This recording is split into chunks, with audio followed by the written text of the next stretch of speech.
What's going on, guys? It's your boy here, RazorSharpPicks, coming at you live for Belmont Stakes Day. It is the third leg of the Triple Crown, and it's a little sloppy, but man, it's going to be a great day. We have a lot of action today, and you guys know how we do it here on Racing with Razor. It's where we handicap every single track, every single race live on screen. And today, it's Belmont Stakes Day. Belmont at Saratoga. And they pop off today at 10:45. We got a lot of other tracks going today as well. We got Delaware Park. We got Churchill Downs, Gulfstream, Woodbine, Laurel, Monmouth, Belterra Park, Penn National, Emerald, Parx, EVD, Santa Anita, Charlestown, and Thistledowns. We are locked and loaded, and I know you guys and girls are as well. Shout out to everybody in the chat. We are live on Facebook, YouTube, Twitch, X, and on Kick. Don't forget to hit that thumbs up, like button down below. You guys know how we do it. Once we get to 50 likes, we start popping some shots. So hit that thumbs up button down below, and let's get to it. Shout out to the sponsor of our show, Dub Club. Dub Club, where win more together. Actually, I'll just let him tell you. Win more together is more than just a slogan. Our partners are premium sports content creators that help their Dub Club subscribers make more informed sports betting decisions. And in doing so, our partners make more money on Dub Club than anywhere else. We've helped facilitate over $50 million from the people who need advice to the people who have the advice. And we're just getting started.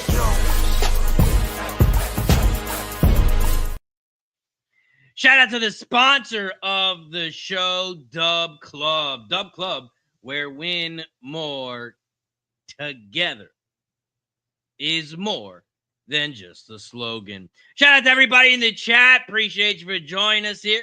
We got Christopher in the building. Says, Razor, good morning. Time for Belmont Stakes Day. And oh boy, the racing card today severely affected by the rain once again. But as always, you and every guest will make it fun. Let's have a good day. Shout out to Christopher in the building. Don Johnson says, hey, Razor, let's get that cash. Let's have a day.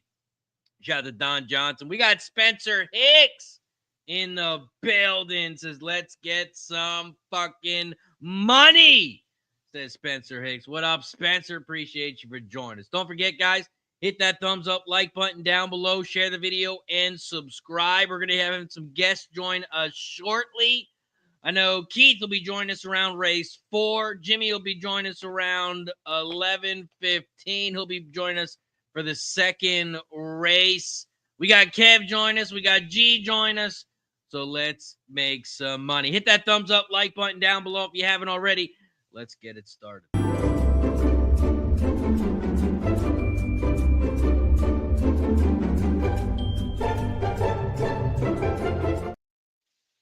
Also, guys, don't forget, I will drop my bets in the chat. But, of course, if you do want to get them right now, they are posted in the Platinum section here on YouTube. If you are a Platinum Club member, they are posted. They are also available via Dub Club. Via Dub Club, get every single bet, all sports bets, all horse bets included. Nice 2-0 MLB sweep last night. We look to do it again today. Let's get to Saratoga Race 1. Saratoga Race 1 pops off in about 14 minutes. We are 14 minutes away from Toga, so let's talk about it. Saratoga Race 1.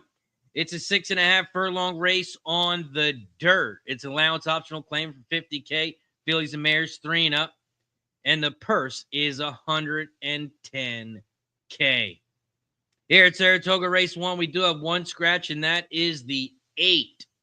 The 8 horse has been scratched here at Saratoga Race 1. Saratoga Race 1, this is the start of the pick 5, start of the pick 3, and the start of the double. You can also bet win, play, show, exacta, trifecta, and superfecta in this one. Also, guys, don't forget, we do have some track changes here as well. No, Spencer, I did not have anything on the NHL. Nothing on the NHL. Great game, though. Double overtime. Man, that's what you love to see in the Stanley Cups. Game 1, overtime. Game 2, double overtime. Things you love to see as a sports fan. Here are the changes here at Saratoga. You got races 3, 6, 10, and 14. They are off the turf. The race 3, it's a 9-furlong race on the main track. Race 14, it's an 8-furlong on the main track. Race 6 and 10 on the main track, and they are 1-mile races. Race 3, 6, 10, and 14 are now off the turf here at Toga. Shout out to George in the building. Says, yo, Race doubled my money yesterday. Gonna quadruple it today. Let's go. Shout out to George Peak in the building. Appreciate you for joining us, my friend. Also, guys, don't forget, if you do want to support the squad, you can do so by becoming a member on YouTube. It's only $4.99. If you like the show, you've been winning some money, you want to support the show, you can do so by becoming a member. Here at Saratoga Race 1, we take a look over on Equinedge. The race simulator has 1, 2, 4. Oh, sorry. No, that is a 1, 1A 4. The race simulator, 1, 1A 4 for the race simulator. And Scotty's picks, he's got the same thing. 1, 1A, and 4. Roger says, up early for the ponies. Let's cash. Shout out to my friend Roger. I appreciate you, my friend, for joining us. Happy Saturday. We don't get to say that very often live on screen, but happy Saturday. Michael says, what time does the Saratoga races start?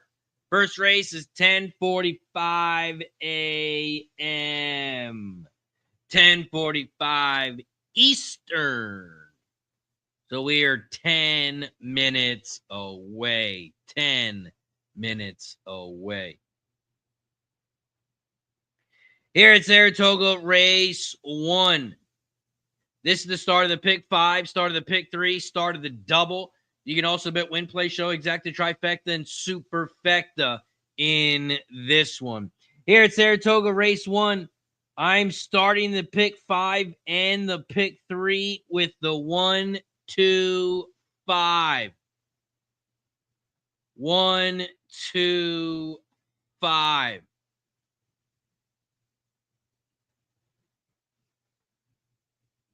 I'm also playing the 1, 2, 5 exacta box, 1, 2, 5 try.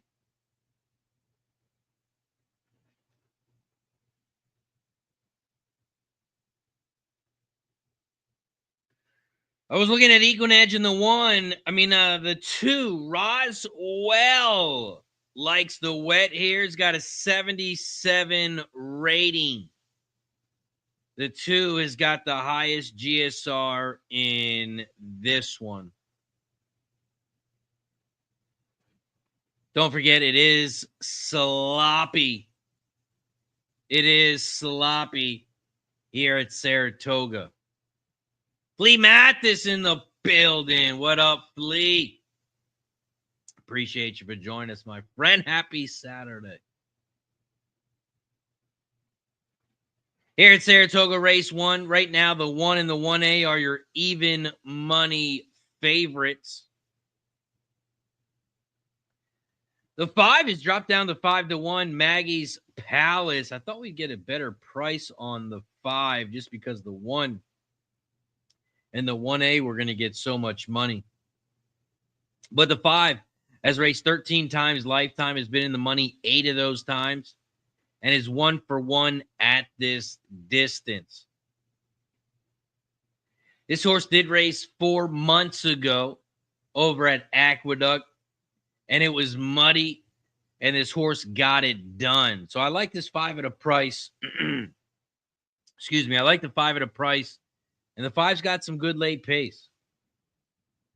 So I think we got a shot here with the 5. Maggie's Palace. Between the 1 and the 1A, if I had to pick one, it would definitely be the 1. Has raced 15 times lifetime, 5 wins, 1 second, 4 thirds.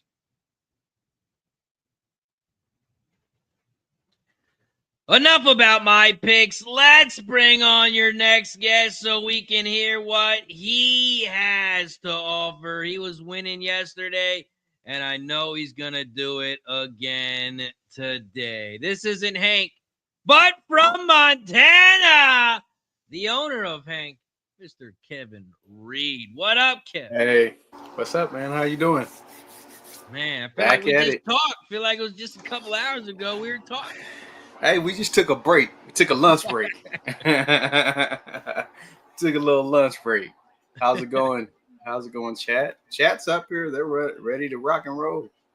Oh, yeah. Ready to rock and roll. We got 50-plus people in the chat. Kev getting some love. Christopher in the building. Always supporting the squad. It says race 1 is chalky like the 2 Roswell more than the entry. K. Reed, Saratoga Race 1 pops off in about 6 minutes. As you know, it is raining. It is sloppy. Mm-hmm. What do you got, Saratoga Race 1? I mean, I think somebody said it in the comment. Yeah, it is chalky. I mean, I like the 2. I like the 1 and the 2. The entry may be tough, though. Trying to figure out some value underneath, maybe the 2 horse. I'm not sure about that 4 horse, man. That 4 horse seems a little sneaky. It doesn't have, as far as the GSR, it doesn't seem like it would like the muddy, sloppy, or whatnot. And it's only 4%, but that has a sneaky chance as well. I mean, if I was just doing it, just betting this race, I would probably, box the 1, 2, and 4 and see, that's what I would look. 1, 2, 4. Are you starting pick 5 here or the pick 3 at all? Yeah, I'll start the pick 5, and then I'll do another one on race 3. Might do a pick 3 as well. Just trying to see how I'm gonna. If I may go 1, 2 to start. Like I said, the 4 is sneaky. I may just play the race by itself too, and then add that 4. Let's see here. Did you play any like 2-day pick 6s or anything like that? Oh, I'm alive to the 2-day double. I singled Lacara into Baeza. Let's go. Yeah, so we both feel bad for good cheer. Just a life. Christopher says another fun day. All I gotta say when I'm done and making my bets, I pray I don't have the same situation like yesterday.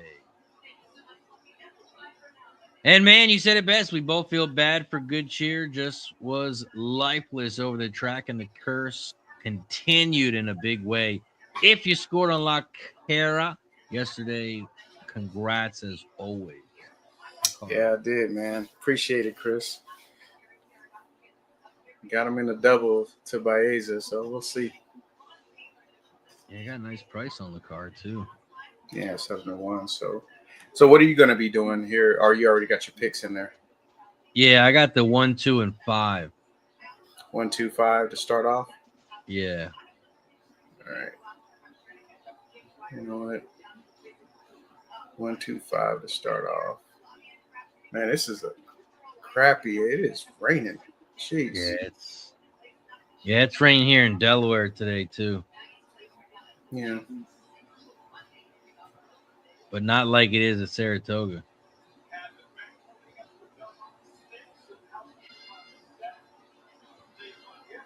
Now they knew this rain was going to happen. What do you think about maybe moving the cards? I don't know. I don't know what they would do though, you know, because I mean, you have a lot of moving parts in it. You know, you got sponsorships, television, you got all kinds of. Well, no, I mean like move the days. So maybe move it to Sunday or Monday. Yeah.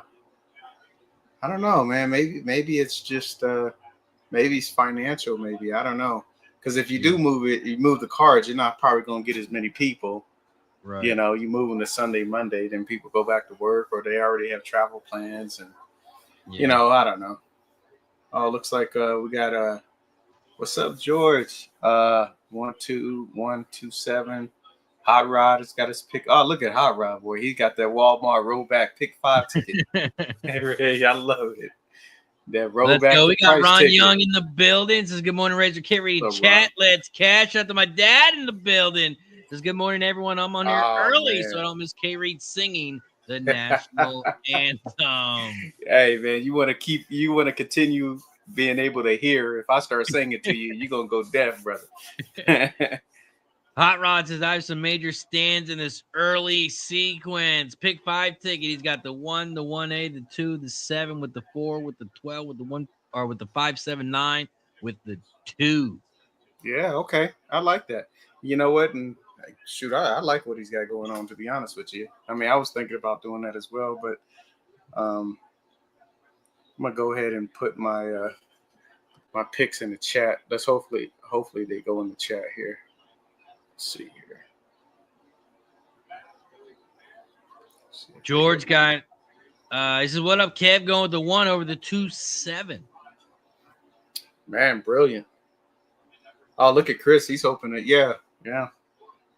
Hoping to get it too. He's hoping to get 3-1. And also he thinks journalism is gonna get 3rd. Well, I think the way the race sets up, man, I mean, Baeza is going to be in front of journalism and sovereignty. I think that horse gets the jump on Rodriguez and that other speed, Crudo. I think those two go out. I think Pratt's going to sit right by him, right off of him. Oh, my family said they said the town over Capat. What is? Oh, about Saratoga. Gotcha. Yeah.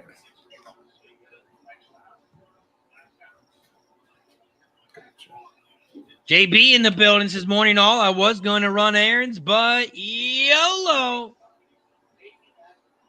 We'll run the errands tomorrow.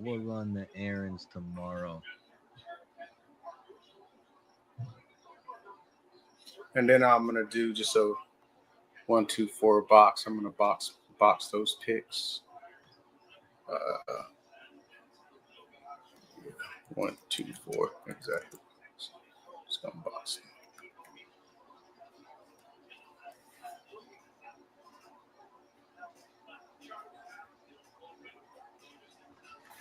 Also, you always got to start the day blessing some action. Let's take some shots. Shout out to the 5 new gifted members over on RazorSharpPicks Network. You got Fast Eddie, Alex, Eric, Wham, and Jubinsky. Welcome to the Cash It Club on YouTube. Let's get this party started. Good luck to everyone. Like Fat Wally says, you gotta bless our action. And that's what we just did. Let's have a day. Good luck to everyone in this slop fest. But don't forget, we got other tracks. We got Gulfstream, Delaware, Laurel, Churchill, Santa Anita, Monmouth. It's going to be a good day. Hit that like button down below. Share the video and subscribe.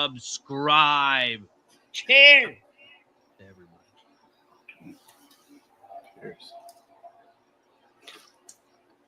I wonder if Woodbine's gonna. You know who lucked out on this is Naira, because you know they got that that agreement with like FS1 and FS2 and all that other thing, right. And because normally they wouldn't be live on TV like this. Normally they try to But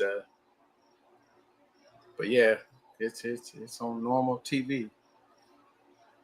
Yeah, I didn't even cap Woodbine because I didn't want to have to risk like bad quality air again and them cancel something. So I didn't even cap Woodbine today.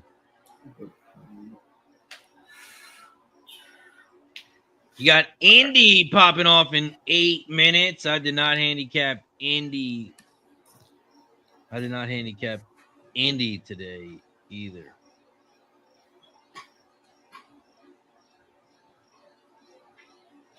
The 4 main tracks that I capped today were Toga, Delaware, Churchill, and Gulfstream. Cool.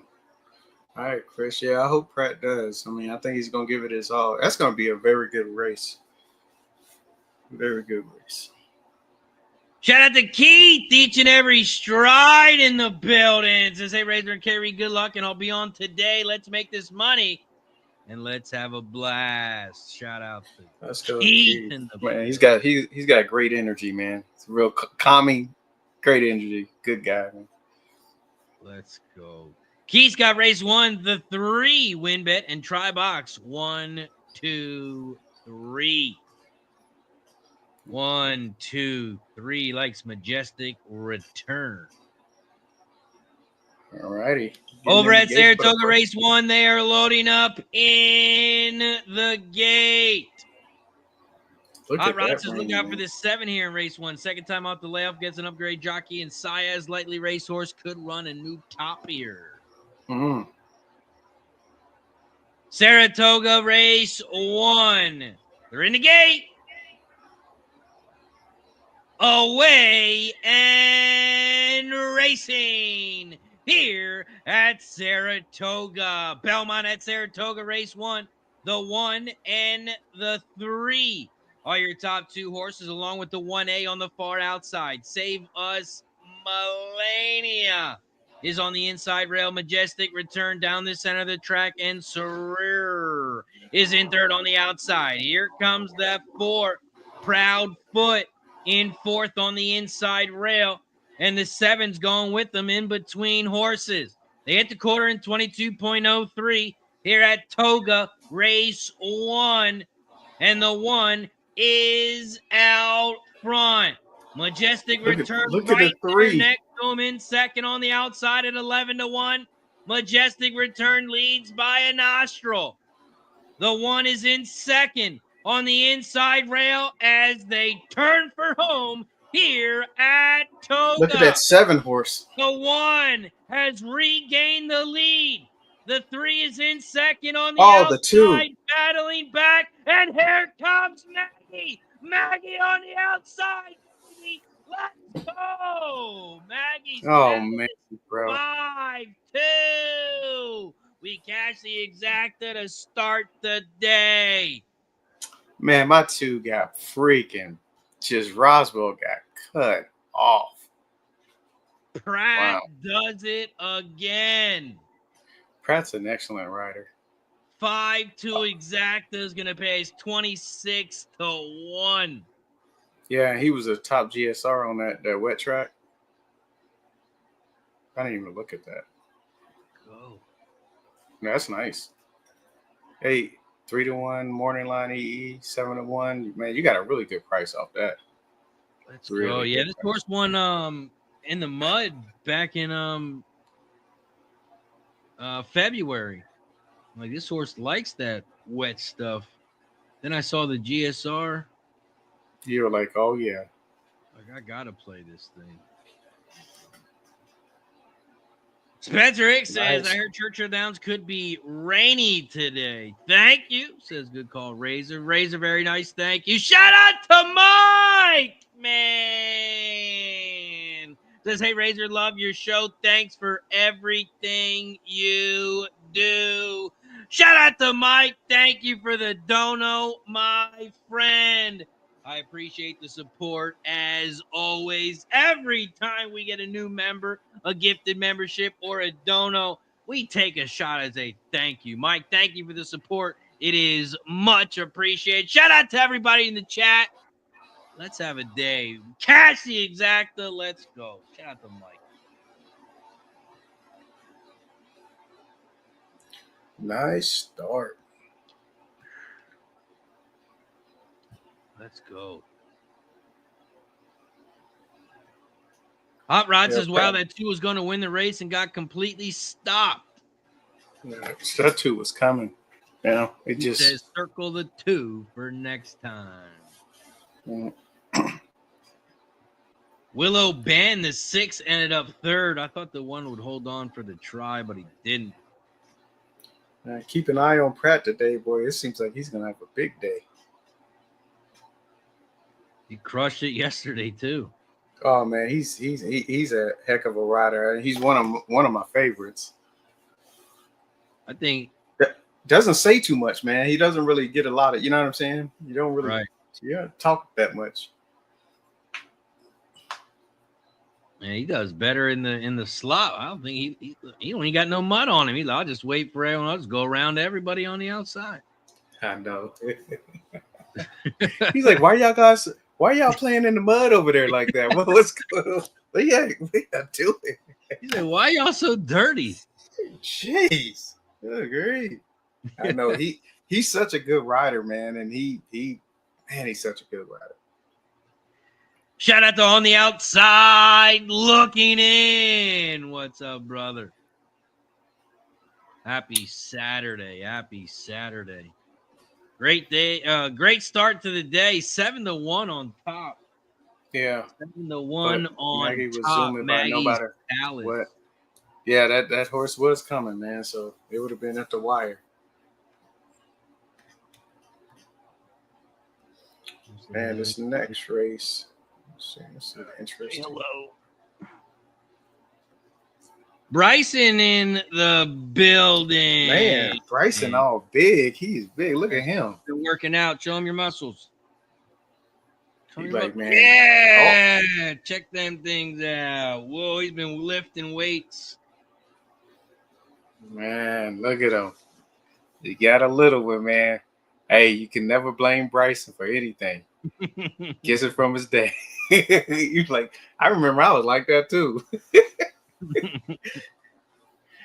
Yeah, we're going to Delaware Park next week. I know he can't wait. Oh, watch those horses in the winner's circle. You like watching the horses?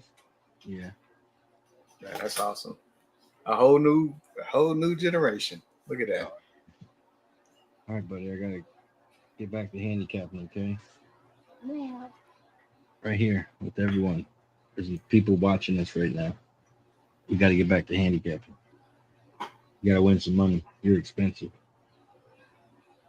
Okay, get some new toys. You want some new toys? Yeah, I got to make some money for new toys. Like, everybody cash it. Come cash it. Cash it. No cashing? Okay.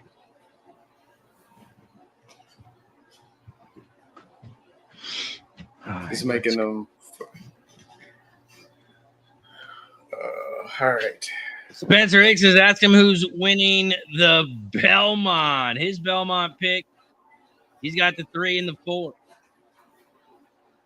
Like every time we go, I'm like, "What 2 horses you want, buddy?" Pick the 3 and the 4 every time.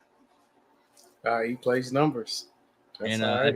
I think he hit. We were there a couple of weeks ago. I think he had 2 or 3 races. 3 and a 4, boxing. Yeah, 3 and the 4. So he likes Uncaged and Rodriguez. All right. That's his exact box. All right, what do we got here? Indy Race 1. Did you cap Indy?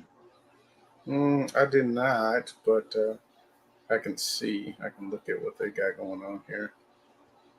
Thank you, everybody. Thank you. I appreciate it. Are you doing anything there or no? No, I didn't cap. Yeah. I didn't either. Unless I see something that really stands out. Christopher said it looks like the toad is messed up already. It's taking forever to make the first race official.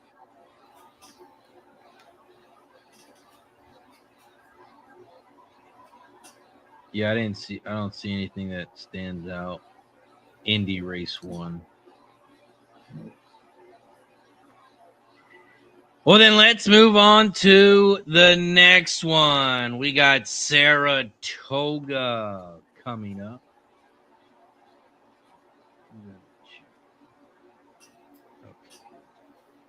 Okay. Saratoga Race 2 pops off in 23 minutes. So let's talk about it. Saratoga Race 2. It's a 7-furlong race on the dirt. Don't forget, it is sloppy. This is a maiden special weight for horses 3 and up, and the purse is $100K. We do have 3 scratches here in race 2. The 1, the 2, and the 8. The 1, the 2, and the 8 has been scratched, so we now have a 7-horse field. Here at Saratoga Race 2, this is the start of the pick 4, start of the pick 3, start of the double. You can also bet win, play, show, exacta, trifecta, and superfecta in this one. And the payouts are official now. Dollar exacta paid $26.75, 50-cent trifecta, $73.87. Dollar superfecta, $339. Saratoga Race 2. We take a look here at Equinedge. The race simulator has 475. 475. Scotty's picks, 467. 467. Here at Saratoga Race 2, I'm on the same as Scotty. I got the 4, 6, and 7. I think that price on the 6 is going to be a beautiful thing as they turn for home. That 6 has got some nice late pace, just like that late pace on the 5 in the last one. So I think we can get paid here as well. I'm rolling with the 4, 6, 7 exacta box, 4, 6, 7 try. 4, 6, 7.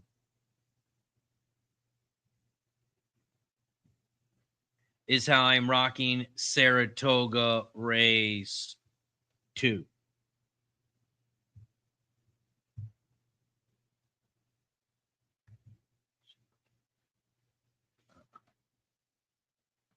$26-1.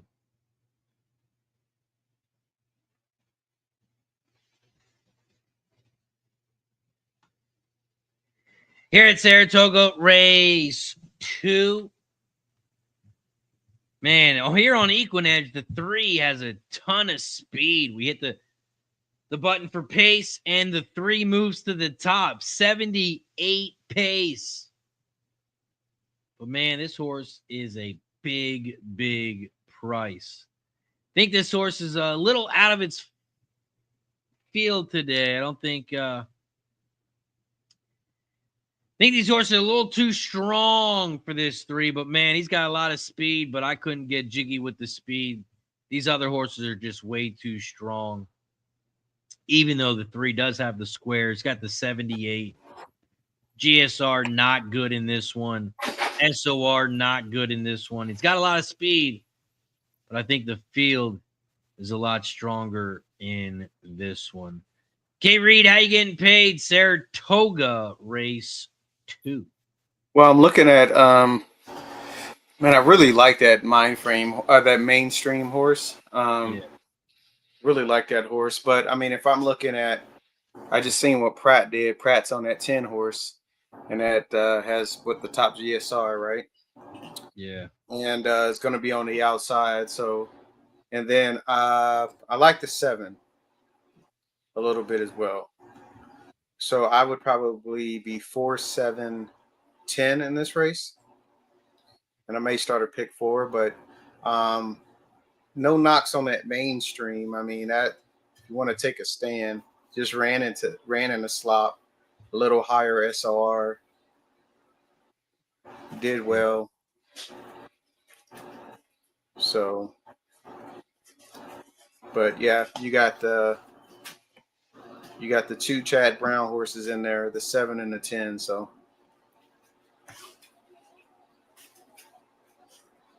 And the top horse is the 4, right? The top horse would be the 4. Let me see how right. He lost to a horse last race that the barn of that horse thinks. Yeah. So, Hot Rod, do you think it's a stand on that 4, or because you know I love taking stands, so don't talk me into it. I'm just asking out of curiosity. You know. Yeah, if you take a look here on Equinedge, they give this horse a 53% chance. Yeah. It has Saez on it, right? Saez is going to jump to the top. He could have some company, though. You know, he could have that 7 horse. That 3 is going to jump up. Man, it could set up for Pratt again to sort of draft behind. Obviously, that horse can handle the sloppy conditions. It's working okay. The real question is, how many horses does Brown have today? I seen like he's got like 3 horses in one race, 4 horses in another, 3 in another. Like, Yeah. Jesus, this guy just racing against himself. He got a lot of horses, man.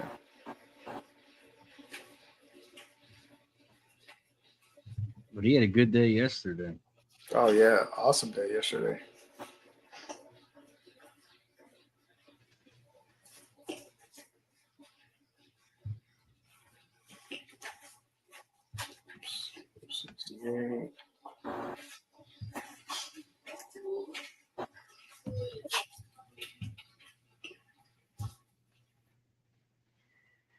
Cherry in the building, says Chad Brown always saves his horses for Saratoga. He loves him some Saratoga.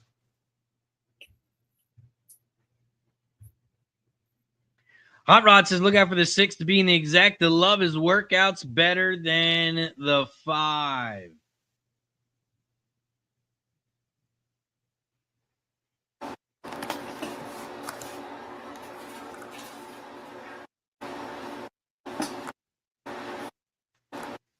The 6 got a 49.2 June 2nd, 48.2 May 26th, 102.4 Bullet Gate on May 19th. This horse has been working out very, very good.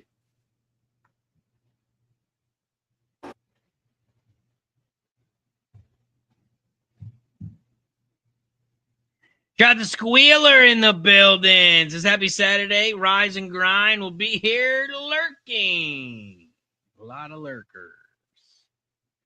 Jerry says Chad Brown yesterday, 4 wins. 10-1, 7-5, 3-1, 1-2 odds. George is on the 4 over the 7-10. 4 over the 7-10.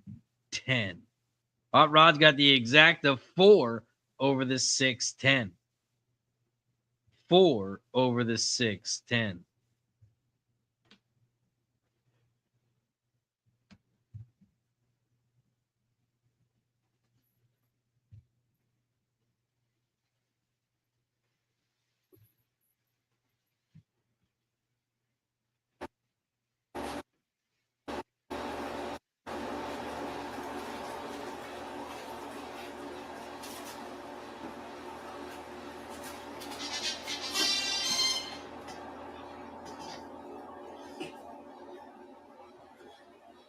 Let's see here. What's this?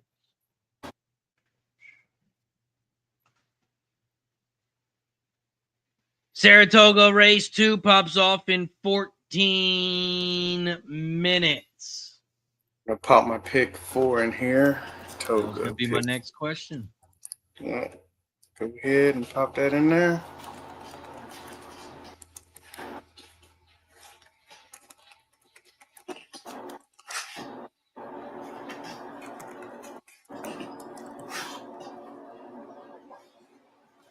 Kev's going to drop his pick 4 in the chat.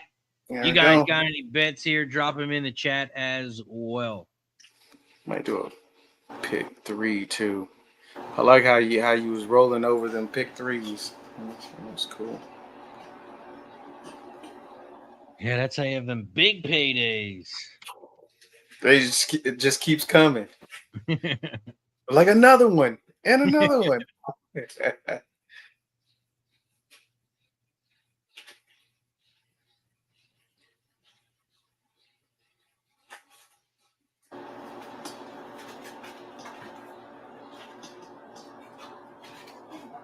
Hold on. We got Saratoga in 13 minutes. We got Churchill popping off later date 12:45. Delaware 12:35. Gulfstream 12:50. Woodbine 105. We also got Laurel, Monmouth, Park, Santa Anita coming up today as well.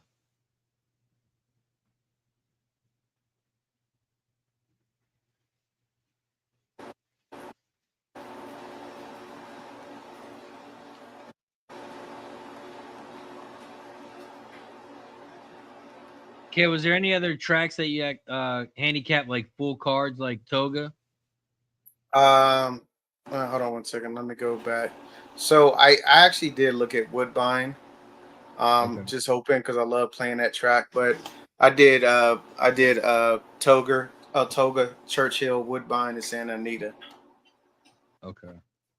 So, but I can still, I mean, a lot of this stuff, if something pops up, stands out on the fly. Then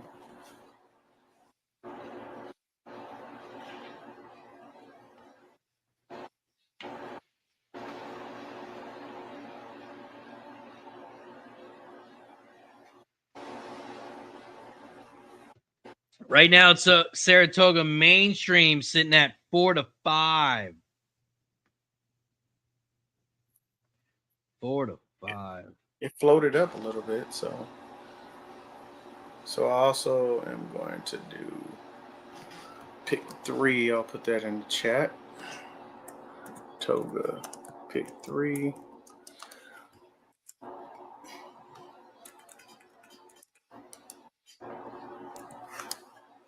Yeah. 5, 9. There we go. What is it? AK Re-Raise, are you confident in singling the 4 here or the 12 and the next or the 2? I mean, if you want to take a stand, I would single the 4 here, which that's a good point, Hot Rod. I may do a stand ticket as well. That next race, I would say the 12 is the horse to beat, but that 2, if you go into race 3, Razor, but there's a turf horse that sort of stayed in, the number 2 horse that has some really good pedigree, and so I like the 2 and the 12 in the next race. Oh, Swift for sure. No. Race 3, it's is it Swift? Swift sure. Yeah. So check out that. Look at what they got on that one. Now this was a turf. Obviously, it got taken off the turf. This horse was going to run on the turf for Siaz, but then check out his dirt. Yeah, they're giving this horse a 52% chance. Yeah, and the betting's not going to do that. The public's not going to look at that because they look at it as, okay, this is a turf getting taken off. The 12 is a dirt horse. So sometimes you get a price with these sneaky turf horses. Now this horse started off on the dirt, I do believe. I think that when it started off on the dirt. Yeah, it ran 4 times on the dirt at like the 68, 70 GSR level. I mean, SOR level. So at the same level, it ran on the dirt, and then ran on the turf 2 times for DePaz, and then Mike Maker claimed him and kept him on the turf. But based on the GSR, this has the best, dirt. I wouldn't leave out. I wouldn't that 13 too. That looks like an MTO. So we saw what happened with the MTO yesterday. Yeah.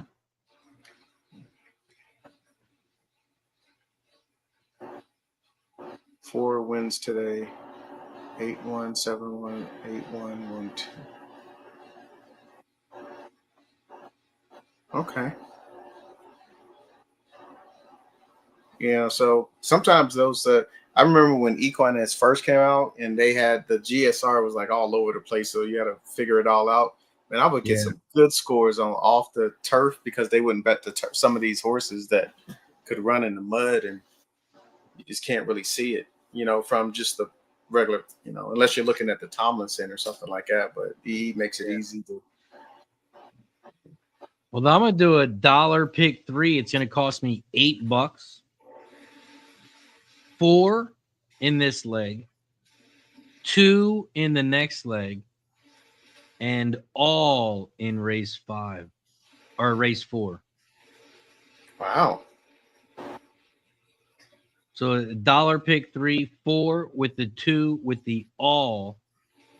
It's gonna cost you $8. Okay, 4 with the 2 with the all. It does, yeah, you're right. Yeah, I just bet it.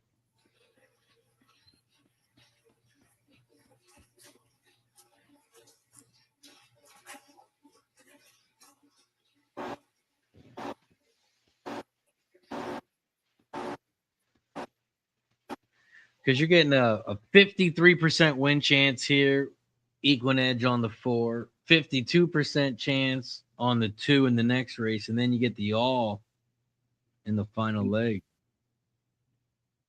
And like you said, the betting public's not going to be betting the 2. I don't think so. That have equal edge. Yeah, I don't think so. If you look at it, they don't. Yeah, I mean, because when it comes off the turf, you're automatically trying to toss all turf horses. Like, I don't know why that horse is staying in, but this is a sneaky horse, and it has Saez, and it has a 99 pace. So I think on the first call, this horse is out in the lead. So Pratt's just going to have to try to come catch him. It seems like he can get the distance, 79 for the distance. Yeah. I mean, for $8, I'll take a shot. Yeah, I'll do it too. I'll take a shot. Yeah, I mean, it's just $8. So JB played the 4 with the 212 with the 4-9 pick 3. Also followed on the pick 3 with the all. Oh, you gonna do it too? Yeah, we call that this could be the community pick 3. It's inexpensive. So if it doesn't work, it doesn't cost much. $8. So I just can't supersize my dinner tonight. That's all. Oh shoot, man. Yeah.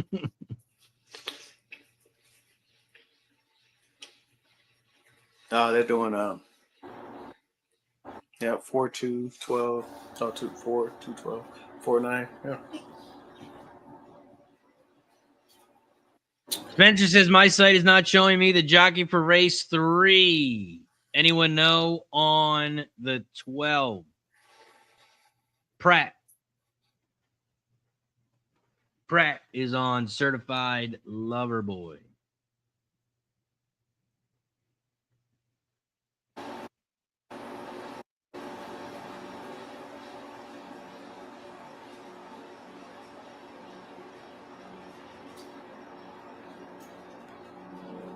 A lot of people really like Certified Lover Boy too. Yeah. I mean, I think that horse is a horse is probably the horse to beat. It's just the 2's a little sneaky. With some with the price. So yeah, I don't blame him. So, yeah. What about the 14? Did you have anything on the 14 or the 5? In this race? No, race 3. They're MTOs, so these are the 13, the 14.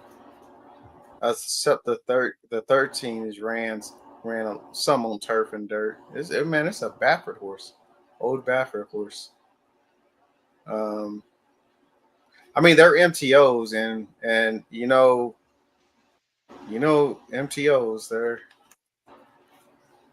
Yeah, I like the 14 at a price. I just don't know. This field might be too strong for the 14. yeah. Look at the works on it. Works are decent. Yeah. And then you have Santana and Potts, but I don't know. I if I look at it, I'll try to figure out which is the better horse, 12, 13, or 14. I think the 12 is. Except actually the 12, actually the 14 has been running in higher SORs though. Yeah, I got the 5 as well. 5's got late pace. Yeah. Yeah, it could, man. Who knows, man? You know. Now we just we made the race a little more difficult. But oh, look at George. I like that, man. That's the Walmart rollback, the price pick 3. He's got the 4-2-4. All right. 12's going to be tough for Pratt up. Hey, Spence, you're Spencer. Exactly right. The 100%. 100%. Yeah. Saratoga Race 2 pops off in 2 minutes. We're 2 minutes away from Toga. We are also at 32 likes. We got to get to 50 for shot time. Everybody hit that thumbs up button down below if you haven't already. Hit that thumbs up button down below.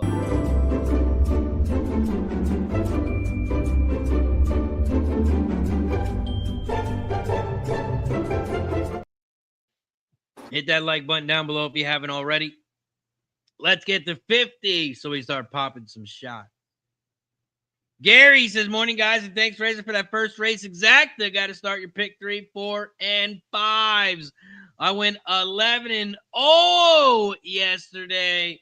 Hit a Goldschmidt parlay. Good old Goldschmidt. Still getting it done. Let's go, Gary. Shout out to Gary in the building. Shout out to everybody in the chat. Don't forget to hit that like button down below. Don't forget, if you'd like to support the show, you can do so by becoming a member of the channel. Hit that join button down below if you haven't already. Every time we get a new member, every time we get a gift of membership, we take a shot as a thank you and a welcome. Jerry says it's still pouring down rain at Saratoga. Spencer says my DoorDash guy going to be here in 3 minutes. His ass going to have to wait a minute. Hold on, man. Hold on. I'm sorry, sir. I'm at the door with your food. Yeah, they're in the middle of a race. I'll be out in 2 minutes. You got to hold on, buddy. Yeah, you got.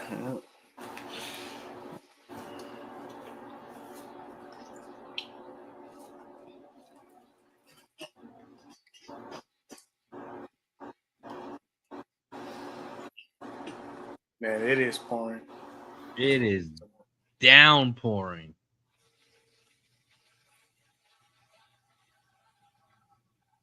See, the thing that confuses me about horse racing, race 12 is still on the turf, right? Yeah. Yeah, because I think the weather's supposed to change and the later part of the card is supposed to be nice and warm, but that's why. I think but race 14 was supposed to be on the turf, wasn't it? Is that the last race of the card? Yeah. Yeah, they probably don't care about the last race of the card. Well, my thing about horse racing is, oh my goodness, they did cut that field down. Jeez. If the turf is not good to run on, how can you run it on some races but not other races? The turf is either you can run on it or you can't. Well, I think what happens is if you have like what they consider like a better race, like a marquee matchup, they'll save the turf because if they know they're running on it early, when it's wet, it's going to turn the turf up a little bit and it's going to have divots. So they try to preserve it for the best race, better races. So essentially, if you donkeys and you're on the turf, they're going to be like, I'm sorry, guys. Yeah, you're running on the dirt today.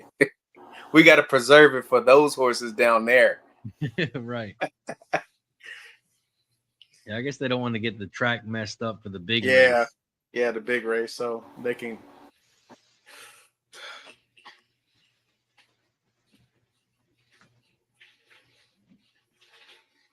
They are headed towards the gate. Headed towards the gate here at Toga Race 2. We're going to go 4, 7, 10 exacta box.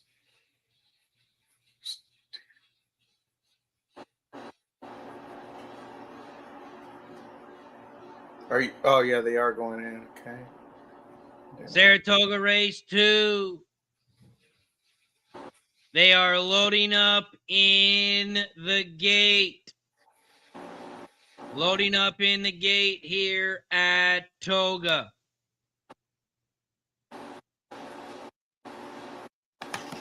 JB says at the same time, the Euros always run on 100%.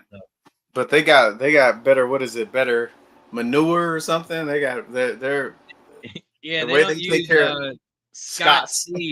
That's what he said. He's like, they don't use Scott's over there. Like, oh dang. He is a real fertilizer, real seeds. Yeah. Saratoga Race 2.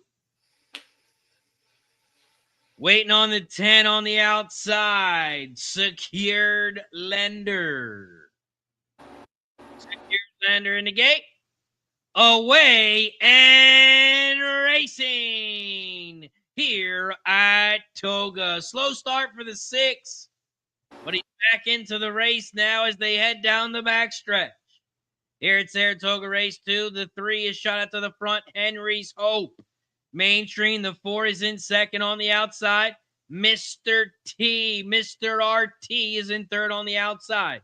They hit the quarter in 22.87. Here comes Stars and Strides. The 5 in third on the inside rail. Sitting pretty in 5th and 6th. You got the 6 right next to the 7. About 5 lengths back from the lead. Copious and Draft Riots. The 6 on the inside, 7 on the 7. Here comes Draft Riots on the outside now in third. The 4 Mainstream has taken over the lead. The 3 is dropped back into second. And here comes Riots down the center of the track as they turn for home. Stars and Strides on the Look at track. Oh, wow. Look at this 5.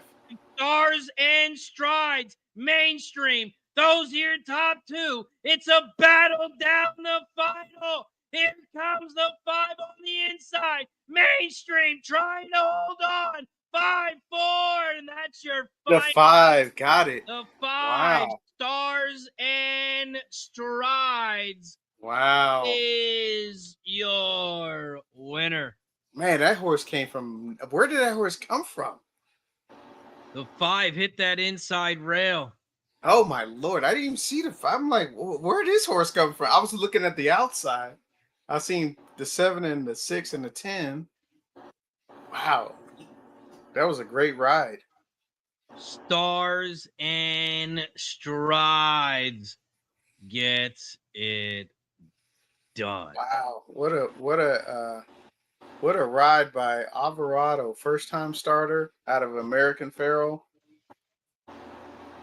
What a ride. That was We got another guy backstage, so let's bring him on. If you need a garage door, if you need horse winners, then this is your guy. My guy, your guy, Mr. JJ. What up, JJ?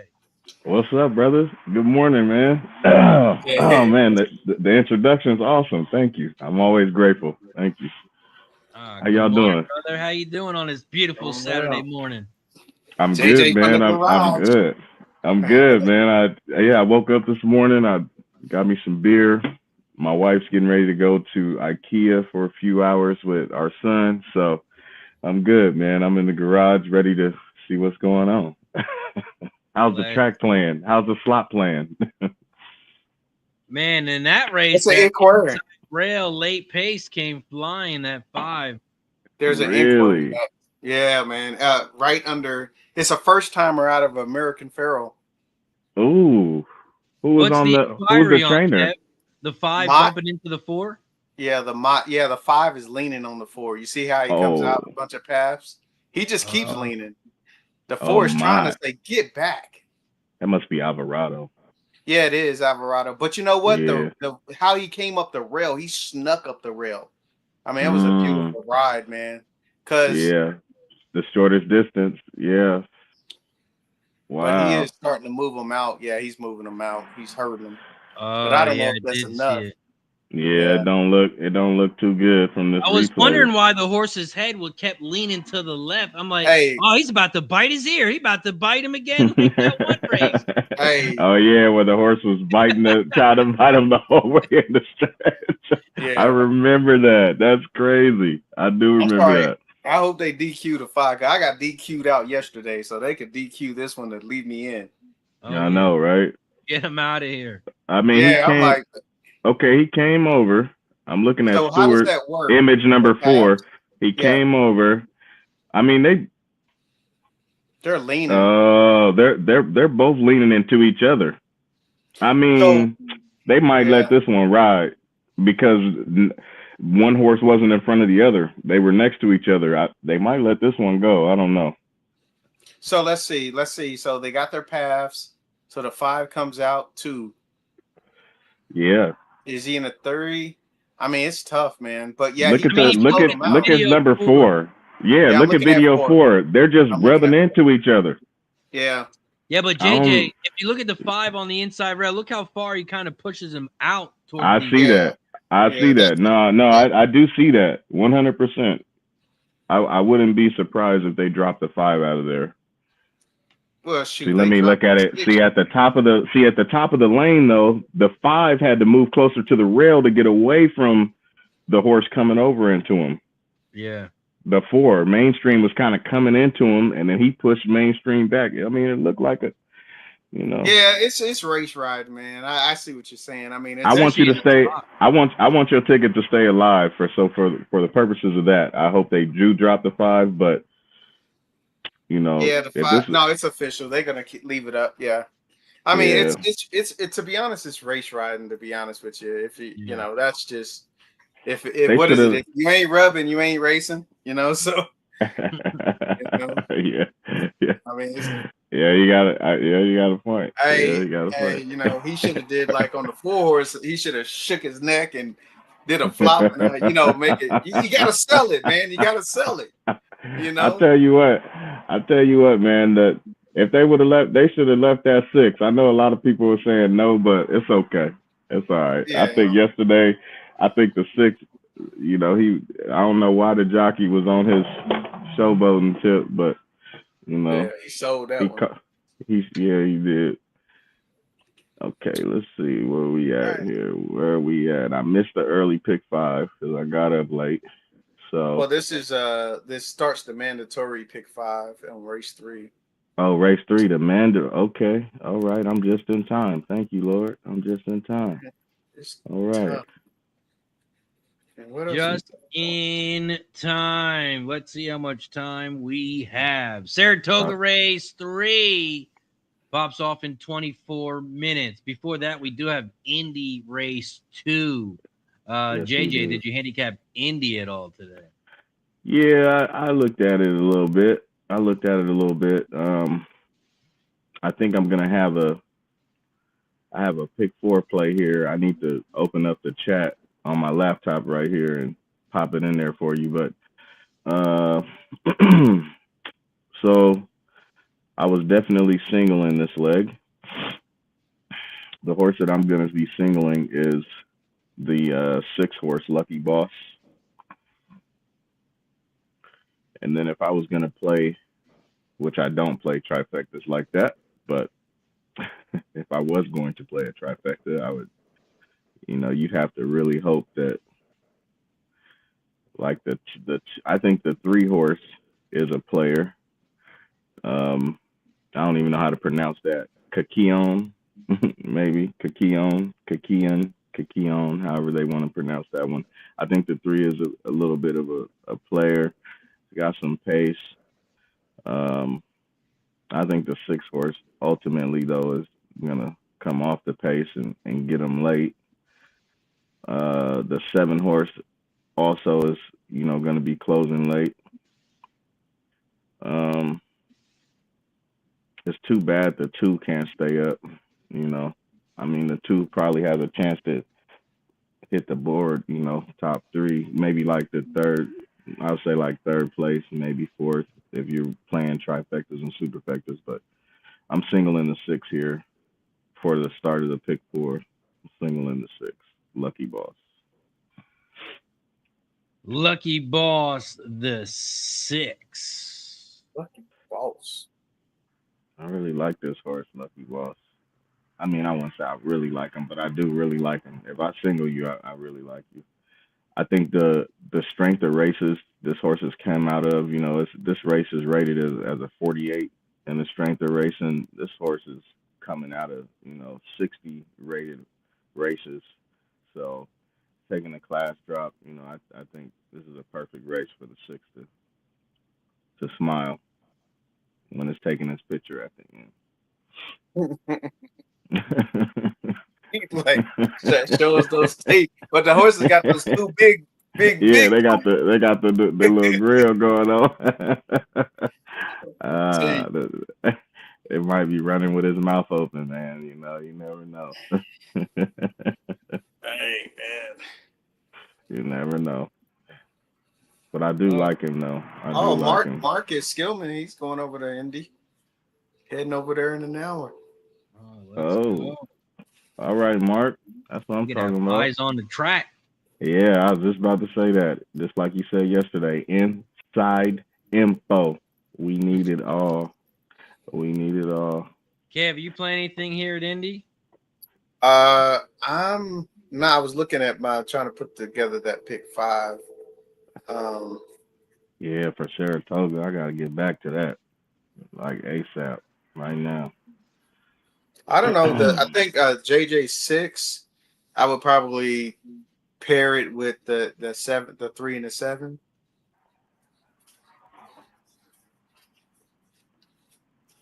Three and 7. I might just do a 6-3-7 box. How about that?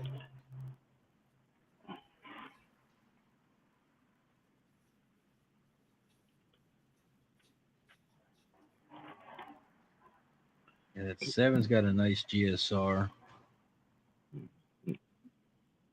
Yeah, it does. What is the? How do you pronounce the name on the 3?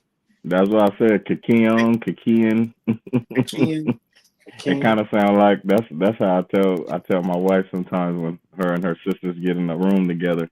I could hear them out there kakiing, laughing. Oh, yeah, when they talk. Yeah. I don't know if that's what that means. Yeah, kakiing, man. Yeah, that GSR on that 7 horses, it's not destroyed. I mean, it's a lot higher than most of them, but I mean the GSR on the 6 is 62. Yeah, it's nice too. Yeah, dude got a nice GSR. Who's the jockey on there? Let's see. JJ getting some love from Christopher. Says, what up? Sometimes I'm right. Best of luck today. Christopher, NG, what's going on, my man? How you doing? I hope you have a lovely day today. I hope we all have a lovely day today. We all woke up, so it's already lovely. Let's go. Oh, shoot. Also, we talked to G yesterday about he's going to be a great-grandfather again. And, yeah. They popping them out. Yeah. And looks like she is pushing right now, he said. Pushing right now. My goodness. Oh. It's going down as we speak. Oh. Yeah, okay. you when you greet G, you say Paw. That's what you say. Paw. Right, Paw. Paw G. Hey, Papa. Harper and Bryson are heading out for the day, so Harper wants to say good luck Hi, to Harper. everybody. Hi, Harper. Hi. How are you? Good. Awesome. Have Awesome. a great day. That is Yeah. awesome. I hope you guys have a lovely day. What do we say? I just got my look on the small. Cash it. Cash it. I love it. I love it. Say goodbye to him. I love it. Little man look at saying, him. oh, he's got a green shirt. You can't see. Oh, he just got a football? He does got a football, yeah. Man, football, That's- ponies, green shirt. That's Except Young the green Blade. shirt, the green shirt should go. You should get yourself a nice blue shirt. You know what? I'm gonna Young send Blade. you a special shirt. It's gonna be blue. No thanks. No thanks. No, it's gonna be. He said, no thanks, no thanks. Seahawks. You know that one. No thanks. We send you a present. Cash it. Cash it. Hey, Razor go check his bell pocket. I'm like, what the heck is this mess? Who the heck is sending this stuff? Right? Oh my goodness. That is hilarious. Shoot. Bye, honey. Yeah. I love it. ain't gonna tell you when. I gotta send him on the day he ain't expecting. He be like, who the heck sent what the who the Like, who is that? Right? Like, that was hilarious. Yeah. Oh Hey. man. What do you think about I was gonna ask Razor about Rodgers with the Steelers? Man, it's Come crazy on how now. people still want him as a quarterback, man. He doesn't come to the OTAs. I mean, you don't practice with your team. Like, what are we doing here? Hey, Yeah. we just made him come practice with us, man. It's mandatory. You know what I'm saying? He He did has make it. it. That's right, you're still, yeah. Yeah, it's mandatory. I mean, I get what people are saying about Rodgers. I was just talking to a few guys yesterday that are in my family that love football, and they say, yeah, he all washed up, man. I hope he does better for you guys than, in New York. And I said, well, I'm just a fan in general, so, And it's not going to be worse. It's not going to be worse. I mean, he has receivers, so he'll be all right. I ain't got nothing bad to say, about Rodgers. I love him. In fact, as soon as those jerseys come available, now that he a part of the Steeler Nation, I'm gonna go ahead and go get one of them things. let's just keep it real clear. You got mine. I got one if you want it. Yeah, I do, man. Yeah. Hey, I know a lot of people, they don't like him right now. You know what I'm saying? They're not giving the brother no love. So I ain't mad at him. Everybody's entitled to their opinion, right? He ain't the best out there. I was hoping we would have got a younger quarterback in the draft. And when I saw we didn't, I just said, well, I mean, these guys been in place longer than me. What do I know? I'm just a fan. What do I know? Over at Horseshoe Indianapolis, they are off and racing. The two Prince Shim has shot out to the front. Forever Lasting is in second on the inside rail, and Dozier is in third on the outside. 2, 1, 4. Those are your top three horses here at Indy. The 3, Kikion, is out front, leading the way in third on the inside rail. Here comes the 7 and 4th, Fierce Assault, your 6-5 favorite on the outside, but Prince Shim still looking strong. Here comes the 3 down the center, and on the far outside, Fierce Assault. Fierce Assault is going to fly by the 3. Oh, no, that's the 1. That is Forever Lasting. Yeah, that's the one horse. That is the 1 on the outside. 3, 1, 2. Those are your top 3. Here comes the 7 late and 4th, but the 3 is going to fly by everyone. Kikion. Kikion. Okay. All right. Kikion. Now, that track is going to have something to say today. I'm going to have to go back over there later on. Check it out. I got to get this Belmont pick 5 going real quick.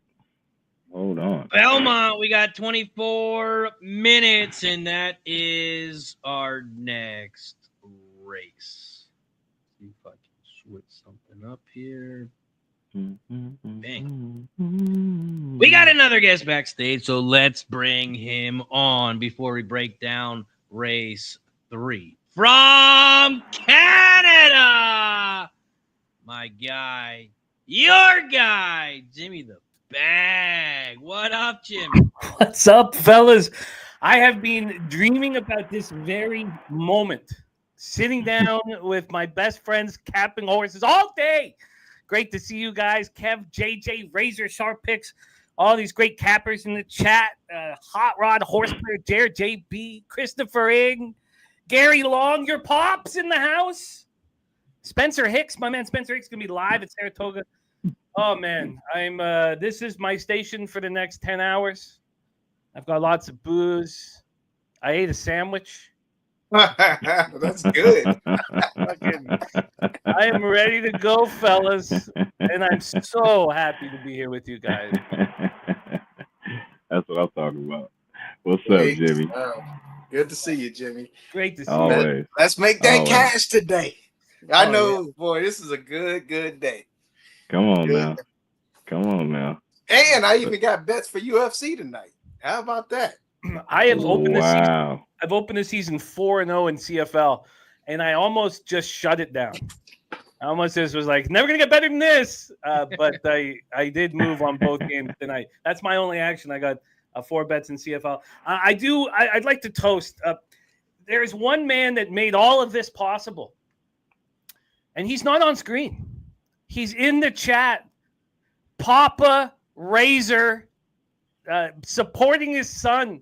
That's awesome. It's so great, man. Yeah, it's so great. And just his energy. I still have the picture of him hammering the bottle of Kraken in my honor.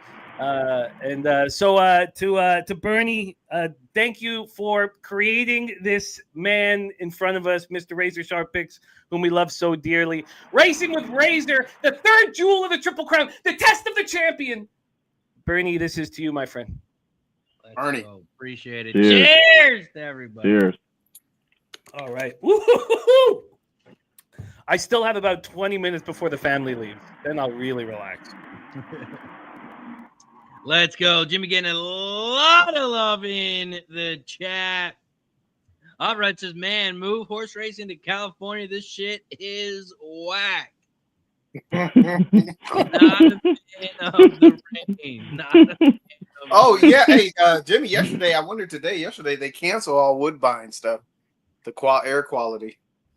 Yeah, it's yeah, I mean, I expect it's going on today though. We have it today. Yeah, I'm hoping. Yeah, I mean, I've capped that whole card. I've only capped. I wish I could get to more, but I've got Saratoga capped. The races that are off the turf, I've not. I mean, I have already capped them for dirt. I don't know what the hell to do with them. Then I have Woodbine all capped. I have Santa Anita all capped, and I have the first 2 races at Churchill. So I'm ready to rock. Let's go. Let's get into the next race, and that is Saratoga Race 3. Saratoga Race 3 pops off in 19 minutes. So let's talk about it. Saratoga Race 3, it's a 9-furlong race on the dirt. Don't forget, this race was supposed to be on the turf. Now, it is a 9-furlong race on the main dirt track. Here at Saratoga Race 3, it's an allowance optional claim for $75K for horses 3 and up, and the purse is $120K. We got a lot of scratches. The 1A, 3, 4, 6, 7, 9, 10, and 11 have been scratched. Makes this a 7-horse field. Here at Saratoga Race 3, this is that start of the mandatory pick 5. Also, start of the pick 3 and the double. You can also bet win, play, show, exacta, trifecta, and superfecta in this one. Here at Saratoga Race 3, we take a look over on Equinedge, the race simulator. 125, 125, big blue line. is their winner in this one. We take a look at Scotty's picks. He's got the 5-12-2. 5-12-2. I did not see the 2-horse before Kev gave us the info on this 2 Swift Sure. You take a look at Equinedge, got a great pace, the best win percentage, and the top GSR. But I did not use the 2. I did not use the 2. I'm on the 5, 12, and 14. 5, 12, and 14. 5, 12, 14, exact the box, 5, 12, 14, try. I really like this 14 at a price, alternate realty. Horse has been first and second for almost about 7 months. And it scares me is he's moving up into a 75K, but with the price that we're going to get on this horse, I'm willing to take the risk. So I went 5, 12, 14, exact the box, 5, 12, 14, try. Okay, Reed, you talked about the 2. Is that your only bet? How are you playing this one, my friend? Yeah, I'm going to be on the 2, and I'm going to be on the 12. And again, I looked at the 2. I think it's not getting bet because I think a lot of people think it's a turf horse. This horse has a tremendous dirt pedigree. Another reason, it has Saez highest pace, so I think this horse is going to get out front. I think Pratt's going to set. I think the 12 and the 8 are probably going to set there. I think Pratt's going to set off of them.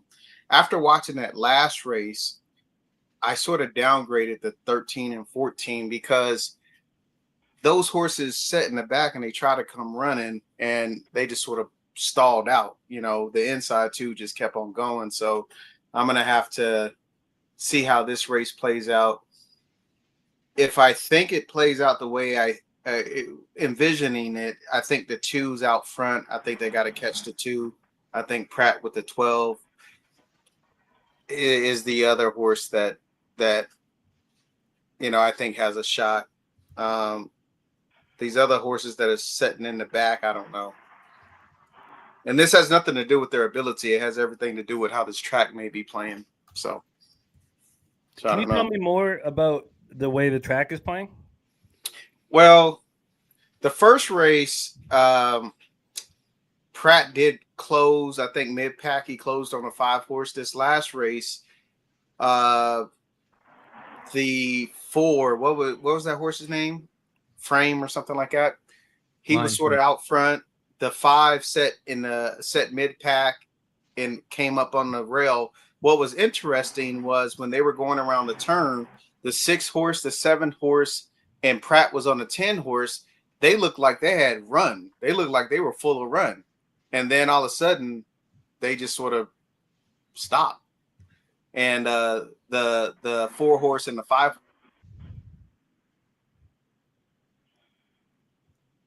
I lost our mic there for a second. Can we say that this has always been the deepest track? I mean, it's for 100 years. It's been this deep, deep track where, that's why it's the graveyard of champions. I mean, is that part of it, or is it playing even more so? Hey, but look what happened to Good Cheer yesterday. Yeah. I mean, that horse was set in the back and tried to come and just couldn't. It got wired by Lacar. So I don't know. And again, we're gonna have to watch more. We got a lot of races today, so watch and see. But if there tends to be, and I think the track may be changing some too, because the sun's gonna come out. It may speed the track up even more. Who knows? I don't know.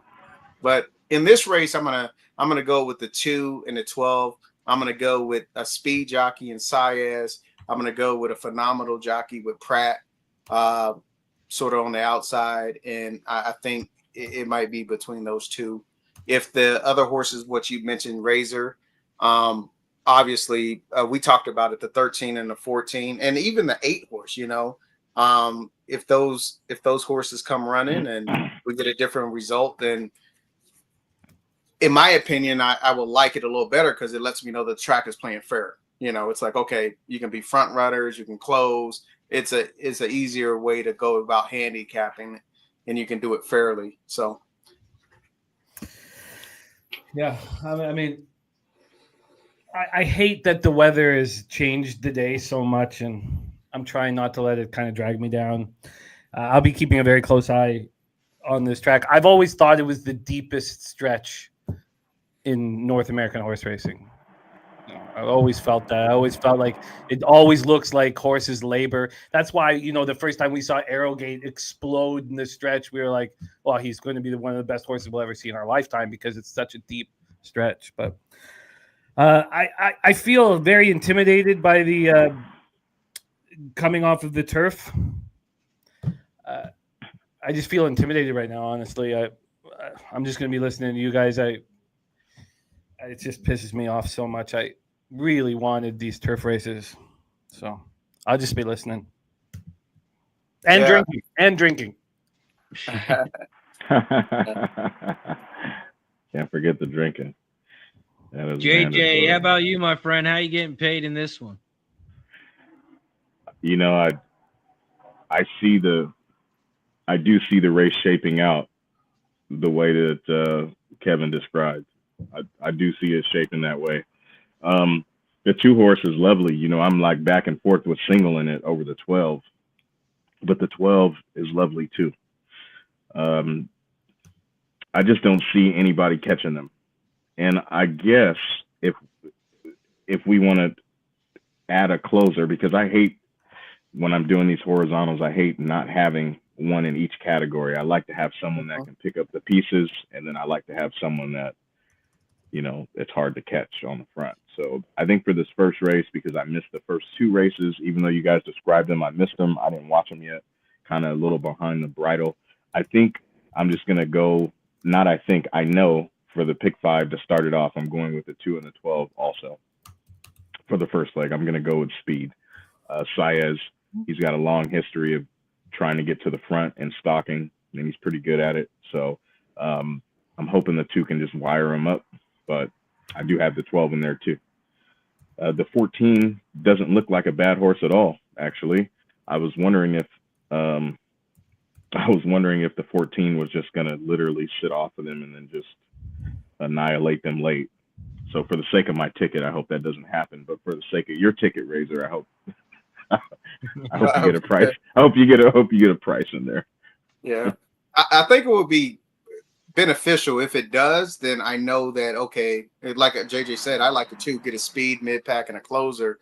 If it does happen to be, then we can start looking at the races like that, which is more of a fair racetrack. So you can, but we'll see. JJB asking, where is Dennis Garcia at? The mysterious Dennis Garcia. We are having a low bag Summit of Champions at Woodbine, so we'll finally get. The rumor is that Dennis Garcia is just going to watch us from a distance and not make himself known. We'll find out about that. But I do have his pick here. He did edit his action because of the off the turf.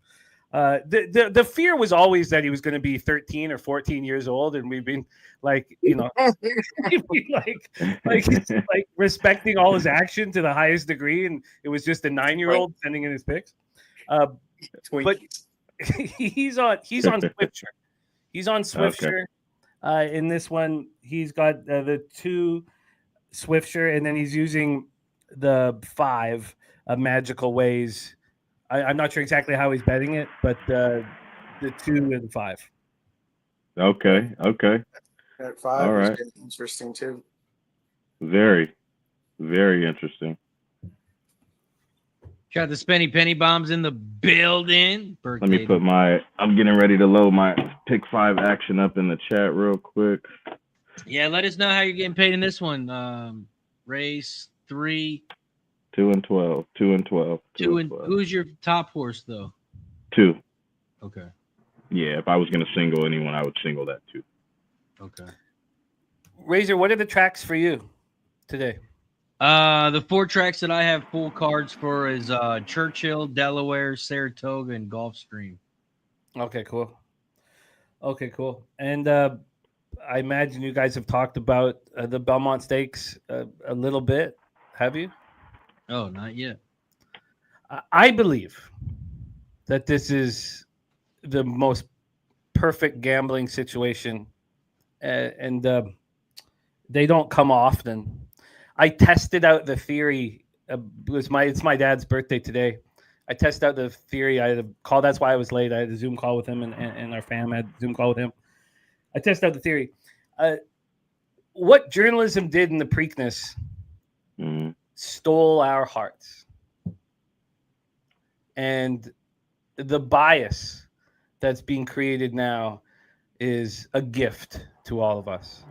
My dad taught me. He said, now this was before Pharaoh and Justify. This is when the Seattle Slew and Affirmed were the last Triple Crown winners, and they were there before I was born.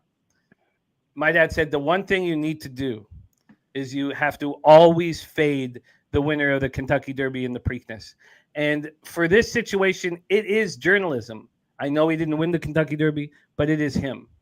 And just to show that every horse racing fan was completely carried away with the phenomenal heart of journalism, my dad has made me just $100 bet on journalism and sovereignty, heads up.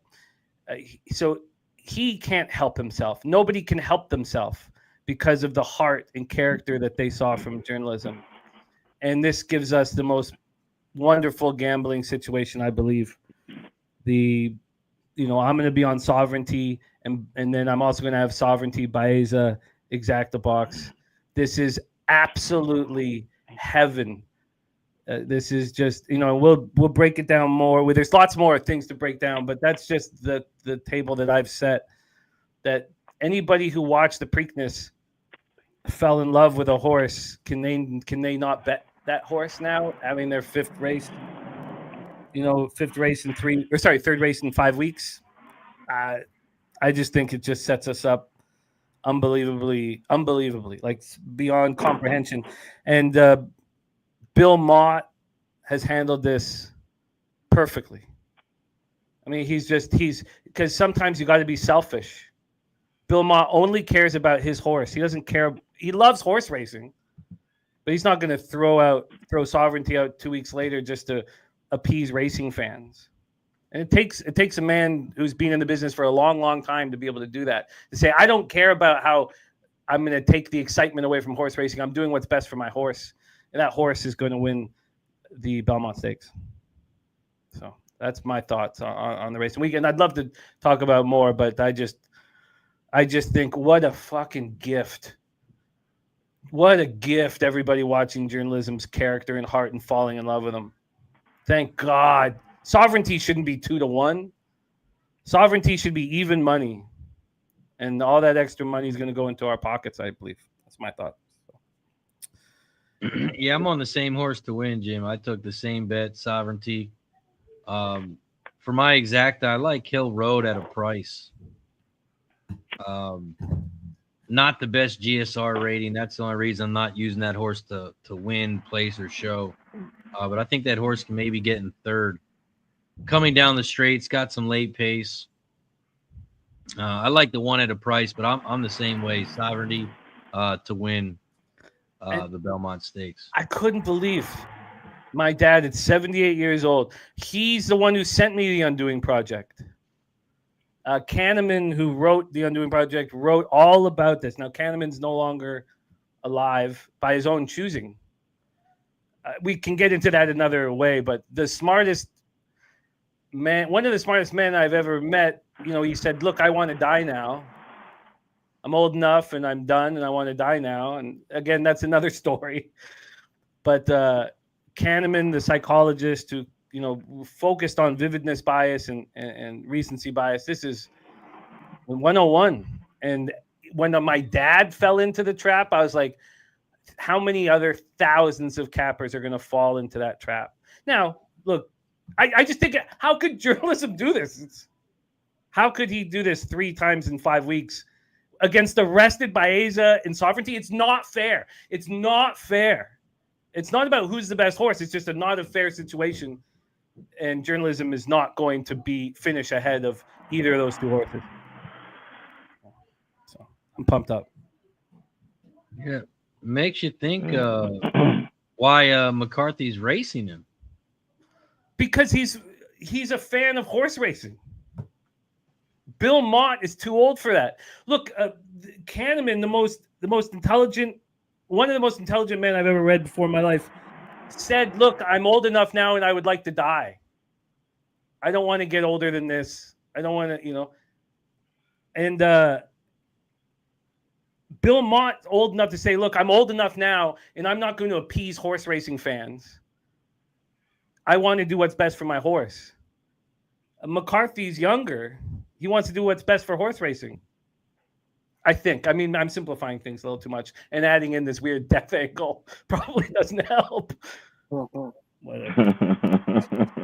But yeah, I mean, this horse, like you said, the whole world just saw him bounce off a horse, still win. That can't you end the horse's career like that? I mean, racing again 2 weeks later. It's heaven. It sets us up perfectly. I believe it sets us up perfectly. So you guys are you guys all off journalism? Or? Oh yeah. Nothing to do. He won't be on one ticket, but have nothing to do with my action. Yeah, I'm not off journalism whatsoever. Yeah, I got journalism in my exacting try. Not even. I wouldn't leave that horse off. They put a gun in my head. Well, I hope he makes it to the finish line. Nasty Nate says hit the like button down below if you haven't already. They canceled 2 races, by the way. The 14th, right? Yeah, I just saw that. They canceled 9 and 12. Yeah, 9 and 12. Mm-hmm. Or just completely canceled. They moved them till tomorrow. Tomorrow, yeah. Okay, that's fine. No, that's fine. I look. 2 turf ones, yeah. Yeah, we don't want this watered down product. That's I don't have any problem with that. Shout out to our guy Smoking Mirrors, just about to twist the top off of his handle at Jameson. It's a Saturday. I've been staying off the sauce just so I could get liquidated here with you fellas. Let's go. We're also at 48 likes. We need 2 more likes for shot time. Taking a shot every 50 likes today. Every 50 likes, we're taking a shot. So hit that like button down below if you haven't already.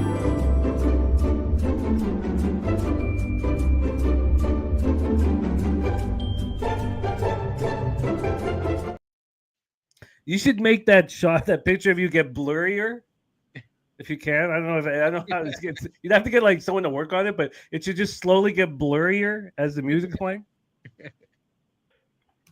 Man, if that song doesn't get you in hyped up for some horses, I don't know what will.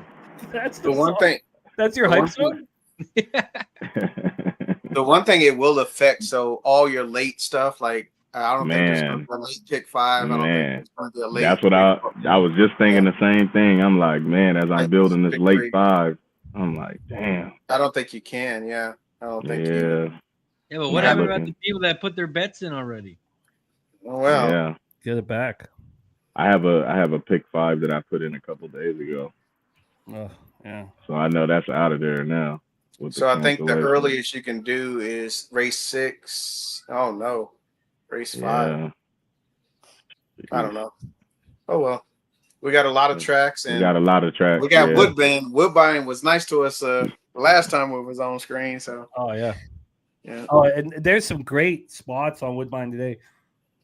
And I even found, I think, a couple really nice spots at Santa Anita.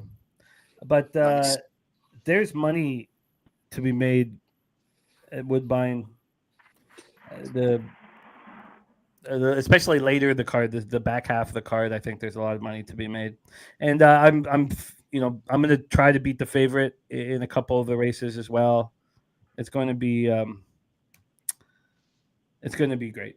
Guillermo says, "Give me that 4-1 right now. If you could bet at a track that could lock in that line, we can't get 4-1. I mean, that's just nuts." Jimmy, I have a double 2-day double. A single Lacara is into Baeza. Oh, nice. Mm-hmm. Oh, nice. Nice. It's going to be a great day. It's going to be a great day.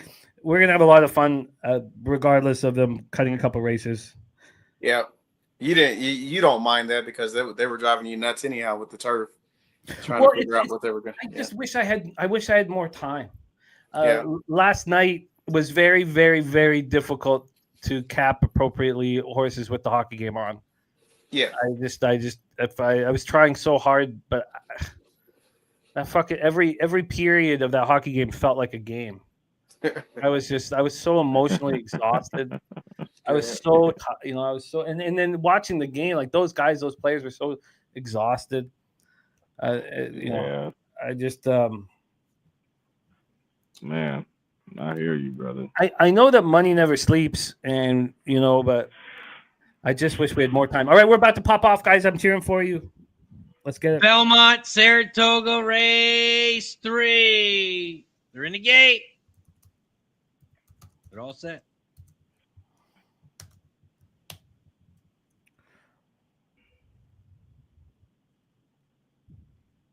Away and racing here at Saratoga. Belmont at Saratoga Race 3. Around the clubhouse turn they go in this 9-furlong race on the sloppy dirt.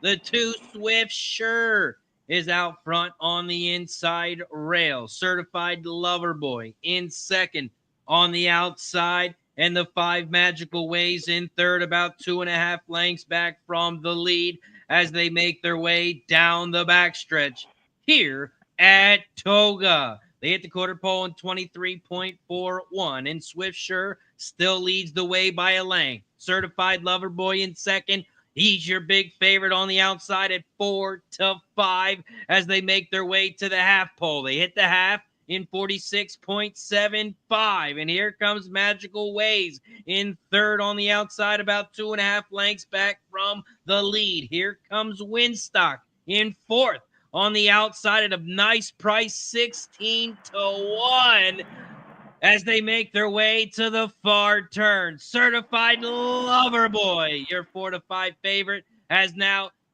taken the lead here as they head around the far turn. They hit the 3/4 pole, 110.80, and Certified leads the way as they hit the far turn. Around the far turn they go. Here comes Big Blue Line, the one on the inside rail. Certified Lover Boy. Fight back, 12.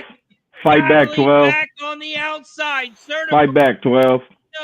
Here comes Big Blue. Fight back, 12. Big Blue Line is your fight back, 12. Hey, so wow. So what did we see the last 2 races, Razor? That inside coming rail. Up the rail. Coming up the rail. Coming on the inside. Coming up the rail. Closing on the inside. That's a photo. It looks like there's so much water on the inside. Both horses came up the inside. I mean, just because that's what it looks like doesn't mean that it's playing. But doesn't it look like water, But doesn't it look like it's sitting there on the inside? I mean, I think the 12 might have edged. Let's see the slow motion. I think the 12. I think the 12 edged, honestly. Oh shit! No, I think the one. First, but it looks like the one got it by a nose. It looks like damn. Yeah, the one got it, but they came up the inside again. The 5 comes up the inside. Yeah, the one. And that was a 23 and 2/4 quarter. That wasn't even. They were almost crawling on the front, and he still closed up the rail. Okay, that's interesting moving forward. Okay. And that 14 was flying on the outside. He just waited too long. Yeah, he did. Interesting. He was down the center of the track, moved to the outside. He just waited too long. So, Razor, on all the dirt horses here at Toga at the spa, did you use the Equine Edge wet track numbers? Yeah. See, I did that when we were here on Derby Day. I didn't do it today. Is it raining right now? It's sloppy.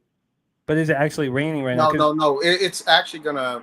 I think they said the sun's supposed to come out and warm up. So. It looks like it's stopped. Yeah, it stopped. But in the paddock before this race, it was still raining, so you can't tell if it's still misting or drizzling. But yeah, 64 degrees over there right now. Moderate rain is what it's showing. on their weather report. That was a great race, Scott. You're absolutely right. That was in the stretch there. That was incredible. Incredible. And over on Equinedge, the race simulator had that one big blue line. They did. They sure did.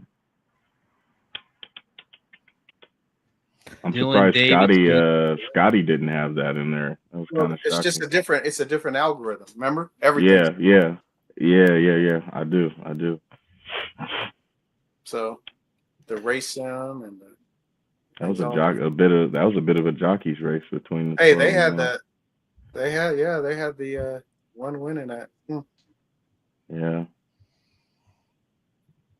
Razor, I got my Cash It shirt on and we've hit 50 likes. I think it's time to time to get into that syrup. 55 likes. That means it's shot time. Hit that like button down below if you haven't already. It's a big show, so we take a shot every 50 likes. Once we get to 100, we'll take another one. Also, we take a shot every time we get a new member. Every time we get a gifted membership, we take a shot as a thank you and a welcome. Hit that like button down below, and don't forget to subscribe. We're trying to get to the big 10K. We are less than 300 away. Hit that like button down below, share, and subscribe. Cheers! Salute to everybody.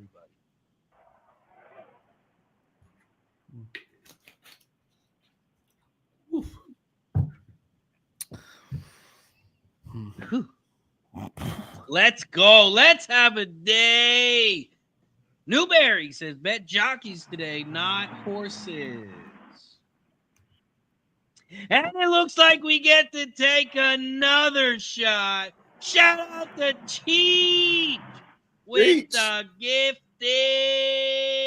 membership. Cheech live in Vegas playing some poker. Shout out to Cheech. Take another shot for you, my friend. Thank you for the support, my guy. Cheers to Cheech. Good luck today. Yeah, Cheech. Go get him, Cheech. We're cheering for you in Vegas, man. World Series of Poker. Our guy Cheech gonna go get it. Let's go, Cheech. Yeah, last year, right before the World Series of Poker, he joined like a couple tournaments, and one of them he cashed big in. Huge, yeah. That was the fun tournament. That was the marathon, not the marathon. What's it called? But yeah, he's a great poker player, man. Because you've seen Cheech, right? You know, in the drummer in the punk band, and it's a great punk band, man. I've listened to a bunch of his music. I'm not really a huge fan of that genre of music, but I rock his music. It's fucking the band's dope. But you know, you see who he's able to playing poker. Not only understand, you know, who he's messing with, but he can look right through. He intimidates people with just no words, just a glance, and he just gets in people's heads. He's elite poker player. Yeah, he's fire. He called me last night on his lunch break or dinner break, and he said he forgot his seat cushion. He forgot his seat cushion at home, so he's got to go get a seat cushion. Sitting all day on those seats, he said those things suck. Yeah, I know all about sitting for long periods of time. it's not healthy. Nasty Nate says, "Where's the ass slapper?" Oh yeah, do you have that clip? I do not have that clip. You need that clip, man. You need that fucking clip. I'm gonna send it to you, but he doesn't like it. Oh, now I have to play it when he comes. Yeah, he really doesn't like it. I might tag him every day for a year. Just post it on X.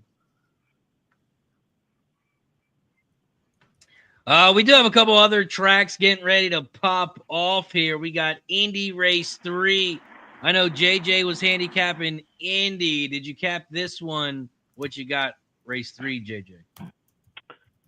Yep, I do. Hold on 1 second. Let me get out of this Parx. I'm just about to fire a early pick 4 off over there, but they don't go off for 18 minutes, so I got a minute.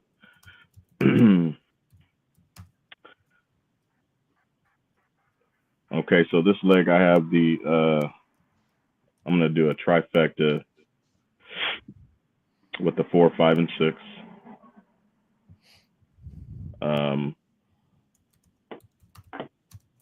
Yeah, I'm gonna do a trifecta with the 4, 5, and 6. I like the 5 running in blinkers for the first time. Gonna take a distance drop today, and a class drop. Not much of a class drop, a little small one, but if I had to single a horse, the single would be the 4 Wisconsin Girl. So I'm gonna play a trifecta straight. I'm gonna key the 4, and then I'm gonna throw in the 5, 6, and you could throw the 7 in there. You could, but I'm not really interested in the 7. Although Mitchell Murrow is in the irons, and I hate to leave him out, but hell, I think I probably will throw him in there. Yeah, I'm gonna throw him in there. So I'm keying the 4 with the 5, 6, 7. Kev, we heard from the 3 of us on the Belmont Stakes, but not from you. Yeah, I mean, I like what you had to say. I know what's coming. Oh no, the setup. Yeah. It was. I knew from the first breath. Yeah. Well, you know what? But to be honest, Jimmy, I mean, you have a point. Now, I think that I think journalism, I mean, captured the hearts of millions. Yes. Was I one of those? Yes, absolutely, 100%. I mean, I just think it was he etched his name in that race in the history books. You know, people will talk about it forever. It's one of the greatest performances that I've seen. With that being said, this is the 3rd leg. It's been tough. And when I looked at this race and I looked at the running style, and this is going to be both for journalism and sovereignty. It's a smaller field. My belief in this race is that Rodriguez and Crudo are the speeds of this race. I'm not a real big believer in Rodriguez. I think he's going to go. I don't think he can win the race. I think Crudo's going to set with them. They're going to, you know, they both have to go. And the horse that I'm most interested in, and I believe probably in this race is probably going to be the smartest jockey, is going to be Flavien Prat on Baeza. I think that he sets mid-pack. He's going to get a jump on sovereignty and journalism. And I don't think they run that horse down. I think that Baeza runs Rodriguez and Crudo down, gets first jump, and I think wins the race. And that's what I think. That's how I look at it. That is the most, other than sovereignty doing it again, that I believe that's by far the most likely scenario. Yeah. So that's how I'm looking at it. And if it doesn't work, then I mean, if it doesn't happen, you know you're going to have sovereignty and journalism coming, and then all of a sudden you're just going to have a great race. But I just think from the tactical standpoint, I think Pratt is so good at gauging this, man. He is so good at it. And he's going to set right on the outside and let those two duke it out. And the only thing that scares me, Jimmy, is and I don't know, man, you guys can figure. Crudo, the 5 horse, scares me. Rodriguez, I know he's going to go. Say if Rodriguez doesn't get out and they let Crudo walk, that's the kind of stuff that scares me. You know, but I'm banking that we have 2 of them knocking heads. Pratt can set right off of them and try to get first run on the other 2 monsters behind him. He's going to ride Baez really good. I mean, and when me and G were at Santa Anita, and journalism did the same shit, trying to squeeze through on the rail. I had 25 on Baeza, and he was like 24-1, and Journalism barely got up to win, and that was on a dry track. So if he does that again today, Baeza's gone. And if you look at the Derby, I know people are looking at, okay, the, sovereignty running down Journalism, but you got to go back and watch Baeza and watch the trouble and watch the way that horse had to get to where he needed to get to. And it was impressive in itself for him to get up like that. And I'm like, oh my goodness. If Pratt, here's one thing that we can say, and this is fact, so it can be debatable. Baez has already beat one of these horses already. Yes. Yeah. So we can say whatever convincingly too. Convincingly. Baez is definitely a player without a doubt. So that's where I'm gonna lean in that race. And see what happens, I like Baez a lot in this race. But Baeza, I'm very, very concerned about beating Sovereignty. Yeah. I could see that. I just think I could see that too. I think you're accurate on that, Jimmy. What I learned a lot is like pace makes the race, and you're absolutely right. I just depending on how this track continues to play, the running style is what concerns me. Like, if you want to sit back and just hang out and I meant to mention that a minute and a half ago, and I had to, something else took my thought. But if Sovereignty is more than 6 lengths off the lead, there's a real problem. We have last 40 years. It goes bigger than that, but for me, the last 40 years of sample size. If you're not within 6 lengths, you're in big, big, big trouble. So we watched it yesterday with Good Cheer. The horse is arguably a fantastic horse, but just set back too far, and once it started to try to make the run, it just got tired. It's just like, man, this sucks. Well, Good Cheer, Good Cheer delivered on Derby Day because of our guy Christopher Ing was watching him. Good Cheer, Christopher Ing went on, thinking of his mom, on behalf of his mom, who he passed away this year, and Christopher Ing was on Good Cheer because that's what his mom always brought. That stuff is magic in horse racing, and you got to catch. It's a special thing that you can catch at times. And Christopher Ing wasn't watching Good Cheer yesterday in person. You need our guy Christopher Ing. There he is. There he's right there. Christopher Ing.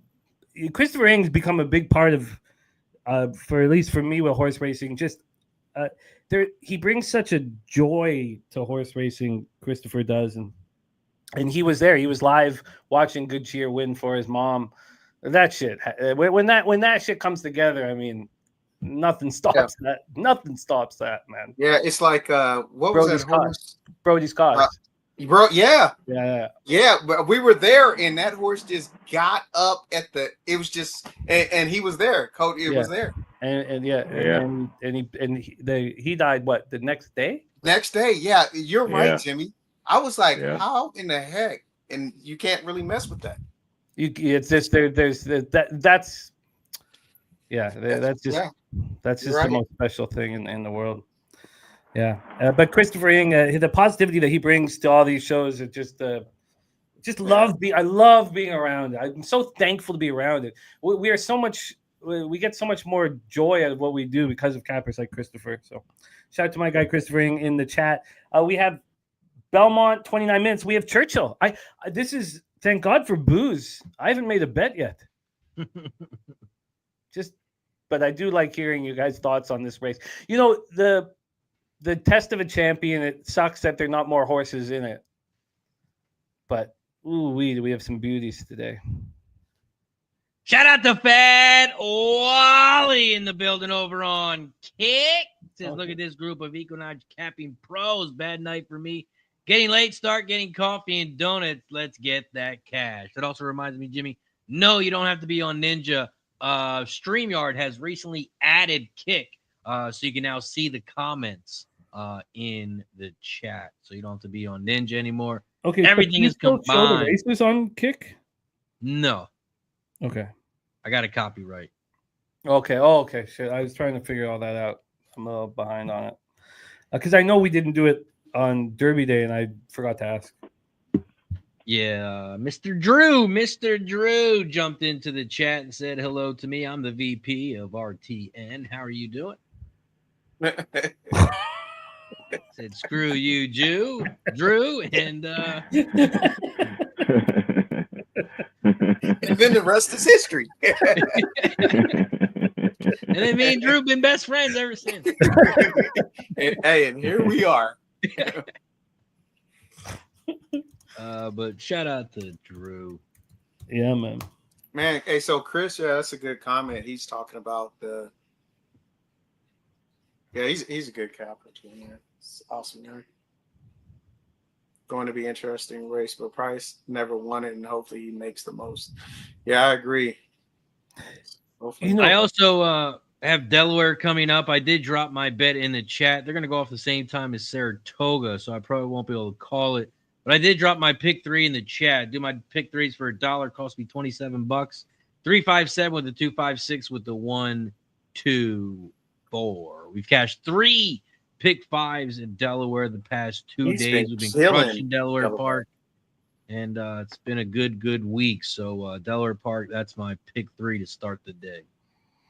I have a who I think will become I think we'll get double digits on race 2 at Churchill. And that's St. Albans Raid. I expect the St. Albans Raid to be left. Are you on the 7-2 on race 2? Yeah. I'm only betting the 7 in race 2. And we'll talk about it more when it comes up.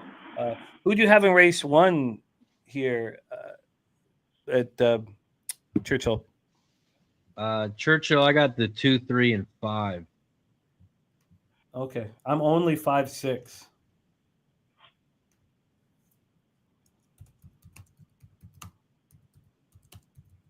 Five, 6. We got Churchill in 16 minutes, but first we have Saratoga race 4. When does that pop off? They pushed it back because of the races. Gotcha. Yeah, so we got 26 minutes, so we got plenty of time. Yeah, they got.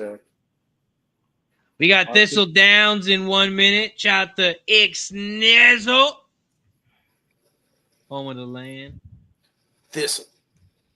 We got Parx race 2 in 4 minutes. I didn't handicap Parx. Did you guys? JJ, you capped Parx, right?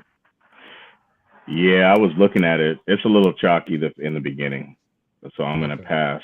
I'm gonna pass on the first part of the card. But I do have a pressed pick 3. I usually do like $5 pressed pick 3s for like $10. 2 horses, 2 singles, or 1 single, 2 horses, something like that. That's coming up though in a couple of races. I'll make sure I drop it in the Chizat. Perfect. After Parx, we have Belterra Park race 1 in 5 minutes. We got Delaware race 1 in 7 minutes. Any of you guys cap Delaware today? Yeah, I'm building my pick 5 right now. The first leg, I have the 3 and the 7. 3 and the 7. Delaware Park's got the Derby next week, the first ever Delaware Derby. Are they starting to take care of you over there? What did they? That's such a mistake by them, man. What the fuck are they thinking? I guess they don't know. They don't realize what they have. Jesus. Yeah. I tried talking to a guy one year, and he was like, "Oh, I got to talk to a guy who's got to talk to a guy. It's very hard." And but the waitresses take care of me. I go there and booze and drink and eat. I get there, and she's like, "Your usual?" I'm like, "Yep." Bunch of old people, all in their 70s. couple 80-year-olds. I got a couple new grandmas, grandpas. Right. I used to have that at Caesars back in the day when I was going, 7 or 8 times a year, because they have the unions in Vegas, right? Mm-hmm. So the servers at Caesars were all 65, 75 years old, right? They would always treat me like a grandson, and they'd pour me a drink and then touch my face, Yeah, they finally let me take my. I got kicked out one time because I had a book bag, but they don't mess with me because of my book bag. Yeah, that was bullshit. I told you about it. I got kicked out of a bar in Toronto, sports bar, and it's nothing. And I wasn't saying anything wrong with it. I had a large bet on an under in a WNBA game, and so I was cheering the bricks and the clanks, And I guess I don't know what they thought I was doing, but I'm standing up cheering the bricks and clanks. I guess they think I'm just some asshole. I have $500 on the under in a WNBA game, and they kicked me out of some. But I wasn't saying anything. I was just like cheering the misses. Right. I just wanted them I wanted them to play bad basketball. Like, this guy just hates people. He wants everyone to miss. I got kicked out. I couldn't believe it. They were like, "Sir, you have to leave." And I was like, "What?"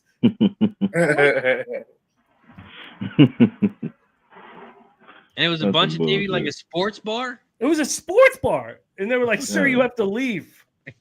That's some bullshit. Sorry, sir, you can't cheer here. No cheering. That's crazy. And finally, Churchill, baby.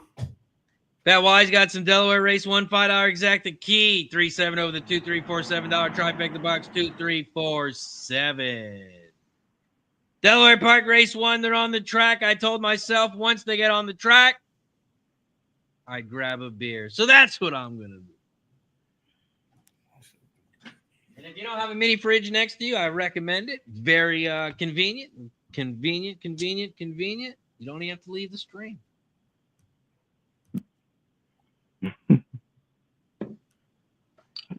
Stock it with your favorite goodies. Also, shout out to G. His daughter-in-law pushing as we speak. Pushing. Oh, wow. Is that grandbaby coming soon? Mm-hmm. Oh, my gosh. Yes, sir. I texted him this morning and said, what's the baby update? He said, pushing now. So oh my God. Wait and see. I said, let me get out of your way, sir. Yeah. Mid text. Push. Oh, that's so exciting, man. That's so exciting. Can you what a wonderful family they have. Oh, man. Best family. Struggled, man. I struggled in the ER, man. It was rough. It was rough. Seeing a baby come out your girl's vagina is different. Oh man, Ella came out with a cone head. They're like, she could be okay. Man, they're like, yeah, it'll get back to normal.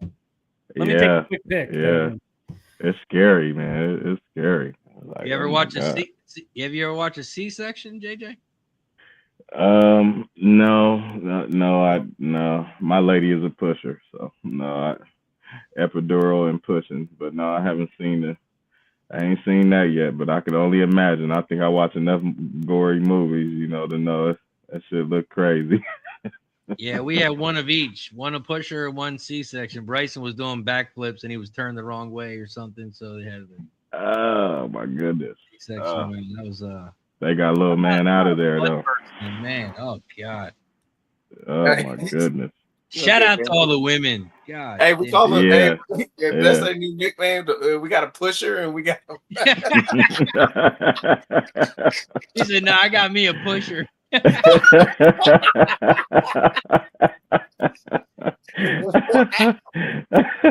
said, "God, man, that's a pusher." What you got? Telling you. Oh my goodness! Wow, that's funny. Man. Yeah, it's rough, man. I just got myself a pusher. That's all so calm and cool. Yeah, man. I was struggling in there, man. you think I was the one having the baby. It was crazy. It was crazy. Let's see. We got Delaware Park heading towards the gate. We're 8 minutes away from Churchill. So let's break down Churchill Downs race 1. It's a 6-furlong race on the dirt. It's a claiming 16K, mares 4 and up, and the purse is $55K. We got no scratches. It is a 6-horse field. Here, Churchill Downs race 1 started the pick 5, the pick 3, and the double. You can also bet win, play, show, exacta, trifecta, and superfecta in this one. Here at Churchill Downs race 1, Scotty's picks 5-4-1, race simulator 5-4-3. Here at Churchill Downs, man, I thought we were going to get a bigger price on the 2. I got the 2, 3, and 5 to start the pick 3 and the pick 5. I like that 2 at a price. We'll do it live. Horse has a ton of speed and is good at this distance. Has been raced 10 times and has been in the money 8 of those times.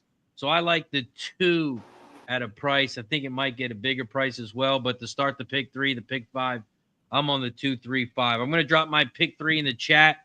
Those are the 3 horses that I'm using in the first 3 races. So I'll be doing exactas and trifectas for each race. $3 exacta box, $3 try, $18 each way, $36 total. Churchill Downs race 1. JJ, Churchill race 1. What do you got, my friend? So I'm on the 3. I really like that 3, man. I've been going back and forth this morning about singling. I really like this 3 horse. Are you concerned that it what it's going to do on dirt? No, I like those. I like turf to dirt ratios. But it's only being turf and synthetic. But the family, it comes from a dirt family too. Yeah, Run Happy. So I really, I kind of go off genetics. I like genetics. So I did race one time on the dirt back in twice, right? Twice on the dirt. Yeah, I like genetics. So I'm hoping that those genetics will show. I think you got a great. I completely understand why you're on the 3, and I guess if I could go back, I can't do it because it's a 6-horse field, and 6-horse field. I don't feel like you can take 3 horses. Unless you have short prices. But this 3-horse used to race on dirt before switching over to turf, right? Two races. Yeah, so it had 2 races on the dirt, but so here's the. Equinedge shows 6 races. Actually, let me look at that. Yeah, it does. Oh, yeah, you're right. Because I'm only looking at the last 11 races. So look, this is like one of my angles with that 3 was if we look at Run Happy, right? Run Happy, most of Run Happy's wins were over 1,200 meters, 6 furlongs, 6.5 furlongs, and allowance claiming races. Pretty much going straight to the front, breaking well. Some races breaking bad, going straight to the front. I mean, it was a 1,200 meter monster, right? So then let's go to the mom, proud dam. So when you look at the mom's stats, so the mom actually made more money on the turf than she did on the dirt, and she wasn't quite the miler. I mean, they didn't really race her too much in like sprints, but she had a couple of wins at Belmont, back in 2011 in allowance races and maiden special weight races under Tag Barclay. So I think the horse has a shot on pedigree. That's pretty much a pedigree play for me. That's fair. It's a 3. And then if we go to like some of the, let's go to like the win rates, right? So the horse has a 24%, it boasts a 24% win rate, second only to the favorite in this field. The pace rating is a 38. So that tells you that, at least in my opinion, the horse is probably going to sit mid-pack. The strength of races that the horse has been in is rated at 57, which is just below where they're at right now. I think the strength of this race is 60. So with that jockey and trainer combo, I think the 3 is a player. Probably not a strong single as I want it to be, but when I take a stand, I take a stand. So I'm definitely loving this 3 horse big time, and I'm gonna more than likely single it in the pick 5, more than likely. Let's go, Jimmy. What about you? How you getting paid here? You know, we've capped J.K. Sweezy a lot down in Tampa, and his numbers off the claim are not that strong, but strong enough for me. I think this is the situation that Princess is Olivia is going to be, definitely on the board, but we're talking about an even money favorite. If we had to cap this race together, I'd probably bet it differently. I'd probably include the 3. I used Miss Jeopardy, the 6. This third race of the form cycle. Out of a Garcia barn that I trust. Morales hasn't had a very good season as a jockey, but he's another jockey I trust. And we have 3, bad races in a row. I like the 6 too, because the 6, anytime I see a horse win over 1,400 meters and they're just running over, 6 furlongs, 1,200 meters, those are players. Those are just split decisions, pulling the trigger too early, too late, getting good racing position, and you already know the 6 is going to put some pace on. It ain't going to probably keep up with the 5, but pace-wise early on, the 2 and the 5, but it's going to be there. It's going to be there. I think the 6 is a good value play, without a doubt. At this number, for sure. If I could go back in time, I would have exacta boxed. And I mean, I could still, delete it and start about. I'm going to leave it as. But I would exacta box the 3, 5, 6 and not double into the second race. Yeah. But I'll stick with the plan here because I kind of want the double into the next race. Maybe I could. I'm just going to leave it. But Spooner always tells me, it's like, we need to have the show the night before. I know, right? To kind of dial everything in. I mean, it's not a bad idea. Definitely not a bad idea. Because I don't see us as morning line. We're not like a on the fly cappers. We could, but I think we focus on shape of the race, and we're putting in the work the night before, so you know what you want to do today. I think that they're heading towards the gate here in age. Churchill. Kev, you dropped your pick 3. Talk about it real quick. I'm on the I was over here looking at Woodbine now.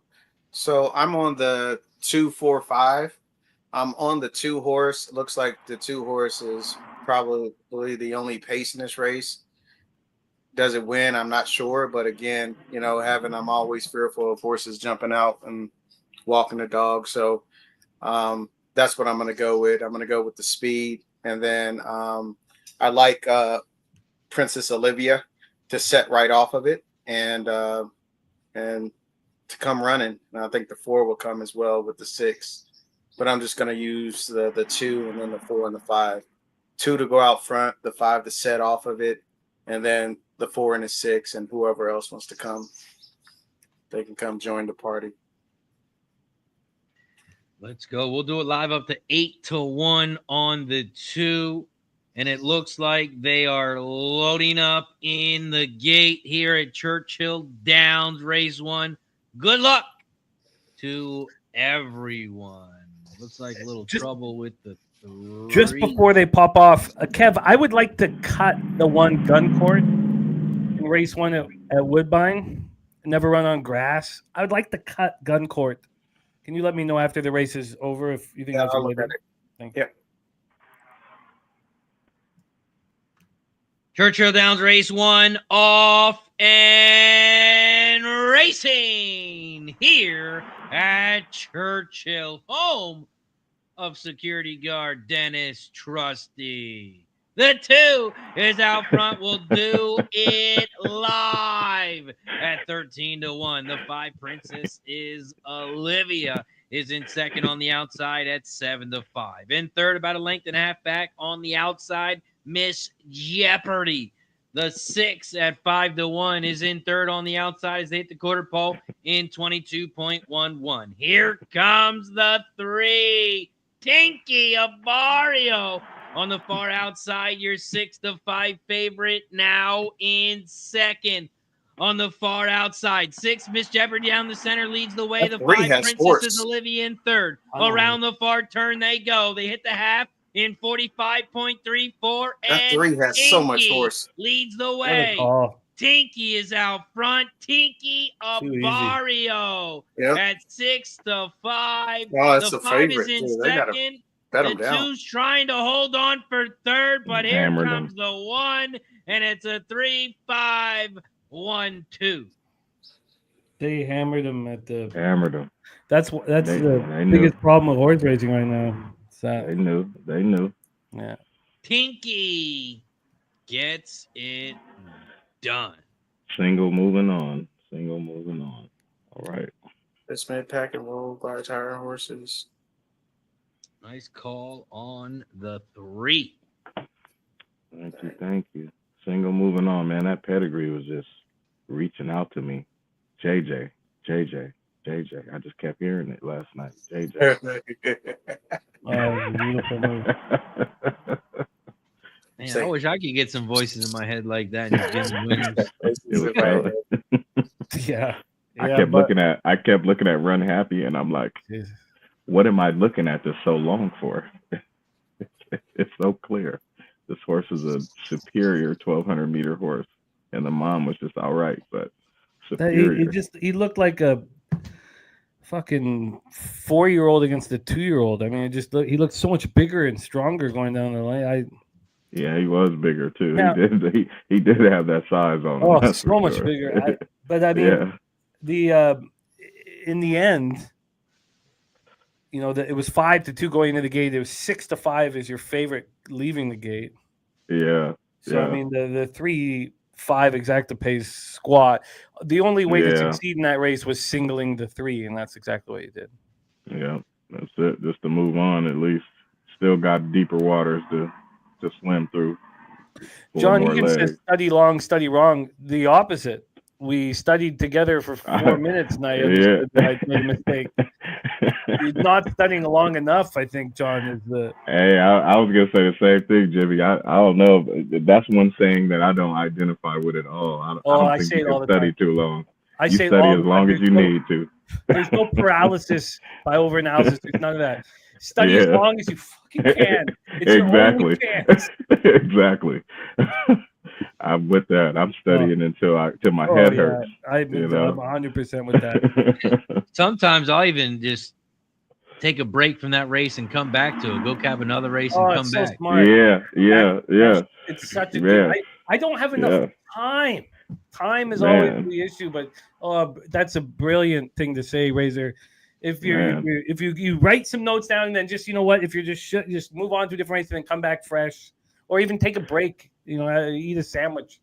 Right, do something. Just like yesterday, the early pick 5 at Saratoga, get to the last leg, and that last race, when I saw Kevin had like 9 horses, and I looked at my ticket and I had like 4 or 5 horses, I said, shit, I think I should have spent a little more time on that last leg, because you know, I didn't have Dettori, you know, that 8, but that would have paid $2,000, you know, for an $18 ticket. But, you know, the other runners that I had in there just, they just sat in the parking lot. I think my 4 was the only one that hit the board.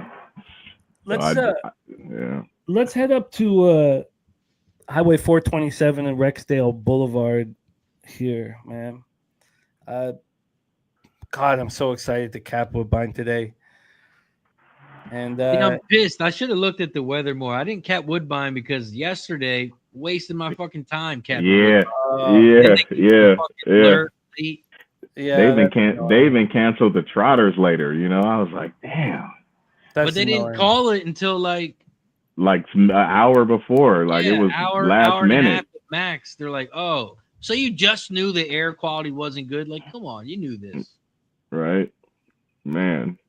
Yeah, it's fucking annoying. It's just wasting all your so much. And we just talking about how little time we have, but I'd love to hear about what you guys think of gun court, because I want to look. I know that gun court as super speedy is capable of running on grass. I really want to cut him though. I want to cut him and only. I mean, it's such a small field. I only want to focus on Daddy Send Money and the 5 ready to collect. I want just a 3-5 straight exact. And I'd like to set up the opening. Pick 3 here. Oh, at Woodbine. Yeah. Okay. Yeah. Okay. So Let me go over there. if you guys could both, Razor and JJ, take a look. Kev, I already set this up with Kev. So Kev, are you green lighting me cutting gun court? Let's see. What horse do you have? I have the 3 Daddy Send Money out of the Tiller barn, and the 5 ready to collect. I don't know much about Sylvester Olivier, the trainer of the 5. I don't know much about. I mean, I think it goes through the 3, 5, and 1.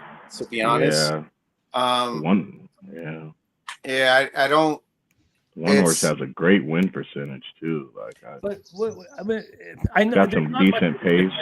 The synthetic to the grass is not a huge difference, but still. I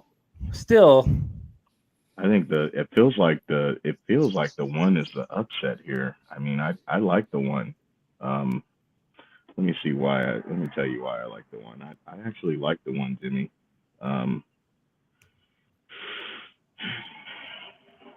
Okay, so remember I was saying earlier that I usually like to bet on horses that do well over distances that are just like right above where they're racing at already.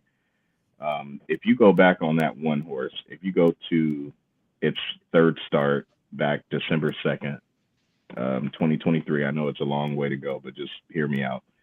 Over 6 furlongs in a 150K stakes race, that horse was running behind the 2 speeds, the 6 and the 3. Midnight's Mascot and Frank Dancer was the winner there. And that was on the dirt. I think any short races like these, like any sprints like these, I just feel like when you take a horse from dirt to turf, they either get quicker or they just don't like it at all. And I think the 3 has enough stalking pace and a high enough win percentage and a decent claiming class to like really be competitive in this over 5 furlongs. Do I think that it's going to win with flying colors though? I would say probably not, but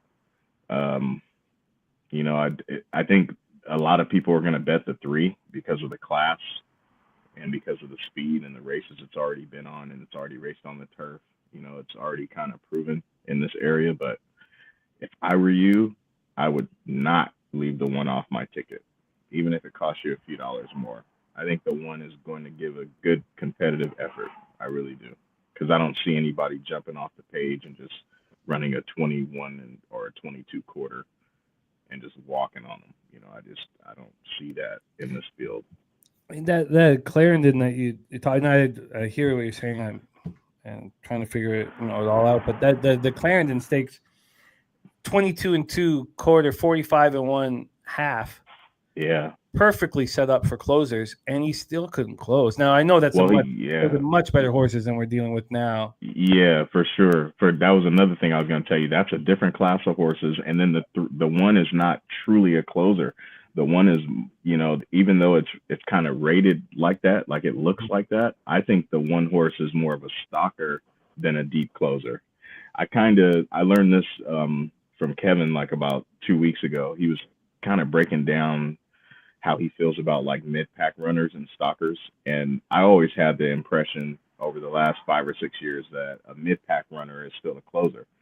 But in his mind, he was telling me he feels like mid-pack runners are still potential pace setters, because they're just sitting right there in the pace and they're just kind of a couple off the lead. So I kind of have lost a lot of tickets thinking that mid-pack runners are going to close, and they don't. So I think the 1 is not necessarily a closer. I think it's like right in that gray area of just stalking and just kind of sitting right there. Yeah, you're absolutely right. Also, guys, we are about a minute away from Saratoga. Saratoga Race 4. I locked in the 4, 8, and 9. 4, 8, 9 exact the box. 4, 8, 9 try. I like this 4 at a price. Quick to accuse. The 4 is my top horse in this one. Kev, what do you got? Saratoga Race 4. They're getting ready to. Yeah, I'm gonna do a small pick 4, and I'm gonna single the 9. But playing this race, I'm gonna use the 9. I like the 5 at a price into pleasure. I'll also probably throw in your 4 as well, but my 2 top horses are the 9 and the 5 in this race. 9 and 5 top horses for Kev. Jimmy, did you play this one? Oh yeah. I've got all the dirt races done. I'm 7, 8, 9. Eliminate. I'm not sure if it's Hades or Hades or how to pronounce the 8. 7, 8, 9. Eliminate Hades and General Partner. 7, 8, 9 as they start to load up in the gate. So I'm gonna exact that. I put the exact in. I'm just gonna try it for $1 as well with those 3. I'll pop in the chat here. JJ, what you sipping on, and what you got at Toga Race 4? Sipping on a Coors Light because I got to take it light. I'm not like you guys. My liver can't handle it. We don't know if our livers can handle it though. y'all get busy. I might go get my Captain Morgan or some Malibu rum or something. But as far as the picks go, in my pick 5, which I got knocked out of because of 12 loss, I had the 4, 8, 9 in this leg. So I'm just playing my picks back. So this leg, I have the 4, 8, 9. That Wise got the $5 exact the key 7-9 over the 1-6-7-9 $2 try box 1-6-7-9. Belmont Saratoga Race 4 away and racing here at Toga. Toga Race 4. The 6 has shot to the front victory way. He's out front, leads by a length, maybe a half. The 9 is in second on the outside. General Partner, your 3-2 favorite in second on the outside as they head down the backstretch. They hit the quarter pole in 22.86. Here comes Into Pleasure. The 5 in third on the inside. Here comes the 4 sitting pretty down the center of the track in fourth. And here comes a big move on the outside by the 8 and the 7. Eliminate at 9-2, making a big move on the outside. They hit the half in 45.64. Victory Ray, General Partner, those are your top 2. But here comes Eliminate on the outside in third as they hit the far turn. Come on, Pratt. One horse looked like he pulled up as they turned for home. Around the far turn they go. The 9 is out front, General Partner. Battling on the inside, Victory Way. 9 but looks General good. Partner, 9 looks the great. 9 is going to pull away. Great single. Great single. That 9 looks phenomenal. Good single. 9-6-2. Wow. Good single. I wasted 2 horses in that leg. Ain't that something? Good single, brother. Yes, thank you. Finally, Pratt's got to get one of them, man. He got nosed down. You know what's so interesting about Pratt is like seeing him race at Santa Anita all those years, and then just watching him progressively leave Santa Anita and just start racing, on the bigger tracks, getting those, the better rides. You know what I love about him? Just amazing. He never gives up.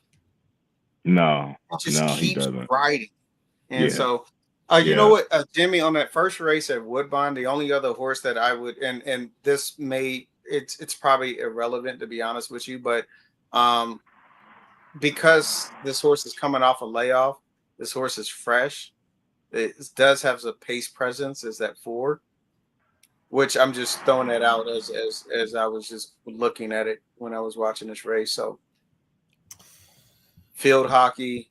Yeah, looks like he's coming off and he may just be whatever, but just you were asking for different things. But I mean, I think he can control the pace. He's coming in fresh. Workouts are okay, but he could, like JJ said, that one. I think the 1 is going to sit there. 5 will probably sit there. You know, probably 1, 3. My action at Woodbine starts in race 2, so that's why. Yeah, that's the pick 5. Yeah, that's where it starts for me. Also, shout out to Fat Wally. He got that exacto over at Saratoga 9-6. Wow. All right, Fat Wally. Morning. Good morning. Wally's the man. Wally. He's got his coffee and his donuts. He's ready to rock and roll. I know, right? Especially after that crazy trifecta exacta he smacked yesterday. That was crazy. 744 to 1. 744 to 1. Yeah, that was insane. Insanity. Good God. I And he played it for I think he played it for $1 too, so it was double. Well, he was up. Well, yeah, I think because remember he was plus 14. He was plus 14 something. So yeah, plus 1400 something. Yeah, right out the gate. Yeah.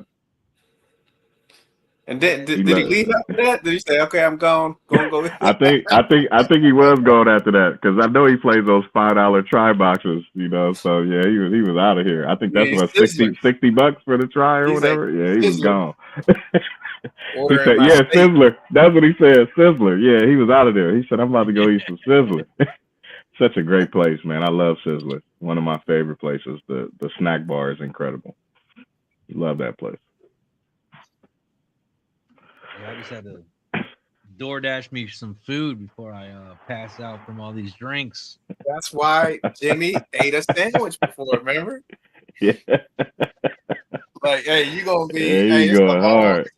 It's still in the morning over here. I mean, Jay and it's 11 here. It's probably 10. Just at the 1 o'clock hour here. 1 o'clock hour here. We still in the morning, man. I mean, I can go order pancakes at a restaurant. I was just about to say, yeah, it's 10 o'clock, man. It's early. Shoot, I haven't eaten anything at this particular moment, but that's okay. I'm not hungry yet. Not yet. And the wife, she won't be home till I think 8:30. Oh man, you got all day, so you gotta pace yourself. Dude. You have no excuse if you pass out. Right? You can't say, I had to go get the kids. I had to go get them break. Hell yeah.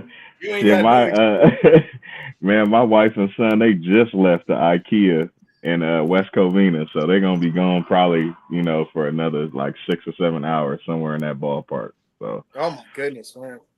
But she already Spencer told me Hicks she's leaving me alone. Don't make the DoorDash guy wait. They don't like that. So you got to tell him to drop it off at the door. Drop it off. Yeah, I know, right? Yeah, the tip's on the app. I don't even need to meet you. No offense to anybody that does DoorDash. No offense. We just heckling over here. That's all. We just heckling. John the Lucky Power in the building. Says Razor Sharp is a walking bottle of liquor. Right. That Wally says JJ $2 try yesterday plus 1,300 today. Oh, it was $2. Oh, yeah. I knew it was something. Yeah, we knew it was up there for sure. Yeah, that's what I'm talking about, Fat Wally. He does $5 exactas, $2 tries. Yeah, he smoked them. Shout out to Bill. He's got some Woodbine in the chat as well. He's copying half of Jimmy's homework. I'm honored. Bill Green is a great guy, great capper. I'm honored. Look at that. Look at them ones. See, them is the pick threes that I was telling you about. I love to play those. Man, you play a $5 pick three with 2 singles and a double and one of the legs, and you get a couple of prices in there, 3-to-1s, 5-to-1, stuff like that. Man, that pays a little bit over $1,000. You can really get some nice hits for a $10 bet. Some nice hits. I think Woodbine is going in the gate. God, it's such a beautiful day here. I know the wildfires in Saskatchewan are messing with. So the meetup up at Woodbine is not only people are coming from the States. I mean, it's just Canadian. No, it's just completely open to everybody. Okay. Oh yeah. Okay. Oh my God, yeah, it's just open to. When you said it, I was like, man, is it only Canadian? Oh God, no. Okay, I'll figure out. No, we want as many people as possible. We've been talking about doing this for a few years, so we're just finally. When do you think it's going to be, or you have a date? Well, we have the date August 23rd. The problem is it's Traverse Stakes Day. Oh. That's right. So I mean, we're still kind of discussing it here. That we can't do it the Saturday before because it's a King's Plate. I can't do it the Saturday before that, which I'd like to. I guess we could do it the very last Saturday of July if we want to stay off of the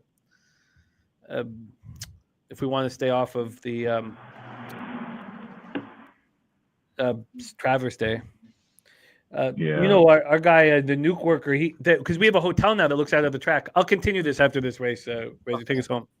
Woodbine, they are off and racing at Woodbine. They got a tractor or a big truck that moves their gate. We got a 1945 tractor at Delaware Park. Woodbine, the one gun court has shot out to the front. Ready to collect is in second down the center at 8-5 as they make their way to the far turn in this 5-furlong race on the turf. Here comes the 6 on the outside in third, Dodester at 14-1. Field Hockey's in fourth on the inside as they hit the far turn. Around the far turn they go. The 5 is out front, ready to collect, and he's out front, leads by a length. Guncourt's in second, but ready to collect. He's going to be collecting the check for the winner. He is going to get it done. 5-1-2 is your final. Ready to collect, Guncourt. Your top 2 at Woodbine. Final time, 56.39. Oh, I love it. Cherry saying that the rain clear for the rest of the day. The track starting to dry up. Do you think it's a real problem that it's on Traverse Day? Like, is that a bad thing to everyone? Why is that bad? Well, yeah, I was gonna ask that too. Like, what are you? Because I guess we'd go live. Generally, we'd have a live show. Like I said that to Jose, I was like, "Oh, we can't do a Traverse Day." He's like, "Why not?" It's like if it works for you guys date wise, at least you get another race to cap and bet all together at the track. Yeah. No, that's a good point. I mean, it sucks. Like Spencer Hicks, for instance, he's going to be at Saratoga, and if it wasn't Traverse Day, he'd come up and hang with us at Woodbine. I see what you're saying. My first thought though was, we can't do it on Traverse Day, and then Jose was like, no, why? So I'm still trying to judge whether it's a good thing or a bad thing.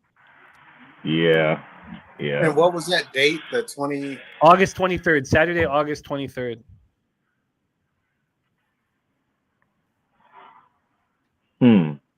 That's interesting.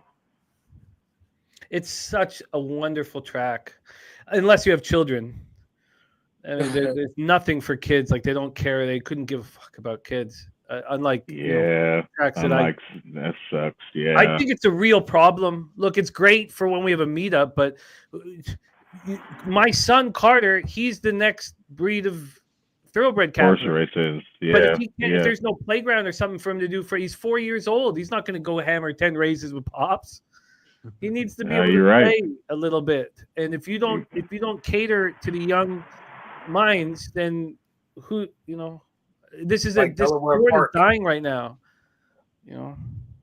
Move to Delaware, Jimmy. We got a playground outside. You can bring your own cooler, your own grill. Yeah. That's magic. Yeah. Family friendly. It's true though. Yeah. Hey, I did say this, that we did not see one when we were at Santa Anita. We didn't see one kid. Well, but it's a lot of them. That's because they're on the other side of the track. That's why that whole area is just for kids. Gotcha. Yeah, it's literally like where you sit, the box seats and all that. Okay. It was for Breeders' Cup. Okay. Yeah, Kev, listen to this. My wife wants us to go to Santa Anita like twice on every trip because I am in heaven and the kids will play for 3 or 4 hours. There's 2 different huge playgrounds. Okay, gotcha. Yeah, they just closed it. They had it closed. Yeah. Damn, that's crazy.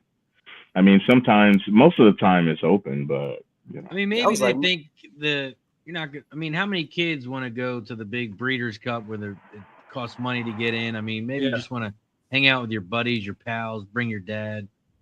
Yeah. Probably not that many, I would say.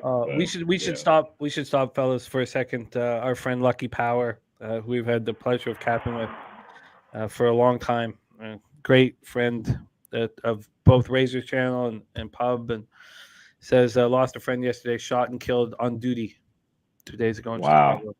4 years on the field. I'm so sorry, Lucky Power. Sorry to hear that, man. Wow. So sorry, man. And wow. You know, just our thoughts are with you, and I'm sorry you had to go through that. And I mean, there's no words anybody can say to you know, but we love you, Lucky Power. We love capping with you, and I'm so sorry that you lost a friend. I'm so sorry that the world can be so unjust. You know, it can just be unrelenting in its pain sometimes.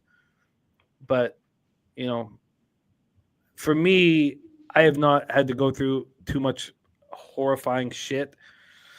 But when things are tough, I'm really thankful to have friends like you, Lucky Power, and JJ and Kevin Razor here on camera, and a bunch of you guys in the chat, and just to know that this is home, and I can be honest with you guys. I can be sad, and I can be real. Yeah. But I'm sorry, Lucky Power, my man. I'm sorry. Wow. Yeah, that's awful, man. That's awful. Yeah, sorry, Lucky Power. Definitely going to send some prayers your way, my friend. Yeah, and, most definitely. Thank her for her service. Yeah, definitely. We'll be praying for her, man, and the families.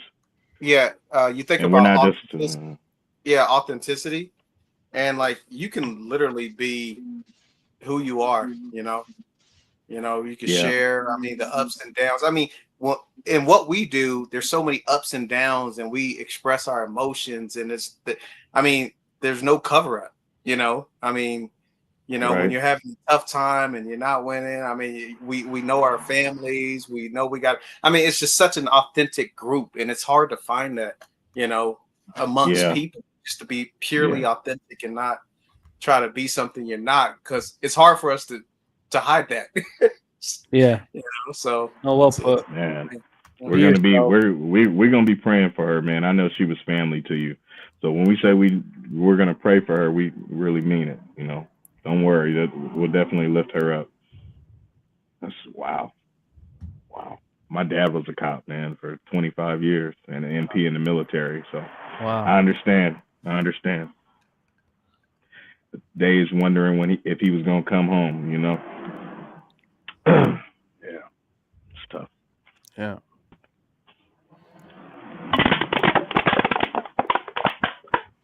We are 2 minutes away from Churchill. We are 6 minutes away from Monmouth, 11 minutes away from Gulfstream. Well, we do got a guy backstage as they load up in the gate. Just very quickly here. This is my 7, though. I want everyone to know I only have a few spots on the board that I really love. This is my 7, 8-1. This is it here at Churchill. Sorry, man. Yeah, I have the 3-7. I have the 3-7 first leg of the pick 4. 3-7. Oh, you got 3-6. Okay. Yeah. They're loading up in the gate at Churchill, so let's bring them on. The new host of Racing with Keith here on the RazorSharpPicks Networks. Our guy, Keith, each and every stride. What up, Keith? What's up, Razor and everybody? Glad to join you on this Belmont 2025. I know there's been a lot of changes, a lot of news to update with everything, but really looking forward to still cashing. So I've seen you guys already hit a couple, so I want to join the party, and maybe we'll start it off with a nice shot here. Let's go. And I thought the shot was just of his balls. But it was JJ. It was JJ getting up and walking away. So I just looked up at the wrong time. I looked up at the wrong time. Look, I'm about to fucking lose my mind here. Let's get this 7 to come home with it. Come on, get the 7. Come on. Churchill Downs race 2. They hit the quarter pole 21.82. This 7 is in second on the outside, and here comes the 6 Tempting Lady in third. They hit the quarter in 21.82, and around the far turn they go. They hit the half in 45.44, and here comes Tempting Lady on the outside. Tempting Lady at 8-5 leads the way. Here comes People Get Ready and Warm Days on the outside in second and third, but Tempting Lady leads the way. Here comes Warm Days, Tempting Lady, but Tempting Lady Hold on. 6-4-1. 3-6 though. God, too fast is what, a 21-4 quarter? Sorry to interrupt your shot though, my man. What are you sipping on, Keith? What are you sipping on today? Well, man? I actually got one of the Jimmy the Bag specials, this kind of medium-sized bottle just for the day. So I was in a little bit of a rush. So I appreciate I just spend time with you guys capping horses and winning some. I want to see this medium-sized bottle. Let's see. It's just like the same kind of size that you get sometimes, I think. Yeah, it's beautiful, buddy. And it's Fireball, right? You're Fireball in honor of my man Razor. I know he's doing the honey right now, but yeah. Yeah, I had to switch up to the Jack Daniels Tennessee honey. Cheers. Oh, Good man, stuff. Cheers. I'll cheers with you guys. Also, let's cheers for Jerry Jones' birthday today. Says, what up, Razor? It's my birthday. Happy birthday to our friend Jerry Jones. Oh, shout out to Jerry Jones. I'll take another one. You ain't got to tell me twice. Cheers to Jerry Jones. Cheers. Happy birthday. Oh, God. Lee Sanders nailed it. We have 2 match bets today. Well, I mean, Baeza's huge, but Fierceness versus White Abario. We haven't even talked about that yet. Is that not just fucking heaven on earth, that race? Yeah, it really is.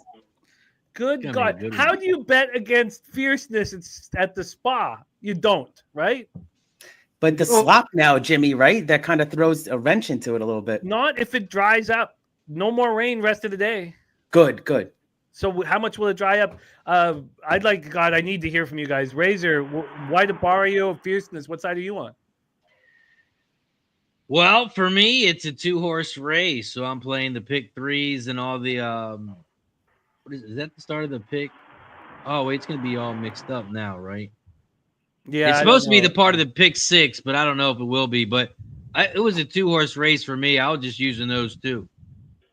The 1 and the 2. If I had to pick a winner. Isn't it the horse for the course, Razor? Definitely is. Loved it.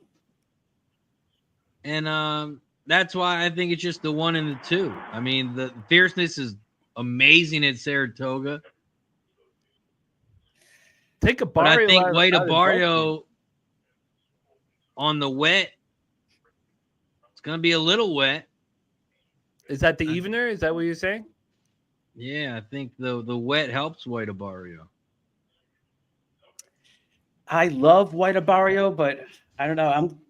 I'm probably not gonna include him just because he's been at Gulfstream just romping the competition, but this is a different scenario. I know it's a shorter field. I think White Abario actually does better with more horses in the starting gate than 5. So tough one. I get it though. The slop could maybe, move him up a little bit. It's going to be tough. I'm going to use Fierceness and Just a Touch. Those are the 2 I'm taking in this one, 1 and 4.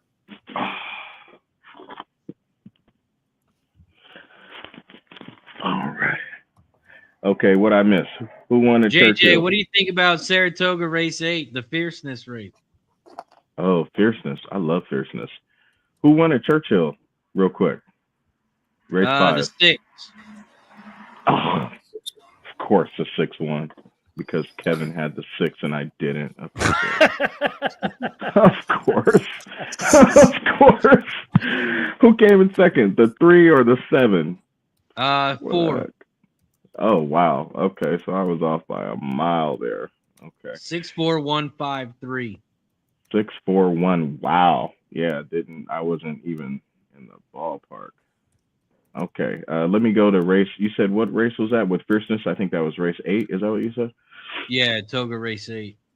Toga Race 8. Okay. So, because I love Fierceness. Fierceness is one of my picks in that race for sure. God, should be the only pick, right?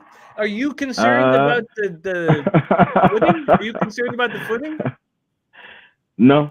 No. Fuck that, right? No, man. No, not at all. And you know what? No knock to Fierceness because I love Fierceness. The only reason I have to add another horse in there is because I can't just rely on speed.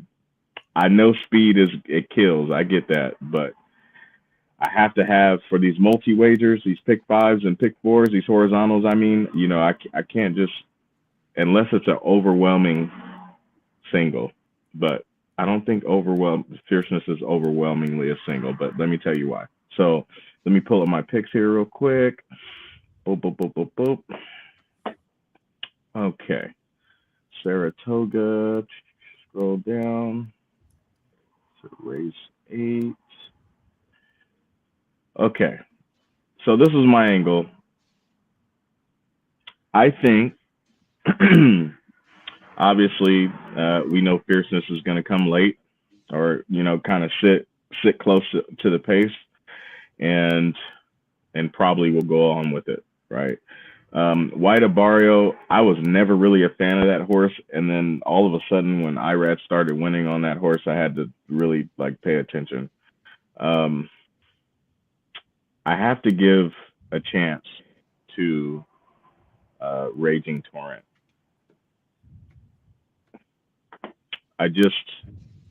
Do I think Raging Torrent will hold being in the front? Probably not, but I think Raging Torrent is going to shape the race. I think Raging Torrent, depending on how far they let that horse just walk on the front, because I'm sure the 4 is going to be closely there, and the 2. You know, Irad are probably, if Irad's the one even riding, I think he is. Yeah, I think Fierceness wins. Let me just say that.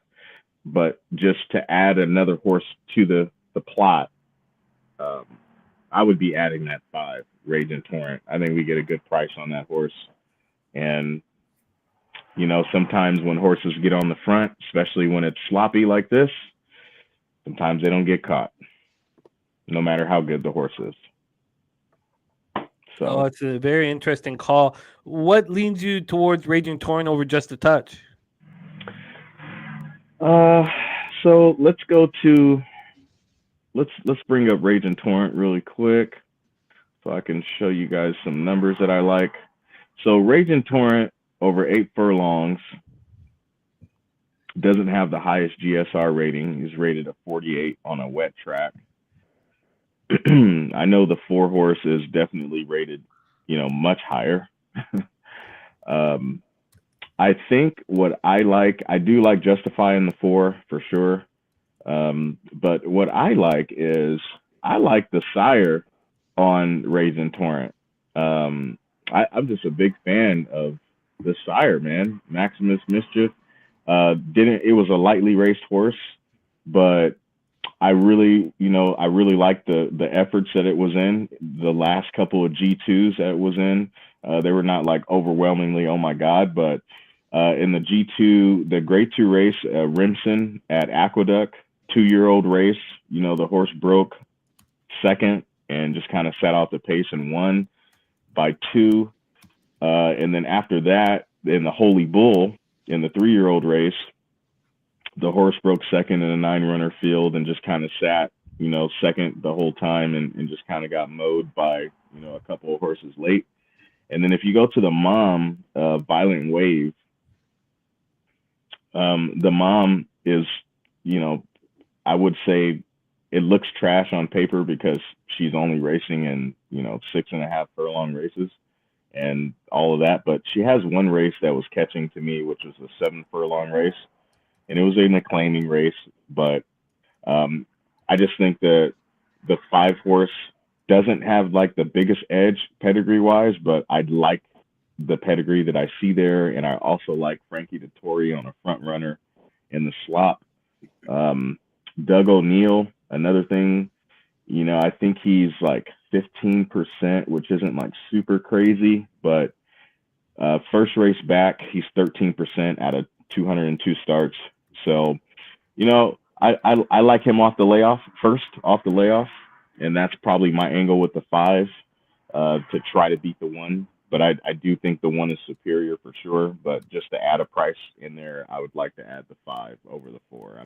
I'm not super big on the 4, even though the 4 obviously has, you know, more class, and you know the 4 looks like a better choice all around for sure. So I wouldn't talk anyone off the 4. But my 5 is going to look like kibbles and bits compared to the 4 or the 2.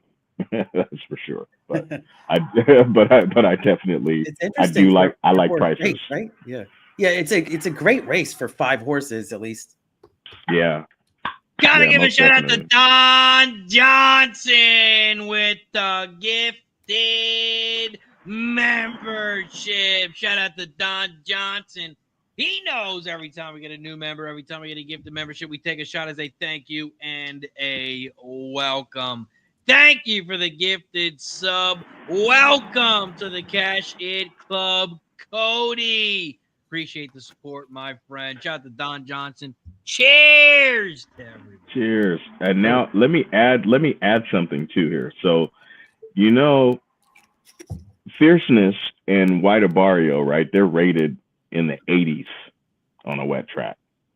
So, I mean, I could see why this is like a 2-runner race, right? Everybody's probably like, yeah, there's no reason to even include anybody else but those 2. The 4-horse, I got to go back to this 4 for a second really quick, and then I'm going to let you guys do your thing. The 4-horse actually gets better as the distance gets further, but over the mile, I mean, yeah, I guess the 4-horse would, I mean, if you single Fierceness, what's Fierceness at right now? Even money. So I think it's fair to say at the gate, the 1 and the 2 are probably going to go from 9 to 5 to 1, to even money back and forth. It might even get worse, like 4 to 5 and, 6 to 5, something like that. Yeah, man, I think I can't give up on my 5, man. I like Raging Torrent. I'm sorry, man. I gotta take a stand, man. I think Fierceness is gonna do its thing. Obviously, White Barrow is going to be competitive. You can see that with its past performances. Even though he's dropping in GSR a little bit today. Performances where? So let's go with Anita and Gulfstream. Yeah. But look at the class, though. Oh, he's phenomenal. He's like, I don't mean to like poke holes. I hate to say it, but it's so true. This class, dude. Yeah, like that horse. I hated. Excuse me. That's a bad adjective. I wasn't in love with White Barrio whatsoever. And when I saw Irad start to win on that horse, because I think that horse is in the Derby, right? The White Barrio was in the Derby a few years back. Yeah. So when I saw that horse run terrible in the Derby, I think T-Gaff was riding him back then. Yeah, yes. And then after that, the horse peaked. He didn't peak in the Derby; he peaked after. And I was like, "Wow, this horse is that good." I'm like, "Wow." So, I'm just not a hater, but. Yeah, I know he's going to do what he's going to do. For sure. For me, because I'm 45 now, and when I was younger, people glorify white horses and gray horses, and I made sure to cut that out of everything that I do. People, horses, the gray white horse and the gray horse, yeah. They say they have more stamina, Jimmy. Is that true? Bigger hearts. I don't know. They have bigger hearts. Yeah. Come on. Look, so and also with the names, my dad beat that shit out of me when I was 10 years old. Don't. He's just like don't.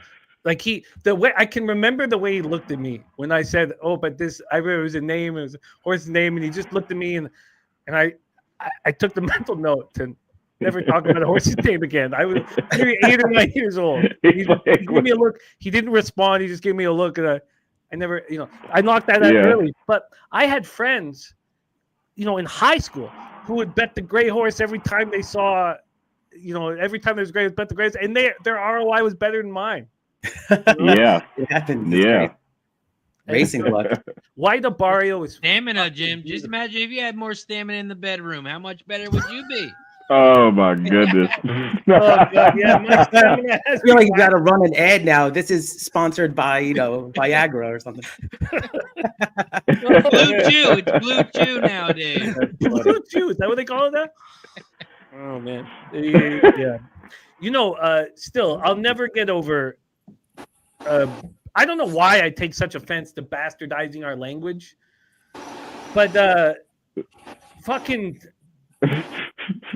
I really dislike chomping at the bit.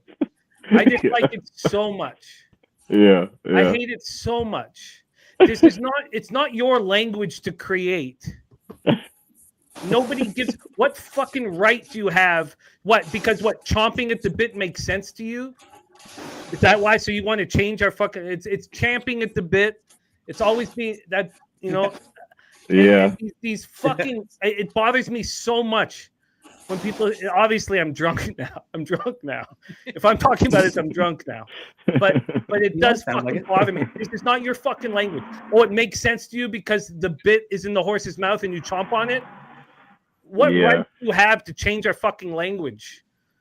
You have no right. When people say so, I don't mean to. If you guys use chomping at the bit, I don't mean to, but that's not the term. If you care about the English language, you will look down upon people who say chomping at the bit. Don't make the language fit your fucking story. Yeah. It's but that's another story, and I know what I'll be saying in the next. I know what you mean. 7 chomping on the outside. Oh man, they said it on Hockey Night in Canada. Luke Gadzik said it last week on Hockey Night in Canada. I was like, oh fuck. I mean, Luke Gadzik I like, and now I'm like, well, I guess I'm gonna put you in the group of fucking idiots. Let's go, Keith! Yeah, just realized it. Over at Gulfstream, and he put it in the chat. 2-4-10, the final. 210-8. 210 exacta is gonna pay 64 to 1. Oh, it floated up. Holy shit! It's even higher, Keith. Even higher. Man, 64 to 1. Nice work, Keith. That's how we started.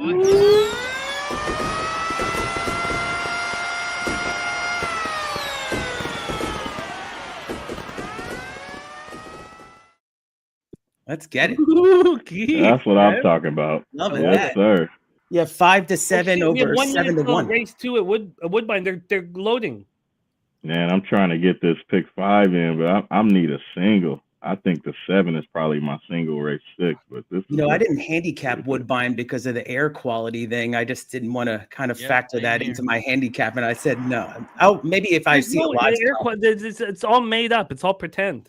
I'm serious. It's all pretend. There's no air quality issues. Well, I was a little worried with all the chatter of that with the big weekend, but they've already had their own issues with this weather. 4-6 exacta box. I don't know if I can get it in. Can I get it in? Yeah, they're still loading up. The 4's loading up now. You still got the 5 and 6. And yeah, Keith, I didn't handicap it because I didn't want to handicap the whole card and then it get canceled again. I wasted my time yesterday, and I cannot believe they. I mean, it's not in the news. It's nothing. It's just not. It's a non-issue. Like, I mean, it's just okay. We're off in racing. I got it in. Woodbine Race 2 away and I didn't racing. Even get it in. That's terrible. Here at Woodbine, it's my Fanny fault. M has shot out to the front, down the center of the track. Here comes On Dine Lady. The 4 in second on the outside. The 2 Proud Mischief in third. The 6 Shameless Affair in fourth on the outside as they make their way to that far turn. They hit the quarter pole in 23.12, and the 5 still leads the way by a half a length on the inside rail. On Dine Ladies in second on the outside, also at 9-5. No, this is not San Anita, the 9-5, 9-5. We are at Woodbine Race 2 as they head around the far turn. Come on. They hit the half in 46.49. The 4 is out front. On Dine Lady. The 5 is in second on the inside, but On Dine Lady, the horse with the most stamina, is going to open up and win this one easy. Wow. I mean, we're going to be live for the pick 3, but it's not going to pay very much. But I'm going to have to play the late pick 5 over there. Final. Okay. Donut Silks in the house. Our guy Donut Silks. What up, man? Got past the first leg. Donut Silks. What's up, brother? What up, Sil? Okay, it was my fault, man. What am I talking about? Chomping and champing? Who gives a fuck? I'm sorry. It was my fault. He's a hand up. That's on me. Hand up. That's on me. That's on me. That's what. Come on. I should save that. You know I'm getting drunk when I start breaking down that shit. All right, Kev. I'm gonna need you to do something for me, Kev. Your favorite. I'm drinking. We're all drinking. You're the one not drinking. So if we get off a little hand, I need you to just. Hey, shut up. Hey,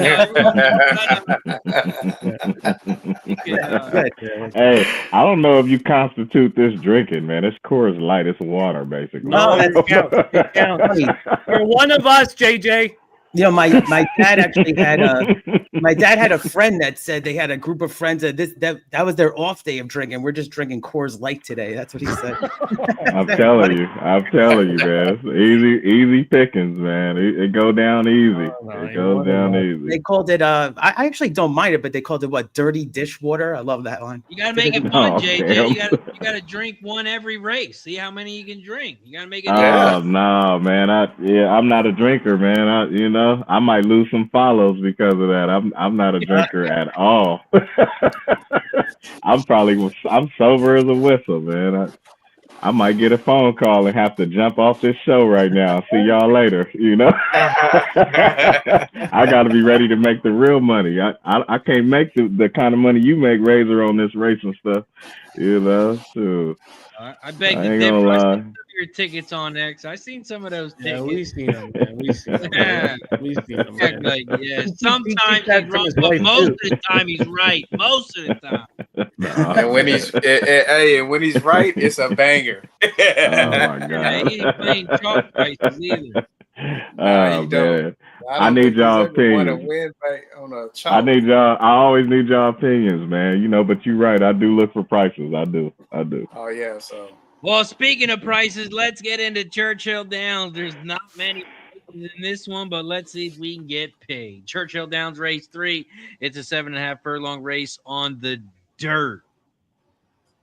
There are no scratches. It is a 6-horse field. This is the start of the pick 3 and the double. You can bet win, play, show, exacta, trifecta, and superfecta in this one. I'm closing out the pick 3 here. I'm alive to the 3, 5, and 6. If I want to make some money, I need the 6 to get it done. But I'm alive to the 3, 5, 6 in the early pick 5. Closing out the pick 3 here. I got the 3, 5, 6 at Churchill. Jimmy, what do you got? Race 3, Church. Unfortunately, I only hammered the first 2 races, but I will listen and cap it as we move forward. It's for me now. It's just Woodbine, Toga, Spa, and Santa Anita when it pops off. Okay, I'm just going to apologize in advance. I'm probably going to ask you what you like in Churchill Race 4. If you could just remind me. No, I'll cap it. I'm ahead of you. I'll cap it. I'll cap it right now. I'm on it. K. Reed, Churchill Race 3. What do you got here, my friend? Yeah, so I'm on the second leg right now. So on this one, I'm 2, 3, 5, 6. 2, 3, 5, 6 on this leg. Let's get it. Also, looking for JJ's X account. I'm going to drop a link in the chat. If you guys could do me a favor, if you got X, retweet that. Retweet that link. Let everyone know we are live. I'm going to make a new one because we got Keith in the building now. But if you're looking for the X handles of the streamers on screen, they will be listed in that tweet. I'm going to send out a new tweet with Keith in it, but those are the handles if you're looking to support them as well. JJ, Churchill Race 3, what do you got?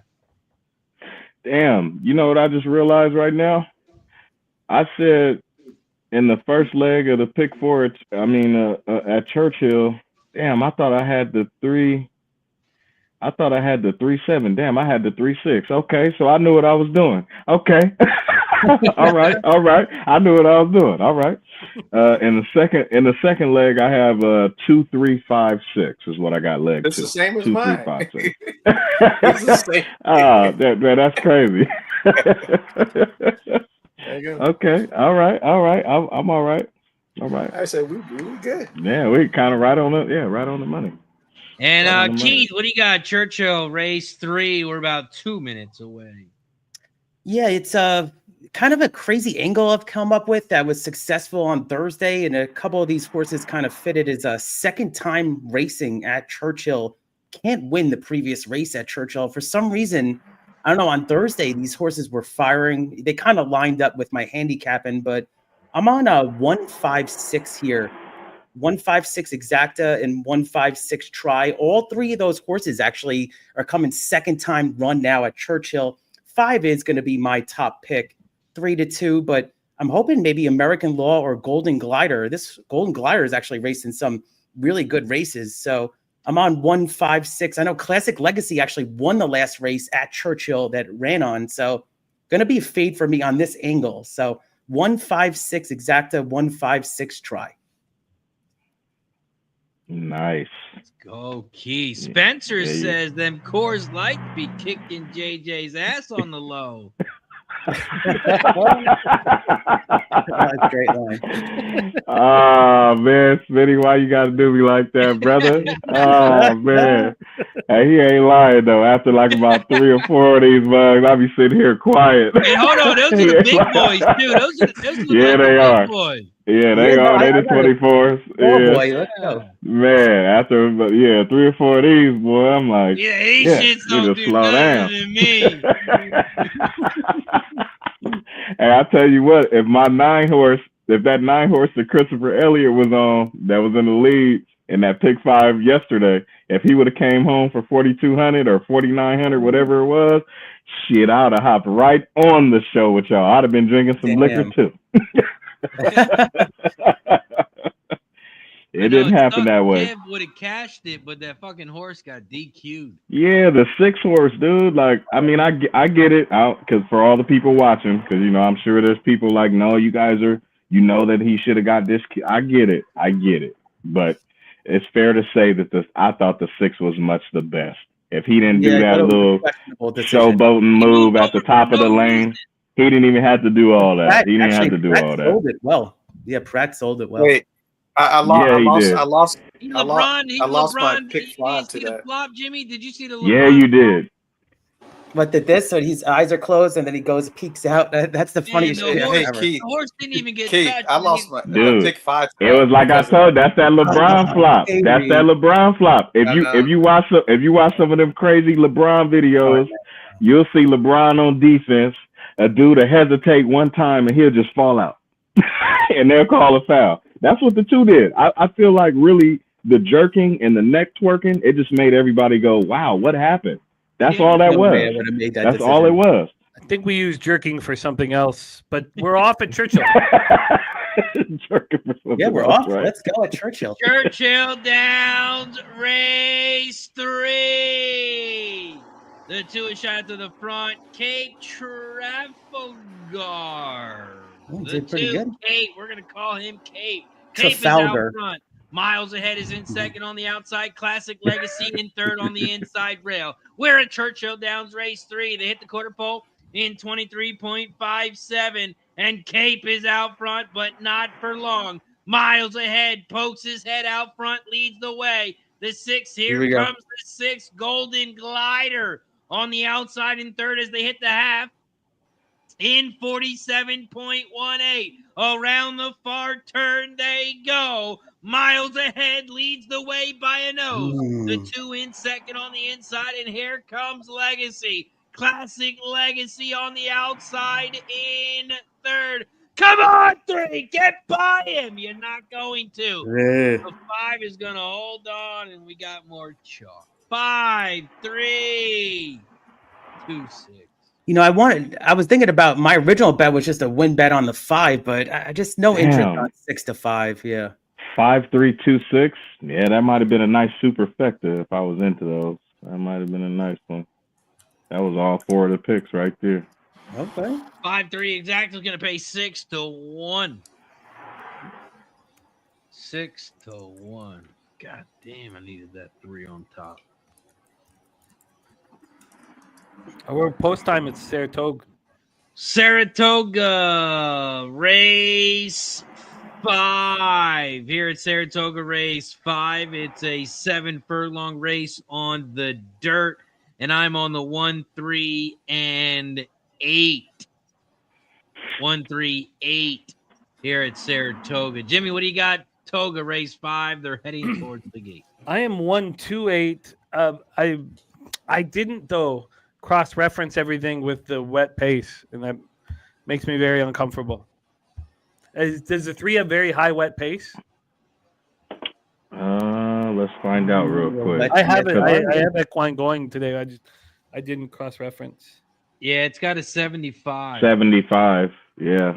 What is it? What is that compared to like the fast dirt? You'd say It's up Everyone there. else is in It's like the up there. 60s. You got the 9 at a 68. cool. It's well up there. Actually, I should say well up It's a there. good not angle. just up there. It's definitely up there. For Yeah, sure. 68's the second highest. Oh, well, okay, so that's pretty good. Yeah. K. Reed, Saratoga, what do you got? Race 5. A bunch. So I like the 7 as a price, but I darn near got all these horses in Yeah, he got a bunch this leg. I got a whole bunch. I saw. Yeah. Yeah, he got most of the I can't go field. through all of them, but I got a bunch. But for just the regular, I'm 2-7 box. I like the 7 as a price. So Do I have time to get this in? Yeah, hurry up! They're at the yeah. gate. They're Yeah. loading. Keith, what do Surprisingly. you got? Yeah, I'm on 129. So 9's gonna be my price. Actually, I'm gonna put a couple of dollars to win on the 9 too for George Weaver. This horse, Anglios the Great, ran pretty good third last time. So 129 for me. 129. And JJ, what do you got? I got 2, 8, 10. And I'm leaning towards the 10 as the 10 would be my top pick there. 2, 8, 10. The 10 rookie card. Nice. Second leg of the pick 4. Oh fuck! I only got the exact in. All right.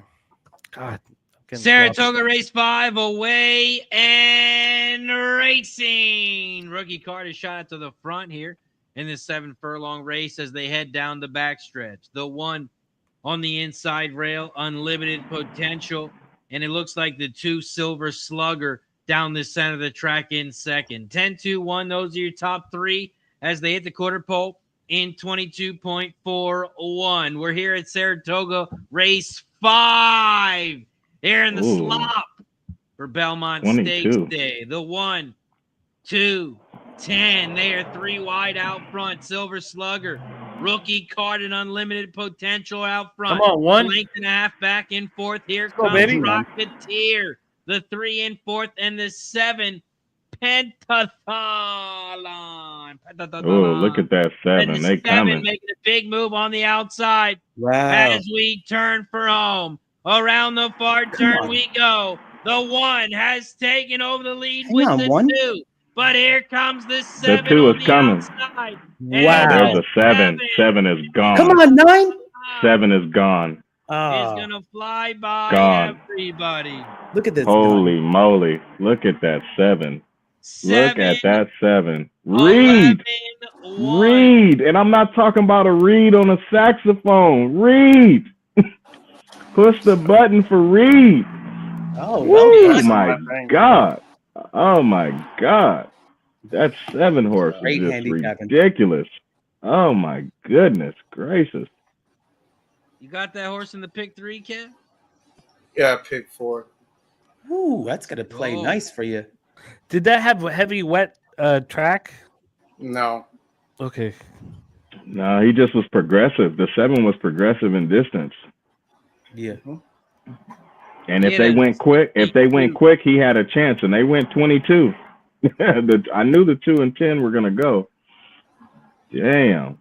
The 7 was in a pretty tough allowance last time and was bet 4-1, but ran 6 out of 7. So definitely, back into great form now and love the slop. That was It is incredible. 62. I think it was the 4th best. Oh man, if they okay, here we go. 11. Okay. Damn, I had the dirt in the 4th. Oh well. Hey, at Woodbine Race 3, is this one a true single? Because I kind of like the I kind of like this 3-horse Winterberry race 3. I want to. I think we can beat Shifty. You think so? Because that one looks crazy. Like maybe even the 4 late. Like if I'm one using goes the 4. I'm using Aristella. Okay. And I'm betting Aristella. Okay. I'm not sure exactly how to bet it right now, but I'm using the 4 Aristella 9-1 right now. The one Shifty's 1-5 right now. It just moved. See, I opted out of the early pick 5 because I couldn't single. I won't play a pick 5 unless I can single. But for 20 cents, I don't have to necessarily single. But this 1 horse looks the goods though. But that 4 horse, if that pace goes blistering, that 4 horse has a shot. I think we can beat Shifty, man.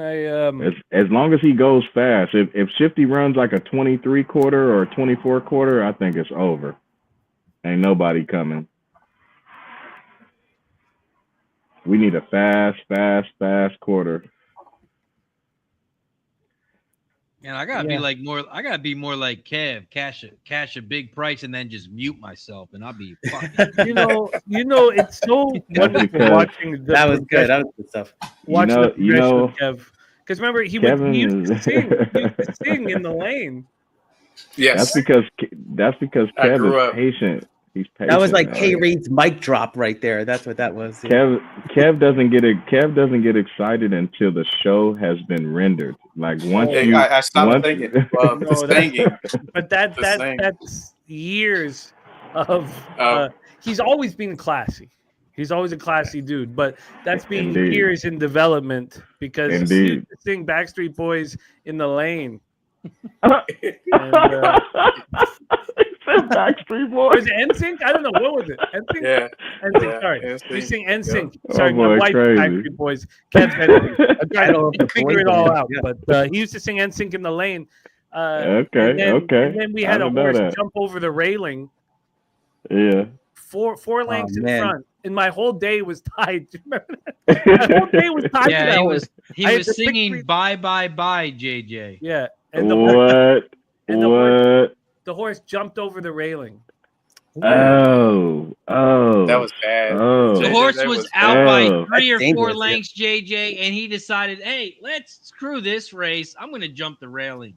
Oh, hey, was it like Kev? Was it like the quarter horses that we watched like a week ago when that one horse just went over the rail? It was like that. Oh my god, scary when it happens live like that. Yeah, man. Me and Kev were watching some quarters like on a Tuesday or Wednesday at Sam Houston.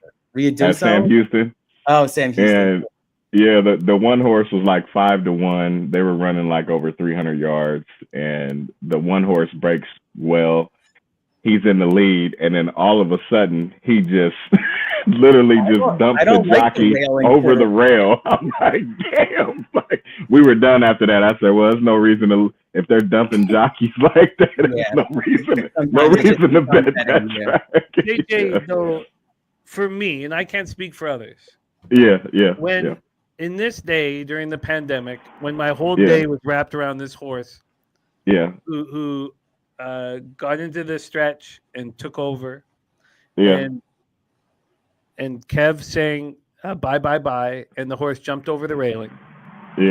Is the single most memorable moment in my entire horse racing career. Oh, is that not fucked up? That is fucked up. I think that maximum securities DQ. Oh man! I guess I'll have another was my biggest win. Like it's up there. It's up there with the biggest moments of my entire history of horse racing. And my dad brought me to track every weekend since I was 4. That's what bye bye bye was. It's at the very highest. It's on. Kevin's face is on the what do you guys what is it called again in Dakota?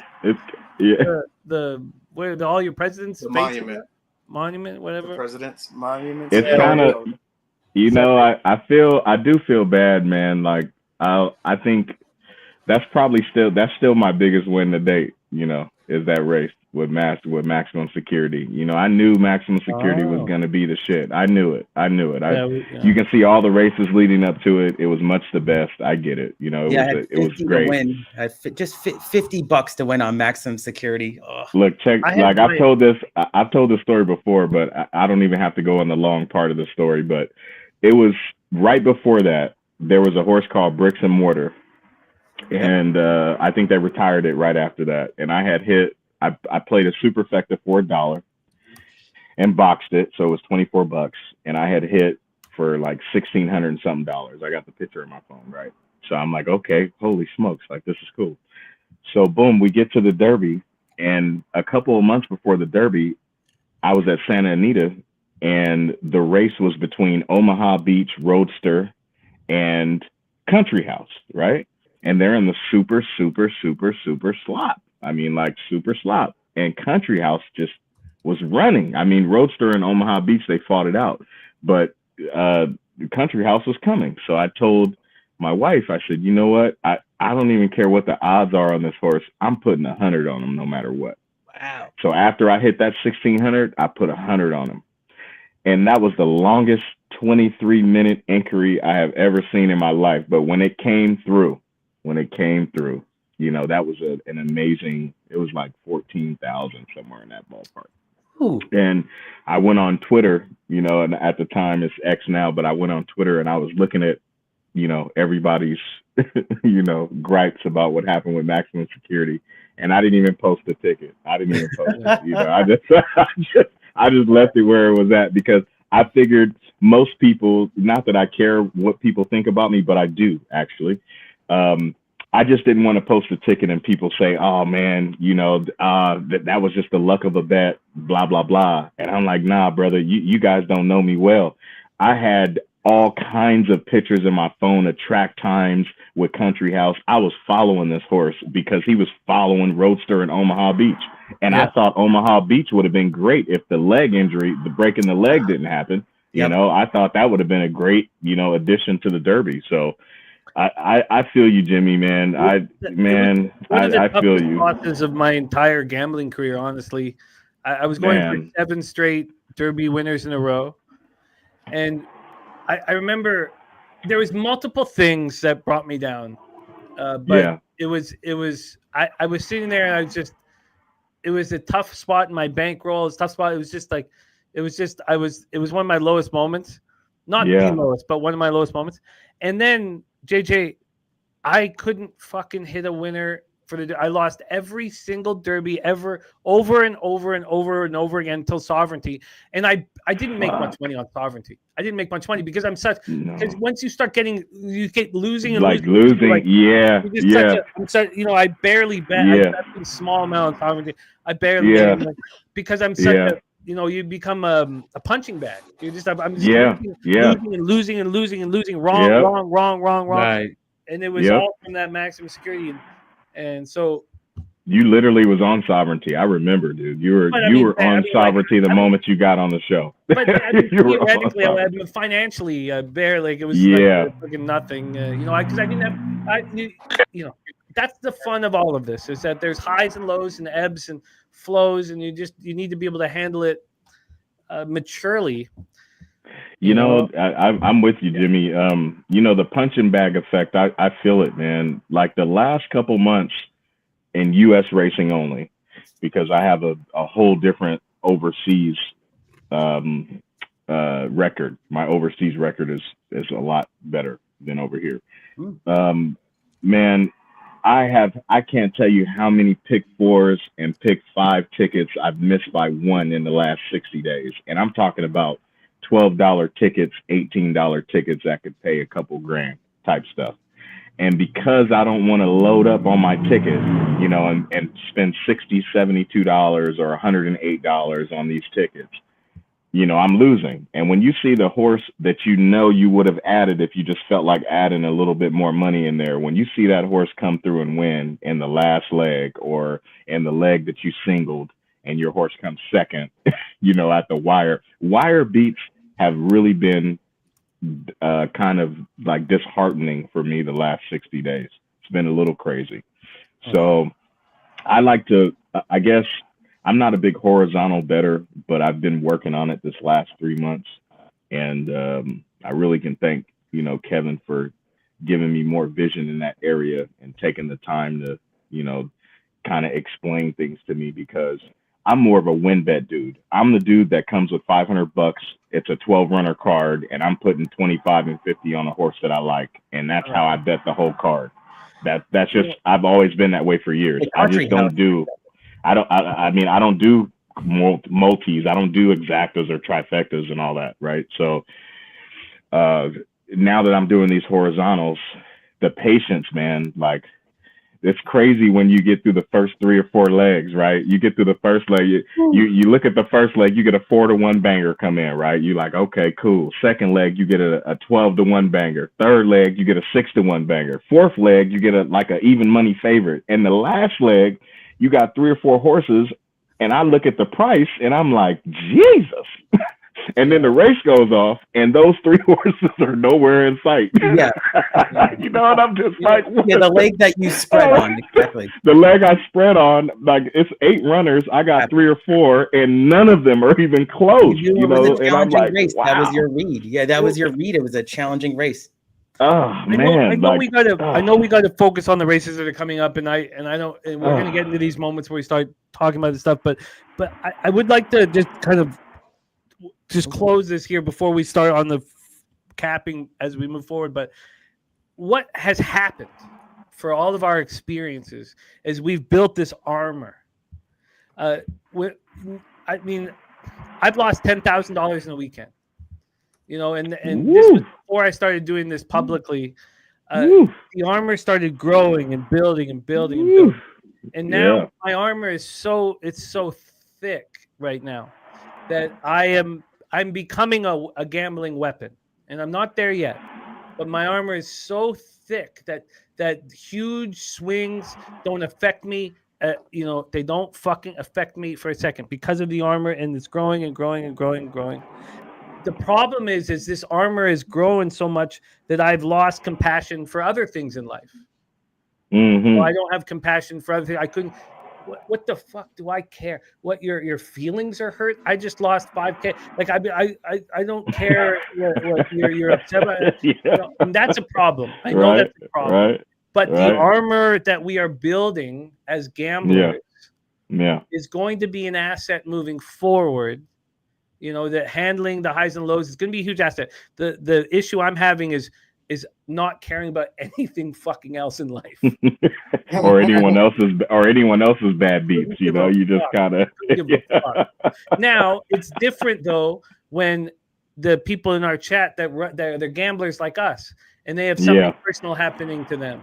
That's different. These are guys I fight with. I don't want to say war because it's not a fair example. I don't know what war is like, but I fight with these guys each and every day. I gamble with them, and they're hurting, and it's easy for me to be like, "Oh fuck, God, life can be so tough and relentless." But people outside of this circle, they're sad about something. Yeah, you think I could give a fuck, and that's a problem. That's bad. That's bad. I don't blame you, man. I probably. My armor is not that concrete on horizontal bets, but on win bets they are, because it's instant, right? The race is like a minute or two. It's that fast. You lost, you move on. It's pretty quick for me. But with these horizontal bets, man, I'm like the dude in the restaurant, man, when you order your bacon and you want it extra crispy. And I always tell them, no, I don't think you know what I mean by extra crispy. When I say extra crispy, I'm talking about I want that shit to shatter as soon as it hits the plate. I want that shit in pieces. Yeah. So that's how I feel with my horizontals. When I lose on one leg, I'm shattered like bacon, man. I'm damn. My thing is I just don't care. I do not care anymore. I'm not there yet. I ain't there yet. The lowest lows. You want me to care about something? Yeah, right. I told him. I said I've watched Razor be alive to 20. Remember that one you was live to like 20K or something, and then we just move on. I've seen Spenny alive. I've seen so many people alive. Spenny takes it hard though. Spenny takes it fucking. He did. He Man, dude, 20K. Man, you just move on. Hey, that's move why on. 20K here and there. Fuck it. I drive a Dude. 2005 Toyota Corolla. I don't give a fuck. I don't need a new car. I don't care if 20 comes in or 20 comes out. I don't. Man. I can't get. I ain't never been. Tomatoes. I ain't never been alive to 20 on a horse race, and that would probably fuck me up. You keep playing these multis, you will. It's gonna catch you. So you in the wrong pool. You in the wrong swimming pool, man. Because it's man, you're gonna be alive for a major. You're gonna be like, oh shoot. 3 minutes. 3 minutes to Woodbine. I'd love to talk about these things because I think it's very important for us moving forward as gamblers. I really do. And there's going to be people in the chat. They're like, give us your action. But they want that. I need this. Yeah. I need this to talk about these things out. Me too, man. My life is fucked up. My wife's trying to save 50 cents on tomatoes, and I got 5 or 6K in action that day.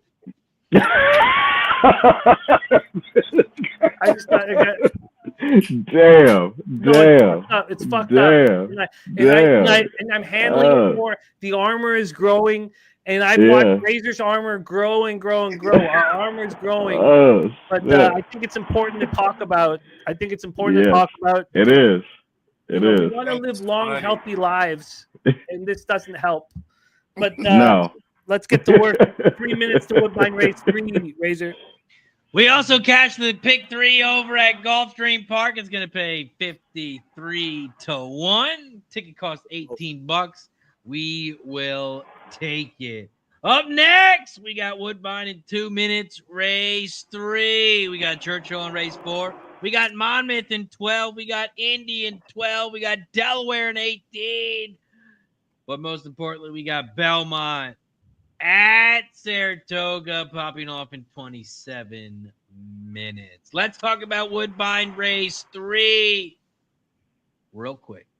Woodbine Race 3, 7 furlong race, synthetic, 5-horse field. It's a stakes race.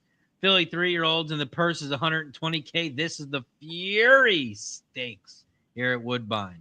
Here at Woodbine Race 3, the start of the pick 3, start of the double. You can also bet win, play, show, exactly, trifecta, and superfecta in this one.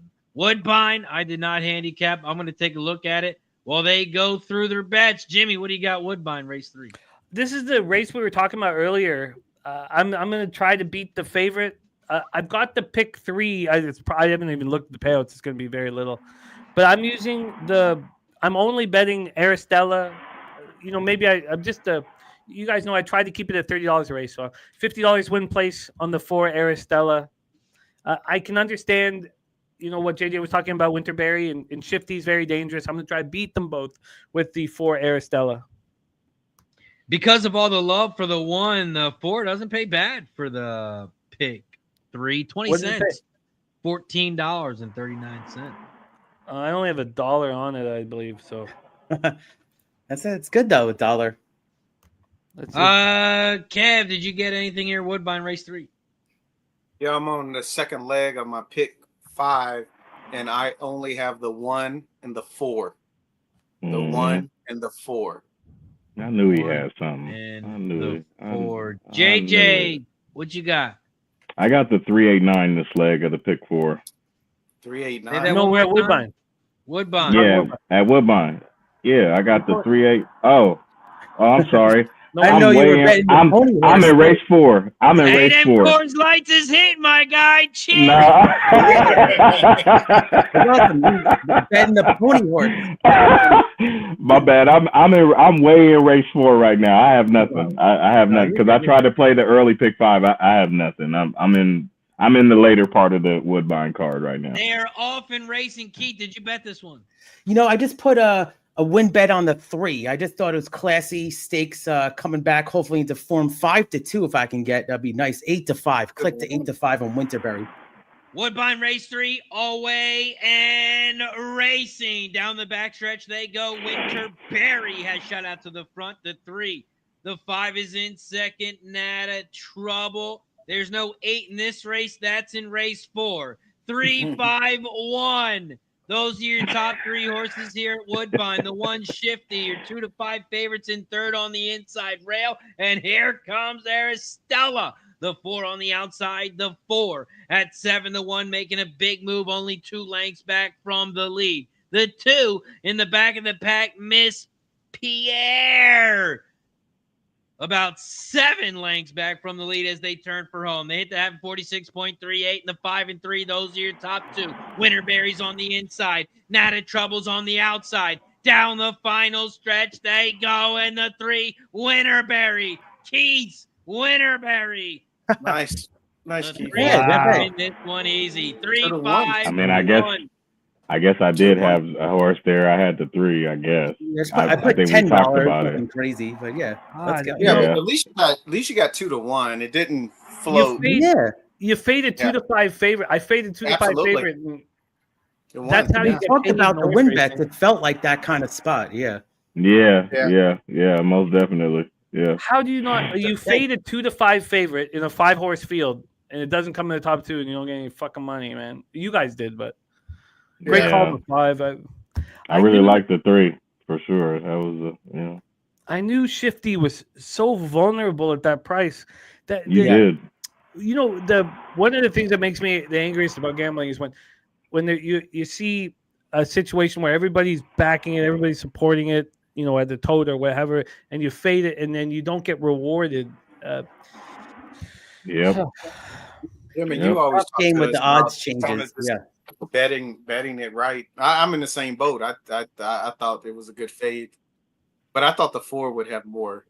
But I shouldn't have said nothing about that stupid 3. But that's because I was trying to play the pick 4, but I forgot at Woodbine when you miss the pick 5 after race 2, usually the pick 4 is not right after, like on other tracks. It's a couple of races later. So I had started capping the next race, and I'm like, I like the 3. But. Well, it's a beautiful day in upstate New York now. So I'm interested to see if the track dries up and how much it dries up. But these dirt races, we should be able to attack. You know, I looked at the hourly forecast, Jimmy, and exactly it's what you said. It's just kind of drying out a little bit, 20%, then down to 10%. So hopefully so. No more rain. There'll be no more rain is what it looks like. So I think we're still going to have – it's not going to be totally dry. You know, it'll be definitely moisture. Yeah. Wet fast. We got Saratoga in 22 minutes. We got Churchill in a minute. Looks like they're heading towards the gate. Over at Churchill Race 4, I'm on the 6, 9, and 13. 6, 9, 13, exact box 6, 9, 13. Those are the 3 horses that I have in the pick 5 as well. 6, 9, 13 for me. Try exact the box Churchill Race 4. You guys got anything at Churchill Race 4? I'm just 6 and 13. You know, I think this 13 is going to be really tough, but I'm going to do a win bet on the 11. I'm Mojo. This horse has actually done very well in limited starts, and hopefully get Brian Hernandez to kind of save some ground. This jockey can, even in the turf sprint, somehow get over from that 11 post. So I'm going to just do like a $10 win bet on the 11 Churchill Race 4. Good. Jimmy, you got anything at Churchill? No, I'm for me, I will try if we get ahead of to cap the, but it's just Saratoga, Woodbine, and Santa Anita for me. Yeah, I'm looking at the Woodbine now, the late part too.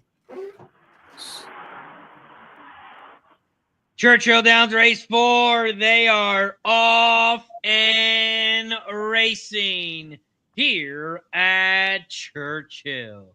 Churchill Downs Race 4.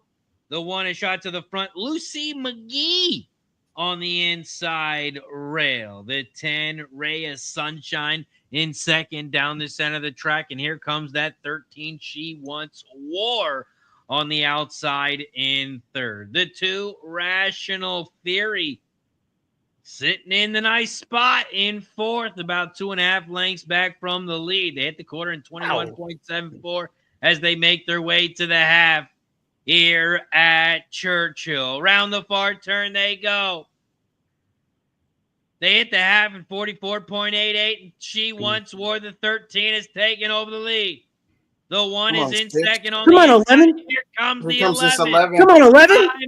Here comes this Come on, 11. inside. Let's And go. the He got him. 13 is Yeah, gonna knock on. let's The go. 11's gonna get there. Keith is out here just killing it. That 11, little you talk about me being quiet. You were like, well, guys, I think I'm just gonna put like a little $10 on 11. Hopefully it can save some ground. It didn't do exactly what you wanted it to, but it won. Saved ground. He did what I did. He saved ground in the back. He was just way far back than I thought, but wow, it got up. Look at that turn of foot. Yeah, that's a beautiful turn of foot. And you know what? Brian Hernandez, I like him as a jockey. Very good. He's get some nice prices jockey. on him. I got 5-1. Yeah, he's a very good jockey. He I think does it again. Press a button.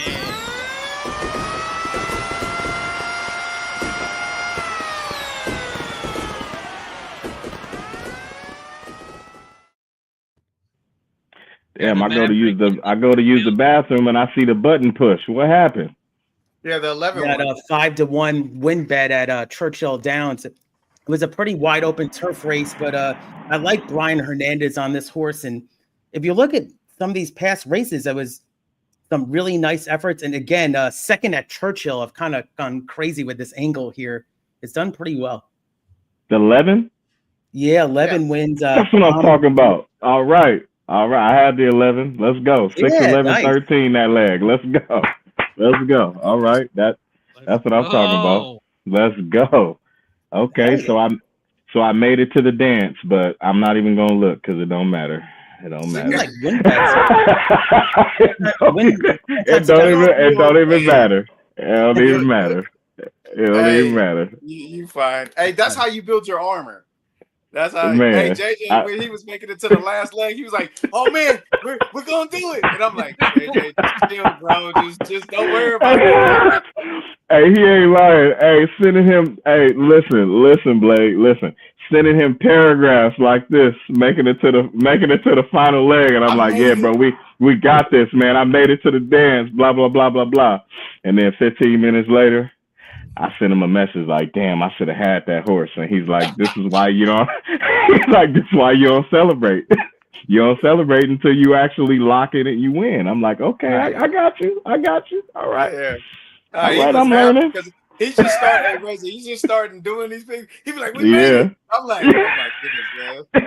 I said, "We did." I mean, that's good.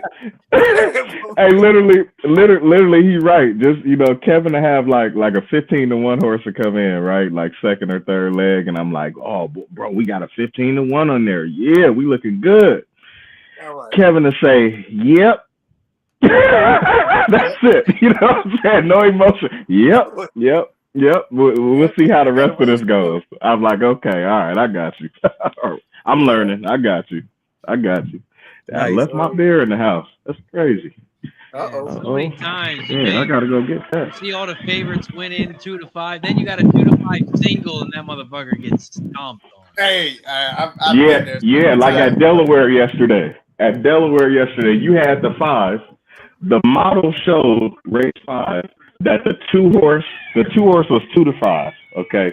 The model showed the 5 horse was the only closing horse that could win.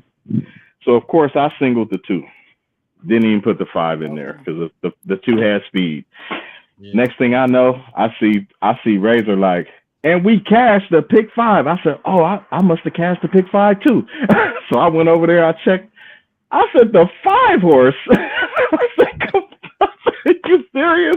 Like, come on. Yeah, I'm learning.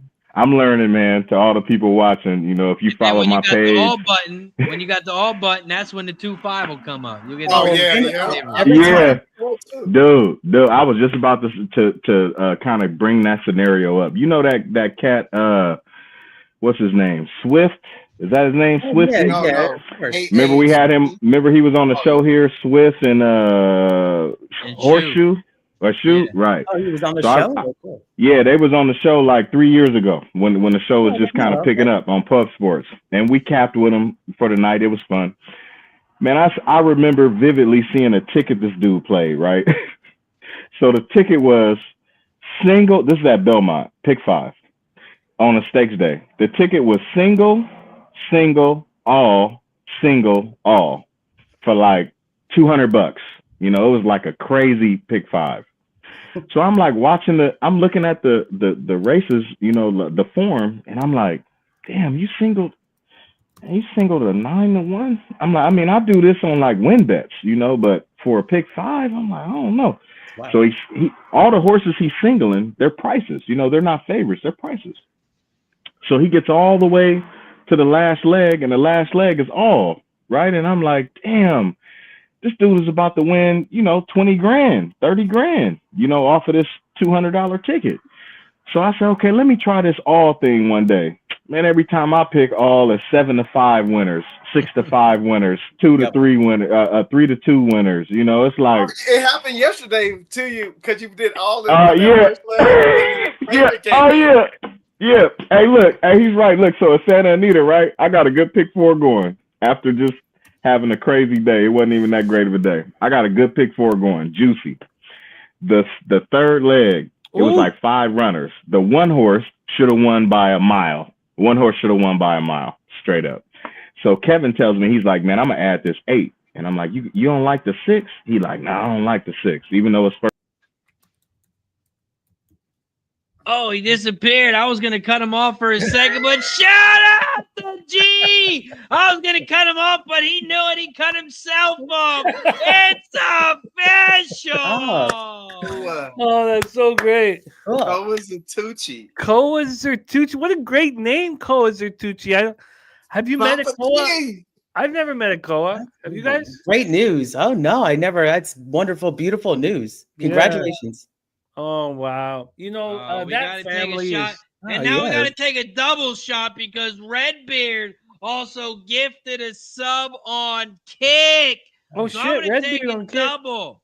Yeah, I didn't know Kick was running. Shout out to Guillermo Zertucci. Congrats. We got another Zertucci in the family. God, more and more and more make the world a better place. Yeah. Beautiful news. What a family they are. Congratulations, my friend. What a family. Razor, I didn't mean to interrupt you. You want to finish off the toast, man? That's crazy. Back, JJ, and cheers to JJ, and cheers to everybody. Jimmy the Bag, K. Reed, Keith, but most importantly, Koa. Newest Zertucci. Cheers. Yes, sir. Zertucci and the whole cheers, my brother. Congratulations. Mm-hmm. Oh, I can't wait to meet Koa. I got to figure out to get down to LA. Let me text this guy. I'm going to text this guy right now, matter of fact. And a double for Redbeard. So look, the third leg. Look, so the third leg, right?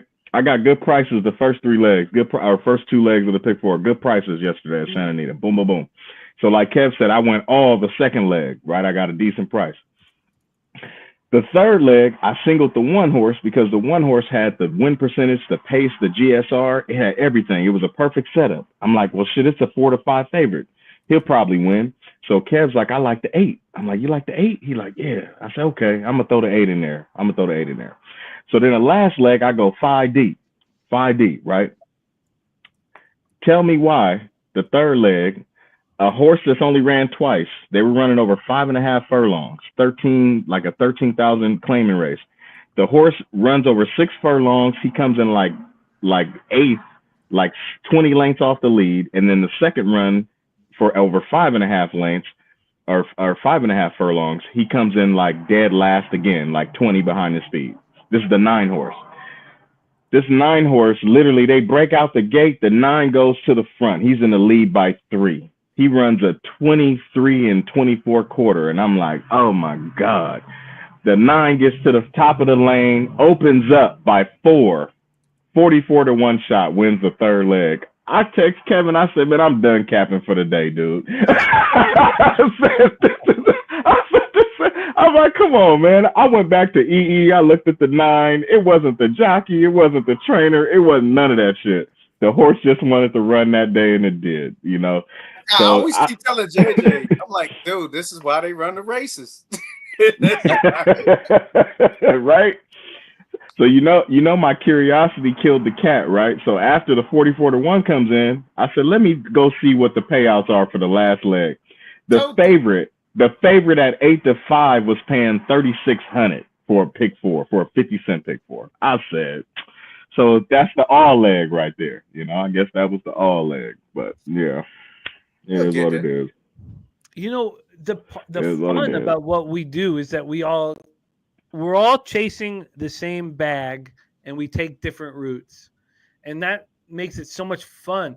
Whether it's horse racing or hockey or football or baseball or basketball, it's just I want to be around cappers that take a different route than I travel. Yeah. Because it helps you grow and be better and be stronger. And so I love because you JJ, you and Kev are very different cappers. Yes. You guys will form like Voltron, man. Yes. He's because Kevin is like the shaper. You know, he likes to. Kevin kind of does what I do for a living. You know, with the Garage Door LLC that I own. I am a shaper when it comes to repairing your garage door or replacing it with a new door. He's a shaper with races. He's looking at the horses and he's shaping how he thinks the race is going to go. Me coming from a win bet perspective, I don't need to worry about shape. I just need to worry about who's going to win. Now that I'm doing these horizontal bets and I'm trying to learn the shape of the race, it's more confusing. It's more of a headache. It's like, oh, these three horses can go to the front. Oh, this horse is terrible. Look at its race record. Oh, this horse is coming off a 6-month layoff. I mean, it's just so many factors when you're trying to win 5 races or 4 races in a row versus winning 1. You know, so I'm in like deep waters right now. I'm in deep waters. You guys, I think of like I want to think of the best of both worlds, but then I think of horrible shit. Like I immediately think of R. Kelly and fucking crazy, you know. Oh my God! But you guys. But even with you, Jimmy, no, even with you, right? There's been times where on a stakes day you'll be like, you know what, JJ, who do you like? And I'll tell you my win bet that I like, right? And then you'll say, I got this horse for the trifecta, and I got this horse for an exacta, and I throw that horse in. I'll throw a win bet on one of those horses, and they'll win. You know. I mean, it's a combination of like just the opinions, like the opinions of everybody on the show, especially now because there's more people that jump on. But like years ago, it was just you. It was Spinny. It was Blade. It was Reed. You know, it was myself. It was that crazy dude, Trusty, who even though he was a little drunk, he had a good opinion about certain things, though. I have to give him credit. You know, he knew how to read TPs. So it's like, you're right. If we can collage everybody's idea of a race into one, you know, bubble, I think we should win every race we bet. I don't see why we lose. I agree. And the best thing I ever heard from anybody ever, you know, in my whole life, the one word, like the most important word in my life that I've ever heard is listen. Right. Man. It don't hurt. You know, you got 2 ears and 1 mouth for a reason. Let's get to work and I'm not making enough money today, JJ. Man, you and me both, man. I hope let's get this fucking money, man. I hope this Churchill pick 4 closes. I'm in the final there. I ain't gonna look at the prices. I got a pick 4 going at Woodbine starting race 4. I'm gonna post that in the chat.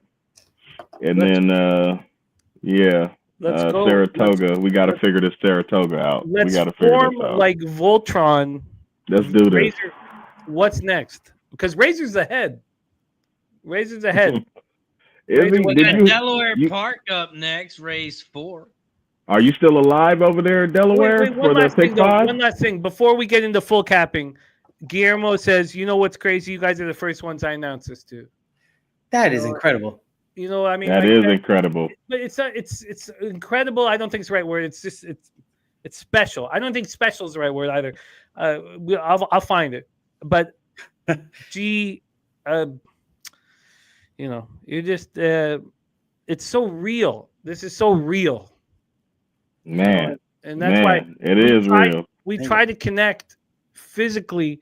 We try to connect at Pubapalooza. Razor tries to get us to the Breeders' Cups, and we try so that we can act. So there are people. There are times where you're like, you don't understand how real this is until you actually get to go like that with someone you've been capping with every day. Because when you do that, then you really know. I mean, Kev, the Barbie shoes that your wife made for Ella, they're hanging on. I see them every day, every single day. Ella's never worn them. They're up on her wall. They're amazing too. They was cold. His wife is amazing. She's amazing. She is. She's amazing. the true artist. True artist. But I just mean, like, it's just, this is so real, and we get a chance sometimes to actually hit that. But you're right. You're right. G saying that he wanted to tell us first. I mean, that's so special. It's so fucking special. It is. Razor, it is. I need to fill my bankroll, man. That's it. Let's go. We got Delaware Park. They are off and racing. We got Gulfstream Race 4. Gulfstream has not popped off yet, so they're actually loading up in the gate at Gulfstream. I'm alive in the early pick 5 here at Gulfstream. I'm trying to be like Kev, nice and quiet until we actually cash the ticket. Yeah, I tried my right. Silent assassin, right? Silent assassin. K Reed. It's awesome. Yeah. I got the 127. I dropped my bet in the check. Keith, each and every shot, he's got the 126. And he's on the 6 is a win bet too at a price 13-1. I think they're off. Yeah, they're off. They're off at Gulfstream too. Off. We are 3 minutes away from Toga. Toga pops off in 3 minutes, and it is a 3-horse field. But first, shout out to Cam Rod for joining the Cash It Club Platinum. He has joined the Cash It Club Platinum. Thank you to Camrod. Every time we get a new member, every time we get a gifted membership, we take a shot as a thank you and a welcome. Camrod joins the highest tier here on RazorSharpPicks Network. Cheers to Camrod. Camrod. Yes, sir. Cheers. Ooh. There you go. Cheers. Little cinnamon whiskey didn't hurt anybody. No, the cinnamon didn't help. They ain't never lied. That's true. It was just the whiskey that took you home. That's right. Yeah, the cinnamon's probably just extra sugar. Yeah, cinnamon is a smooch on your face. Six is backing out. But 6 went too quick, so hopefully I get this 1-2 exacta. But yeah, 6 went way too quick. Over at Gulfstream Park, they are making around the far turn. Look at that 9-horse. The 9 is in second on the inside rail. And here comes that 1. That's why I need Kala. Come on with this 1 on the outside. 2-1-9. Those are your top 3. The 1 is in second, but he's not going to get to the top. It's going to be a 2-1-9. I don't know. He's coming. 5-1 I don't know. Yeah. Oh, yeah. The 2's gone. Yes, I just kind of barely got my money back on that. Yep. That's all right. You still cashed it, and somebody else that you never know that somebody else might have put 100 on that because you said it. You never know. Man, this 6-horse looks. We do catch the pick 3. It's going to pay 51-1. Oh, nice, Razor. Oh yeah. Pick 3 costs us $18. Oh, that's a great ticket. Profit. Like our guy K Reed says, we're going to take that. We're going to roll it over into the next one. Yeah, that's what you call rolling up, building the bank, as he would say. Build the bank roll. Indeed. Man, this 6-horse looks. I mean, this horse is bet like crazy, but man, it looks phenomenal. Are you guys making any bets at Saratoga? I'm just gonna do a light win bet on the 2. Nah. I'm single. That's the only thing. I'm just going to do a couple bucks on May Day Ready. I think that the Tories kind of due for this kind of ride. It's only a 3-horse race, but if he could somehow just get positioning, it's a mile, and I think he could stalk and pounce. I'm not sure if I'm even going to watch it. This I'm only betting the 6 looks beautiful. Yeah. I'm only betting the 6. I think the 6 is my favorite. He looks. I'll just do it. A picture of health. He just looks like, oh my goodness, this horse looks. The 6-horse looks incredible, man. I have that as a single. But someday maybe these horses could run in a horse race that we can bet on. Yeah. Right. I think this is the one they took off the turf, right? Yep. Yeah. This whole card. Yeah, I'm just going to do a $10 win bet on the 2. If they would have done this shit at Delaware Park, they'd be on the turf. And our kids would be playing together in a playground. You're saying, yeah, what? Yeah. Airbnb would be my house. We'd be fucking partying. Yeah. Right. Oh man. Right. But You know what's crazy, guys, is that actually I got offered a free ticket at the last second for this day in Saratoga, and I got to work tomorrow and everything. I'm kind of sort of glad I kind of passed on it with the weather and everything, but always a pleasure being on with you on screen with you guys. no, what we need you to do, Keith, is take it out on your colleagues tomorrow. Treat them all like shit. Take it all. Don't let them know why you're upset with them. Just all of a sudden treat them like shit for no reason. For 24 hours, tell them the next day why you did it. Throw them a curveball, exactly. Yeah, well, I don't know. I guess you're nice to them, but treat them like garbage tomorrow, you know. Unless I get, treated like garbage, then I'm not as nice. But yeah, exactly. That's the way. I mean, just gotta show up and see what happens. But yeah, 3-horse race, man. How are we gonna make money on this? I'm just gonna do a straight win bet on the 2. Yeah, that's what you got to do. I think that's the other horse. But or you could cap Woodbine Race 4. Yeah, Woodbine. Well, before Woodbine, we do have Churchill. We got Churchill. I got the 389 for Woodbine. 389 first leg. JJ, I'm trying to run the show. We're not there yet. Take another sip of your Coors Light. We got Churchill, and then we are going to get to Woodbine. Okay, well, look, I need the 3-7 at church. Right, there we go. 3-7 at church. Let's go. 3-7 at church. Come on, and he's now. alive in the pick 5 here. 4. Let's get this 3 home. It pays a lot better than the 7, but the 7 still pays good because I know you don't spend a whole lot of money on your ticket, so the 7 will still be a profit.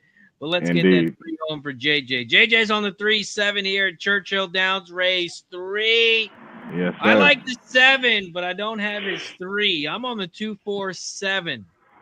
2-4-7 exacta box. 2-4-7 try. I like the 4. Big Dig. Big Dig is my top horse in this one. I think it has a chance of beating the 7. The 7's got a lot of speed, but it's got an 8-furlong race, and the 4's got some good late pace. Pace makes the race, and I think the 4's got a chance here. I got 2-4-7 exacta box, 2-4-7 try. They're off at Toga, just so you know. They're off at Toga. Okay, halfway through. Go. Yeah, I'm not calling that race. Keith, what do you got? Churchill, race 5. I'm on a 1-7 exacta box. That's how I'm gonna play it. Wits and wagers for Kent Swayze. This horse is again second time back at Churchill. Ran a nice second, and then also bolts on the box. Like this horse a lot. So the form 1-7. Sorry, 1-7 exacta box. Hey, that jockey on the 6 look back. Man, that 6 looks like a champ, man. He about to win by 100. Look at this. About to win by. It's a hand ride win. Look at that 6. Beautiful. I mean, beautiful. He's muscled out. Jockey watching himself on the camera, like, yeah. Look at this. Even the horse is ready to take a selfie. Right? Beautiful.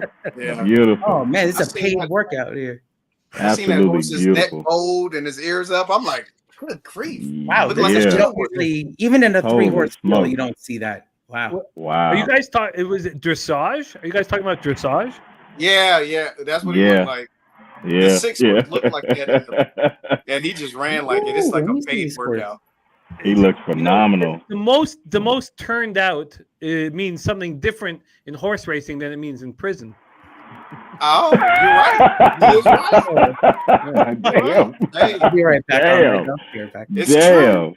It is true, but damn. Yeah. Damn. Hey. Damn. It's true. Yeah. You don't want to. Hey, yeah. You want to be the best turned out on the track, but not behind. Yeah, you definitely don't want to be turned out behind them walls, player. Yikes. That's the perfect term for it.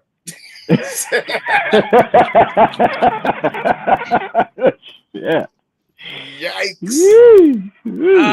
Churchill Race 5. I apologize to Jimmy already. I'm not going to ask him this time. He didn't handicap Churchill. Look at me knowing stuff around here. He did not handicap Churchill. Kev, what do you got, Churchill Race 5? I think the 7 horse is the goods. I don't really have anybody else. If I'm like just looking at this race, maybe is that a horse noise? Was that a horse? That was a horse noise. That was a horse noise. I heard that. It was, yeah. Yeah. Maybe the. Hold on, let me write this down. 424.07. It's our first Kevin horse noise. That's finally break it out. He might be quiet in between races, but he makes horse noises when he breaks them down. Gotcha. Yeah, so probably the 7 for me. Maybe a look on the 3. I don't know. I want to hear what Keith has to. Oh, he's on mute. He always finds his. But yeah, he's 7. been on fire. He wins 3 races in a row and he disappeared. Where the fuck did you go, Keith? He probably had to go drain the weasel. Give him a minute. Drain the weasel. He always says, "Oh, the 7 looks tough." Here's Keith. The 7 looks tough to beat, but you know what? This 4, Big Dig, looks good. I think I'm gonna find out. And he wins. I'm like, okay. So I got to see what he's got to say. He's like, yeah, your 7 looks cute and all, Kev. But this 4. $10 to win on this one. Man, there he is. I just did the best Keith impersonation ever. Yeah. Oh, okay. There he is, Ron. All right. They called it a weasel too, not a clam. I did an impersonation of you, Keith. So it was good. Though. I'm gonna have to rewind back now. Let me. No. I was waiting for your who you like in this Churchill race because I said Keith will say, "Man, the 7 looks tough," but you know what I'm gonna do? I'm gonna bet this other. Yeah, I went 1-7 exacta box. That's why. Yeah, exactly. Yeah, he said your 7's cute and all, Kev, but he likes the 1 here. Okay, that's what I'm talking about. Shout out to Rugrat.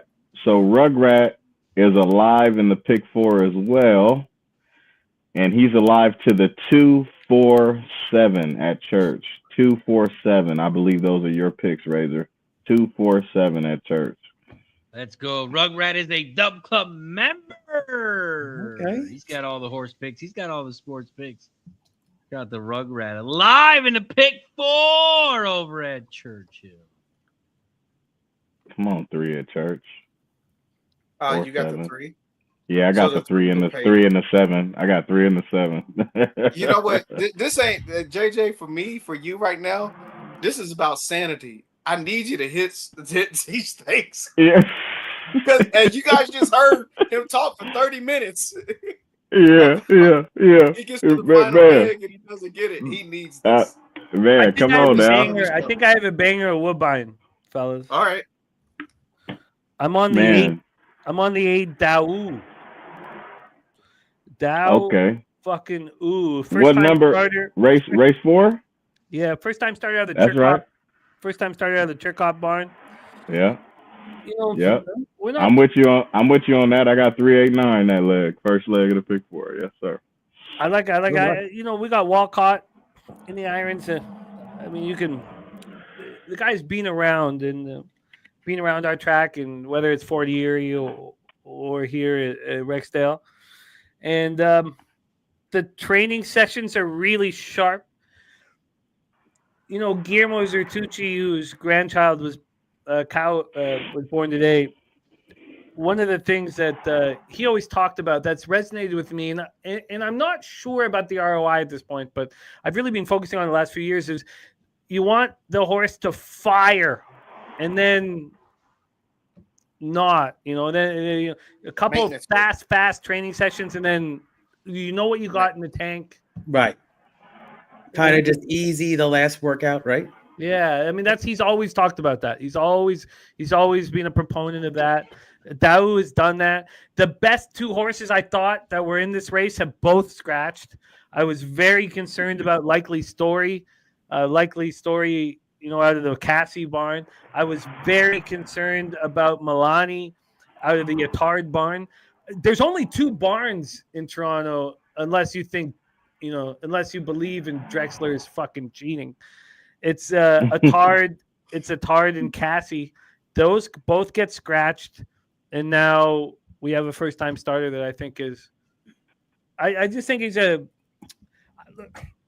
9-1 right now. I just think that I think it's very much worth the gamble. I'm with you on that. Jimmy, I cashed on the first-time starter on Thursday night here on the Razors channel, 5-1 outside. I believe it was the 9 post. Love the workouts and the trainer. If I look back at it, was over 20% with firsters. So it was another firster that was a number 2 horse that was bet heavily, but I got 5-1 in a huge field. Yeah, super awesome, super. We got awesome. A celebrity in the chat, the one, the only, Mr. DG in the building. He's got a pick 4 at Woodbine, 2-4-8 with the 1-3 with the 6-7-8 with a 2-5. I'm with DG.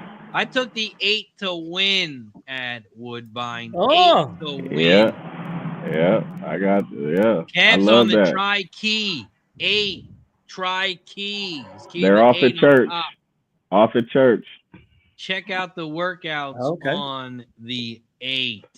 Churchill Downs race 5.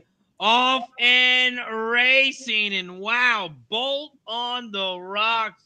Has shot to the front like a bullet. Hit the quarter in 23.11 and leads by about 3 lengths. Mila Junes is in second on the inside rail, but 3 lengths back from the lead. Another length and a half back. Here comes Big Dig, the 4. When I named the horse, I didn't think of Big Dig for the name of the horse. 7, 6, 4 are your top 3 horses that they hit the half pole, 46.15. Here comes the 1, Wits and Wagers. Come on, 7, open up. Outside at 5-1 as they make their way to the far pole. Around the far turn they go. Bolts on the rocks. Leads the way. Come on, 7. As open they hit up. the 3/4 pole, 110.75. Gone. Bolt on the rocks. Gone. 2. 7 gone. Jones is in second, but one the for 7. second. Bolt on Let's go, the 7. rock is Let's gonna go, open 7. up on them and win this one easy. It's gonna be a 7-1. Yeah. Let's go. Should have Got the singled exact that. but 2-5 though. Damn. Should have singled that bad boy. See what that's gonna That's pay. all right. 7-1 exact. Close the pick 4 for the hundo. I'm cool with that. That's the double. Sorry. 5. Oh, you scared me, Razor. I was gonna say no way. Let's see. Yes, sir. Let's go, 7. Oh, all right. 13-1 though, right? I'm off the bench. I'm off the bench, coach. I'm off the bench. There you go. Congrats. Put me in, coach. Put me in, coach. I'm off the bench. Holy shit! Did it really single, pay right, JJ? Huh? That was a single? Yep. No, I had the 3 and the 7, but I should have singled because then I could have doubled the denomination. But that's cool. I still closed the pick 4. I'm happy. Oh, well done. Let's go. Press a button.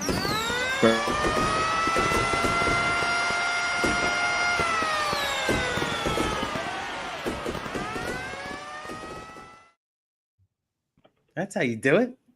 I'm off the bench. I'm ready to get it in. Now we're going to what you roll mean. this over. I'm going to ask the chat, isn't that a song, Put Me In, Coach? I'm ready to play. Yeah. Yes, it is. Yes, it is. Yes, sir. Yes, it is.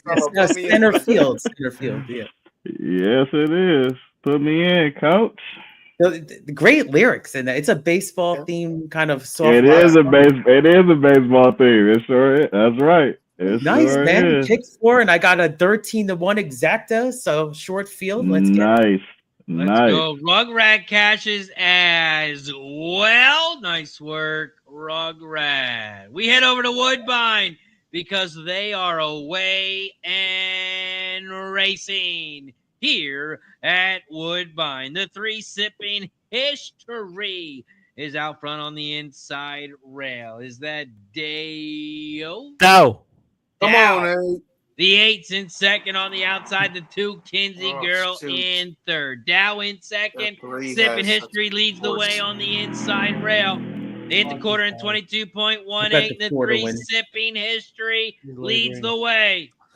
He's back The down. 3, Sipping History, is out front by a length and a half. Here comes the 2 in second, Kinsey Girl, and Border on the outside. The 5 is in second. The 3 leads the way, but here comes the 5 on the outside, trying to get there, and he will. 5, 3, 2. I didn't have the 5. I thought the 5 wasn't that good. I had 389. Damn, that's crazy. I didn't even have the 5. Okay. You guys got me betting Woodbine, even though I didn't really cap it. But on the fly, I'm just looking at PPs and angles right now. So I cashed one earlier. Back to the drawing board. Back to the drawing board. That's it. Like you said, I only need one. That's it. Let's see if they're probably not looking at some at Churchill, right? Because still hasn't processed. So let's see. Shout out to Joe in the building. What up, Joe? Appreciate you for joining us here on this beautiful Saturday afternoon. We've been live for 4.5 hours. We are also at 84 likes. We got to get to 100 likes for shot time. If you guys haven't already, please do me a favor. Hit that thumbs up button down below, and don't forget to subscribe.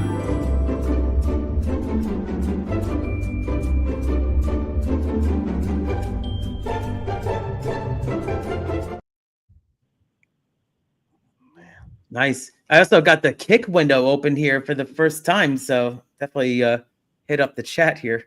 Oh, we got a gifted That's what I was hinting at. Over on Gig. Shout out to that's the only thing I hate about StreamYard. They don't put that on StreamYard. When you gift a sub on YouTube, it pops up on StreamYard, but it doesn't pop up on Gig. But shout out to Kate. Gives a sub and it goes to Pat Face. Every time we get a new sub, every time we get a new member, we take a shot and say thank you and a welcome. Cheers! Cheers, my friend. Thanks, everybody. Cheers. Ooh. Let's go. Ooh-wee. Cheers to everybody. About to go get some water up in this mug real quick. Water? You're drinking water? I'm drinking water, but I'm gonna go get some more water. What are you talking about? Woo! Y'all gonna see the next Vegas trip. Y'all gonna be like, JJ, man, get off the slots, man. Come on, we gotta go to the sports book. So, man, I'll meet y'all over there in a minute. Give me a minute. Got the Bill in the building. What up, Bill? We are 4 minutes away from Delaware. Delaware Park Race 5 pops off in 4 minutes after Delaware Park. We have Gulfstream Race 5 in 7 minutes. We are live in the Pick 5 at Gulfstream. We got 2 horses over at Gulfstream Park Race 5. One's the chalk, and the other one we got a decent price at. The Pick 5's not going to pay shit if the 8 wins, but if the 7 does win, it's going to pay $677. I got 2 horses at Gulfstream, the 7 and the 8. Did you guys play anything at Gulfstream Race 5? I did not. Still putting my late Woodbine together. Yeah, I mean, the horse I liked at a price scratched out the 5. I kind of like that price, but that horse is not going to be running in this one in Gulfstream Race 5. You know what? I'm going to take I like the 4 a little bit. This race, I don't love this race because I think the 8 could just either win or just looks like the most likely winner. But I'm just going to go with the 4 win bet. Nothing crazy on this one for Grand Chefe, if I'm saying that right. I don't know, but Edwin Gonzalez there. Let's go. Hefe. Hey. But This is Holmes. If there's any, the reason why I know Hefe is because there was a Hefe that banged all the most beautiful women that I grew up around. You told us that story. No, I think I'm telling you about. This is different. I think you're thinking about the Australians. Oh, yes. Australians banged, but this was different. This was a weird, coked out drug dealer named Hefe. I couldn't comprehend how he was banging the most beautiful women that I was around. It made no sense to me. Now, 25 years later, he's super rich, and he's actually like not married, but like raising a family with the woman that I like and that I grew up with. So he's Hefe. Hefe's all good. Hefe's whatever. Hey, that mean the boss. Yeah, hopefully winning horse here. Yeah. There was just one moment in a comedy show where Hefe took the hottest chick and he took up to this roof, and he fucking like I don't want to get it. But he Hefe, I think we know what happened at the end of that one. Hefe was also roommates with a friend of mine, robbed him blind. You know, now Hefe is raising a family and doing great work. So I got no problems with Hefe. Right on. But Grand Hefe here, the Grand Hefe here, I'm not sure if he should be trusted in this spot. And the most important thing, though, is that Endrick should not be trusted. You should never bet a 3 to 5 in a race that's a $8,000 fucking claimer, non-winners of 2 lifetime. That's why I just can't get down with betting this race like a big amount of money. I'm just throwing a couple bucks on the 4. Yeah. No, but we should just cut the 8 out of it. This should be the Spenny Penny Bomb. I'm allergic to chalk. I'm not even touching the 8. Yeah. So if that's the case, if we cut the 8 out of it, who do we back?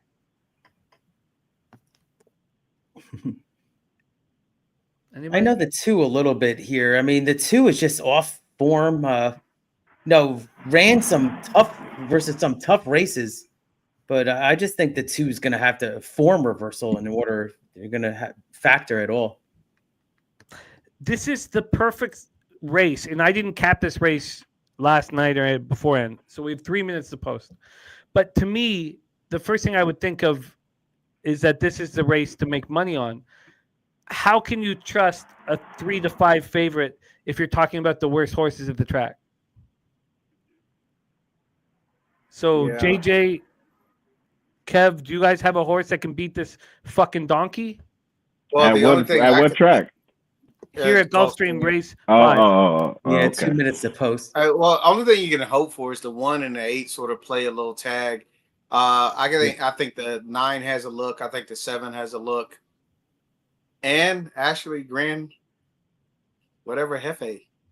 I mean, I think what you need to happen is. I'm talking about Hefe, man. Okay, so the 9 and 7, and that 1 has a little bit of a look because it has some speed, but we just need the 8 to get out and just sort of get burnt up a little bit. Yeah, I like Hefe in this spot. Let's go. I'm with you. I'm with you with Hefe. I didn't mean to.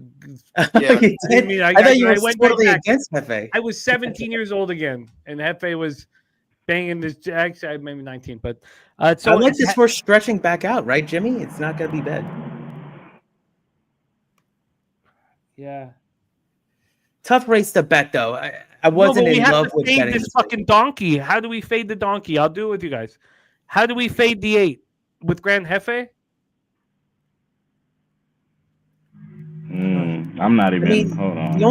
The thing with the 8 is the 8 has had back-to-back seconds. Wasn't the favorite, but just back-to-back 2-1, 2-1 should have gotten the job done. So a little burn the money there, but I like the 4 as upside stretching out for a pretty hot barn. D'Angelo has no record off the claim. We shouldn't respect D'Angelo claiming this fucking donkey in this shit race. Shouldn't, truly. He should get no respect whatsoever. This should be our opportunity to make money. So you're saying Grand Hefe is the one to do it? I like the 1 too. I don't really love anybody else. Let me see this one. Though that's yeah. Well, the 1 does look good. You finished last, and now you're stretching out this 7 furlongs on the synthetic. I'm sorry, back to the dirt now. Ooh, maybe the 1 is a little, maybe at least an underneath kind of play for me. Could run better, but ran 7th out of 7th, 6th out of 8th, 7 out of 7th. Drew the rail now. I don't know. It's gonna be tough for I like the 1. the 7. What about the 7 horse? Yeah, Titan. That's you talking about Gulfstream, right? Yeah, we want to fade We want to fade Endrick the 8. How do we do that? 7 Titan. Okay. 7 Titan, and at 3. I guess you can. Yeah, that 3. The 7 routed on turf a lot, so I could see it. 7's gonna have stamina. It looks like. And we all know is it's he a gray? Are you saying he's a Yeah, gray? the 7. I like the 7 more than Hefe. Okay. Hefe wants to have a word with you, Jimmy. Just joking. Oh man, the fact I had to make a joke there. That Hefe is with a friend of mine that I grew up with and is, raising the family, and that was a good story. Hefe did rob my friend when we were, back in the day. He was just, I guess he was just coked out. He was just a coke fiend. Now he's. What did he get from him? What did he rob him for? Good question. I don't know. Rent. Multiple times. Oh, more than once. Yeah, more. Well, no, we only after it happened the second time. We helped shut it down. Okay, I'm gonna disclaimer. I don't know what they're talking about. Well, they've taken their time. I have nothing to do with anything. Grab me another beer. That's what I'm gonna do. Oh wait, is the first J Jeff? Oh man, JJ is the because your name's JJ. Is the Hefe hitting home? A little bit. Okay, my wife's Hispanic, so when you say Hefe, that's the boss. That means that's the boss in their culture. No, I know. I take offense to all of the older dudes. I'm 45 now, but when I was 18, 19, 20, I always took offense of all the older dudes that banged the most beautiful women that I hung out with. Man. I hated them all. Man. Yeah. Oh man. Sometimes you just gotta pick one and stick with it. It'll be all right. Dabby Cabinet chat. He's got some baseball bets he's gonna share with us. Well, with all that's said and done, I'm putting $25 on El Jefe. Really? Yeah. I did not have that on my bingo card after all that conversation. Grand Jefe. Oh, the horses are loading into the gate here. Man, we actually handicapped the shit out of this race. This is awesome. I like the 7. Well, 7's interesting. I could get down with the 7 a little bit. Yeah, I got the 4. Just a win bet on the 4. I just want to fade the 8. I want to fade the 8 so bad. When we get to the jankiest races, you got to fade the fucking favorite. Oh, nice, Jimmy. You're riding with me. Let's go, Jimmy. Let's get it. I'm being poisoned so far today, but that doesn't mean a thing. I'm horse racing. Those win bets before, but you just got to keep moving along, as you know. Yeah, things can change fast. Gulfstream Park race 5. They're in the gate. It's gonna be a good race. They're all set.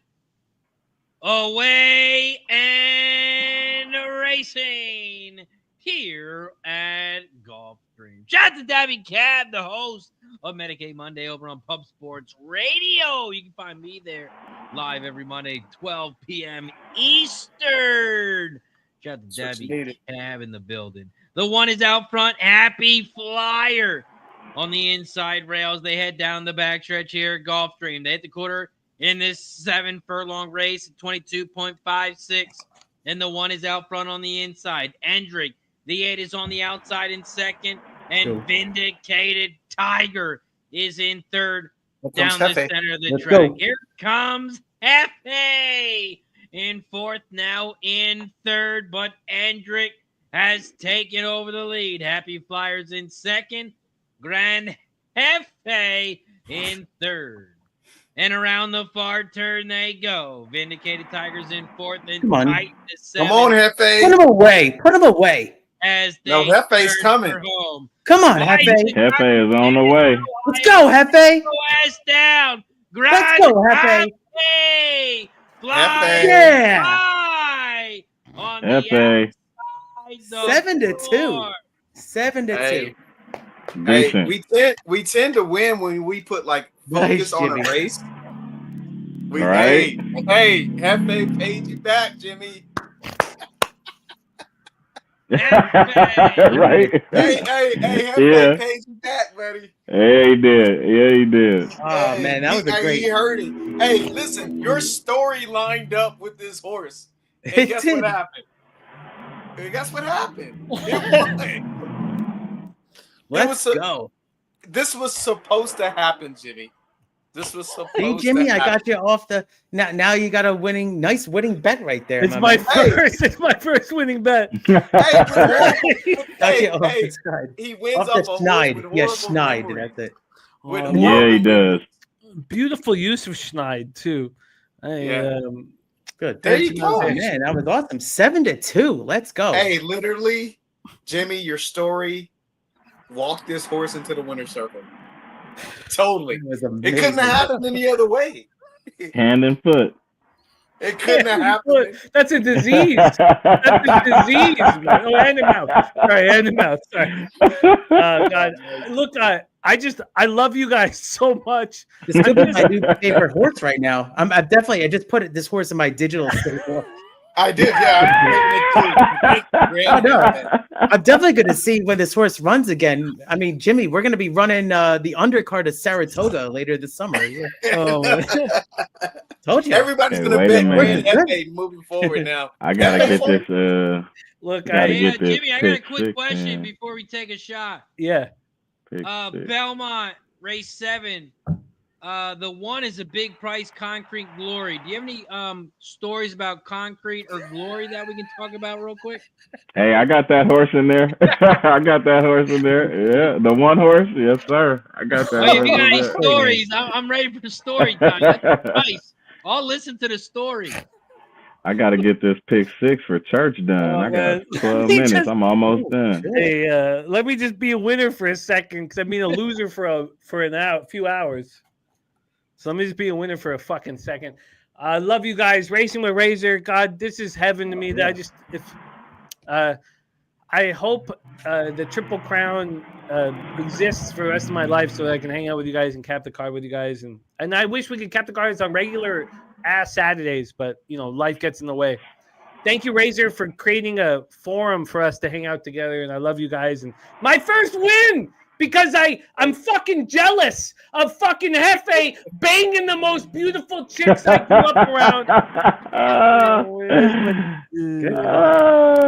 That's right. Ain't nothing wrong with oh, that. yeah. Ain't nothing wrong with that, brother. Cheers, everybody. Press a button. Ain't nothing wrong with that.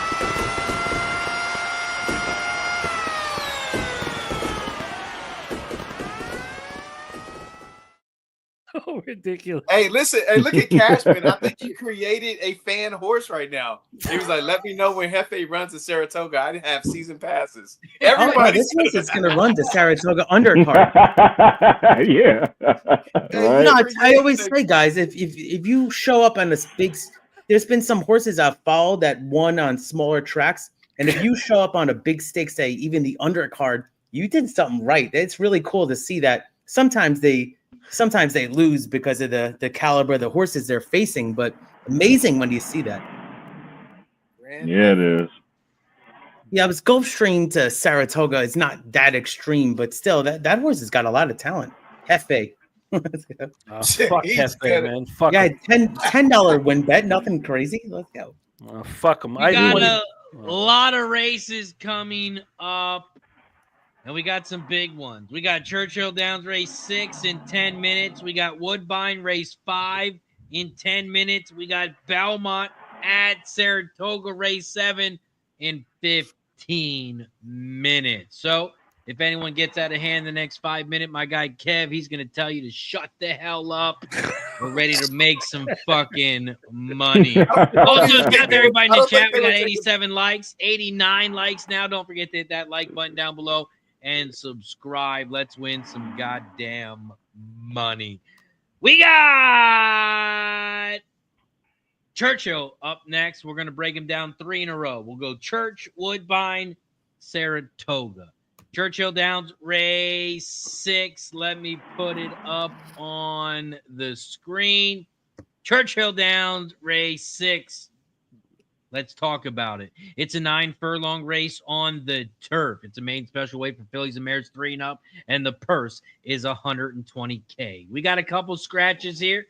We got the 13, the 14, the 15, and 16. This is not on the main track. This is on the turf, so get those horses out of here. We got a 12-horse field here at Churchill Downs, race 6. This is the start of the pick 6, the pick 3, and the double. You can also bet win, play, show, exacta, trifecta, superfecta, and the super high 5. Let's press the finish button over on Equinedge. Shout out to Equinedge. Shout out to Scotty. Equinedge, race simulator, 3-1-7. Scotty's picks, 8-11-6. Here at Churchill Downs, race 6, I'm on the 2, 8, and 11. I like this 2 at a big price, and he's a first-time starter. Written in the sand. Written in the sand. I'm at a big price, race 6.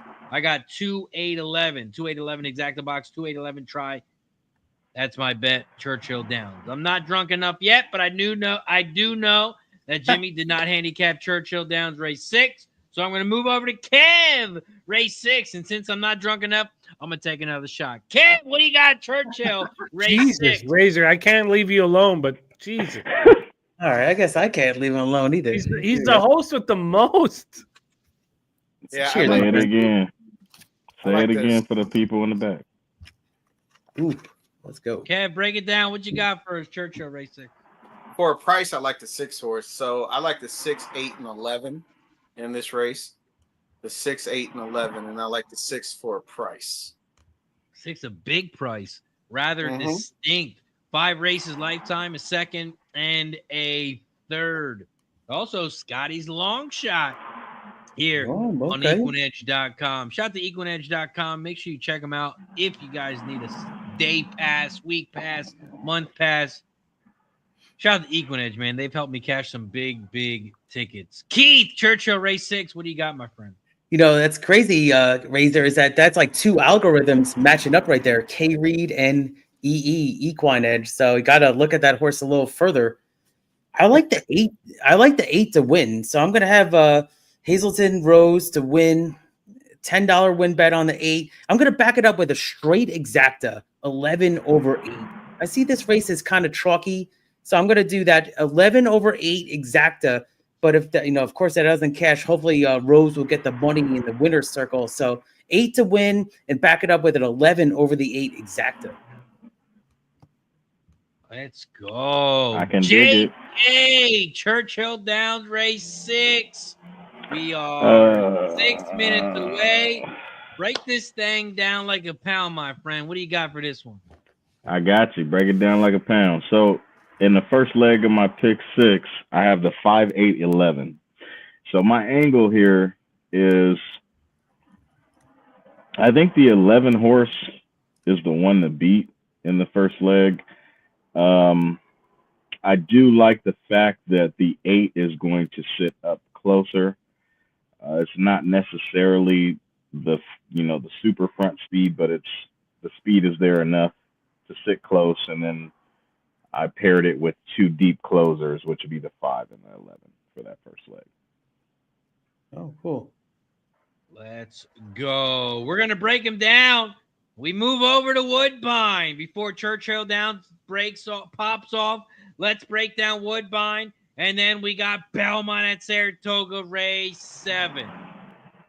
Woodbine, race 5. Let me put that one up on the big screen. We have a 5-furlong race on the Interturf here at Woodbine. And we have a 7-horse field, no scratches. It's a Allowance optional claim for $50K. Fillies and mares 3 and up, and the purse is $120K. Here, Woodbine Race 5. Start the pick 6, the pick 3, and the double. You can also bet win, play, show, exacta, trifecta, and superfecta. Woodbine pops off in 5 minutes. I did not handicap Woodbine. I'm going to take a quick glance at it while the fellas drop their bets in the chat. Kev Reed, you got anything Woodbine Race 5? Woodbine Race 5, I don't think, because my picks start in race 6, but I did look at this race, and I like the 1 horse, Cara. I think the 3 horse is the other horse in this race. I don't know how. I mean, I'm on those 2 horses. I know they're the speeds, but those are my looks. Is the 1 and the 3. 1 and the 3 at Woodbine Race 5. Jimmy the Bag, I know you got Woodbine Race 5. How you getting paid, my friend? I love this spot. It's tricky when you like the chalk. I try to keep everything at $30 a race, so it makes it tricky. I'm lockstep with Kev. I put him in the chat, my action in the chat. I'm 1-3 exacta box, $15 exacta box cost $30. They're just it's so clearly the best 2, horses in the race. I mean, I'm not averse of chalk. I'm not afraid of chalk. You just got to figure out how to use it. And I watch Kev with very small pick 3s and pick 5s and pick 4s and pick 5s. So, utilizing the best horses in the race. Well, these are the 2 best horses in the race. Clearly the best 2 horses in the race. So I'm just going to put them together and call it a fucking day. Right on. I'm right with Keith, Kev. did you play Woodbine Race 5? Yeah, not Woodbine Race 5. I thought you were actually talking about Churchill Race 6 because I actually used those 2 horses right there in the betting standpoint. But, I'll look at it right now. I did not cap it, but you probably skip me for now on Woodbine Race 6, but I'll let you know. Perfect. We'll bring up Churchill. Wait, we talked about Churchill, right? Yeah, Churchill's the one I'm on right now. Yeah, we talked about Churchill. We're talking about Woodbine right now. Race 5. JJ, what do you got? Wait, Jimmy's got something. Sorry, should we make more money out of this, Kevin? Are you I'm looking at it because I think we should make more money out of it. Oh, are you going to put it together with are you using this as part of your multi-race wagers? No, this will be bet single, a single race bet. Because I've capped the rest of the card. I had a difficult time cutting the second race, or the 6th race, race 6 at Woodbine. I've got 6, 7, 8, 9. You know what? I tried. My issue was with race 7 because I want to cut the turfer. I want to cut reflexivity in the 7th race. But yeah, that's next race. I got 6, 7, 9. Yeah, I don't know. Okay, and then should we put a double or triple or what? We should. If we're on the same shit here, then we should make more money off of it. Do you guys like the 5 at Woodbine at all? I mean, a little bit, but I think so. Yeah, I'm trying to figure out if we can, because that horse will be. So let me ask you this, Keith. So we got the 1 and the 3 going out. Looks like those the front runners now. Right. Trying to figure out what horse. So say if they burn each other out. Say if they are the best horses in the race, but say if they just go too fast. That's another scenario to look at. So you got that 2 horse. Yeah, you got the 2, and then the bombs, the 7 and the 4 would be the other ones. But so then I would actually lean towards the 2 as like sitting off the pace like that, kind of saving ground. Yeah. I don't think we need to find who's going to usurp our 1 and 3. I think we need to look at the future races. Gotcha. Yeah, so that would be the 6, 7, 8, 9 in the next one. I got the 6, 7, 9. Okay, then in race 7, who do you have? Oh man, that's the worst one. I don't think it's the worst one. I'm just going to cut reflexivity. I have. If you want to cut the 1, I have the 2, 4, 5, and 9. 2, 4, 5, and 8. Yeah, I'm on I only have 4-8. 178. 178 for race 7. 1, 7, 8. Yeah. I'm cutting the 1. I'm gonna. Okay, then let's. Okay, I'm gonna put a pick 3 together. Okay, sorry, Razor. Sorry, I just that's very, very useful information for me. I'm gonna put a quick pick 3 together. And thank you. That's good. You guys got me capping Woodbine now, and they're actually loading in the gate at Churchill now. Did you have anything at Woodbine, JJ? No, my action doesn't start till race 6 for the pick 5. Oh, See, good. as a host, I knew that. I got a That's why I pick was 5 waiting for you to go last. I knew that. I didn't really what? like this race from a betting standpoint of Woodbine, though. JJ, the Woodbine racetrack at Rexdale Boulevard in the 427 is patiently awaiting your interest.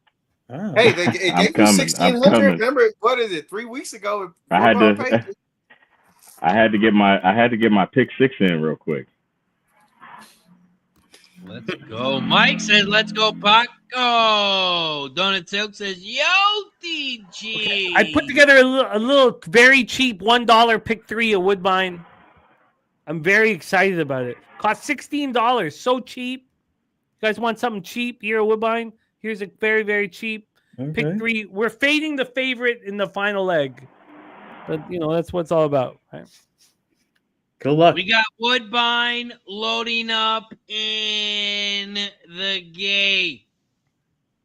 Oh, man, we also got Churchill loading in the gate here. Churchill loading up in the gate. I don't know if you guys have ever heard a race call where they call 2 tracks at the same time, but guess what? You're about to. Woodbine, race 5. They're in the gate. Churchill, race 6. Waiting on the 10, 11, and 12 on the outside. Woodbine, race 5. Away and racing. The 1. Hey, shout out to the front. Cara. The 1 is out front on the inside, but here comes Miss. I'm just going to say Miss. I'm not going to fuck this one up. He sounds like he is a race car. 3 is in first on the down the center of the track. The 1 is in second on the inside rail, and here comes the 7 on the far outside at Woodbine. Super Sunday 317. Those are your top 3. Miss is out front. The 1 is in second. The easiest fucking race I've ever seen in my life. A beautiful thing. How fucking easy is that? Look, I know it's favorites, but yeah. How fucking easy is that? Just a $15 exact box. It's so fucking easy. Those horses overpowered him. Yeah. And I'm not going to call Dennis Garcia out on saying who's that, Jimmy, when I said who do you have on Rexdale Boulevard. Obviously, we don't know who Dennis Garcia is. Spencer does. Well, I want to see who he is. He'll come out and hang out with us on August 23rd.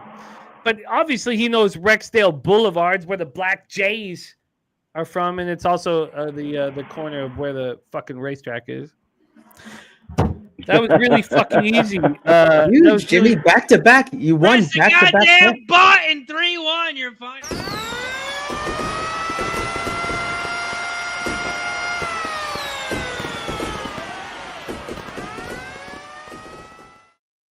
Look, that was fucking really easy. And, when I was a teenager, I learned not to cheer on favorites. But, down the stretch at Church. I know. Churchill Downs, race 6. Down the final 11. stretch they go. Hate to see this. Come on, hang on. Nope. Come on, 11. The 11 leads the way. Here comes the 1 in second, but the 11's going to blow him out of the water. 11, 1, yes, 12. Chalk. Yep. 11, 1, all right. 12. Moving on in pick 6. Got what it was, guys? They went to go. Too quick. The 8 went too long quick. Way to go. Chad Brown does it again. But look, I know that this is a conversation, Kev, that we've had for 5 years. If you believe in the chalk, what do you do with it? Yeah. Single I it. mean, you make the most out of it. To be honest with you, you try to make money off of it. Take what the track is giving you. You know? That nitrogen horse was like a beautiful chalk from what you were describing. That horse looked magnificent, right? That 6 that won at Saratoga. Yeah. Also, I got a question. Yeah. The liquor's kicking in. As it should. Saratoga Race 9 is canceled. Saratoga Race 12 is canceled. Brutal. Are you Does gonna give us some that good mean? news? Hold on, let me talk. I know, but you're drunk. I want some good news too. Does that mean the big race pops off an hour early? No. Oh. They wait. No, they wait. Because of all the money tied in, yeah. But all the marketing shit. There's certain gamblers. They're not even gamblers. Look, we have other tracks to gamble on, man. But they're icing the hell out of them jockeys doing that. That's what I'm just asking, because this is Dennis has told you. Told you just 90 minutes of nothing. Because I think it's still on TV, right? With the schedule and everything. It is because I got the TV on in the house right now. It is. But so we're gonna watch a documentary for an hour. That's what it sounds like. Who cares? Fuck the spa, man. So if you guys want to, did we talk about race 7 coming up here? Let's see. No. Saratoga. I have race I have the 156 here at Saratoga. 156. 156. I like your 5 and 6, but your 1 is trash. I got the 4, 5, 6. This is a chalky race. 4, 5, 6. I'm using. I don't know. I don't know. It's amazing. Brother. So wait a minute. Since they canceled race 12, so that means there's no late 5, or does the late 5 start race 8? No, they cancel all that. They cancel. Anytime race they cancel 7, late, you can't bet a pick 3. Yeah, they cancel. So you could do a pick 3 starting race 11 and press or something. And no, they'll just put the pool money in there. The pool it's just gonna be a huge old pick 3 pool. Yeah, there's no pick 3s the rest of the day.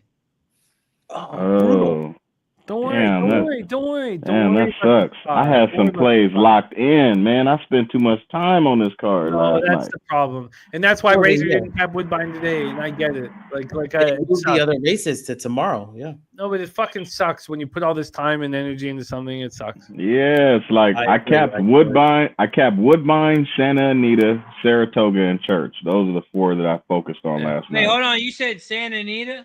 I capped the whole card. You damn Skippy. I capped the whole card too. Give me more booze. You damn Skippy. Hey, that's I really think. Okay, all right. I think I'm gonna make a lot of money on this fucking Santa Anita card. Yeah, that first race, I got a price already. I've got prices on the Santa Anita card. I think I'm gonna get this fucking money on the Santa Anita card in front of all of you guys today. I'm ready. Look. Hey, prove me wrong. Prove me wrong that it's not just a chalk. Just prove me wrong. Okay. All right. Okay, all but right, I want you to prove me wrong. I'm gonna be sitting here, Anita, and I look at the race, and they highlight the winner for you every goddamn time, Jimmy. It's in yellow. It's making the correct. We about to get this one home right now. We about to set the toe boards off. We're gonna get this one home right now, Saratoga. Saratoga? All right. Well, yeah, we're gonna get this one home. I'm gonna do it. I'm gonna do 1, 2, 1, 2, 4 exacta box at Saratoga. Okay, I got the 1, 5, 1, 5, 6. Santa Anita late card, late pick 5, lots of horses, says Mitch. 1, 2, 4. Yeah, I was looking for a third horse, so thanks. I like the one. Can we help Spencer out here right now, just quickly, because Spencer gets his money back on the pick 5 in this situation. Yeah, you definitely get a refund without a doubt. Get the refunds unless you're betting somewhere where your program doesn't allow you to get a refund. But no, he's good. You just get a don't worry, Spencer. That's back into your bankroll. But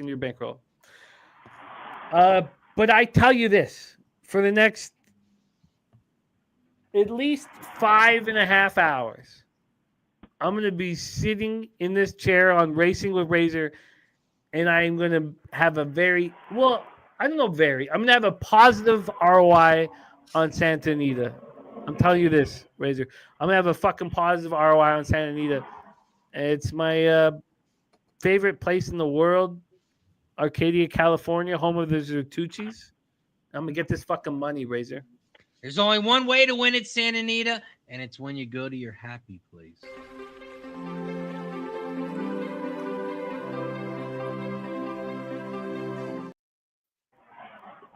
Why did you cut it short? She's hot, man. I want to see her. Remember that as a kid watching that? We're like, whoa. Over 7 seconds, it means a copyright. Over 7 Okay. Yeah, you gotta Time to privilege. You know what? Actually, that's the best because it makes you leaving wanting more instead of being bored of it. The only good thing about it is you can play back-to-back time.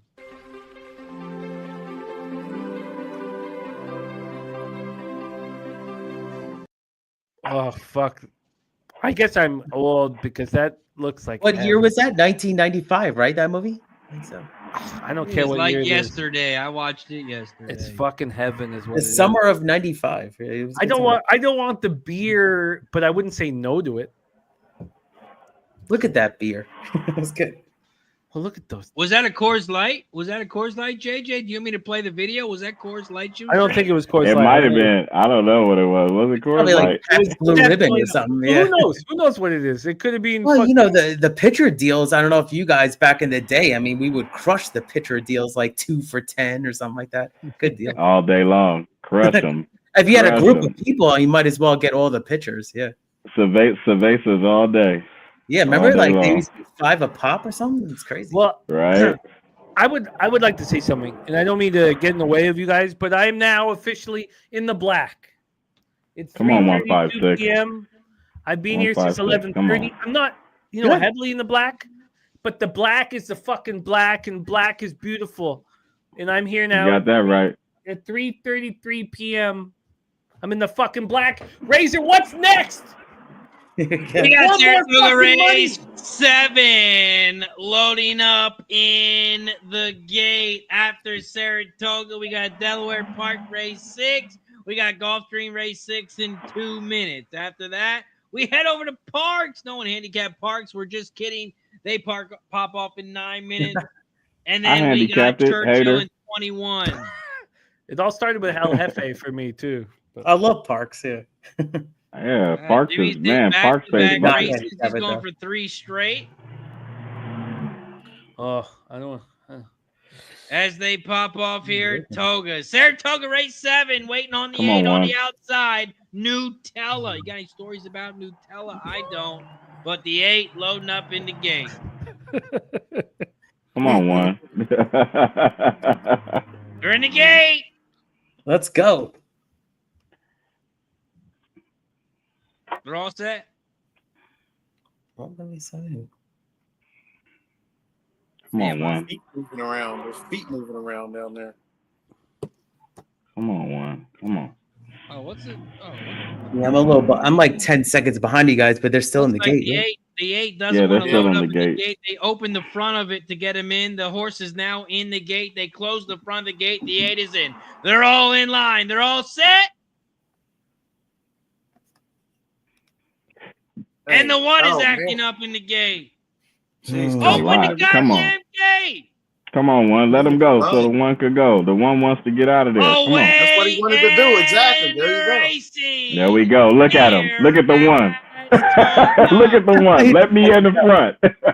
Let's go. Saratoga Race 7. The 1, Concrete Gloria. Shout out to the front. The 6, Mulligan is in second on the outside, and Bookham Dano in third on the outside. Here comes Surveillance. Look at the 1 looking good. Oh, fourth shit. The inside rail. He's a gray. Does he have more stamina? We'll see here in about a minute. The 1 is out front. Concrete Glory at 14-1. Mulligan in second on the outside. Here comes Surveillance on the inside. 6 leads the way as they hit the half in 44.72. The 1, Concrete Glory on the inside in third. But here comes Dano.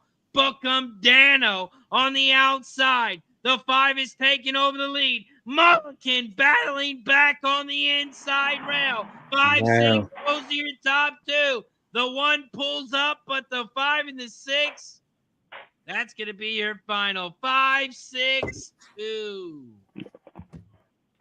Those two easy. Favorite one. 5, 6, 2. 5, 6 exact. Bookham Dano, Mulligan. You know, Bookham Dano, I'll just say real quick, guys, is a New Jersey bred, and you don't usually see this kind of horse that wins on a stakes level day in, day out. They actually sent this horse over to like Dubai, I believe, in the Middle East. So talented horse and still up and coming. Bookham Dano's a monster. Underrated horse, right? Very underrated. New Jersey bred. You don't really hear about him as much. God, sloppy. I'm getting sloppy, man. I did not bet race 7. Yeah. Fuck. Surprised the 4 didn't fire more than he did. I gotta stay focused. Gotta stay more focused, man. All right. Well, let's check how many likes we got here, Razor. Let's look. Yeah, we got to get to 100. We're at 96. 96 likes. We need 4 more. Somebody hit that like button down below.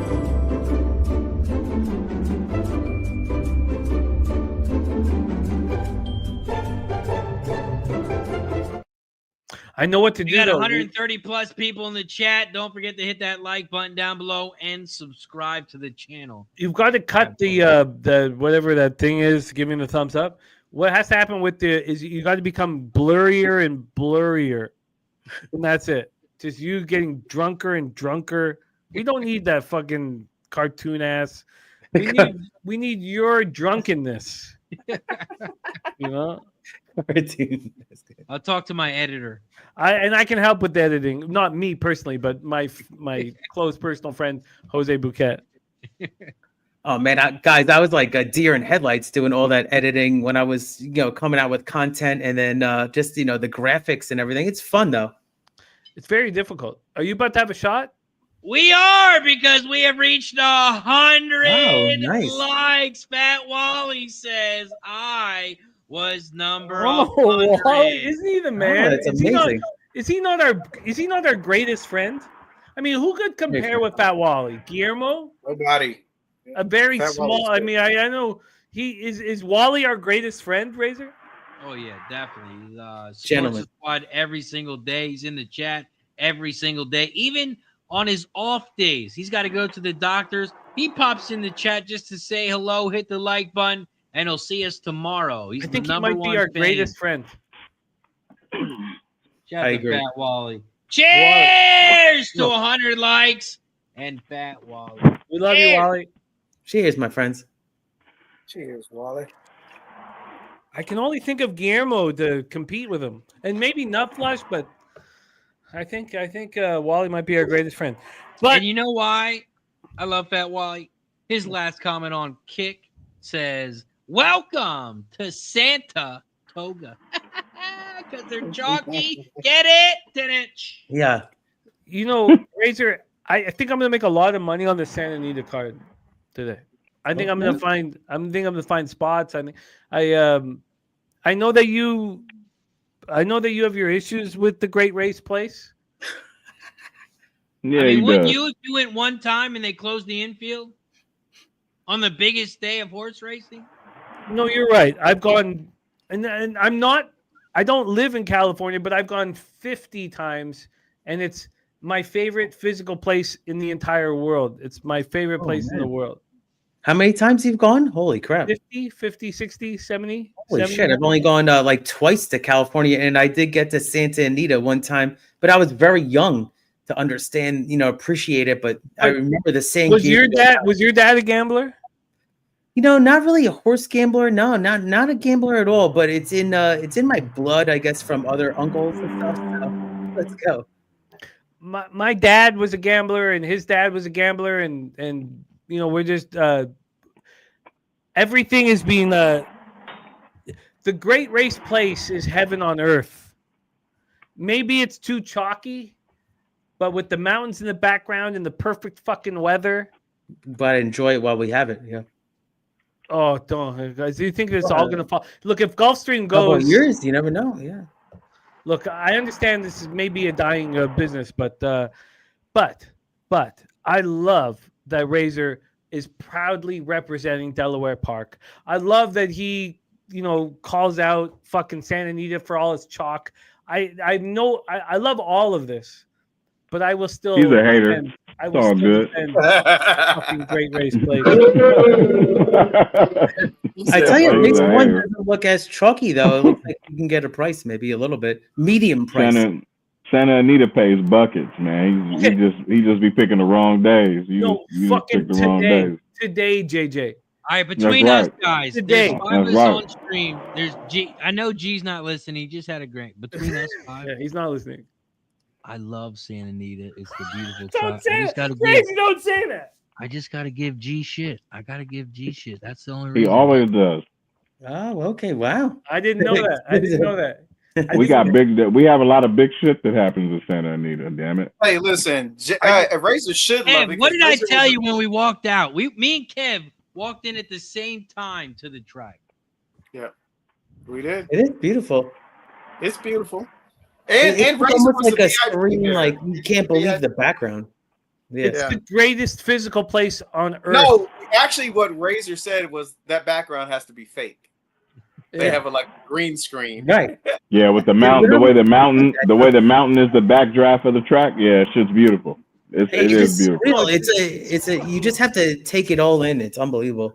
It's spectacular. But you know what I want to do right now, and I'm telling you, JJ and myself, we're gonna make a lot of money. You damn right. Today. You damn right. Today. Yes, sir. And I actually pulled up the race right here. Let's see. You guys better cap 18 Santa Anita. minutes away. Put all your fucking energy in Santa Anita because JJ and I have already capped the whole card, and we're gonna get us fucking the cake. Yep, I'm trying to tell you, just like that. I'm surprised this 3 is not bet more. Oh, I already Let's have make some money. Up next, we have Churchill Race 7 in 11 minutes. We are 13 minutes away from Woodbine and 17 minutes away from Santa Anita. Churchill Downs Race 7. Let's go around the horn real quick so we can get all 3 races handicapped. Churchill Downs Race 7. I'm on the 256. 256 exacta box. 256 trifecta box. 3 is your favorite right now, but I think the 3 is beatable. Haunted Flame. I'm on the 256 exacta box. 256 try. My top horse here is the 2 Redemption Time. Has raced 5 times at this distance. 1 win, 2 seconds, and 1/3. Has an incredible GSR rating compared to the rest of the field. I'm on the 2 to win. 256 exacta trifecta box. Jimmy didn't catch cap Churchill at all, but K Reed did. Kev, what do you got? Churchill Race 7. I'm just 2-4 here. I did a pick 3. I think that I'm just 2-4. Yeah, I am 2-4. 2-4. So this is the second leg of the pick 3. So yeah, 2-4 here. 2-4 for K Reed. JJ, what do you got? Churchill Race 7. I'm on that 2 horse for sure. Just a straight up win bet on the 2. Nice. 2 to win for JJ. Keith, each and every stride. Host of Racing with Keith here on Racing with Razor. Presented by Keith, each and every stride. What do you got here, Churchill Race 7? I'm on 2-4 also. I'm going to play it like I did the other time. I'm going to go with actually a win bet on the 4. And then I'm going to back it up with a 2 over the 4 exacta. I think these odds are going to flip. I think Redemption Time's actually going to get bet down late. So I think that it's going to be, hopefully I get a little bit more value on the 4. So 4 win bet for me. And I'm going to back it up with a ice cold 2 over the 4. Let's go. After Churchill, we keep it moving. We head over to Woodbine Race 6.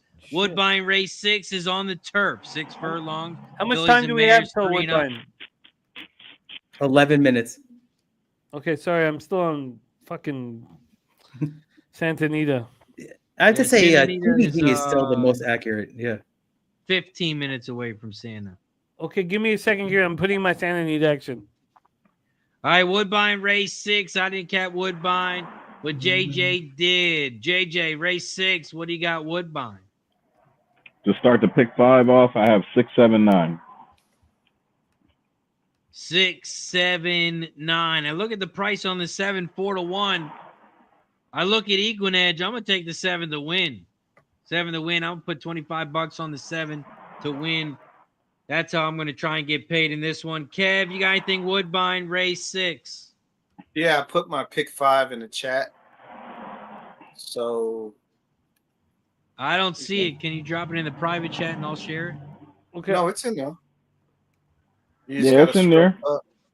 You got to go up, though. Right But it's, between pressing shot time and fat. Well, yeah. Oh, sorry. I apologize.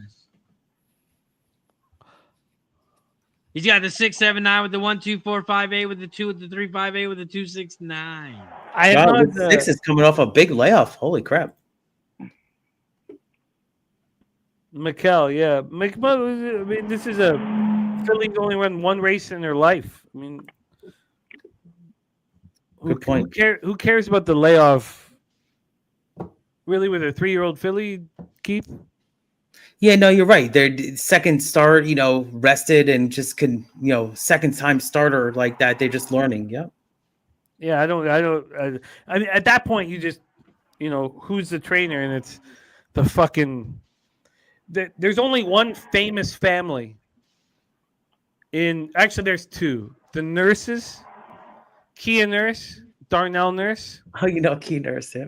Of course. The Canadian. Kia Nurse, Darnell Nurse, and the Attards. Is that fair?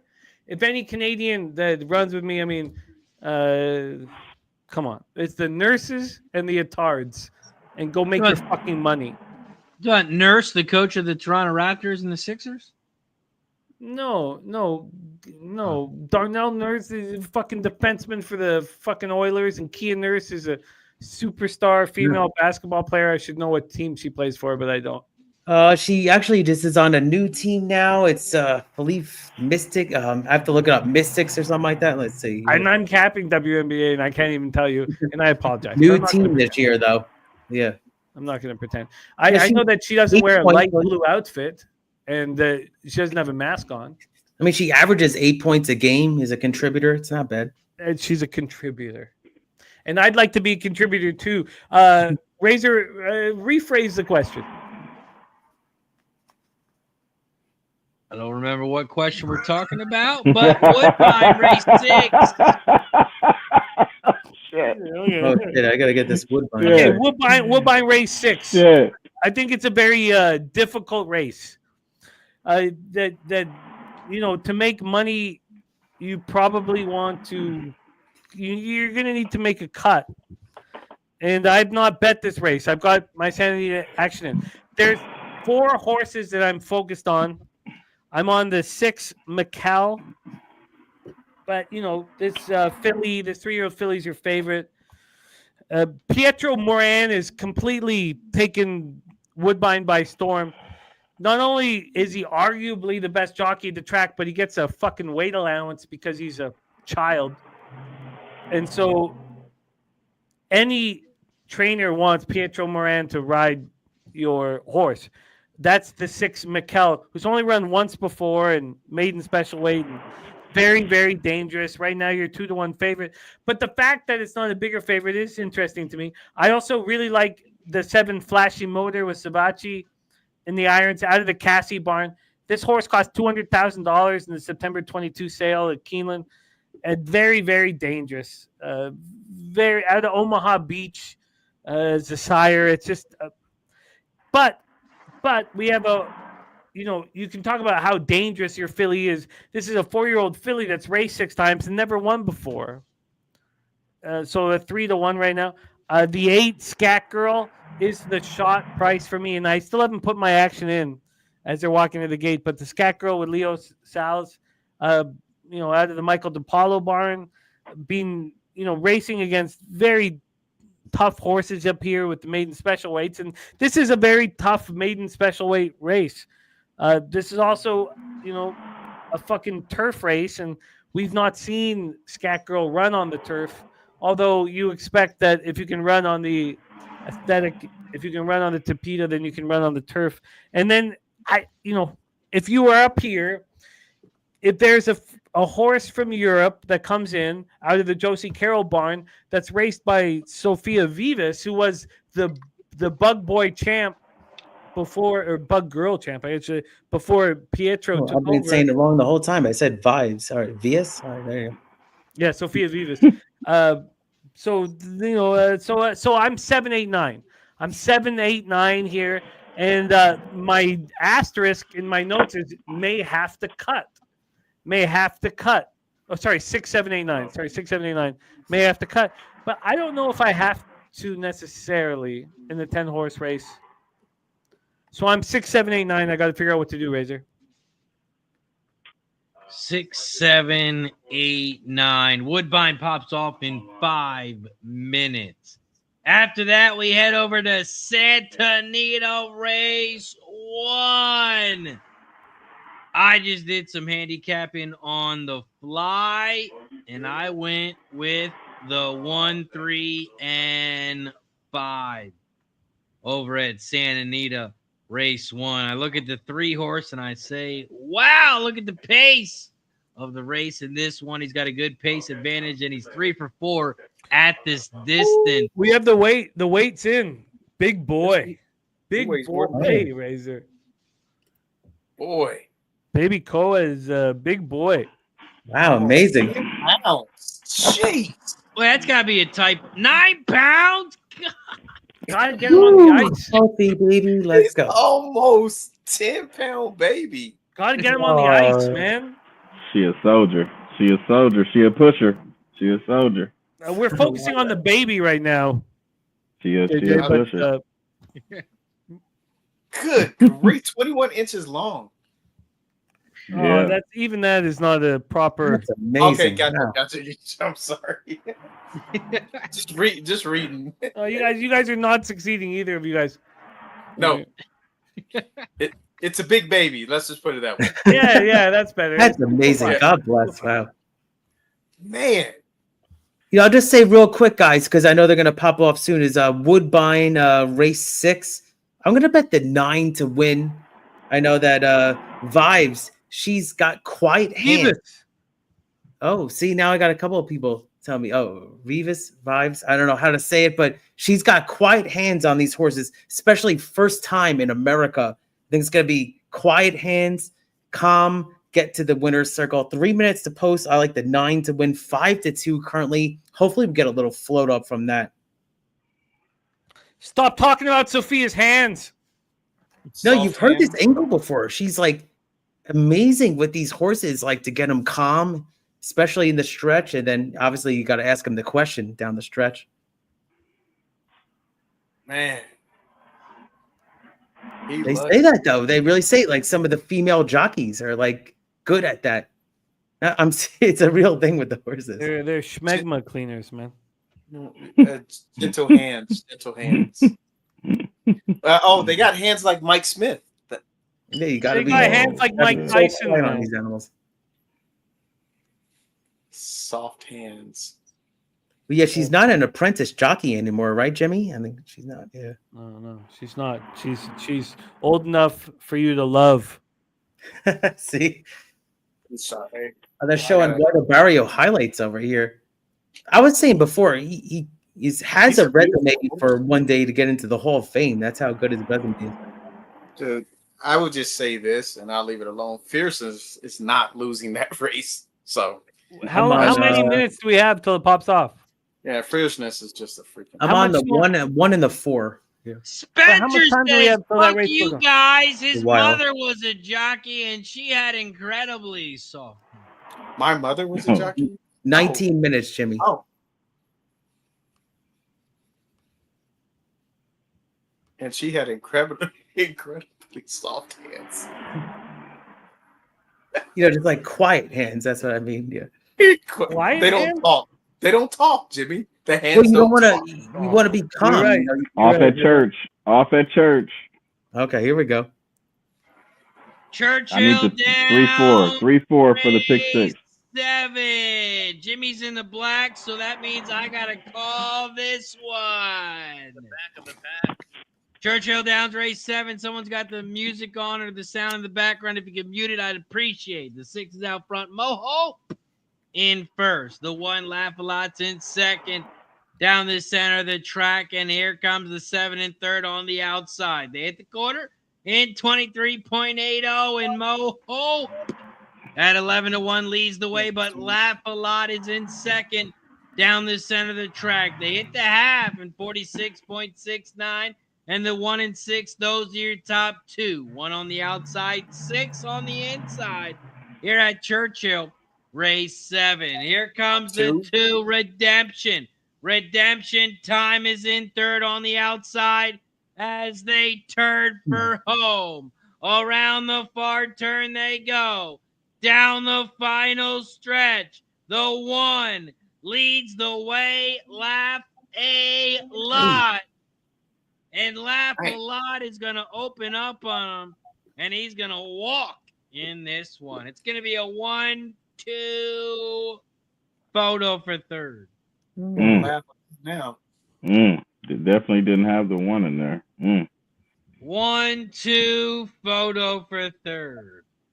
Woodbine's in the gate. Oh, it is. Woodbine, race 6. They're loading up in the gate. We're 3 minutes away from Santa Anita. 9 minutes away from Delaware. 9 minutes away from Gulfstream. 16 minutes away from the Big A. DG's got some Woodbine. 8 to win. 7-8 exact. 8 to win. 7-8 exact the box.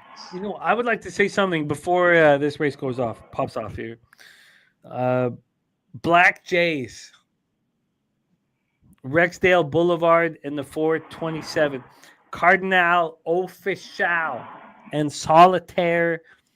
These guys were the rappers that I grew up with. They don't get enough respect, man. Fucking Cardinal, Solitaire, Black Jays, Rexdale Boulevard. Let's get this fucking money.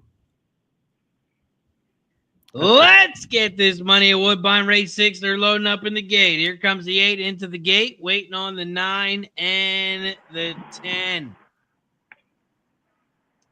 Waiting on the 9 and the 10. Here comes the 9 into the gate. And the 10 on the outside. Mew. I'm definitely gonna win this race after calling out the Black Jays. Man, how could I lose after calling out Solitaire and Cardinal? Can't happen. Impossible. Woodbine race 6. They're in the gate. Take me home, Razor. They're all set. Away and racing here at Woodbine. Woodbine race 6. The 7 is shot to the front. Flashy Motor. In second on the outside, the 3, Barchesa. The 3's in second on the outside at 29-1. In third on the outside, here comes the 9. On the outside at 2-1. And the 1, just like that, in fourth on the inside rail. They hit the quarter at 22.35 as they make their way to the far turn here at Woodbine. Around the far turn they go. Flashy Motor is out front. Flashy Motor leads the way by 2. Open bottom 7. Go ahead, 7. Come on, Flashy 7. Motor leads by 3. Come on, 7. Here comes the 9 in second on the outside. But the 7 is going to win this one easy. Moving on. 7. No, don't move on. 8. Let's. You call out Solitaire, you call out Shot Cheesy, you call out God, and you cash the exact and the trifecta. That's how it works. 7. That's beautiful. That's how it works. 798 is your final. The 7 gets it done. 9 in second, 8 in I wish the 8 had come up third. with second, but still. 7. Was it 798?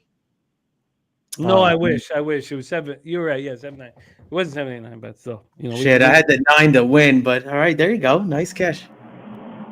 The 7 gets it done. 798. Oh, nice. Well done. We'll take it. The 7 wins over at Santa Anita. Race 1.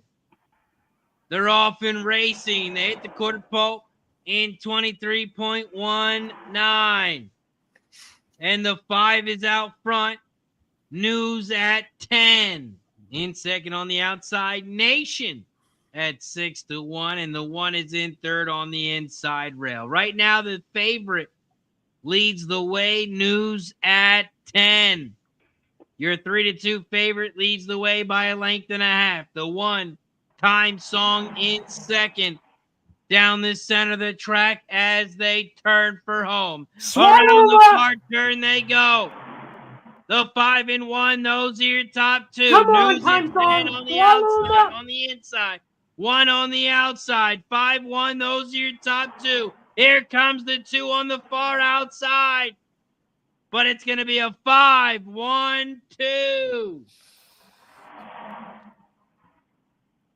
5-1-2.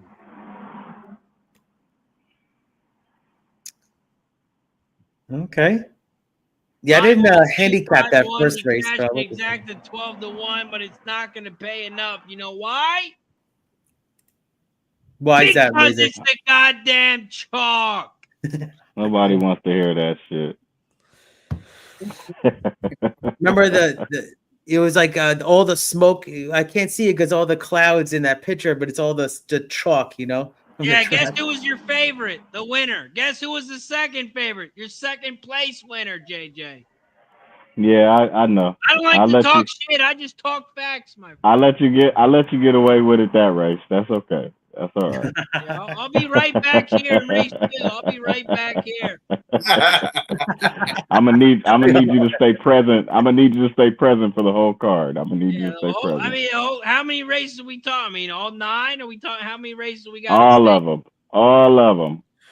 I've won a few races in a row. I'm gonna walk outside and take my shirt off and feel the sunshine. Okay. So I'll see you guys in a little bit. Okay. Let's go. Up next, we head over to Delaware Park Race 7. It's the last race of the day at Delaware. How big did the try pay though over Woodbine? Did it pay juicy or is nothing? I need to know how good should I feel. Let's look. Over at Woodbine. Do I get at least 40-1? Race 6. The trifecta. Not sure how much you paid yet. Okay. Maybe I should wait. I'll crack a beer for that. There you go, Jimmy. The Exacta 7-9 did pay 14-1. Yeah, we cashed that. You could. You probably doubled that at least. You know what? The black is the fucking black, man. I don't care. Look, I'm gonna go sit. I'm gonna take 30 seconds. I'm gonna pull out a bat. I'm gonna smoke it. I'm gonna be a winner for now. And I'm not a winner because of the success we've had on the show. I'm a winner because I get to hang out with you guys. And no matter what's going on in the rest of my life, I get to hang out with you guys. That makes me a winner. But I'm also financially successful. So get this fucking money. Let's get this. Let's have a shot. He's having a shot.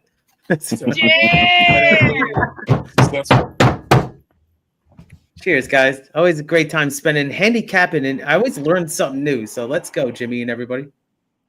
That's The right. thing I learned today is when Jimmy tells a story, the motherfucker cashes. FA, let's go ahead. $10 on a horse. Let's go. So we got Belmont coming up. Oh, Yeah, and this the is the race. trifecta paid 66-1. 66-1 on the try. You know We got that the last race at Delaware coming up, race 7. Did you guys got anything at Delaware, race 7? no disrespect, Razor. I did not handicap Delaware. And we'll see him later. If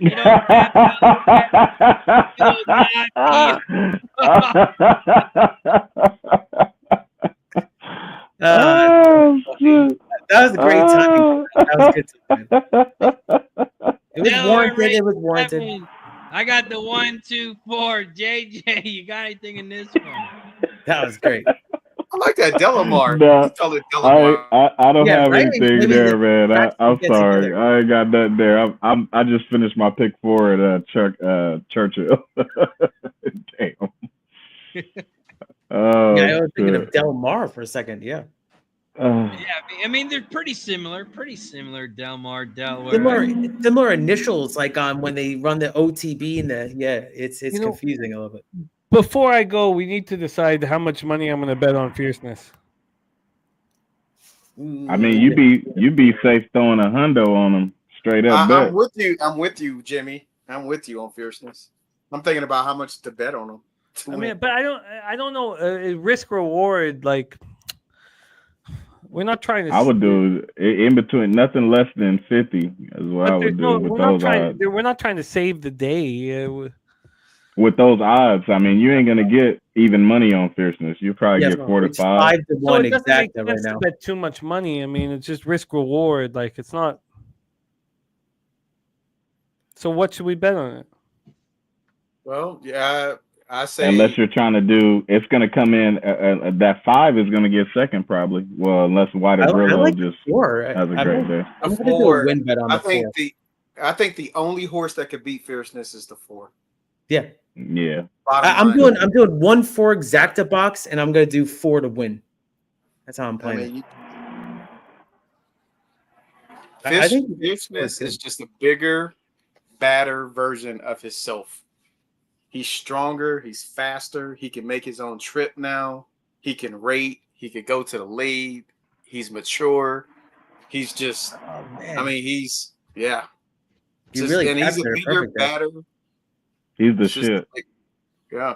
You know, remember the race at Gulfstream? What he was so wide and he didn't have his way, and then he freaked. Remember that race that he freaked at Gulfstream. Then obviously the Kentucky Derby was disappointing, but I believe it was the Holy Bowl or something like that, or Florida Derby. Yeah, I mean he bet too much. That's the talent that Fierceness has, and then he's grown. Yeah, it's not worth a full unit. Why wouldn't it be? Would you break? So with these odds on a regular sports bet, would you put a unit on? Some odds that you were confident on? We've talked about this so often, Kevin, but not in the last couple of years, honestly. Oh, gotcha. Okay, gotcha. But no. You don't. I've thought about this often, Kev. We haven't. I think we haven't taken it to the next level after. I just think that for a 2-minute race, it's different than a full game. Gotcha. Yeah. And I've been trying to learn, and I don't know if that's the final answer, Kevin. I'm still learning. I think for me, though, like as an individual gambler, I don't want to bet more than $100 or $200. I mean, like I don't a unit bet, like because for a unit to me, it's $300. Okay, gotcha. Okay. A unit to go up in 2 minutes. Yeah. It's just not. It's like I don't want to put too much into it too. I know what I. Oh, go ahead. No, I have nothing more. You take it. I think that and you're right because it is a risky. I don't do the last win bet I did was Woodbine, this turf race 3 weeks ago. I forgot what it was, but I just knew I got 2 to 1. I knew she was going to win. It's a turf race. I forgot what it was, but I don't do many win bets. And at all during a year, maybe 2, 3, maybe 4. The last win bet I did was on Sovereignty. I won that one. Well, that was 2 bets ago. The last one was a Woodbine horse that won. And then, so when I do win bets on a horse, it's typically like, I'm like, I just don't see the horse losing, but I do get your point. It is a risky proposition at this point. If this group of us talked last night and we came to because I spend hours and hours capping, and I don't think I'm with JJ. There's no think too long, think wrong. Think as long as you possibly can on every decision you make in life. That's right. So that's why here we have a 2-minute race. I'm comfortable putting $100 in it like a pussy. Maybe I'm being a pussy. Maybe I'm being a pussy, but like I'm comfortable putting I'll bet $100 here on fierceness. Maybe I should put more, but it's 3 to 5. I mean, why don't you? I think probably it'll end up 4 to 5, maybe. I don't know. 3 to 5 seems extreme, right? There's no risk reward there. Is there? Yeah. Why don't you like tie it into something? I would say White Barrio might click down a little bit. I think White Barrio might show up. He's either going to win or finish last in this field. That's how I'm going to. I don't need to be saved. Oh, gotcha. Yeah. I don't need to be saved. I'm on the 4. I like the 4 in this one. But I also don't need to be saved. I tell you, when somebody comes up to you, like a religious person wants to say, look, I don't fucking need to be saved. I'm fine. I'm gonna take care of my conversation when you don't want to have that right with those people. But also, I'm not able. Like, I mean, if we were all together in Vegas or in somewhere in Delaware, let's say we're Razor, and we the night before we were like, this is the bet. We must bet it together. Then I'll go put 1,000 on it. Gotcha. If we're all together, we're all capping it together, we're all in tune. I'll put more. I'll put 5,000 on it in that situation. But here, in this, we're betting every couple minutes. We're betting. Come on. I'll put $100 to make $60 and fucking move on. I don't know if that's wrong or right. I'm just, Hey, just looking at it. I think that you got to look at it from a perspective of like, the only thing I do is bet horses. So when I look at stuff while you guys are looking at like hockey, baseball, all this other stuff, I'm just looking at the cards all week. So my perspective is a little different, just because I sit there and I'll just look at, you know what I'm saying? So, but you also haven't raised your family through horse racing.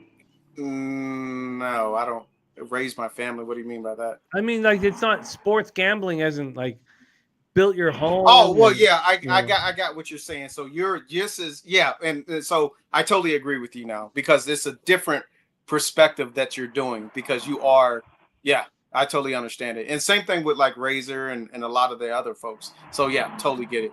So for me, doing it as like a hobby and like trying to like, just whatever, it's a total different thing when, you're allocating funds for certain different. Yeah, I totally understand it now. My fault, Jimmy. I get where you're coming from. Not your fault at all. Yeah. Your money, I totally understand. Your money, you've always been money. You've always been the perfect colleague. I totally get it though. So I would approach it differently as well. But based on what you're saying, I would have to approach it differently. I feel you. I was gonna say the same thing. Yeah, based on that. Based on that. I don't really have. Yeah. I couldn't really, because I don't eat off of horse racing. I don't like feed my family off of it or anything. So from that perspective, you definitely got to figure out something for sure. We're also betting we're betting every 2 or 3 minutes on this show. Like, I'll put $100 on it. Should I put 200? Like, I'll pop in the chat. I don't know. He's 3 to 4. Jimmy, can I just say one thing on that? It's like, I like Fierceness to win, but at the same time, are you a little concerned with the track condition because of the slop? Because as a 2-year-old, this horse did not fire in New York. But I like 1-4 exacta box and the 4 to 1. I mean, I think Fierceness is, that was a long time ago. Fierceness is a much better horse, and it was already a good horse back then. I don't think the track conditions are going to really play like a factor like that today. Well, he broke his maiden on a sloppy track at Churchill. Yep, you're right about that. So he came from the back and rode past people, but no, make money in this race, he's 3 to 4, so I don't even think there's value there. I'll pop 100 on it. I'll pop 100 on it. You know, and Let's go. I'm rooting for you. Well, it doesn't. I would. This isn't like because I can catch the exact too. It's a third of a unit. I've had a difficult time like figuring out what we should do with horse racing. And Kevin, we talked about this for 6 years, 7 years. You know, I mean, it's not. I think I'm going to do what Keith is going to do. I'm going to play around with this 4-horse, and then you know. Yeah, it's a 5-1. The worst exacta right now on it, 5-1. Well, Fierceness is 4-5. He floated up. Also, I did hear Kev talk about how like the odds, like if this was a sports bet, how would you bet it? Well, it's a little bit different than the sports because the sports bet, when you take the Orioles against the Braves, you got a 50-50 chance. Yeah. Here in the horse races, you got a 7, 8 horse field, 5 horse field. You don't have a 50-50 chance, so it's a little different. I bet you it would be like Fierceness like -200 and White Barrio like -110 or something. I've not seen White Barrio win outside of fucking Gulfstream. That's the only thing that concerned me. I think he will run okay in the mud today, maybe underneath play, not on top. I'm on 1-4 exacta box. And 4 to win. 3-4. Dang, man. Oh, I got it here on my feed. Let's go, guys. This is it. I've got no pressure in the situation. It's a $100 bet. I mean, it's nothing. I mean, but the unit size is an important discussion that I still don't understand fully how to handle things, Kev. Well, let's go. We're all working together and learning together. Ooh, what about it? Saratoga Race 8. They are off and racing here at Saratoga. It's an 8 furlong race on the dirt, and the 5 is shot to the front. Raging Torrent has shot to the front on the inside rail. The 1, Fierceness in second. Down the center of the track, and the 2, White Barrio in third. They hit the quarter in 23.92, and the 5 is out front. Scotty's long shot, the 5, the 1, Fierceness in second, the 4, here comes Just the Touch on the inside rail in fourth. White Barrio still holding on to third as they hit the half in 46.86. 5-1 are your top 2 here at Toga. The 2, White Barrio's in third, but he's got some catching up to do as they turn for home. Around the far turn they go. The 5 and the 1, those are your top 2. Raging on the inside. What did I tell y'all about my 5? What did I tell y'all about my 5? What did I tell y'all? I told y'all. Didn't I tell y'all? What did I tell y'all? I just told y'all. 5-1. I told y'all. The 5. Nicely done. Oh, beautiful. Yeah, getting out front. That's beautiful, JJ. You said the pedigree. It, yeah, with the pedigree up front, you said, yeah. Speed, pedigree, gets the rail draw, small field, in the slop. Can't leave out. Can't leave out. You can't, man. And we just talked about that getting out front. We just talked about that. Yeah. Just talked about it. I also think to circle back, I mean, do you want to put $300 on a horse in 2 minutes? No. I told you. I was like, no. I mean, based on that, no, you don't want to do that. And I'm not saying we didn't study this race enough, because maybe we didn't. Maybe I didn't. And what is Frankie Dettori known for? Frankie Dettori is known for riding in the worst conditions known to man. When he comes overseas, they're riding in heavy 8, 9, 10, 6, 7, soft 6, soft 7. He's riding in the worst shit ever on turf. And you put him in the dirt on slop, he don't care. He don't care about mud all in his face. He's probably back home. He feels back home probably. I know, right? Really great gallop. Gallop out too. I'm looking at it.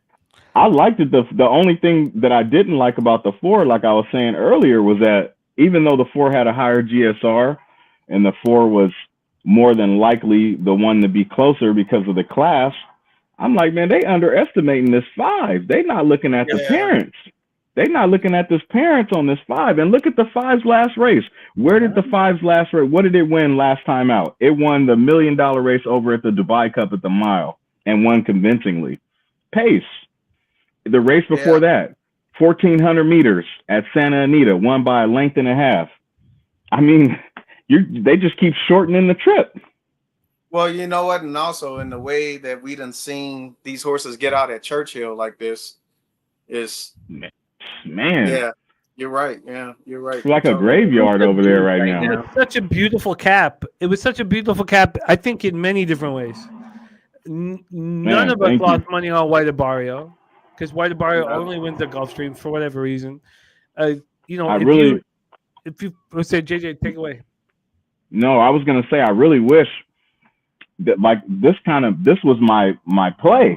You know, for the for the middle 4 and 5. I'm like, it wasn't a single. It wasn't a single. I had fierceness there, but it was my play. I'm like, damn, it was a beautiful cap. I also think, like, for Razor and I who are betting, and you guys also are betting multiple sports, but Razor and I are heavily betting multiple sports every day. I mean, it's a 2-minute race. It's not the most important race of the day. Yeah. Does it deserve a full unit? No, I lose $100. I'm still in the black today. I mean, like I totally agree with Jimmy. I agree with you 100%. Like I agree with you. I would do the same thing. I would be very judicial on what I would put my unit size on, and I would thoroughly cap it and make sure I have some consensus. And no, I totally get that. And that's 100%. Yeah, 100%. It was. You know what made another? When yesterday's racing, when we watched Good Cheer. Yeah. The first thing I said when I was talking with Kevin and we watched how the first few races went down, I said, man, there's not a single closer that's gonna close in that bullshit. And we had to add, because Good Cheer was my single in that early pick 5. And then I thought about it and I said, no, you got to add Cara in there. You need some speed. You need somebody who doesn't want to chase, somebody who just wants to get in the front. And when you set a 23, what did this horse set? Was it a 23 quarter? If you set a 23 or 24 quarter, them closers ain't catching you in the slot. You gone. You're right. You out of there. Yeah, you see what happened. They just couldn't. And I think Jimmy alluded to it, saying that the stretch is tiring, and you got these horses that are middling, and it's a different. He was spot on, and I'm kind of mad. I'm mad at the fierceness ride. Fierceness was too close. Yeah. Why was fierceness trying to go with the 5? Like that was crazy. Don't get it. Yep. Right away, I was thinking the same thing. It's just way too close. Good call. Because we know fierceness likes to get to the front. So once you saw that the 5 already had the front, why ride side by side? Just let him go and make your move. Save your energy. Yeah, I think it's such a difficult thing for jockeys to let someone go. I don't know why that is. I think it's a psychological thing we could break down for a long time. But well, here's what I would say. I'm so glad that it probably wasn't a pick 4, a pick 5, or pick 6. Man, you glad? I'm mad. You glad?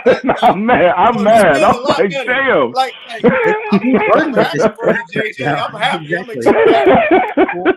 Well, I mean, I didn't get knocked out of anything, so I'm good. I didn't have nothing. I didn't have nothing crazy. I only had 25 on them, but I'm just saying, like. Still, nicely done though. Great handicap. I would have probably had a pick 4, pick 3, and pick 5, and have been out of all of them. So you would have been. I know you would have been single to everything on fierceness. Oh yeah, I just couldn't. I could not get past that maximum mischief. I just couldn't get past it. I'm like, man, this horse. There's enough there. There's enough there. For something to happen in the slop. Now, if it wasn't sloppy, do I think it would have went that way? No. I think you would have saw more of the 4, and we would have saw more of fierceness for sure. Every gallop, I think fierceness would have just hand rolled past, But the slop is I mean, you ever try to run in mud? You know, that shit is weird. Right. Yeah. You know, they love it or they don't. You can tell right away too. Yeah. Who got the better horseshoes? You know, it's like who's got the better horseshoe today? I mean, it's crazy. You know, you guys, we have next races that we need to focus on. Razor's about to call Woodbine Race 7, and I love this race very much. But every instance that we work within, we become better, we become stronger. I talk about the armor because the armor is fucking real. The armor is fucking so real that you don't care about anything else other than, you know, what's going on with our captain. But let's move forward. I learned a lot from your guys' breakdown from that race, and I'm going to keep learning and learning and learning every time I'm here capping with you guys in the thoroughbreds. But Rexdale Boulevard, Cardinal Official, Shock Cheesy, and the Black Jays are calling our names. We have a race, big race popping off in 2 minutes, Razor. We got 2 minutes until Woodbine. We got 2 minutes away from Churchill. And I made bets on both of them. Churchill Race 8, I'm on the 157 exact the box, 157 try. Over at Woodbine Race 7, I'm on the 4 to win. Churchill, Woodbine coming up.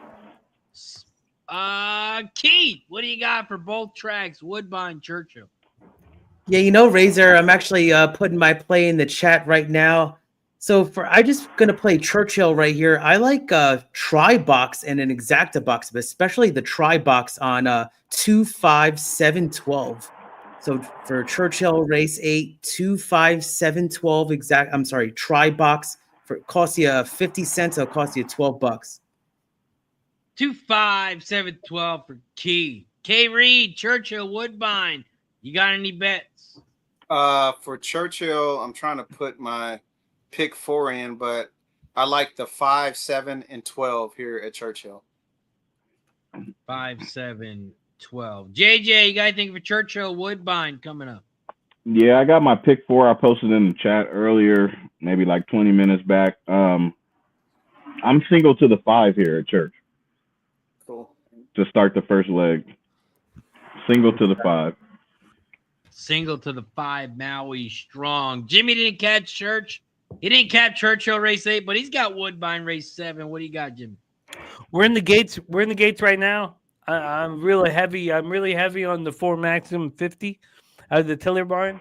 Very, very heavy on them. I also, you know, it's chalky. I'm on the Stolen with Savachi out of the Douglas barn.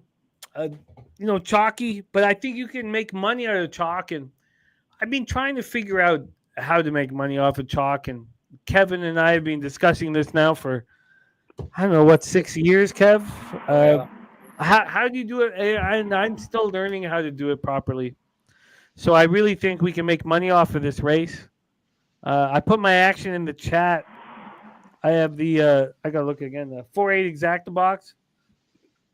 And I got the double to the next race, 4-8-2-3. Had to look in the chat how to make this money. But, you know, we're going to get opportunities to talk more about to really break down the races. But they're popping off fast and furious. Race 7 Woodbine. First. Woodbine. We keep a tight ship. We definitely do. And yeah, good luck at Woodbine. I'm focused on this Churchill race, so hopefully I can catch this one. I'm using 4 horses too. Usually I don't like to use 4, but it's that kind of race, I feel. Allowance, optional claiming. Shout out to Wine Times. I love watching you guys cap horses. One day I'll learn how to cap horses and know what I'm doing. Stick around. Stick around. You're going to learn. Stick around. That's a 22-4 opening quarter for Maximum 50. Can Maximum 50 come home? Woodbine Race. Come on home. 7. Around the far turn they go. The 4 Maximum 50's out front. The 2 is in second, but the 4 Maximum 50 is opening up on them. Maximum 50 is going to win this one easy. Wow. 472. Well, I don't hit the exacta, but we're live in the double. Spent some real money on that double. I think that 3-to-1's not a bad price for a double, right? You know, it's not. So, we got I popped in the chat. The $5 double costs us 20, gets us live to the next race. But come on, 5. Come on, here we go. Oh, this is gonna get crazy at Churchill. Let's go. We can get it. Come on, 5. Let's go. Open up on him, Maui. Open up on him, Maui. The 5 is come on. Front, switch leads. Switch leads. The 4 on come on, 5. There we go. Those are your top. There comes come on, 5. Oh, that 4. But the 6. 28-1. Holy smoke! Wow. But I'm so glad I bailed out of that. I was bailing. I was about to put in a pick. Oh my goodness! Hernandez does it again. Hernandez.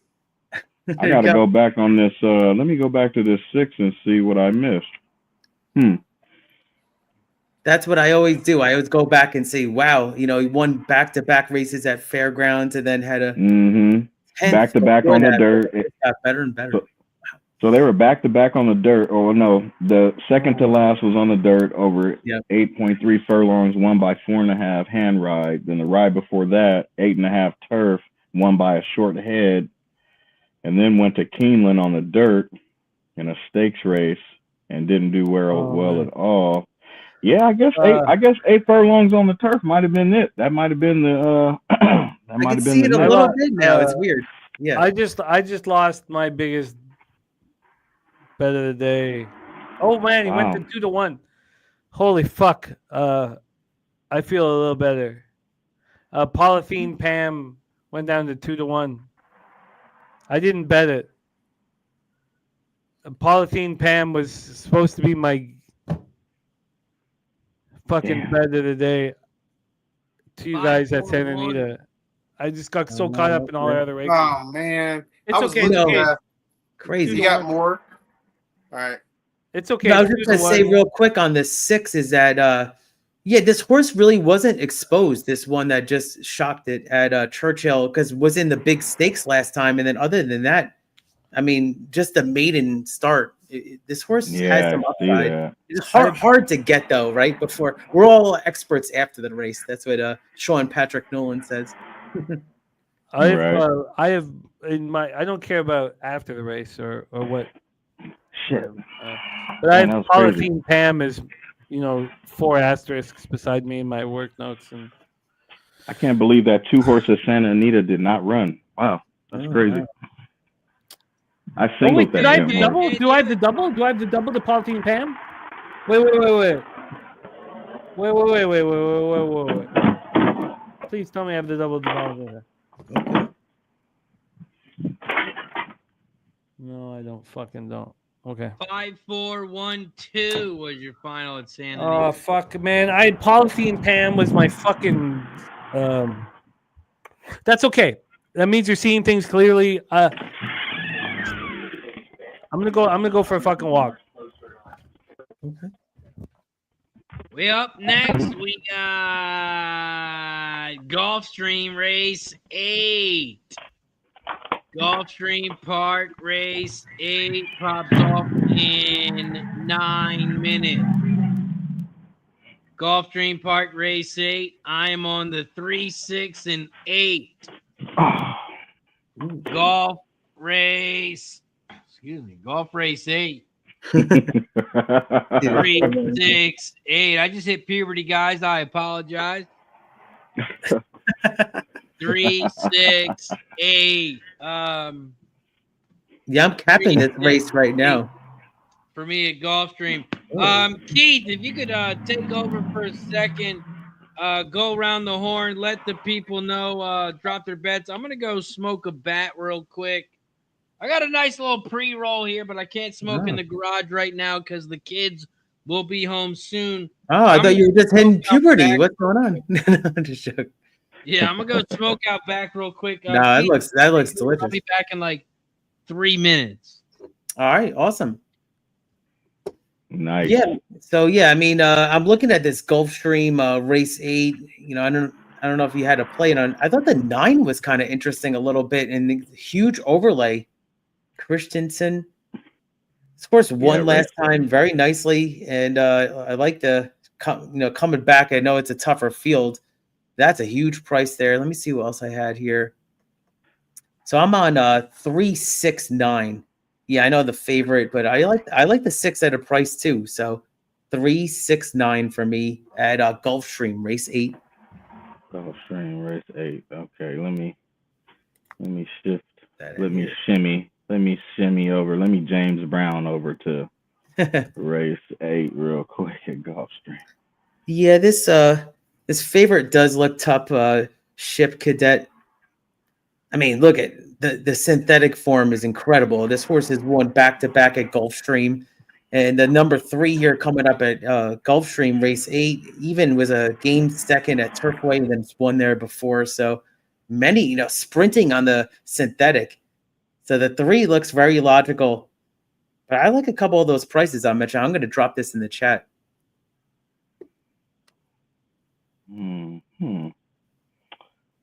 See where they racing. Synthetic is always a little more challenging, right? I always think it's more challenging.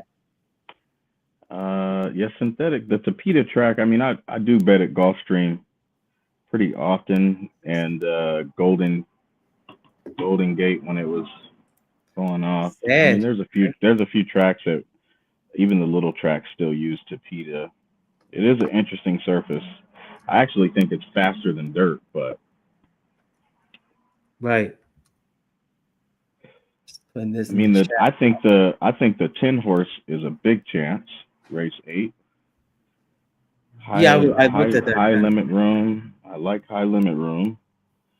Let's see who's riding on that 10. 3, 6. Edgar Perez is on the 10. Yeah, I think the 10 is a big chance.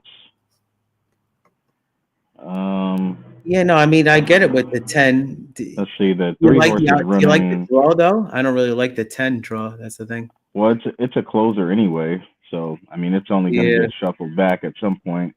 Let's see, the 3 horse over 5.5 furlongs ran a 103.570 and edge clear. That's pretty quick for a 5.5 race. Let me see what Rajiv on the 6 is doing.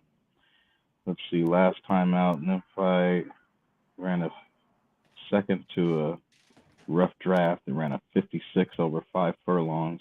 He was smoking. Let's see what that 3's last 5 furlong race was. Yeah. Check the times out really quick with this Jose Morales on board.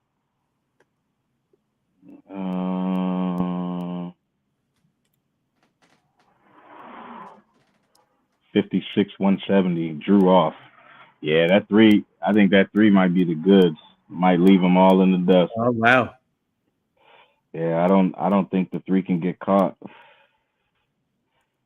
If I was playing like a pick 3 or pick 4, I would be singling this 3.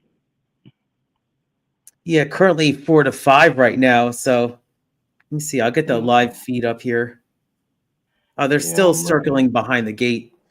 Yeah, they are. So this is Gulfstream Race 8.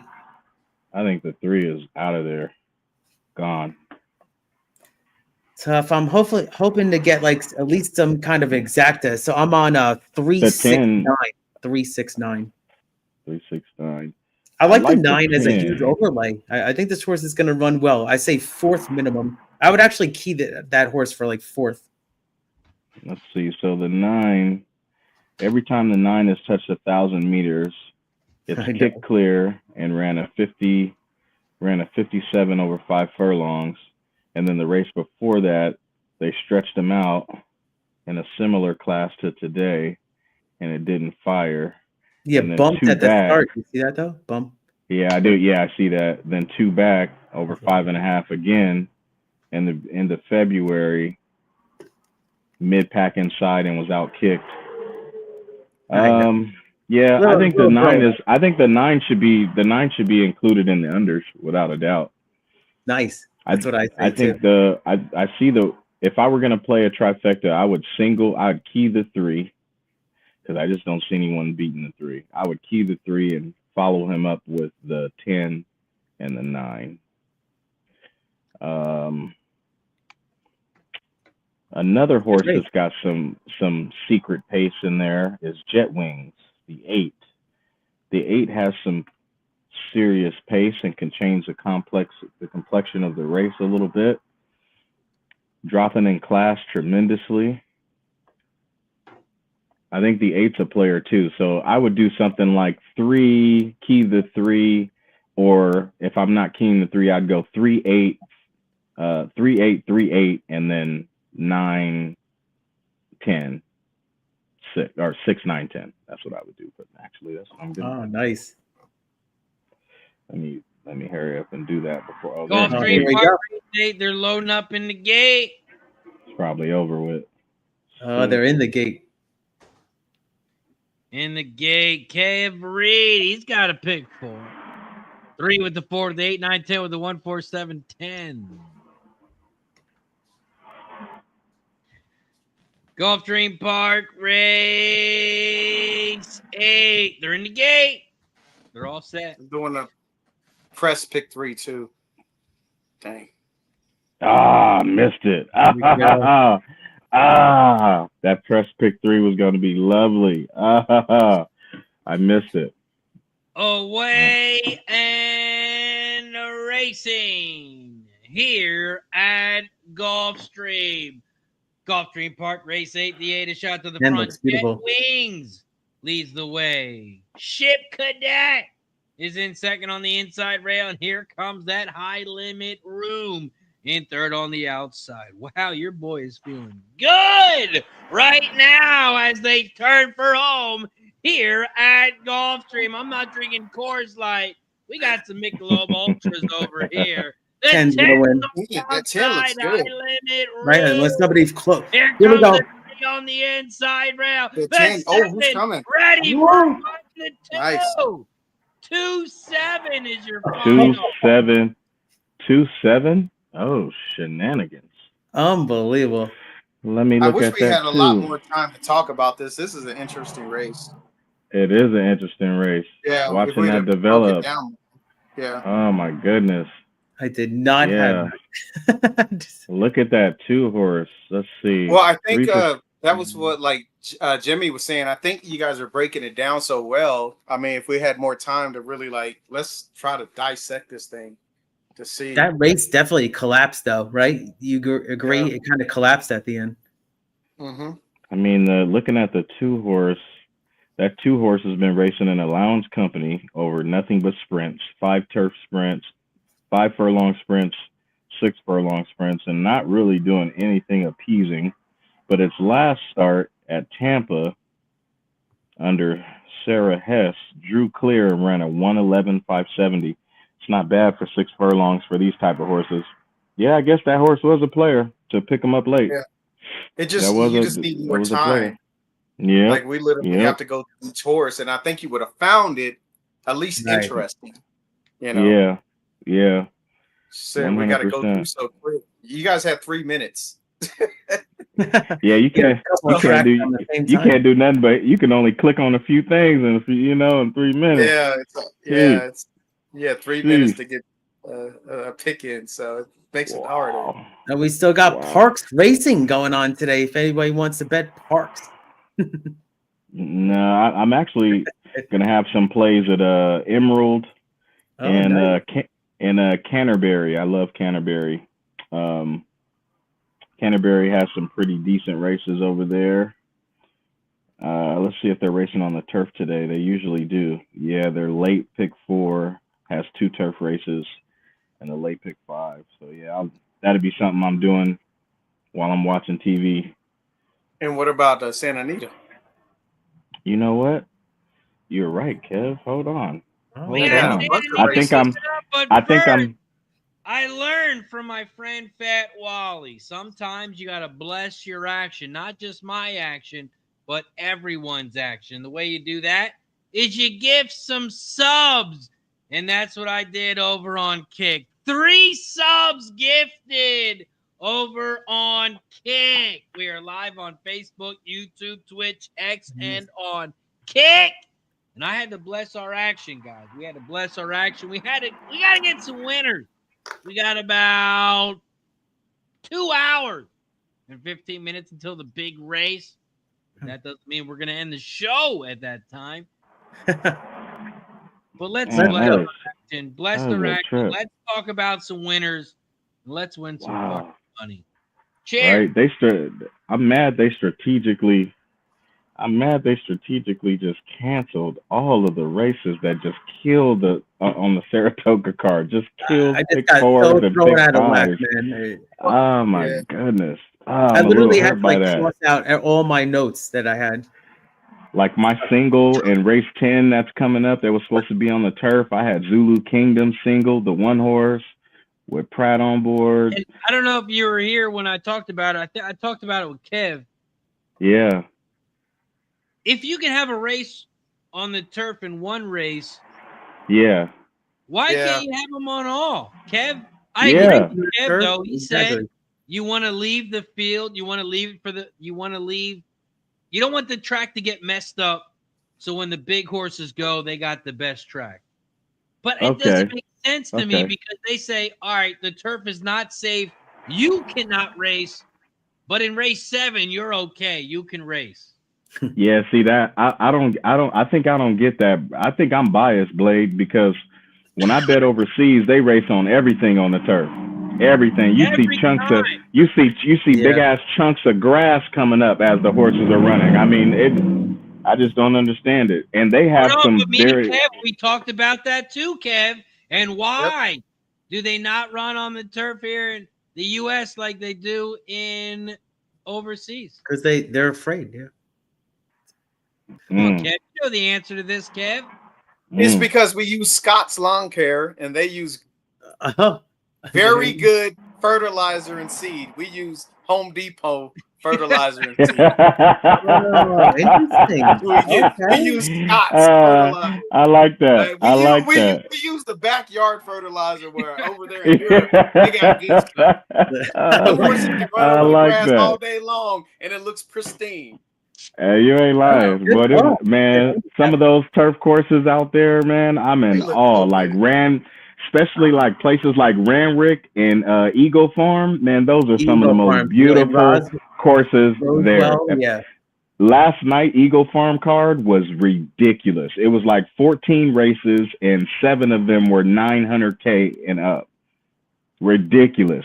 Big fields, 15 runner fields, 16 runner fields. I mean, just it's incredible. They run on everything. And it was a heavy 9, which is considered slop. Okay. On a turf. It's like when you put your footprint in it and lift it, you still have your footprint in it. Still got your footprint there. It's just like, And these horses like barely scratch over there too, right? Like everybody knows what they're getting into. They have a rule over there that I don't know if the US implements, and they open up the gate. Even if they don't get away, they open up the gate and walk out of it, they're disqualified. Spencer says his uncle is at Toga, and he said they announced there wasn't enough horses to provide a competitive field in races 9 and 12 because they were all going to scratch. Oh yeah, 100%. Okay, well that makes sense. I mean, that makes sense. You know, if your horse is a turf horse, don't blame them, because of just the conditions and everything. These horses are, millionaires probably. Oh yeah, too many connections, man, to be racing. Too many connections to race on a surface that your horse ain't really ready for. Like it doesn't really make sense. It kind of sucks for us. I said that yesterday to myself too. I said I think the weather's going to get worse tomorrow. We just need to do. Somebody needs to go over and figure out how they run on turf over there. Get the good fresh fertilizer and seeds, so we can always run on turf. Right. No, we don't have to worry about it. You're absolutely right. And you know what's crazy too over there? It trips me out. Over here, when you look at track times for the mile, right? Let's just use the mile as an example. When a horse is running on the mile here on the turf, if you see a time like 1:33, 1:32, your eyebrows go, oh shit. And that's wicked. That's wicked. In 6 furlong races, when you see times like 107s, you know, you're like, woo, horse is moving, right? Man, that track over there is wet, sloppy, nasty, garbage, and those horses are still running those times over there. So if they had a good track or a very soft, firm track, I mean, they're a lot quicker, you know, but their focal point is the turf, right? So kind of hard to compare that. But one thing that I know for sure is if you race in the U.S., if you're over here racing in the U.S., if your horse can't win on the dirt, your horse ain't considered to be good at all, period. You have to be able to win on the dirt in the U.S. to beat anybody. And if you can't do that, good luck. Yeah, they'll talk about you at Breeders' Cup for winning the Breeders' Cup turf. They'll talk about you for winning a couple of stakes races on the turf, but you ain't going to get talked about if you ain't winning no, you know, Triple Crown type races or, you know, people's like stakes days that they have at certain tracks. You know, you have to win on the dirt. It's just that simple. You got to win on the dirt. Yep. Shout out to Nasty Nate in the building. Says 117 likes, so it's shot time. We got to get to 150. We got to get to 150 likes for shot time. Let me go get my shot. Show y'all how I do this. A member. If you become a member or gift a membership, we take a shot as a thank you and a welcome. Hit that join button down below. It's only $4.99, 16 cents a day. We have a special guest backstage. Nice. And I'm talking about a special guest. This guest is about 3 hours old. This next guest is the newest Zertucci. Wow. We have baby Koa in the building. Man. What up, G? Oh, man. Jimmy's not here to see it. You guys hear me? Yeah, I can hear you. Loud and clear. Oh, man. Hey. I'm on my way. I'm back about, on my way. Hold on. I want to see. I'm about to put the Belmont Race on so you can watch it so I can start showing them how to cap. Oh, there you go, man. Yeah. I'm so happy for you guys, on. man. Yo. So happy for you guys. I appreciate you guys. Man. Amazing. Let me come back and see that. You're a blessing. Tucci, congratulations, my guy. Congrats, I know you Steve. can't take a shot right now, but I'll take a double. One for you. Let me see and it. one Oh, look at the baby. Oh, look at it. That's what I'm talking about.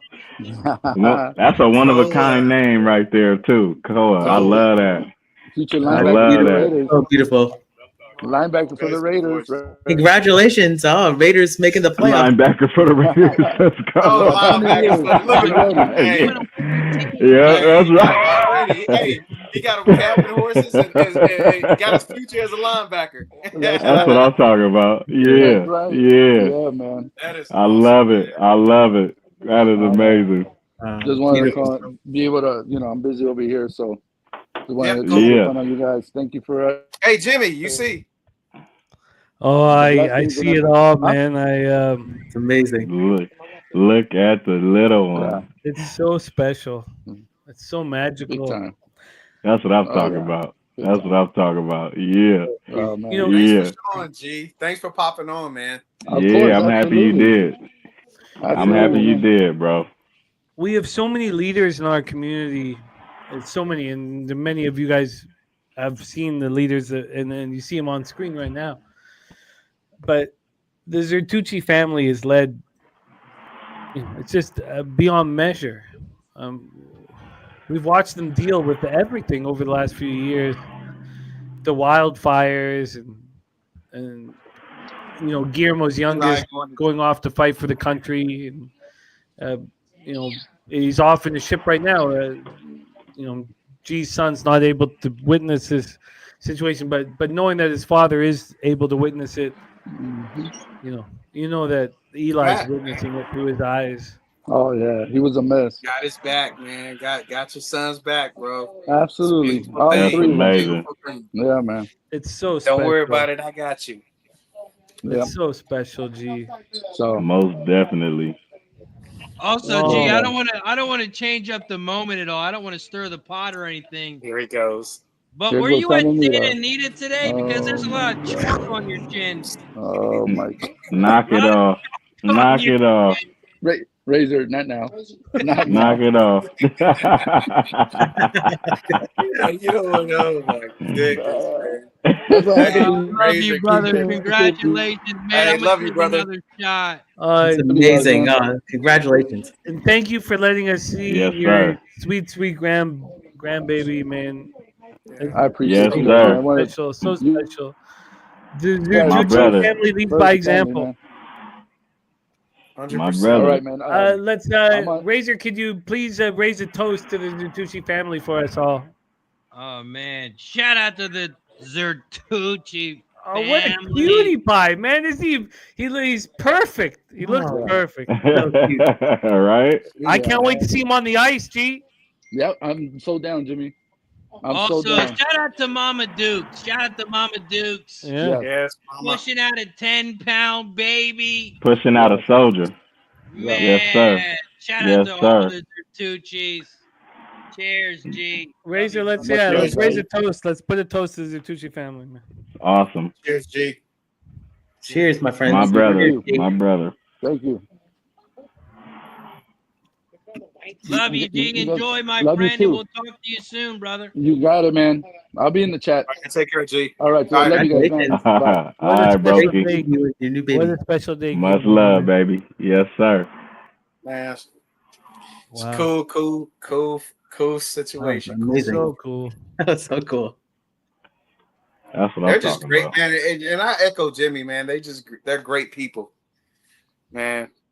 Indeed. I mean, I never told you the story, Jimmy, where Eli, we went to Santa Anita after hours because he thought he could cash a ticket at like 11 o'clock at night, and we were getting chased by security all over the place and everything. And he was like, follow me. Just follow me. I mean, we're everywhere. Security trying to stop us. What are you guys doing here? He was like, it's great stuff, man. It's amazing. Running around Santa Anita with Eli. Hey, they don't be playing. They don't play at Santa Anita. They don't play, little security, and little security guards up there. They take it personal, man. They really? Man. Okay. Eli's like, we got to get to the car. I'm like, where do we go? Oh man, they be tripping. I they can't be wait. tripping. 18 years, we're gonna have Koa on the stream. We're gonna have Bryson on the stream. They're gonna take over. Hey, you know what? Look at us, right? And you're gonna be like Smooth. You're just gonna be. Yeah, you're just gonna be producers in the background. My boy Smooth Ed, man. What's up with Smooth Ed? What's going on with Mr. Smooth Ed? Yeah. No, that's bad. I'm gonna be just like Smooth Ed. That's my guy. Yeah, I was on with him only like twice. I love that guy. Collecting rent. Hey, he's gonna be tapping on the stream. Dad, what's your picks? Hold on. You're gonna have to pull the Smooth Ed. Smooth Ed will tell you he'll tell you in a minute. I'm not betting this race. Yes, I'm not betting. I'm not betting this this is race. supposed to be on the turf. It's on the dirt. I'm not betting. He's like, I'm not betting this race. When he see too many possible winners, he said, "Yeah, I'm just gonna go ahead and skip this one, fellas." That's all right. You know, we all can all laugh at it, but Carter's got the sickness, and I worry about it. Yeah. Because it's in his blood. Right. And it's not that he could handle it terribly or handle it positively or whatever. It's a weight. It's a weight. Being gamblers, that the highs are high and the lows are low, and you're risking a lot of things. I worry about. I don't know if you worry about Bryson, but with my boy Carter, I mean, it's in his fucking blood. It does concern me. Yeah. Yeah, I told Kev the other day we went to the track and took the kids, and we stay outside so they can go to the playground. But Bryson, he didn't want nothing to do with the playground. Oh wow! He said, Dad, take me inside. I want to go to the finish line, and I want to watch the fucking races. Oh wow! You really, so you got him into the races big time. So you did your good job as a dad right there. I can only hope, Razor, that your house isn't so beautiful and your pool isn't so gorgeous after all of this. You know, I don't want to. If the kids think, all I got to do is gamble to make this all happen. Well, right. Here's what I would say, Jimmy and Razor. What you guys do full time, I mean, it's a lot of work. I mean, it would be easy just to do it 8 to 5 and clock in, do your little job, and come home. But what you guys truly do, man, it's a lot of work, and it's commendable. Because I'm like, oh my goodness, I mean, it's not just like a guaranteed. You have to really, really put your time and effort and study, and man, that's different, you know. And if you can be successful at that, I mean, that's. It's commendable. Well, I promise you, I don't win every week. People get paid every Friday. They win. They get money. Fridays, I'm not getting paid on losing weeks. No. So you just going. You back to the drawing board, you know, and trying to dial in something else, you know. You know, we can talk about the difficulties and the complexities of what we do, but we're also 1 minute away from race 3 at Santa Anita. I've hammered this one. I think you know, with the beauty of the Zertucci family growing, we can wax on it, and we will. But let's go get this money. Let's go get this Woodbine Race 8. They're actually loading up in the gate, Jim. What do you got? Oh, I popped it in the chat. Sorry, let me pull up my action here. I popped in the chat. I'm 257 Exactabox and try Exactabox for $5 for $31 try. I'm the 2 Zimba Warrior, the 5 Man Child, and the 7 Contrary Chieftain, and I really like Contrary Chieftain. So. Isn't there a Canadian rapper, Man Child? Yes, and he's now off the drugs, and he's I'm single to the 2 here at Wood. Take us home, Razor. Silent Reserve. JJ single to the 2 at Woodbine. But Santa Anita, race 3. They're off and racing. Around the clubhouse turn they go. The 6 is out front. Navo at 7-1. In second on the outside, the 7 Contrary. Chieftain in second on the outside, but here comes the 1. The 1, Layus Candy. Now in second on the inside rails. They hit the quarter pole in 22.83. Santa Anita, race 3. The 1 is out front, Layus Candy. The 1 is taking over the lead on the inside rail. Here comes the 7 on the outside. Contrary Chieftain at 5-1. Here comes the 4, ready to pounce in third at 4-1 as they turn for home. Around the far turn they go. Go home, 2. 7 leads the way. Go home, 2. Contrary. The 1 is in second on the inside rail, and the 4 is in third, but the 7, Contrary, leads the way by 2, and the 7 is your winner. Jeez Louise. Another wire beat to a closer. Come on. That damn 3-horse just edged out my single for my pick 4. Ain't that a bitch? Over at Woodbine, the final was 3-2. Wire beat. So sick. 3-2-6. Let me go check out Churchill. I had 3-4 there in a press pick 3. Let's see how that's looking.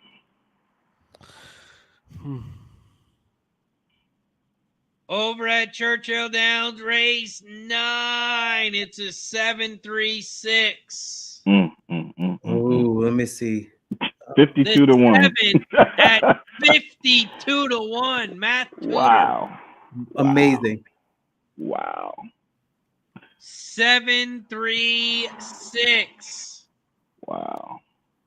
Fat Wally says, wow, at Church. Wow. It really is. Wow. I don't think there's no research needed for that. The horse just wanted to run. That's it. Wow. There it is. Bombs away for sure, Chris. You ain't lying.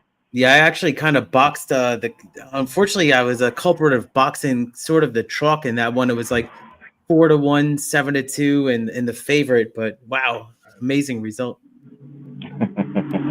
Let's go over to Saratoga real quick, man. Yeah, we got Saratoga race 10 in 11 minutes. So it looks like, did they move the time up or? Since they have us waiting so long for each race. Hold on, let me see. Yeah, I'm like thrown off with them now. Yeah. Man, I totally forgot about Saratoga. I ain't gonna lie. Yeah, no, for real, I did too. 10 minutes. I can't tell if they moved up, I guess. So basically, we're gonna go. The next 2 races are gonna go off in time, and then we got an hour break again until the Belmont Stakes. Okay. So it says 4:04 for the Belmont Stakes, and it's 2:06. So this race will go off in 10 minutes. Then another. Yeah, that's the original time. Oh, okay. I see what you're saying. Yeah, we just got to keep an eye on it because you don't want to just look back and we missed the whole damn thing. I mean, I'm not drunk. You are, but not me. I've been drinking all day. Oh, man, right? I got my shot ready, man. I got some water, Aquafina. That's it. Oh, Aquafina.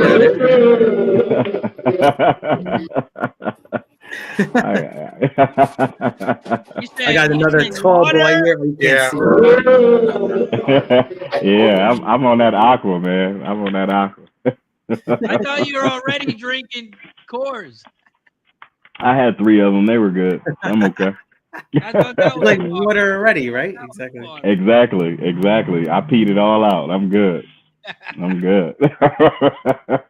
Let's make some money here at Gulfstream Park Race 9. Gulfstream Park Race 9. I like a price here on the 5.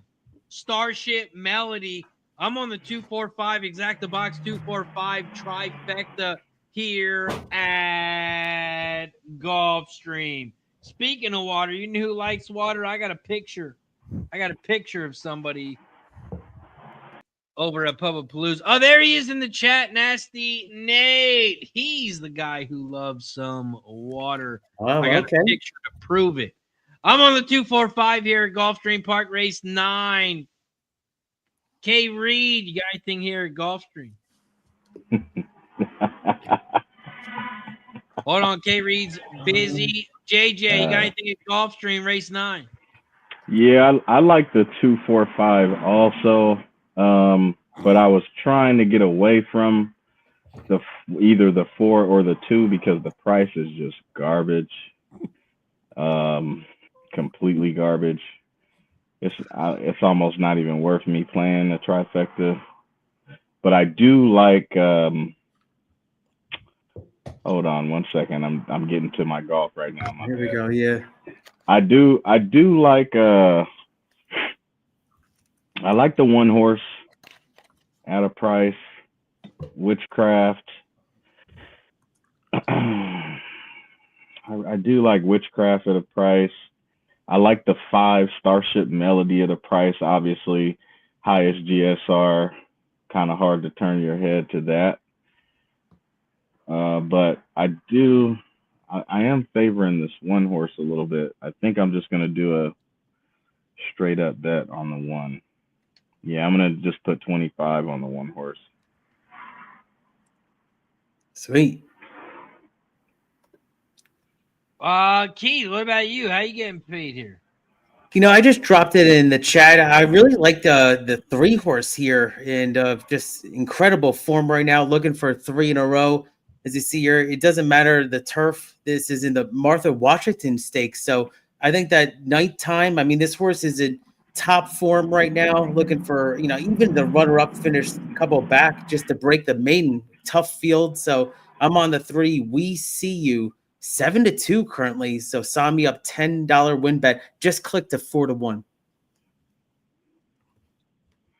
4-1. Jimmy, you bet anything here at Gulfstream Race 9? I did not, my friend, but we're live in that pick 3 that popped in Woodbine, and I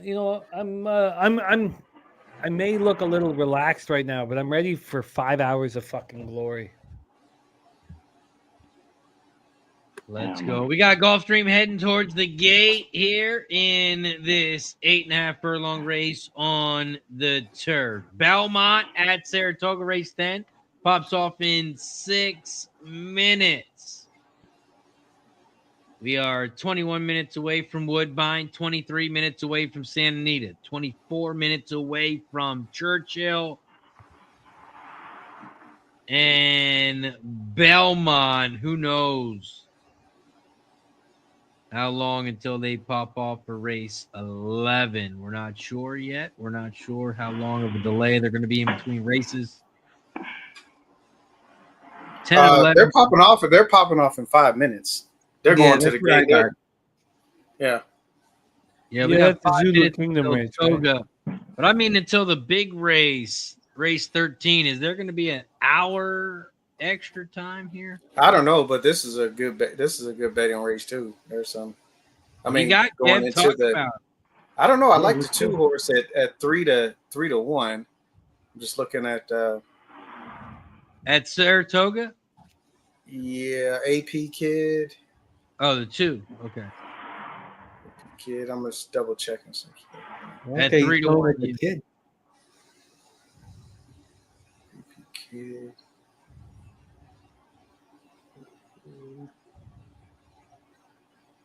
Oh, wow. Come on, you got to get off the rail. Off the Gulfstream for a couple of seconds, 5-6 seconds. Okay. Gulfstream Park Race 9. They're away in racing. The 4 is shot out to the front. Starship Impulsive. The 3 is in second down the center of the track, and here comes the 6 and 3rd on the outside. The 1 is in 4th. It's Witchcraft as they head down the back stretch here in an 8.5 furlong race on the turf. The 4 is out front. The 3 is in second. And the 6 is in 3rd, Miss Mary Neal. Here comes Miss Mary Neal on the outside, now in 2nd. Starship Impulsive still leads the way by a length and a half. The 2 making a big move in 3rd on the outside as they make their way around the far turn. Around the far turn they go at Gulfstream. The 4. Starship Impulsive is out front, and Starship Impulsive is going to win this one easy. It's going to be a 4-6-9.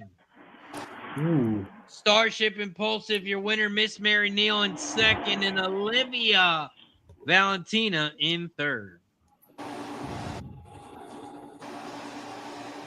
4-6-9.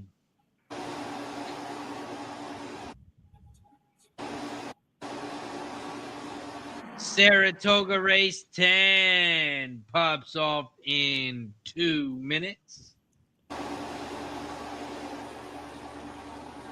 Jimmy, what'd you have here at Toga Race 10?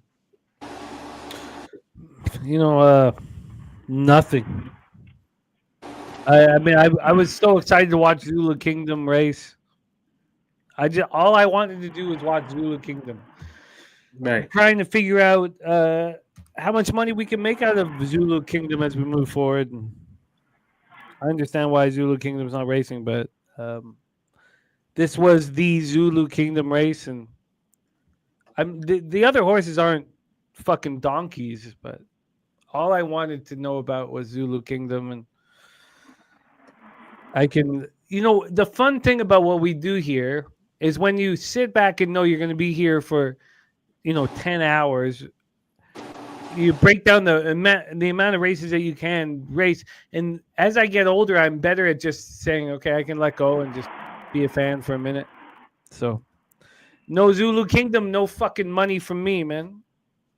You know, it's crazy, Jimmy, that I was supposed to go to the Penn Mile. This horse was originally pointed to the Penn Mile, but the owner said through that we're going to go to this spot, but then obviously had to scratch, like you said, just out of the race.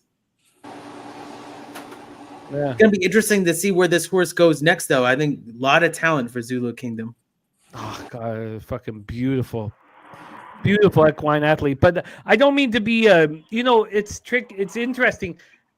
Razor, me not having to host, I can pick my spots, and sometimes it's not fun on camera, but I'm just sitting back and drinking.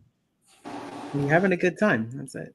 Oh, I love being a part of this, but also I'm in the black. But I'm no Zulu Kingdom, no fucking energy from me. I mean, I don't want to say, Jimmy, but you've been on 2 Saturday shows Racing with Razor. The first one was a winning one. This is the second one. If this is a winning one, I might have something growing.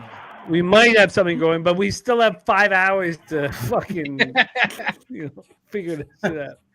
And I've capped the whole Santa Anita card, completely capped in totality. The rest of the Woodbine card, you know me. I can always promise you, every time I'm on your show, Woodbine and Santa Anita will be capped in totality.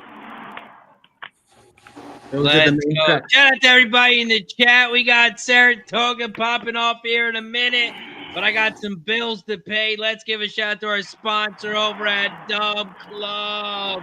Dub Club, where win more together is more than just a slogan. What's up, everybody?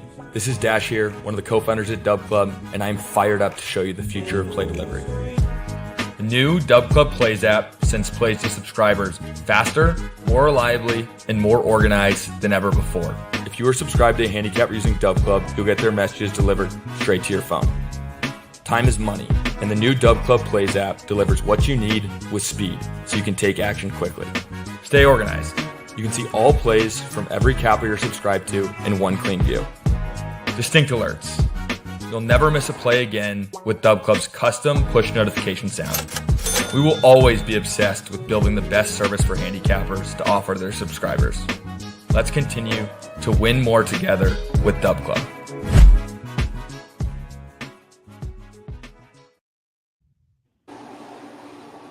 Shout out to Dub Club, the sponsor of Racing with Razor. Good stuff. Would you like to say that, like, the track you think is drying out slightly? What do you guys think? I think it's drying out a little bit. Let's talk about that race 11. A little bit. Well, I'm on race. I'm on race. You talking about race 10? No, I don't give too much. I'm more interested in race 11. I don't mean to be negative about race 10, but this could be a double opportunity. Maybe Jimmy's right. We got like a minute. Yeah. Race 11 is a fucking big boy race. I burned so much money on the 4-horse and the 2-horse. Disgusting. Saratoga Race 11. It's a 7-furlong race on the dirt. It's for 3-year-olds. It's a grade 1. It's the 500K Woody Stevens Stakes race. We do got one scratch. The 7 makes it a 10-horse field. Here at Saratoga Race 11, I got the 2, 3, and 10. 2, 3, 10 exacta box, 2, 3, 10 trifecta box. K. Reed, what are you looking at? Saratoga Race 11. Race 11, I'm going to be on the 9-4, the 1-4-8-9, 1-4-8-9. And I'm going to be playing doubles into those because I got doubles into the big race as well that are live. So. Wow. JJ, what are you looking at race 11? I was going to do a double, but I think I might need to now because the horse I like in this race, race 10, is 10-1, the 10 horse. So I don't know about race 11. Still up in the air about that one. Right now I'm on 10. Keith, what do you got? Yeah, I'm on. I've always been a fan of this horse, Madaket Road. So the 2-horse, and I like the 4-horse. 4-horse Patch Adams, and I've burned so much money on this horse. I have to get him now. But so 2, 4, 10. I think Chancer McPatrick will be rolling late. Not sure if it's good enough to win though, with what we've seen. So at least second place, I think. So 2, 4, 10 for me. Race 11 at Belmont. Wow, I have such a good story to tell about that race, but let's. Razor, they're in the gates. I don't want to be waxing here. Citizen Bowl is tough, right? Yeah. I'm so much different than you guys on this race 11. But yeah, race 11. Patch Adams has a big GSR advantage in this one as well. Yeah, I burned a lot of money on that horse. I had to go back to the well again. You want Patch Adams in his clown shoes? Oh, they're off here at this Belmont at Saratoga. Saratoga, race 10. They are off and racing here at Saratoga. Saratoga, race 10. The 7 is out front. The 2, AP Kid, is in second as they hit the quarter pole in 23.64. They hit the half in 46.92. And Me Bago leads the way as they make their way to the far turn. The 7 is out front. AP Kid is in second. Golden Channel is in third as they turn for home. The 7 leads the way at 6-5. AP Kid is in second, but the 7, Me Bago, leads the way, but not for long. Let's go. It's the 2. Is gonna. Oh, you're 2. Try press, and press the double. Let's go. Got 2, 7. Nice. 8. Yo, you know what's crazy is I looked at the 2 and it was just like literally the jock was just hanging out. Like I knew it was a ton of horse. I saw the 2 earlier. So I pressed into the double with those 4 horses and then just did a try, pressed the try with the 2 on top, try key on the top. We had 3-1, so that's good. Sick. And then 12-1 in third. Nice job. Yeah. Nice, way to you go, guys. man. Way to go. That's what I'm talking about. Chris. Press the damn button from. Press the goddamn button.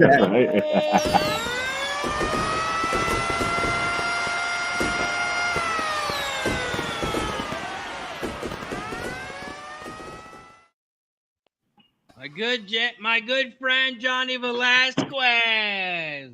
Oh, Jay-Z in the building. Done. That's a great shot. That's a great picture right there, man. Oh, look, you got 2 of them. There you go. Yeah, this one's a little chalky, but yeah, that was at Santa Anita. The great race place, baby. The great race place. Speaking of which, I'm going to move on this race 4.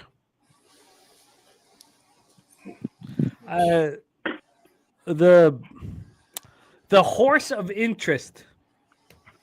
And you guys do what you want with this horse of interest here at the Great Race Place. To me, by far the most exciting horse is the 11. Seen by Me. And the fact that the 11 is 6-1 right now tells you how live it is. It's oh, sorry, let me move over here. Sorry. It is extremely live.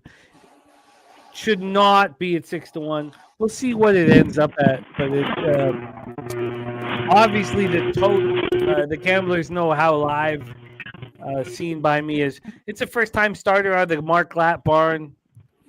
It's had an enormous amount of workouts. Of course, a Mark Glatt horse is going to be, put in the perfect situation to succeed. You got Jose Lascano in the irons. You have the bullet workout, gate workout, and then the very relaxed workout afterwards. The 11 is a fucking danger. Maybe I should just bet the 11 alone in some sort of a bet. Maybe I'll do that. But obviously, if you guys were capping the race, I think you'd like 7, 8, 9. I'm astonished at the 8 Horizon Wildcat 17-1. Yeah, I'm capping it on the fly right now, Jimmy. This is actually a cool race. That started the pick 4, and I like a lot of the horses that you said. I'm actually going to be on 2-9-11. 2-9-11 for me here. Exacta and Try. I think the 2 Hector Barrios is actually very good on the turf, and this horse has a lot in the money finishes. So Lord Dunmore. So let's go with the 2. But that's going to be my play. I'll put it in the chat right now. May God bless your action, Keith. May God bless your action. Has anybody else hammered this race? Because this race is a money maker. There's going to be the favorite is, I don't know. Can be amusing, but Keith. Kev, take over. Yeah, I agree with you, and I'm gonna add the 11 underneath, but I'm gonna take a couple shots. I like the. I'm gonna put the 6, and I'm gonna put the 5 and the 6 over top. Wait, sorry. Let me go back to this. My shit.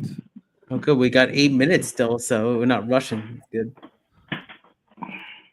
Wait, you're using the. I'm using the 8. Sorry, say that again, Kev.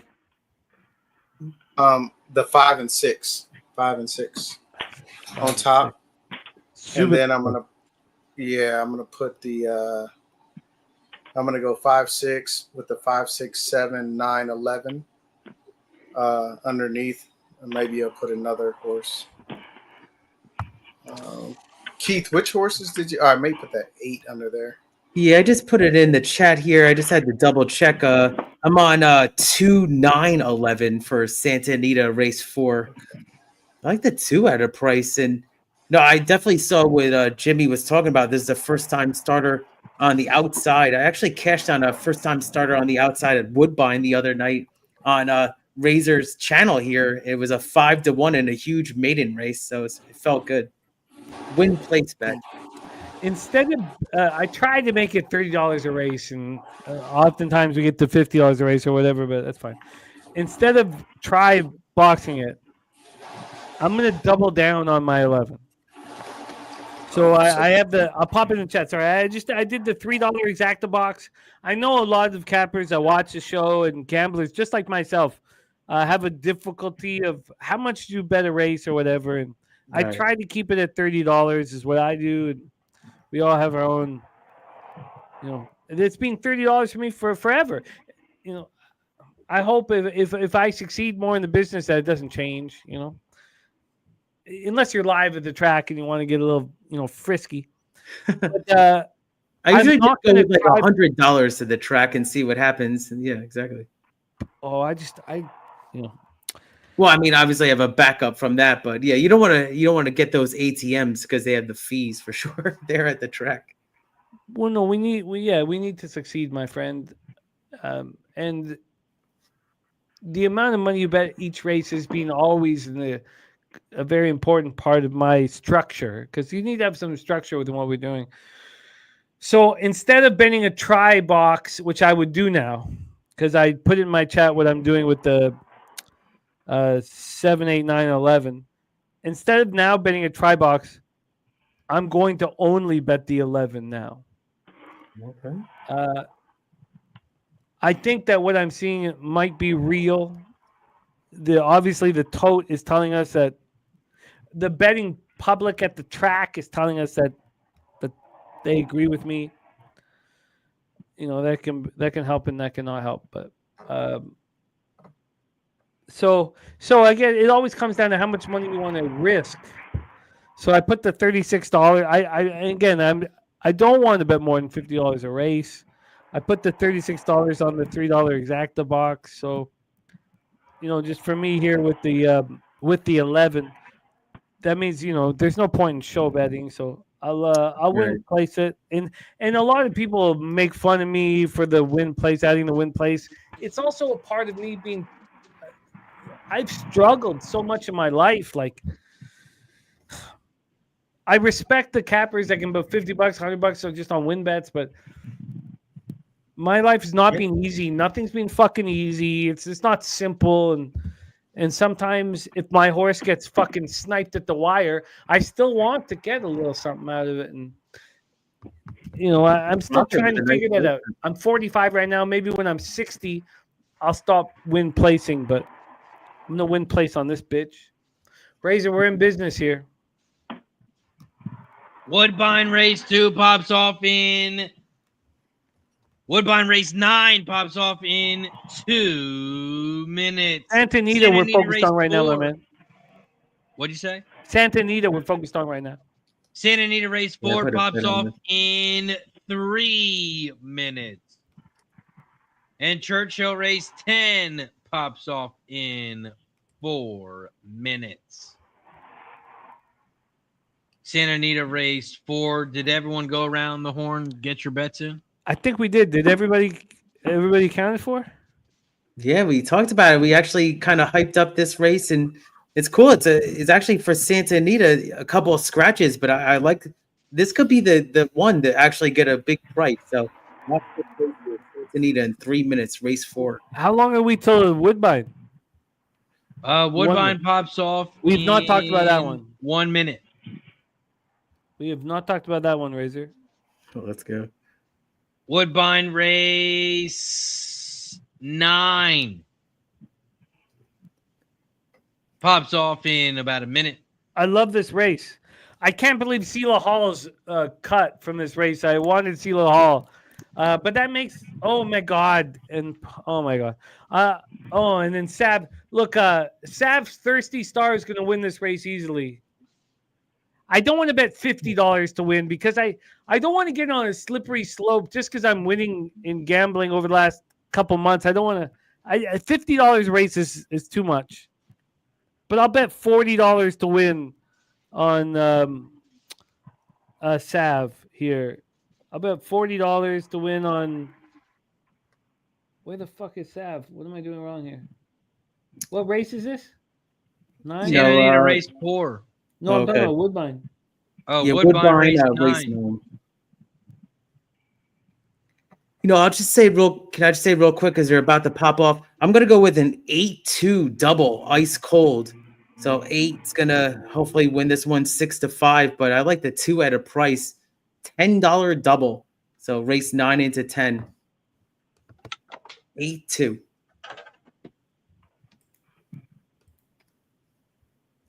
8-2 for Keith. Okay, Reed's got a Santa Anita exacta 5-6 over the 5, 6, 7, 8, 9, 11. Let's see what that would. I almost don't want to look at the probable payout yet. They said don't count your money on the table, right? They said. Woodbine Race 9. They are off and racing here at Woodbine. Woodbine Race 9, the 2 is shot to the front. Haley's Honor. Haley's Honor leads the way on the inside. Without Cause is in second. The 5 at 5-2. The 7, Miss Demanding, is in third on the inside rail. And here comes the party. Party on in fourth on the outside as they hit the quarter in 22.74. They make their way to the half pole in this 6 furlong race on the turf. And around the far turn they go. They hit the half in 44.50, and Without Cause leads the way. Without Cause is out front. But here comes the 4 on the far outside. 5-4, those are your top 2. But Without Cause is going to win this one easy. 5-4-3. Oof. Brutal. 5-4-3. 3. Oh wait, no, did I bet that before I left? No, I didn't. But my pick 3's live. The boozing is negatively affecting my bankroll here. 5, 4, 3. My notes here on race 9: the 4 Hoshiana, the 5 Without Cause, the 6 Will Rain, who is scratched.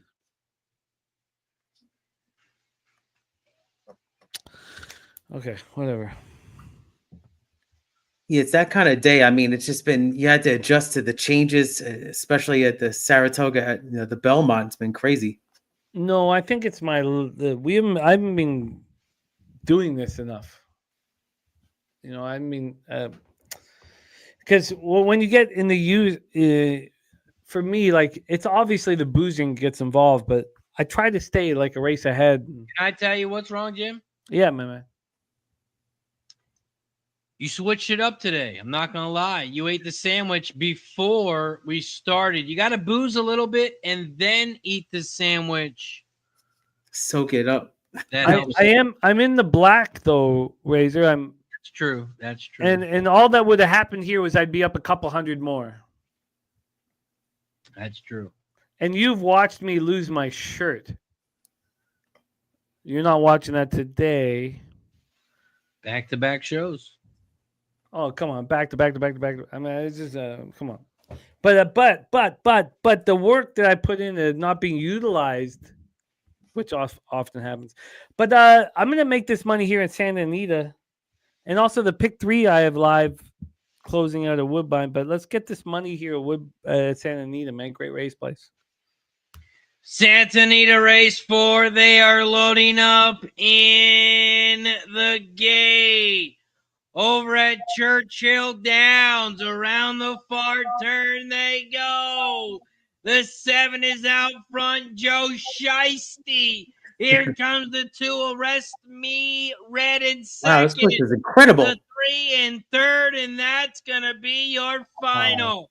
7, 2, 3 over at Churchill. Take us home at the great race place, man. Over at Santa Anita race 4, they are off and racing here at Santa Anita. Santa Anita race 4, the 4 is out front, Lord Dunmore. The 4 is in second, but here comes the 9 on the outside, Miles Finch. Miles Finch, your 3-2 favorite, takes over the lead at Santa Anita. They hit the quarter in 22.25. And Miles Finch, your 3-2 favorite, is out front. In second, Lord Here we go. on the inside rail. Moving to the center of the track as they make their way to the final turn. Around the far turn they go. Miles Finch, the 9 is out front. That's your favorite. Here comes the 7 down the center. And the 11 on the outside. Yeah, let's go. But the 9, your favorite, is your winner. 9, 11, 7. 9, 11, 7. 9, 11 exacta is going to pay 16-1. Cool, I hit that. Nice. What's I going to pay? Because we got that too. Yeah, I definitely got that exacta. Let's go. Wait, did the 11 make the... Sorry, what was 7, 9, 11? No, 9, 11. 9, 11, 7. 9, 11, 7. 9, 11 exacta is going to pay 16-1. Not enough, but I guess I should have tried it. Instead, I put the $10 win place on the 11. JJ, he's moving on over at Santa Anita. Oh, a nice winner. Oh, he's got the South Park shirt on. Okay. JJ, I got a question. Who's your favorite South Park character? My favorite South Park character, definitely Kenny. Oh yeah. Yeah, definitely Kenny. Kenny, you know what they said about Kenny's mom, right? Or was it Kyle's mom? No, it's Kenny's mom, right? Yeah, I would say Kenny, man. That's my guy, man. They all cool though, but Oh yeah, man, I like Kenny. that shit was so funny, Just everything went viral. All those skits went viral. Oh, John Egan is asking about the 100 on fierceness. Yeah, John. Every bet I make, I'm putting here into the chat. So yeah, I'm gonna have a drink for that. I mean, 16-1's not bad. I'm gonna have a drink. No, for it's it. not. Whatever. But to John Egan. Sorry. Every single bet I'm putting in the chat, and I win some, and I lose some. John. You know what I'm not doing though, John? I'm not sitting in my home discussing what other people are doing and not doing. And I don't know how sad your life is, John Egan, but find a hobby, man. You don't need to be so sad. So if there's something that interests you in life, hey, do you want to, hey, John, go paint a picture. Are there some markers around? You know what, John, I'm sorry. I'm sorry that your life is taking you here. But let's move on to the next race, fellas. Also, John, you might want to hit the refresh button. We are not talking about Toga that popped off 10 minutes ago. So if you hit the refresh button, you pay your internet bill, hit the refresh button, you will be good to go. And every bet is in the chat. I mean, we're not trying to be cool. We are just gambling together as friends. We're not trying to, we're not doing it. This is not for anybody else except for us. We're just like a group of friends gambling together, John. Deal with it however you like.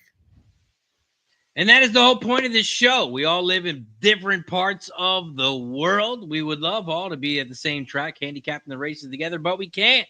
So we do it here on screen. We give you exactly what we are betting. We drop our bets in the chat. If you want to share your bets in the chat, we would love to see them. And we want you to win, John. Just because you're a dick right now doesn't mean you're a dick forever.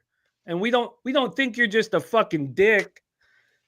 We're just a bunch of gamblers working together. So good luck, John. Much love. But everything we put in the chat, and you can fucking audit it.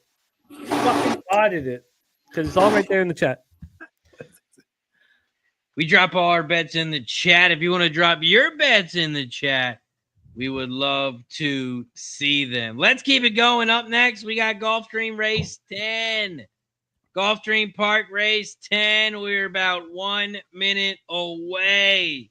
Over at Gulfstream Park Race 10, I'm on the 4, 8, and 10. I'm going to drop my bet in the chat. I got a $3 exacta box, $3 trifecta box, 4, 8, 10. Did any of you guys play Gulfstream Race 10?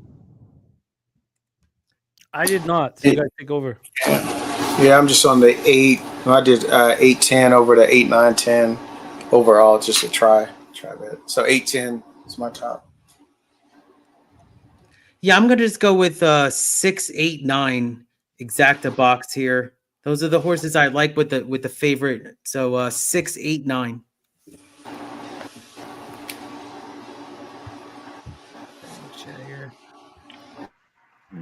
JJ, did you play Gulfstream? I looked at it because I was trying to find someone to get off of Solomon's Gold. I mean, I like the 10. I like the 10 horse. I think I'm just gonna pass on this race because I think the 8's just gonna put the smack down on everybody. So I'm not even gonna bet it. 4 to 5 that's too low for me to do anything. Shout out to DJ Big Boss in the building. Who Banging Sports Talk says, what up, though? Shout out to Who Banging. What up? What up? Appreciate you, my guy, for joining us. Hope all is well. I just scrolled up in the chat right now and saw what you. At first, I was wondering who was Jimmy cussing out, and then I said, "Okay, y'all talking about John Egan." Okay.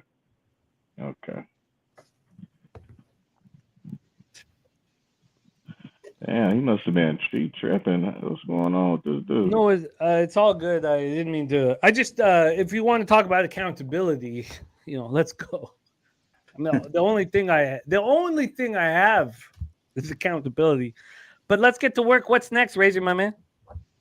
We got Gulfstream Park loading up in the gate. After Gulfstream Park, we are going to head over to Woodbine. We got Woodbine Race 10 popping off in 18 minutes. Churchill in 11. Santa Anita Race 5 pops off in 20 minutes. And we got Belmont Race 11 in 23 minutes.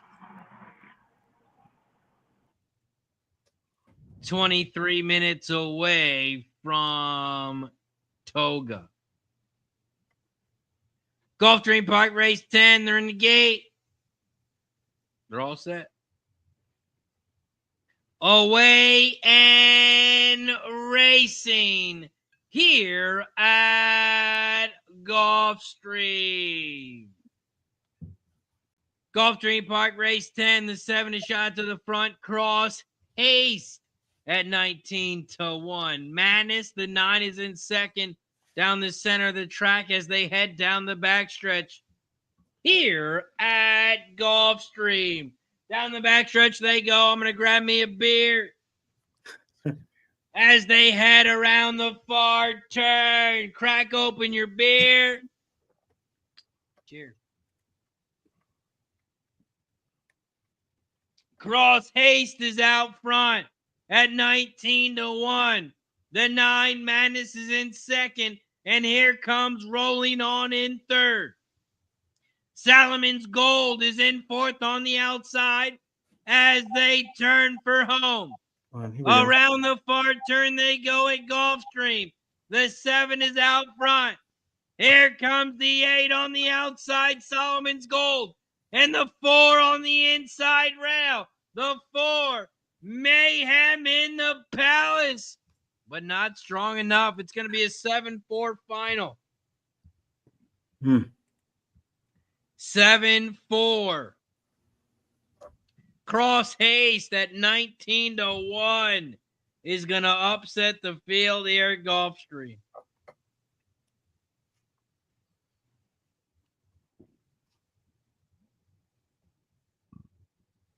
We are a minute away from Emerald. Did you guys bet Emerald at all? They're loading up in the gate. Yeah, I got a late pick 4 and pick 5 there. I'll put it in the chat in just a second. Fucking miss that track, man. Yeah, I did not handicap Emerald tonight, but it's actually, I always call it my nemesis because I've had many pick 4s that I've gone 3 out of 4 there, but let's go Emerald and the Players tonight. Nothing. Have any of you guys been there? Have any of you guys stepped foot on that track at Emerald? Me. It was my home track. Oh, I know it's your home track, Kev, because we talked about it for years. But sorry, any of you guys? Never. The only reason I bring it up is because Hastings has become. It's the saddest I've ever. We were watching this sport kind of die in front of us, and Hastings is. There was a day, I think, when we did. I think it was the Kentucky Derby day. I'm not sure. No, it wasn't. It was a Sunday nighter, but there was a 6-race card at Hastings, and on the whole card there were 30 horses. Wow, yeah. Six races, 5 horses each race. So tough. God, I just can't even comprehend that. I mean, I remember being a kid with my dad there. I mean, I mean, we would never. I would never. It's just because track it's like the lack of horses 30 horses on a field on a day. My dad would never take me. My dad would not be a horse racing fan if there was 5 horses in each race and 6 horses. It would never have existed. You know, it sucks. Spencer says, I heard Emerald's a blast. Emerald is the only thing holding up the Pacific Northwest because we lost Northern California horse racing this year. Oh, great. Yeah. Fuck, Emerald is our only thing open. So, in Razor, I'd like to talk to you about, I know it's such a, God, you're going 5 days a week and hammering, but I would love a chance if we could do a Emerald night, a Saturday night or Sunday night or whatever. But I'd love it if we could do a Pacific Northwest racing track or Northwest racing night because it's dying. Fucking dying. And Razor, you are powerful, and what you're doing with horse racing is important. It's so important because no one else is doing it. This fucking sport is dying in front of our eyes, and you are trying to lift it up, and you need more arms to help you, man.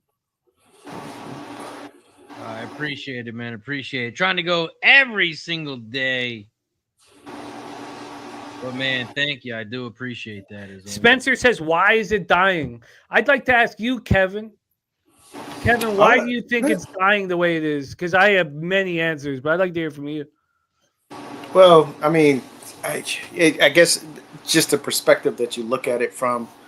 I know that there's a word out that is dying, and the fanfare is dwindling. I think a lot of it has to do with a lot of it just has to do with the people who are involved in racing. So you do have the older generation, that was really pumping. And, like you said, your dad taught you, and I went to the track when I was younger. The older generation is getting older and they're sort of phasing out of the sport. So we need some fresh blood to come in. And that's really the youth movement and some of the younger folks getting involved in the racing.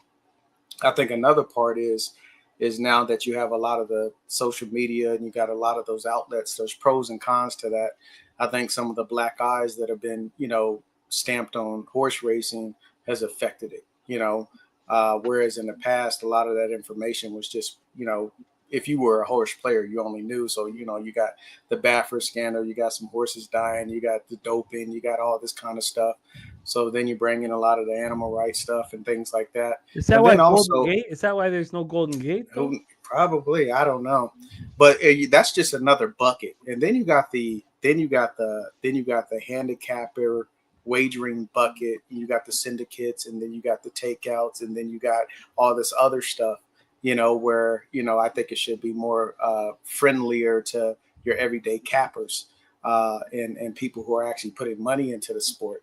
And so you got these cars, these ADWs, you got all this other nonsense that are driving people away as well.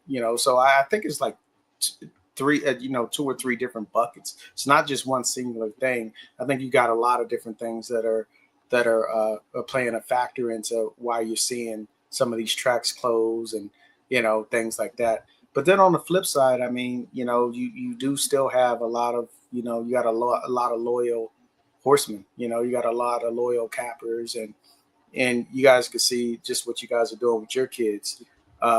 You're bringing them up to the track. So this new generation breeding fresh blood into the game, I think if we could do that, it'll be a little sustainable. But again, you got a lot of different.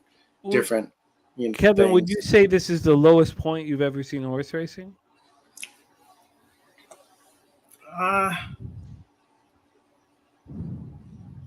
I mean,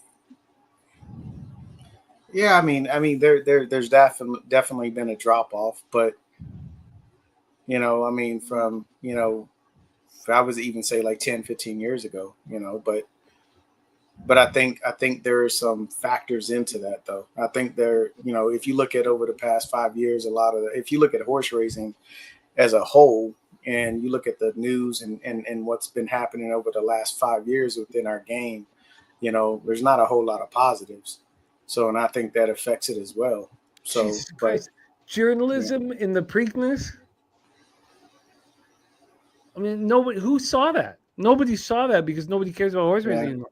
Nobody saw journalism force his way through that hole and out of and cost a lot of gamblers money in 3 hours. Well, you know what? To think about this, the people who did see it, we're the catalyst to keep the sport.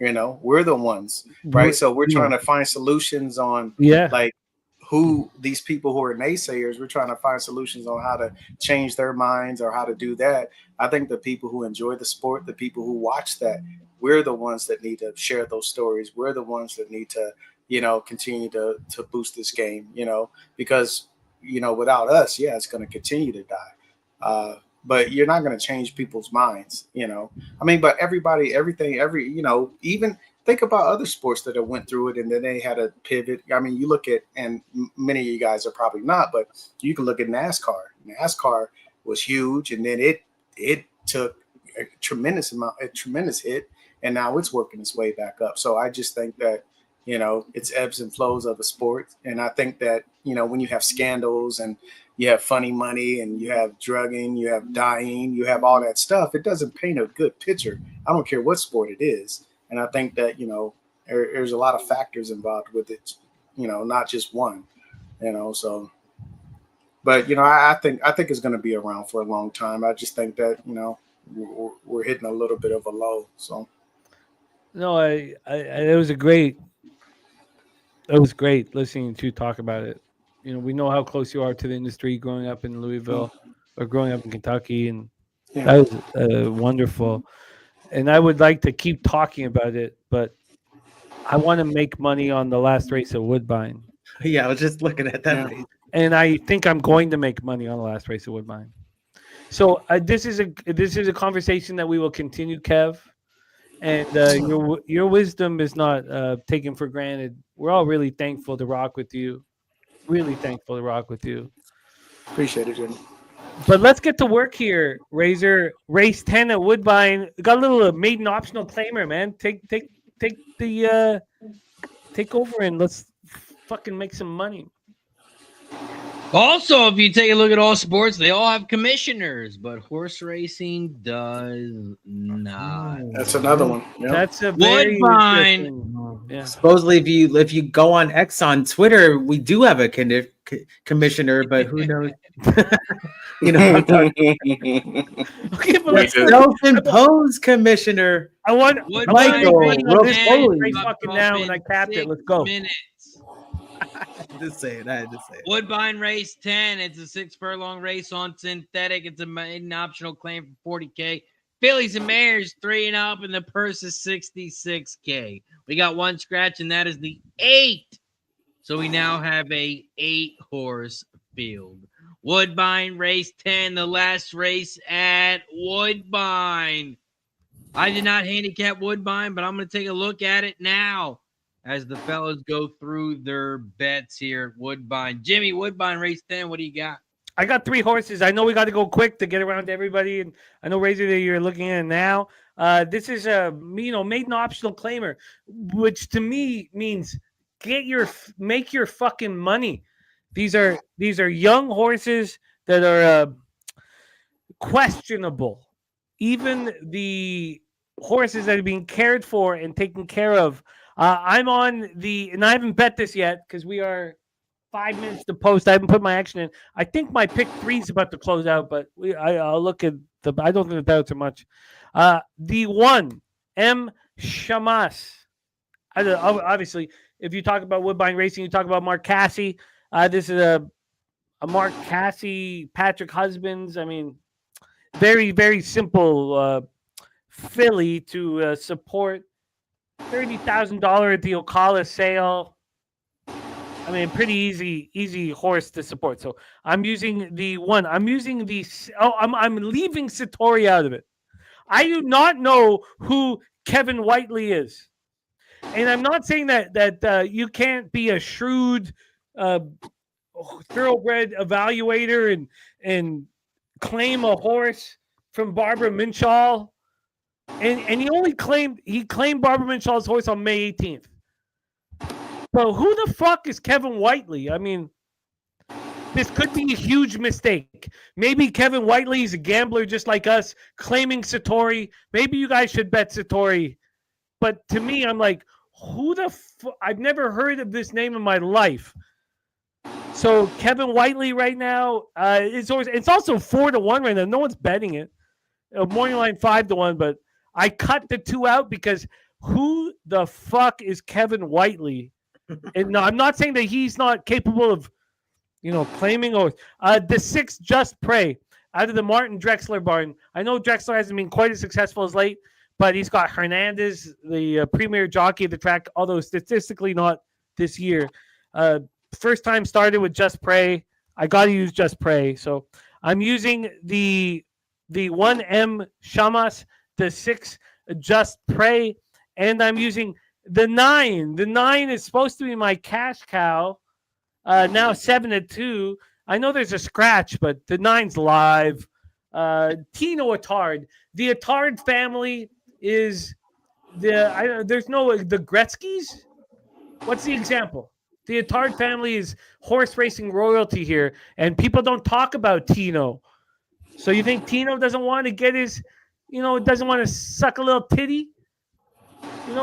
Tino wants to suck some titty, and he's got Pietro Moran, the bug boy, who is dominating the track. We have a bug boy dominating the racetrack, and if you have a quality horse, you want Pietro Moran to ride it. So I'm trusting Tino Attard in the 9. 6-1 morning line, bet down to 4-1. Now we do have a scratch, so that's my action, Razor. Last race, Rexdale Boulevard, 169 for me. Woodbine Race 10. I did some quick handicapping. I went with the 1, 3, and 6. I went with that 3 at a big price. Really like that workout that it had on May 17th. Ran a 47 flat. 4 furlong race. So I'm going to go with the 3 at a price. I'm on the 1, 3, 6. JJ, what do you got? Woodbine Race 10. I don't have nothing, my man. I have nothing. No worries. K-Ree, what do you got? Woodbine Race 10. I mean, I like the I like the 6 horse. I like the 9 horse. I heard what Jimmy said about the 2. Yeah, and I don't know that trainer. I know this horse came in second twice, claimed. So can you fuck up a horse? I don't know. Well, yeah, I mean, I think the horse is going to be around there somewhere. I mean, it's the placed twice. Who's Kevin Whiteley? Can some dude off the street can claim a horse? Yeah, you're right, and he has 0. I don't know who the heck this horse is. This trainer is. You're right. I'm not looking for this horse to win, but he may be around if you're doing, the Zactus Tri Super. So I think that horse would be in there. But I think I would play the 6 and 9 on top. That's what I would start, and then, I will filter some horses underneath, possibly the 2, the 3 horse, some prices underneath. But I think I would go with the 6 and the 9 on top and play it that way.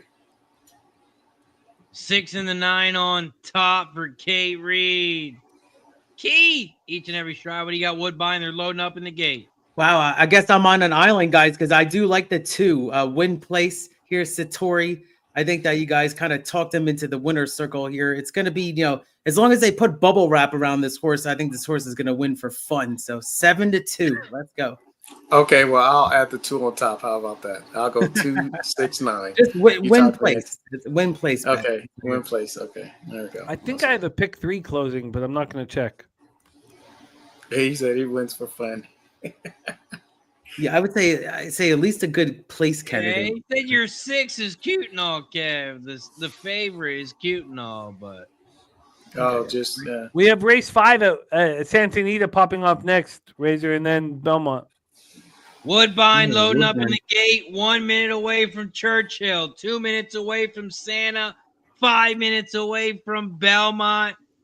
Race 11. Shout out to everybody in the chat. We got 120 plus people in the chat. Please don't forget to hit that thumbs up, like button down below, and subscribe. Subscribe.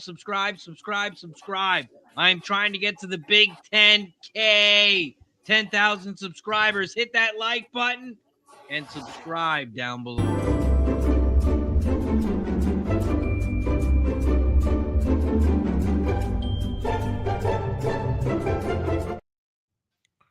Also, shout out to Props Profit in the building. Met my guy in Guillermo's backyard. He met us at the. You got to hang out with Props Profit? Oh yeah. Yeah, he's a cool dude, man. So cool. I bet on that shit. I didn't know you guys actually. It was funny because he was hanging out there and he was talking to him. I'm like, man, who is this guy? Like everybody's like, who is this guy? Like he just popped up with his Tesla. I'm jealous. It was Props Profit. Yeah, it's cool. I'm getting my action here in for. Are we off, Razor?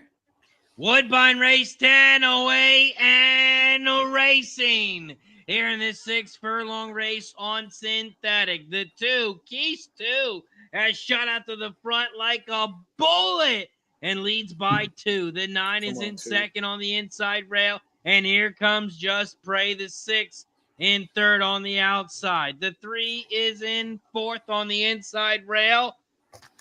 Adorable Angel. Come on, here we go. In fourth. They hit the quarter in 21.78 as they make their way to the half pole here at Woodbine. The 2 is out front, but not for long. Here comes Woznacki.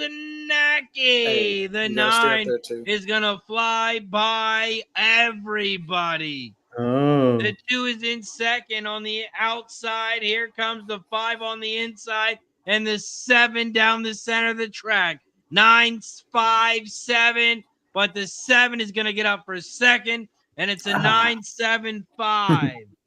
So close to that place. 9, 7, 5.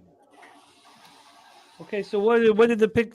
So I hit the pick 3. What did I was not that it's big, it's nothing, but it should be better. 20 cents paid $20. So 100 to 1. What did I have on it? I put in the chat. I did $1. All right. $100 winner for the pick 3. We'll take it, man. Shout out to my guy Big Zoe in the house, man. Big Zoe rolling with us. Big Zoe in the building.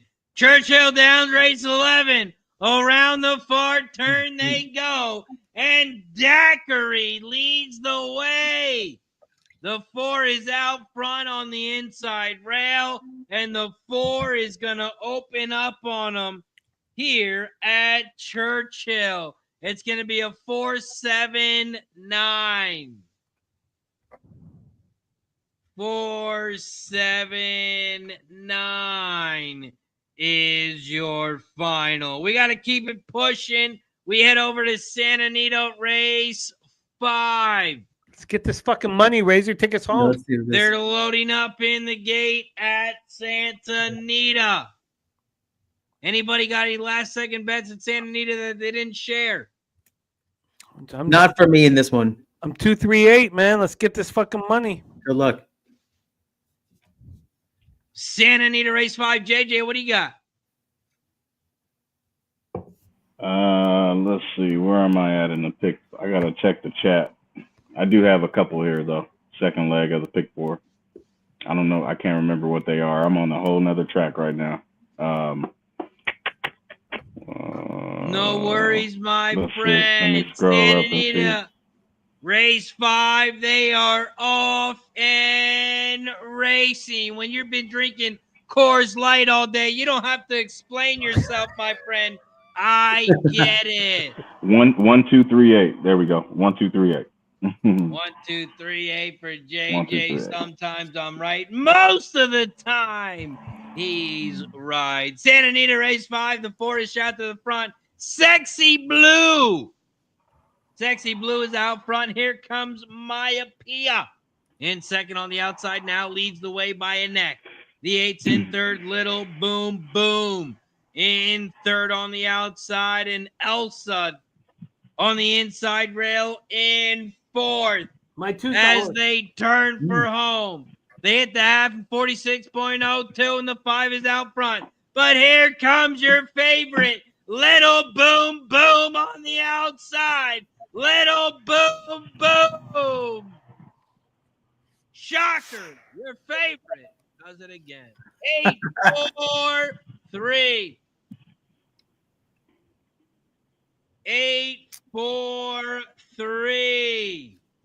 If you're new to handicapping, if you look at Santa Anita, they highlight the winner for you. It's in yellow. The 8, Little Boom Boom, at 9 to 5 gets you paid. Wow. So Woodbine's done. Yeah, that was the last one. Yep. All right. Yeah, today is flying by. Boom, boom, says Christopher. K. Reed, he's keying the 9 here at Saratoga Race 11. Saratoga Race 11. I'm on the 2, 3, and 10. Going for some prices here. 2, 3, 10 at Toga. Jimmy, what do you got? Oh, sorry. I was just looking at how much money I've made today. Not very much, but I am in the black. Saratoga, let me go up to my notes here. Finally, we get a chance to attack the. Sorry. Also, Jimmy, when you've been live for 8 hours and you're in the black, that's a good day. Hell yeah. Oh, you know, Razor, we've been through the wars together. Wow, the track looks a lot better right now too. Wow, they're showing the overhead looks way dried out a lot. You know, I think this race is a difficult race to make money unless and I don't know how to pronounce his name. Maybe keep it Neoquas. Oh, actually, I said it wrong on my original show, but it's Neo Equos. Thank you. That's beautifully done, Neo Equos. Yeah, that's beautiful. This was actually my Derby price horse. This was my horse in the Derby. I'm gonna probably fade him in this spot, but if the horses cost you money, you remember his name.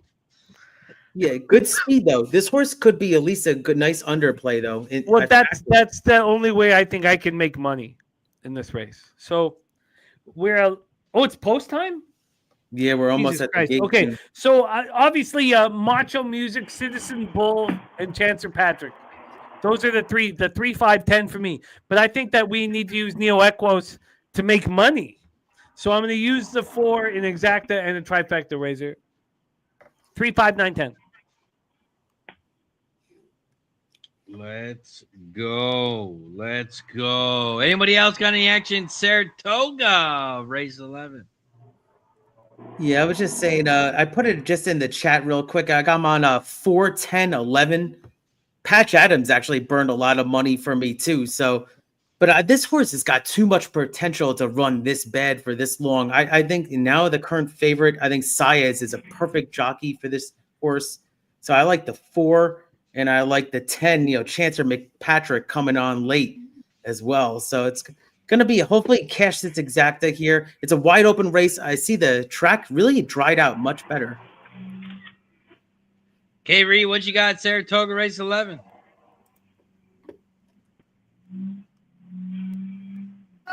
I'm alive to a double, but I'm right here. I'm just keying the 9. In the 9. Neo Equos. Nice. It was either JJ Spencer says Coors Light and water makes the best cappers in the pony game. What do you got, Saratoga Race 11? JJ. Right. I'm kind of leaning on this one horse a lot, Big Triz. So I'm just gonna put 25 on the 1, Big Triz. Nice. Or Trues, Big Trues. Sorry. They just popped off. Saratoga Race 11. The 3 Macho Music is out front. The 2 is in second. Madaket Road on the inside rail. And here comes Patch Adams in third. The 6 T-Craft in fourth on the inside rail as they make their way to the far turn here at Toga Belmont at Saratoga Race 11. Macho Music is out front. Madaket Road is in second on the outside. Come and on. here comes Patch Adams. Come the on. 4 on the outside as they turn for home. Around the far turn they go. Down the final stretch. Macho Music leads the way. Wow. The 4 Patch Adams on the outside is going to get it done. 4, 2, what a race. Well, I cashed a double, though, so I got the double at least. Wow. Let's go. Double is 22-1. Let's Wow, go, beautiful. Kev. Yeah. The 4 Patch Adams at Finally put it together. 22-1. Well, that's the double. 22-1 is the double. I'll take it. Kev, you also, I think you have some sound in the background. Oops.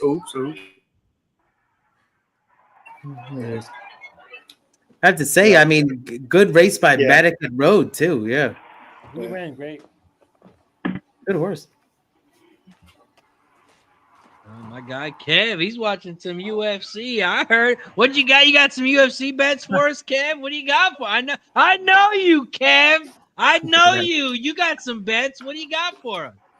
Well, I don't know what the odds are right now, but I just did a two fighter parlay straight.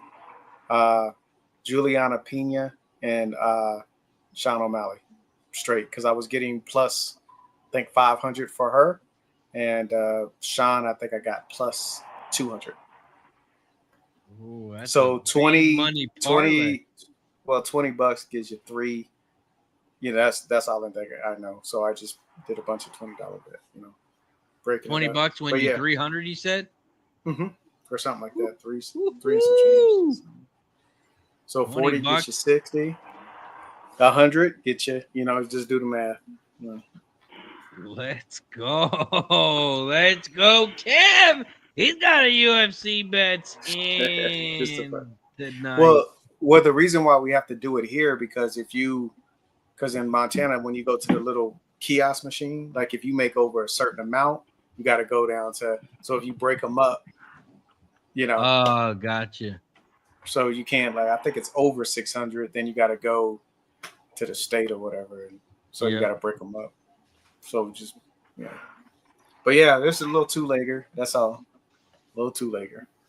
I think that big girl, man, I just don't, she's huge, but man, I don't think she's going to have a gas tank. I think Pena's just got to pressure, break her like she did Amanda Nunes. And then I think Sean O'Malley's going to bounce back, man. He seems a lot focused. He didn't color his hair. He seems a lot more focused. And he a Montana boy. He right down the road, Helena. So. Let's go. If you guys got any UFC bets in the chat, drop them in the chat. Let us know what you like here. Let us know what you like in the UFC tonight. It's pay-per-view tonight. Pay-per-view. Oh, that's right. They got that patchy mix. I'm looking forward, K-Wolf, to watching him. He seems confident as heck. Yeah. You know what? I don't think we've talked about the Belmont Stakes enough. Oh, yeah. And, yeah. Yeah, man. Because I think that the journalism is going to look like our grandfathers. Now, I never had a grandfather. They both died at 57. So maybe you guys have had grandfathers you've loved. I never had that opportunity.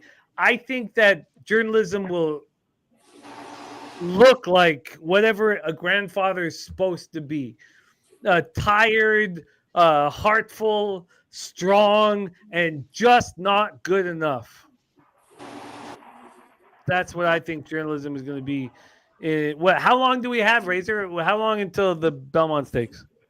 45 we have minutes. race 13 in 45 minutes. The third jewel of the Triple Crown, fellas. And I think that that, you know, do you remember when California Chrome, who was, you know, full of heart, I don't compare California. I don't mean to compare California Chrome to journalism because it's not the right comparison. But do you remember when his owners were like, it's not fair that he had to run 3 horses in 5 weeks? I forget his name, and he's a good man, the guy I'm quoting, and I shouldn't be quoting him. I do not believe that journalism is a superhero. And he better be a fucking superhero if you think he's going to win this race. And Kevin, do you believe he's the fucking superhero? I think he's going to go down in history. I don't think he wins this race. I don't think so. I love it. I love it. I think this is the best gambling situation in the world. Yeah. The whole world watched journalism show that he's got the heart of a champion. How could you not be a fan of horse racing? I had people messaging me that didn't care about horse racing. They don't care, but they watched the heart of journalism battle through and find the wire. And now we're going to make so much fucking money off of it. Yeah, I had somebody text me about it too, Jimmy. Oh, I got many messages. Now, yeah, he said what incredible comeback by that horse. I was like, that's pretty cool that somebody texted me on that. Now, Kevin's, you know, it's so funny when you cap with your friends for so long. Kevin is thinking about Baeza the whole time. So he's not even thinking about the horse that I think will win, Sovereignty, who I had. Well, but I you know, through the help of Razor's show, I got to Sovereignty. I didn't come to this show with Sovereignty. It took a lot of talk and a lot of help with you guys, and through it all, I came to Sovereignty, and I only got there a couple hours before the show. And I'm no fucking thoroughbred genius. I'm just a capper and trying to get better. But Razor, you know what you said after that win, though? What did I say? The money is mine. I have the money. The money is mine. I got it for the first time. I got the money. I didn't make enough money. I did not make enough money. I did not make enough money. I'm trying to raise a family over here, Razor. It was not enough. Razor, take over, man. What do you think? Because I'm sitting here, and I think this is like the Oilers against the Panthers. Now, judging by the first 2 games of the Stanley Cup Finals, if you have money on the Panthers, you should be confident because they've been the better team through 2 games. The problem is that the Oilers have the best 2 players on the ice. And it makes things tricky. When we're capping this race, Razor, journalism may be the best horse on the track, but he's had to run 2 races here, and now he's running his 3rd race in 5 weeks. So, Razor, take over. Who do you think is going to win the Belmont Stakes? Let's break it down. Saratoga Race 13. This is the 3rd leg of the Triple Crown. We got Belmont at Saratoga. Race 13. It's a 10-furlong race on the dirt. This is a grade 1. This is for 3-year-olds. The purse is $2 million. This is the Belmont Stakes. That's why we have 120 plus people in the chat. They are here for 1 race and 1 race only, and that is Saratoga Race 13. Race 13, there are no scratches. This is an 8-horse field. Here at Saratoga Race 13, I'm going to put the race up on the big screen. Let's take a look at Equinedge. Equinedge, Scotty's picks. He's got journalism, 7-2-6. We take a look at the race simulator, 7-2-3. 723 for the race simulator. Here at Saratoga Race 13. Let's take a look at some jockey trainer stats in this one. The top jockey trainer combo is on the 7. You got Rispoli on the 7. 27% on 195 races with him and McCarthy. Your top jockey, Pratt. He's been having a hell of a week here at Saratoga. He's on the 6. Baeza coming off of the 1 Hill Road. He's cashing in at 19%. Your top trainer, man, Bob Baffert, Guillermo's best friend. And hey, not you, but me. I've had a FaceTime with Bob Baffert. He is your top trainer here on the 3, cashing in at 22%. You like that picture? I love that. Show it again. Show it one more time. It is good. Look at that. Look, no gray hairs in G's hair. That was the old days. Those are the good old days. Look at that. That was good. Saratoga Race 13. Why did you cut me out?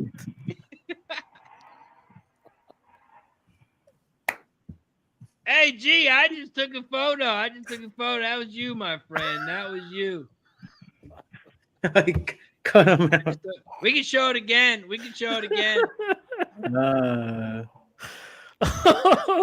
And the best thing is the best thing is Bob Baffert says, you look like a Viking. You look like a Viking. As a Packers fan, that hurt.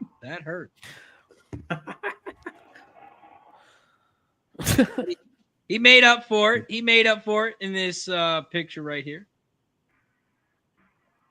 Oh yeah, that's the picture I was thinking of. All right, there it is. Oh, that's look at that. That's Viking. That's funny. Viking. That's funny you said that. Shout out to Bob. Shout out to G. Fuck Bob. Shout out to G. Saratoga Race 13. We are 37 minutes away. We have a couple changes in this one. No changes on the 2, the 6, and the 7, but Hill Road is moving up in distance, going from 9 to 10. The 3 also going 9 to 10. The 4 going 9 to 10. The 5 going 8.5 furlongs to 10. And the 8 going from 9.5 furlongs to 10 here at Saratoga Race 13. Those are your changes. Those are your jockey trainer stats here at Saratoga Race 13. Saratoga Race 13. It's an easy bet for me. I'm going to have $100 on the 2. Sovereignty to win. No place, no show, just the win. Sovereignty. Sit right now at 5-2. That's my top horse in this one. I'm also using journalism in the exacta and the try. So I got the 2 and the 7, but my price horse in this one, I'm rolling with Chad Brown. Chad Brown's been having a hot meet here at Toga. And I'm going with Irad on the 1. With Hill Road. Has raced 5 times lifetime, 2 wins, and 2/3. Going from 9 furlongs to 10 furlongs. And I'll tell you the main reason I'm using this horse is the late pace. I expect this horse to come from the back, down the final stretch on the outside. The 1, going to swoop him up on the outside. That's my price in this one. But Sovereignty, that is my winner here for the Belmont Stakes Race 13. Keith, each and every stride. Wait, 1 second. Before Keith comes in, and you set it up perfectly, I just, we have a race popping off at Santa Anita in 7 minutes.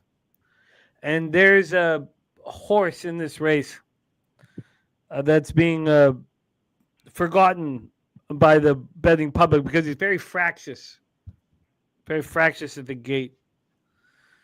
He's walking out right now. It's the 9 Piper's Causeway.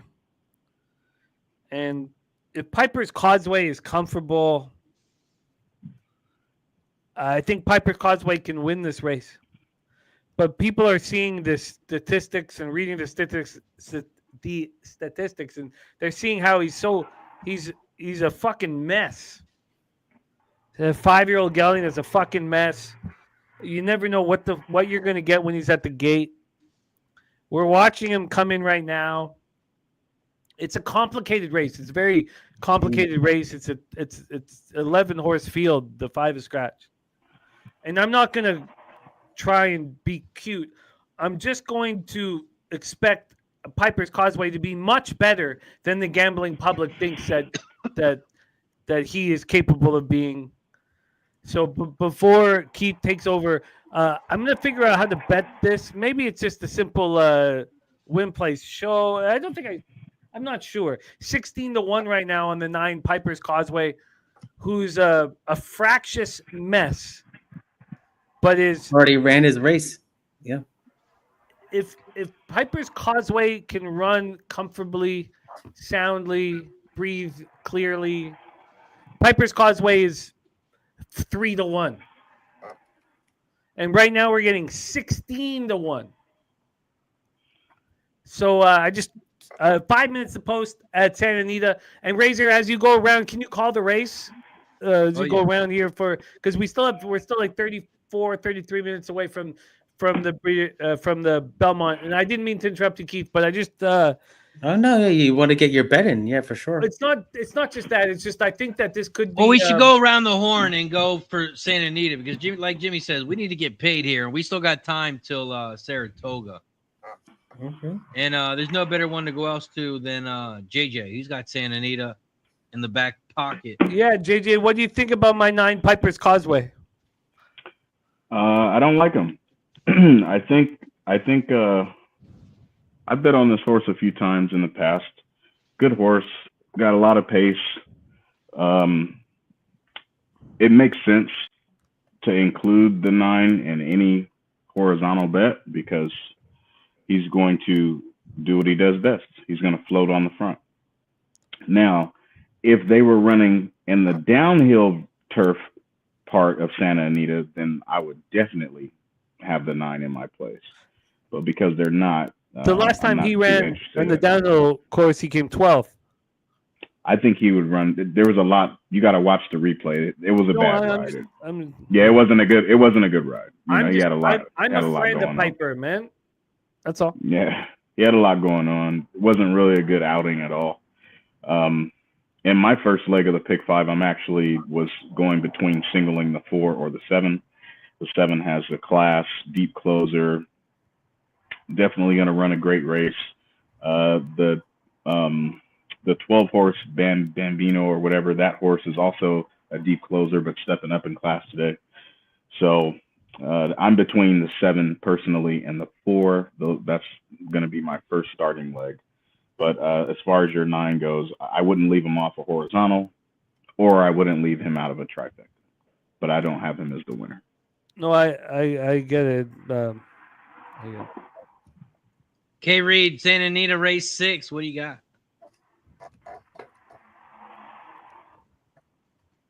In the private chat, I put it in the private chat. I'm 2-4-12 to start this leg. I'm doing a pick 5, so I'm 2-4-12. Those are my picks. I copied and pasted that pick 5 in the chat. He's got the 2-4-12 over the 7, over the 1, over the 4-5-6, over the 2-11-12 for K. Reed. Keith, did you play Santa Anita race 5? Yeah, I just dropped that in the chat right now. I like the 2 actually as a win bet candidate there for Frezu. He's doing really well on the turf right now. So 5-1. I think this horse is going to get a nice trip. Sir Rocket been in the money a lot, so seems to like Santa Anita. So give me the 2 5-1 as a win bet candidate. Santa Anita race 6. We are 2 minutes away. Shout out to Gorky. Our guy Gorky, man. Gorky the truth. With the dono. Appreciate you, Gorky. Says, who won BS at Toga? They are 29 minutes away. 29 minutes away from the Belmont Stakes, Gorky. You're just in time. Also, you're just in time for shot time, because every time someone gives a donation, we take a shot. I need a new bottle. Thank you. As a thank you. Jimmy's going to go get a new bottle. I'm going to try and get rid of this bottle so we can open a new one as well. Cheers to everybody in the chat. Don't forget to hit that like button down below. And if your name's not in green, hit that join button. Hit that join button down below. It's only $4.99 every time we get a new member. We take another shot as a thank you and a welcome. Hit that join button down below if you haven't already. Cheers to everybody. Cheers, Razor and everybody. Ooh, let's go. Yeah, it's been kind of an up and down day for me, but I'm still, as Jimmy would say, I'm still in the black. Let's go. That's all that's important. That's all that matters. That's all that fucking matters, Keith. Fuck. Nothing else matters. It doesn't matter how drunk I am. It doesn't matter how drunk you are. It just matters you're in the black. No, it matters how drunk Keith is. Yeah, you're right. It does. Take another shot, Keith. God damn. I don't want to fall over. FM Brush says, who we are, Razor. I'm running out of bottles. I found this bottle. What is that? Wow. It looks gross. Looks fucking What is gross. it? Yeah, oh, it looks cool. It looks fucking gross, man. Oh, man. Looks like a bourbon? Di Serono? It looks fucking gross, but... Smell it. I don't need to smell it, but we'll give it a good one. Whoa. I mean, it does make sense. You got to smell it before you eat. Wait, that's a different show. No. I'm not going to finish this shit, but all I want to do, Razor, is make some fucking money, though, and Anita, we're getting into the gate. But the most important thing here on our show is the Belmont Stakes. And right. we wouldn't have this opportunity if it wasn't for you guys watching right now. Thank you guys for supporting Racing with Razor. Thank you for supporting us. Thank you for being here, supporting horse racing. Let's get this fucking money, man. Let's go. Shout out to the 150 plus people in the chat. Don't forget to hit that thumbs up, like button down below. Share the video and subscribe. Subscribe. We're trying to get to the big 10K, ladies and gentlemen. That's right. 10,000 subscribers. So hit that like button down below and subscribe. Cheers to everybody. Oh, biggest race of the day coming. I want this money right now. The sad things that you said about my friend, this 5-year-old gelding, Piper's Causeway. Okay. I hope he makes me a lot of money. Fucks you guys up. I didn't say anything about him. Shout out to Gorky with the dono. Says, I'm back, Jimmy. Thank you for the supportive words a few days ago. No losses today. 2 cashers and alive on like 2 more. Oh, God. And Gorky, I get a chance to hang out with Gorky at the Lowbag Summit of Champions at the Woodbine racetrack. I get to hang out with Gorky. That's what we need. You know, that's what Papa Palooza is all about. I get to hang out with Gorky. Gorky and I are gonna be friends forever and ever, man. But I haven't got the chance to meet him yet. We're in the same city. Actually, Gorky, we should meet up first. But Razor, take us home, man. Take us home, man. Anita, race 6 away. Tell me that Piper Causeway is gonna make me a lot of fucking money. You guys will rue the fucking day you wrote this horse off. Jimmy, the horse got bet in half at the end. Papa Loves Vegas is out front on the inside rail. The 9, Piper's Causeway. Rue the day. Oh, that's gonna in be great. third, Sir Rocket. at 3-1 as they hit the quarter in 22.16 in this 6.5 furlong race on the turf. The 11, Papa Loves Vegas, is out front.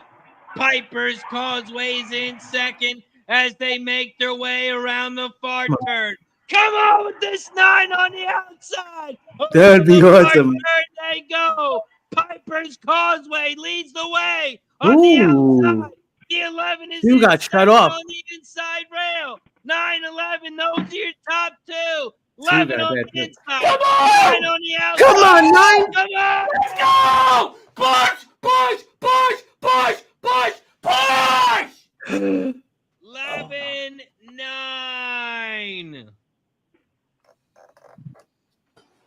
Dude, the 2 was the best horse in that race, man. Dude, the 2 11-9. The 2 was the best. Oh, Kev, come on. Fine. Not the right time. Not the right time for this 100%. talk, Kev. I know, but I lost 2. Well, okay, but just just cool out on your fucking 2. So. Give me a minute for you to cool off on your fucking 2. Yeah. 11-9-2. Can't believe that. God, can I have 30 seconds without Kev telling me I'm fucking wrong? I didn't say you were wrong. Come on. I just said that the 2 was the best. Fuck your 2, Kev. I guess that is saying it. Yeah. Actually, the 11 was the best, Kevin. Oh, whatever. Hey, can I get 30 seconds, please, Razor? Jeez. Shout out to Gorky. Says I can meet you anytime you want. I love Woodbine. Well, Gorky's going to be a big part of our future, man. Gorky, the truth. Did I not even...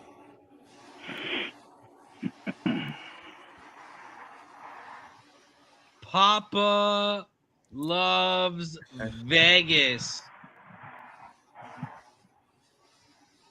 Hey, the horse that's uncomfortable around the gate. The horse that the horse that's fractured, whatever you want to call it, but the horse has fucking talent. That's what we had here with.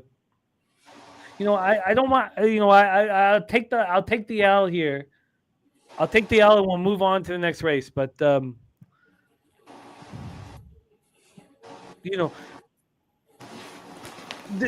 all here because we love horses. There's no other animal I care about. I care about sentient beings, whatever. I'm not like, I don't fucking hate but good God, did Piper's Causeway give everything in this fucking 5-year-old gelding's heart in that race. I can't ask for anything more. And we can move on. Good God, we can move on. And I apologize for getting so dramatic. Oh, no. We got money on the line. I was on the 9 as well. Got the Blackthorn in the building. AM says, you guys are crazy. I don't drink anymore, so I switched to water after my 6 Coors Lights. And I 6 Coors? 6 Coors? Man, making JJ feel guilty. I know, right? Actually, I got something even better than that. I got some hibiscus tea, actually. Oh, good for you. Getting ready to have me a little snack. Oh, God, I wanted that fucking win so bad. Guillermo with his grandson in his hands wanted me to get that fucking money. Okay, but let's go on to the Belmont. Shout out to Spoon Bets in the building. Shout out to Gorky with the dono. Says, or anywhere you want, but I gotta be able to get in. You know what? I think I need to go for a walk. I'm too pumped up. All right, we'll come back to the walk, take a smoke of a bat, or if you got it, take a hit of the vape. This is what you got to get, Keith. You can't smoke in your house. You got to get a fucking vape. Okay, all right. Yeah, you said that before, so Yeah, I got some new nice housing now, so I got to respect it. I can't smoke inside, but I can cap the horses and make money. You could also vape. It's got no smell to it. Oh, you sure? 100% sure about it. That's it. 100% sure. I got kids, Keith, and they can't smell it. I can't let kids, if you smoke a blunt, smoke some weed, you can smell it. Not with the vape. Not with the vape. You go with the vape, you're good to go. Interesting. I wouldn't lie to you, Keith. I wouldn't lie. I got my Belmont analysis whenever everybody's ready. Yeah, we are ready. We got it up on the board. Santa Anita Race 13. I gave out my bet. I'm on the 1, 2, and 7. I'm on the 2 Sovereignty to win. Oh, good. Keith, how you getting paid in this one, my friend? You know, it comes down to fate, I think, in this race. I think I think Baeza is going to win the 6 horse. It's going to complete the trifecta of the top 3 finishers from the Derby, right? In order, too, which is kind of crazy. Sovereignty won the Derby. Journalism won the Preakness. So maybe Baeza is going to put the puzzle together here. I think it's going to be a move forward. This horse actually is from Broodmere of the Year Puka, who actually bred the winner from the Belmont last year in Dornoch. So hopefully history repeats itself here with Baeza. So I like the 3. Those 3 horses, I think, are the class of the field. So I'm on 6-7-2 here, but 6 to win with 6-7-2 boxed all around. I like it. Keith trying to get paid. K. Reed, Saratoga Race 13. What's your bet? Yeah, I won't bore you, but I'm with Keith. I have the 2-day double into Baeza. Again, I think this horse is a beast. I mean, again, you know, like you just said, you know, related to Dornoch, last year's Belmont winner, is a half to Kentucky Derby winner, Mage. And this horse was green as all could be at the Kentucky Derby, and Pratt's on this horse. And the crazy thing about this horse is we've seen what sovereignty can do. We've seen what journalism could do. We've watched these horses. Man, Baeza could be a monster. I don't think you've seen the top of this horse. And that's what people are like. They don't really understand. If you watch the Derby and watch how this horse closed, and then another thing too, he's already beat one of these horses, you know, and still young. So again, I mean, you want to talk about breeding and pedigree. I mean, he's half, like I said, half to a Kentucky Derby winner recently. You know, Dornoch last year. I mean, it's, and then you got Pratt, which I think he's just going to set off the speed. Now, I will say the speed does scare me, but Pratt just has to have this horse close enough. If we watch the last couple races on the dirt, we've seen some of these horses just not being able to make up that ground. And Pratt's just going to have this horse sitting there. And if Baeza could get a jump, he keeps him in the clear. If you can come run him down, come run him down. But that's a heck of an ask, man, because they didn't, you know, it's a heck of an ask. So I'm all over Baeza, all over, because I don't think we've seen the best of this horse yet. Let's go. We got to bring on our next guest. Your newest grandpa, Pop. We call him Pop. From Chalkanita. That's not chalk in the background. That's his window. It's the glare. I promise you. We need full screen. We need full screen. Baby Koa in the building. Yeah, full screen. Yeah. What up, G? Oh, what's up? Look at that guy, man. You feeling it? Oh man, I'm so blessed. I'm lost for words, man. It's a blessing, man. It's a blessing to see the. You earned this all. This is all earned. Yeah. By the way, I'm using my phone, so if it sounds like shit, I'm sorry. They have the laptop, so I said I'll jump on. Oh no, it looks good. The Gray's hair look good, my friend. Oh man, why'd you cut me out, bro? What the fuck is that? Hey, you did it. For you did it. Cut me out. That's some bullshit. So do we actually? Are we actually worried how many bars you have? Are you going to be cut out here? Because we need to hear your. Does it keep cutting out? No, your money. You're perfect. Okay. No, I'm good. My phone is charging. We're good to go. Okay, perfect. Yes, sir. All right, well, let's get to it. Saratoga Race 13. We are 14 minutes away from the third leg of the Triple Crown. Did Sovereignty sit out in the Preakness to win this one? That's the question we're looking for the answer for. JJ! What's up, my dog? What's going on, G, baby? What's good, my player? man? Oh, man, it's great, man. Awesome you joined us. Of course, man. I want to miss this. Can't believe Razor doesn't go to G first. It's good to see you, bro. My man. I was just texting you earlier, but yeah, go ahead, G. What you got? No, you good. Anybody want to hear anything from anybody else other than the new fucking grandfather? What you got, my man?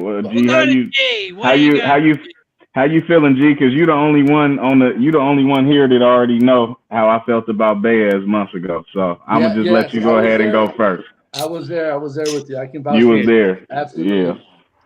Yeah. First of all, I just want to thank you guys, man. Give him full screen. Come on. Fucking give him full screen, man. He doesn't like it, Jimmy. He doesn't like it. Who cares? Who cares, man? He's our leader. This guy, this is our fucking leader, man. It's a group, man. It's a group. Man. I know, but we learn from you, man. No, man. I just want to thank you guys, man. Razor for checking up, and you guys always supporting the family. You know, it means a lot. So. Yeah. And you guys were the first ones that saw him. You guys are the first ones that told that he was here. I didn't even call my mom. I was like, you know what? I'm gonna put it over here. I'm gonna call. You know why? Because I hold you guys in high regards. All of you guys on this panel, and Keith, just new to the family, but I appreciate you, man. You're a good guy, and all these other guys have been there since day one, since we started with COVID, and. The grow with you guys and see Razor raise his family, Jimmy do the same, Kev send his kids to college, right. JJ with his business, man. It's just it's a blessing and something I want to be part of and want my family to be part of. And my family appreciates all of you guys, from Guillermo, from Esteban to Elijah, and even my wife when I tell her, the things you guys do when you reach out and stuff. And it means a lot to us. And I consider you guys family, so I just want to let you guys know that. So right off the top, brother. Right back at you, brother. Right at you. Exactly. So great friend. Let's get the business. We take a shot. Shout out to everybody in the chat. Hold on. Let's have a shot. Let's have a shot. Gee, it's gotta get a shot. Let him get his stuff. We need to get this fucking money. And we need G to lead us in that direction. And, whatever. Yeah, it was a fumble by me. I went to fucking JJ instead of G. That's a mistake, man. Look, I love JJ. JJ, my God. Hell yeah. Look at this guy. He's prepared. Yes, it's been in the freezer. Give him full screen. I need more G full screen, man. I love full screen G, man. Yes, G, we love you so much, man. I love you guys more, man. You lead by example, though. You're the real deal. You're the real deal. You lead by example. To the Zertucci family, growing, and may it forever grow. This shot is for the panel, the chat, and everyone that supported us and has my back. And just know I'm the same way with you guys, man. So, salud. Cheers to Baby Cola, future capper. I can't wait to cap it with all you guys' kids. It's going to be fucking amazing, bro. I can't wait. If little man needs anything, Uncle Razor got it. I appreciate you, bro. Yep. Salud. That's what I'm talking about. Cheers, brother. 100%. My man. All right. Nice. Cheers. So, hold on. Before G breaks it down, we got another guest backstage. So let's bring him on from Canada. Mr. Gorky in the building. What up, Gorky? Yes. Not too much, sir. Thank you very much. Gorky, what's up, man? First of all, congratulations to Guillermo, the boss. Thank you, Gorky. Appreciate his you. Grandchild being born. Thank you. It's a blessing, brother. Absolutely, it's a blessing. And congratulations. You deserve everything. Thank you for those kind words. Appreciate it. And guys, in my opinion, it's all about good bets, friendship, and sovereignty winning the Belmont Stakes at Saratoga. nice plug. Right, there it is. Nice. Well done. I was with you. I was with you for a little bit. I'm with you, Trevor. I just think that this is a New York-based outfit. This is a New York-based outfit that's not gonna be defeated on their home track. I don't have skin in the game. I didn't bet on the horse, but I don't see it losing, especially with Junior Alvarado being the stature of jockey that he is, and even a better person. So yeah, I think it's gonna be a fairy tale that way. I love it, Gorky. Gorky, you're a great addition to the fam. We're going to go around the horn here. Razor in control, and we need to hear from the new grandfather. Of course. Let's hear. But I love, Gorky, I love you being involved. I love that you're on Sovereignty with us, but we're on pins and needles here. I think we know where G is going, and you should finish it off, G.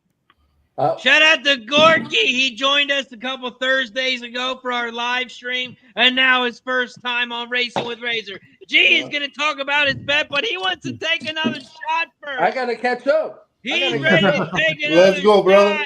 All right. Cheers. Cheers to G. Chug. I don't know if I have catching up to do, but cheers.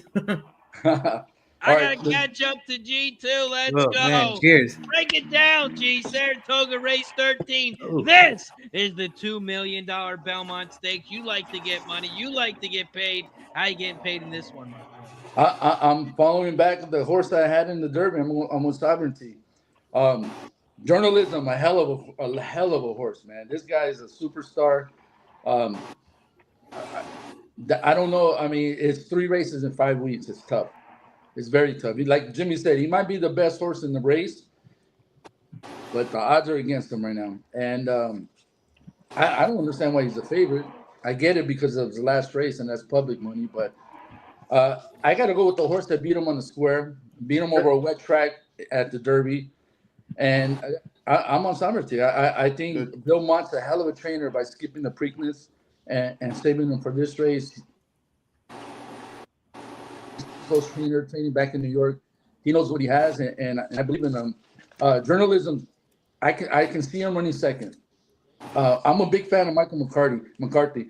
After that the Preakness win, when he gave a shout out to the Altadena fans, people, he lost his in the fire as well. Yeah, it came out. I was like, wow, that was real touching, man.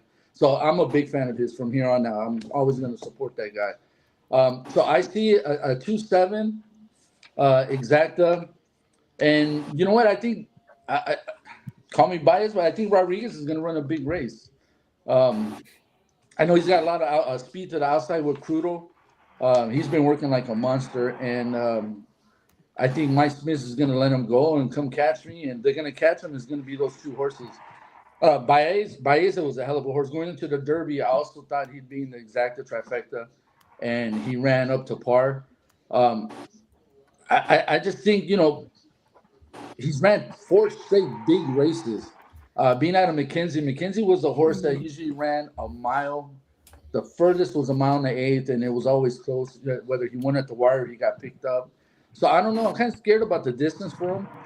But those are my 2 horses going to the race. I think it's a cold exacta, but I'm definitely going to be betting Sovereignty to win. Good luck, G. Yeah, thank you. Good luck to everyone. Sovereignty. G. Jimmy, in the words of Eurico Rosa da Silva, good luck to everybody. Absolutely. Exactly. Yeah, I'm on Baeza. I talked about it. I mean, I just think that this horse is going to move forward. It's going to be really – I think this is probably – honestly, guys, I can't remember a more talented Belmont in the last couple of years. I think this is the one that actually has a lot of talent. What do you guys think in the last like 5 years? I think you're right. I think this is a very short field for a huge race. Like this is a third jewel of the Triple Crown. I get it; it's the longest race, whatever. But this is almost an embarrassment for racing. The fact that you could only field six horse field is insane. We got 8 here, yeah. Well, maybe Gorky, what's to say they weren't scared of the horses in the race? I think they got the best ones. You got the best 3-year-olds. You got the top 3 finishers and all the. That's true, but to go from 20 horses down to only but that's such always a short field is Belmont's always been kind of short though. Yeah. The Derby, they run 20 horses because everyone wants to run in the Derby. They want to say, "Hey, I had a horse in the Derby." I know. It's 2 different races. Yeah. I get where you're coming from. I understand, but I think it's also a view of the fact that breeding in thoroughbred racing has gone to hell, both in Canada especially, but also in the States. Gorky, look at it like this. You don't have 20 horses in the field, right? You don't have about 12 horses that have no business in the field that are always going to end up getting in the way, screwing up the race. You Possibly, have the best horses, let them throw down from the beginning. Let's see what happens. I think it works out perfect. All right. We're going to go around the horn here, Razor, and we have just a couple minutes left. So, and there's a couple cappers that we haven't heard from here. I think you guys have heard from me, and I don't want to, but I want everybody to have their say here as we get into the third jewel of the Triple Crown. And I don't want to take the focus here from you guys. I just simply think that journalism's phenomenal, heartfelt, character-driven result in the Preakness is, I believe, it's going to make us a lot of money. I put my action in the chat. I'm only putting a couple $100 on this. I mean, it's just every right, But I believe that journalism's heartfelt fight in the Preakness is going to make us so much money fading him. And I was always taught to fade the horse that won the first 2 legs of the Triple Crown. And I know that journalism didn't win the Kentucky Derby, but it feels like he did. And I think Belmont has put Sovereignty in the perfect situation. I put $100 to win on Sovereignty, and I made a $50 exacta box Sovereignty to Baeza. Very simple $200 bet. Not too much for me.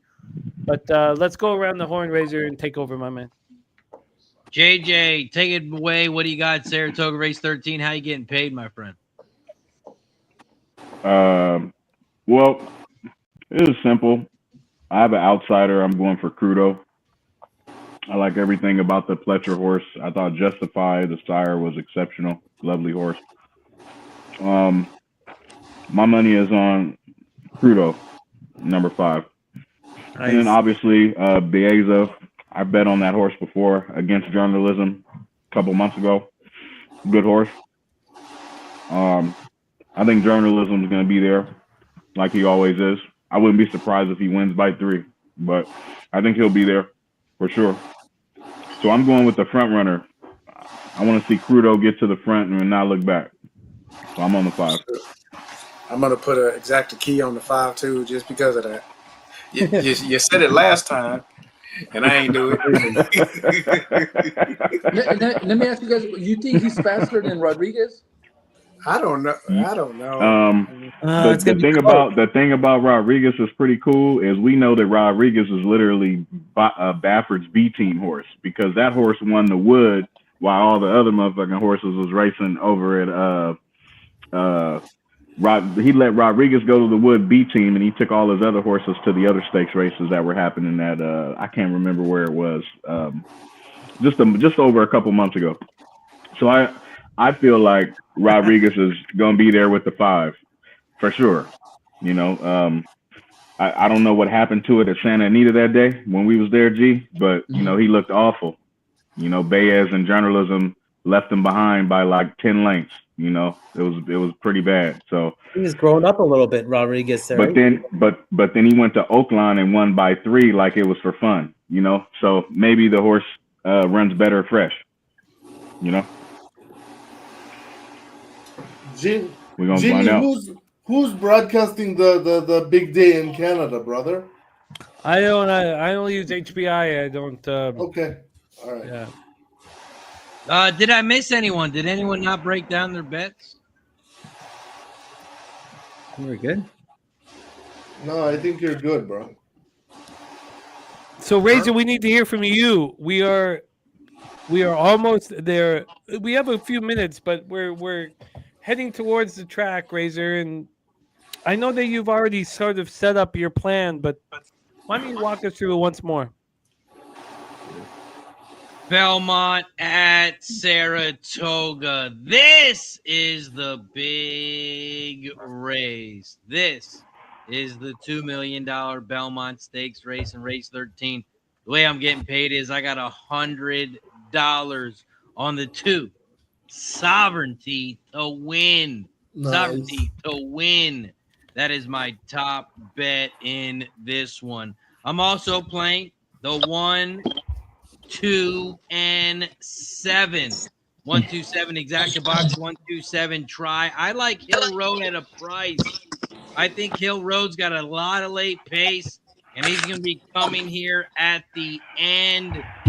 I like the 1 at a big price. I'm on the 1 to win. 1, 2, 7 exacta box. 1, 2, 7 try. We are less than a minute away here from Saratoga. So you know what I'm going to do? I'm going to take a shot. I want to give a shout out to the 250 plus people in the chat.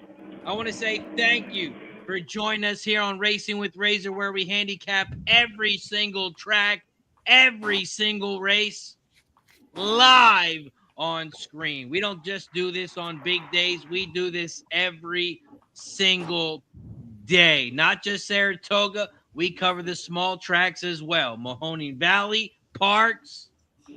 We cover them all. Hastings? Horseshoe Indianapolis. Yeah, Hastings, they're underway today. we are covering it. So don't forget to hit that like button down below. Share the video and subscribe. Just like today, I'll be alive again on Monday. We'll be handicapping Parx. We'll be handicapping Horseshoe Indianapolis, Thistledowns, and more. We do this every single day. We're live Monday through Friday. So don't forget to hit that like button down below, share the video, and subscribe. Cheers to everybody in the chat. We're getting ready to pop off. I love every single one of you. We made it for the Belmont, guys. Let's go. Cheers. Cheers, boys. Oh, man. Horses look awesome going into the gate. Let's go. Oh, man. The test of a Hit that like champion. button down below, share the video, and subscribe. Don't forget, if you do want to support the channel, you can do so by becoming a member. Hit that join button down below. It's only $4.99. All the support is much appreciated. Right. I can't wait to hear your call, Razor.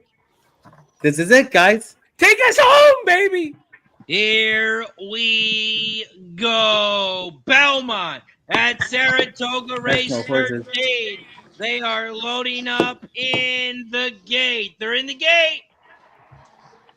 And they're off and racing here at the Belmont Stakes. Belmont at Saratoga Race 13. The 3, Rodriguez, and shot out to the front on the inside rail as they head around the first turn. The clubhouse turn, Rodriguez leads the way.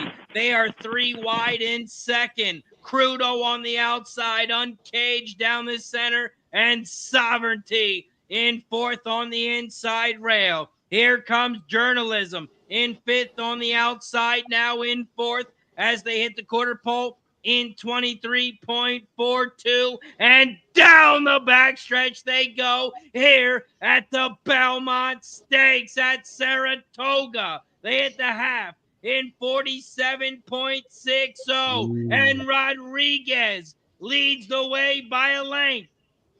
Crudo, The 5 is in second on the outside. Sovereignty sitting in third on the inside. Journalism in fourth on the outside. Here comes Uncaged, the 4 on the inside rail, now in fourth as they hit the 3/4 pole. 112.2. Here comes the 7. Saratoga Race 13. Around the far turn they go. Rodriguez leads the way. Here comes the 7. Here comes Journalism. Journalism has taken over the lead as they turn for home. Around the far turn, Journalism leads the way at 2-1. But here comes Sovereignty. Oh, wow. On the outside. And it's going to fly on by. Sovereignty is your Belmont Stakes winner. 2-7. Good job, guys. Is your final. That 2 horse is he's just next level, man. Sovereignty. He's like 2 to their 1 right there. Damn button.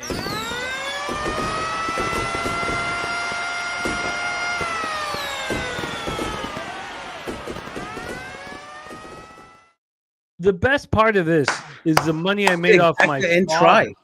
I made it off my dad. My dad made the same mistake that so many, Exacta and try. Let's go. But so many of the, I don't know. I just, I can't fucking wait to talk to my dad. I'm not going to say anything to him either, and I'm not saying anything now. You guys take over. Tell me that Preakness, it ain't the 2 races prior to this race, it caught up to Journalism, man. Of course it did. I mean, come on. I mean, let's just be honest. Man. I mean, like, hell of a horse. But I would love to see Journalism fight Sovereignty in a fair fight. Yeah. You don't get that opportunity. Cool that the horse ran in all 3 races, though, right? It's wild. Absolutely, yeah. Hats off.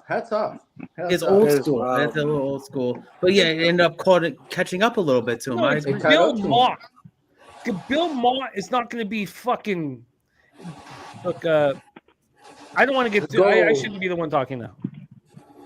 Go ahead, Jim. Go ahead, Jimmy. Talk your talk. I know. The person who's right shouldn't be the one talking. You guys can talk about it.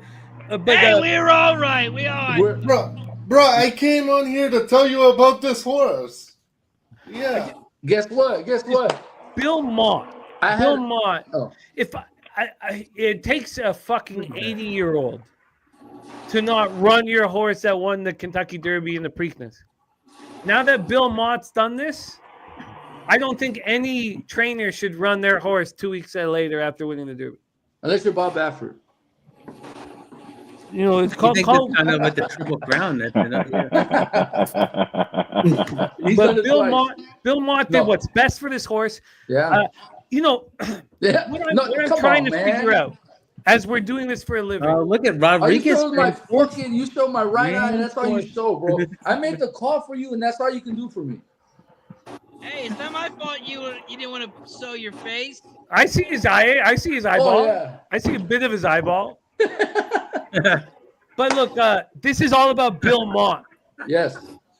Great Bill horseman. Mott doesn't give a fuck. Great horseman. But no, I don't know if it is. Because horse racing is dying. I think the problem is maybe Bill Mott changing horse racing. Preakness should not happen 2 weeks after the Kentucky Derby. Stop this. Who cares?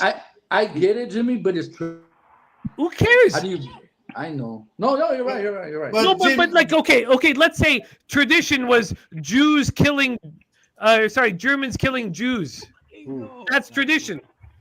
If you see, tradition, the Germans killed the Jews. That's tradition. I mean, can we learn from? Well, I don't want to go that far. But I mean, who cares about tradition? But guess what?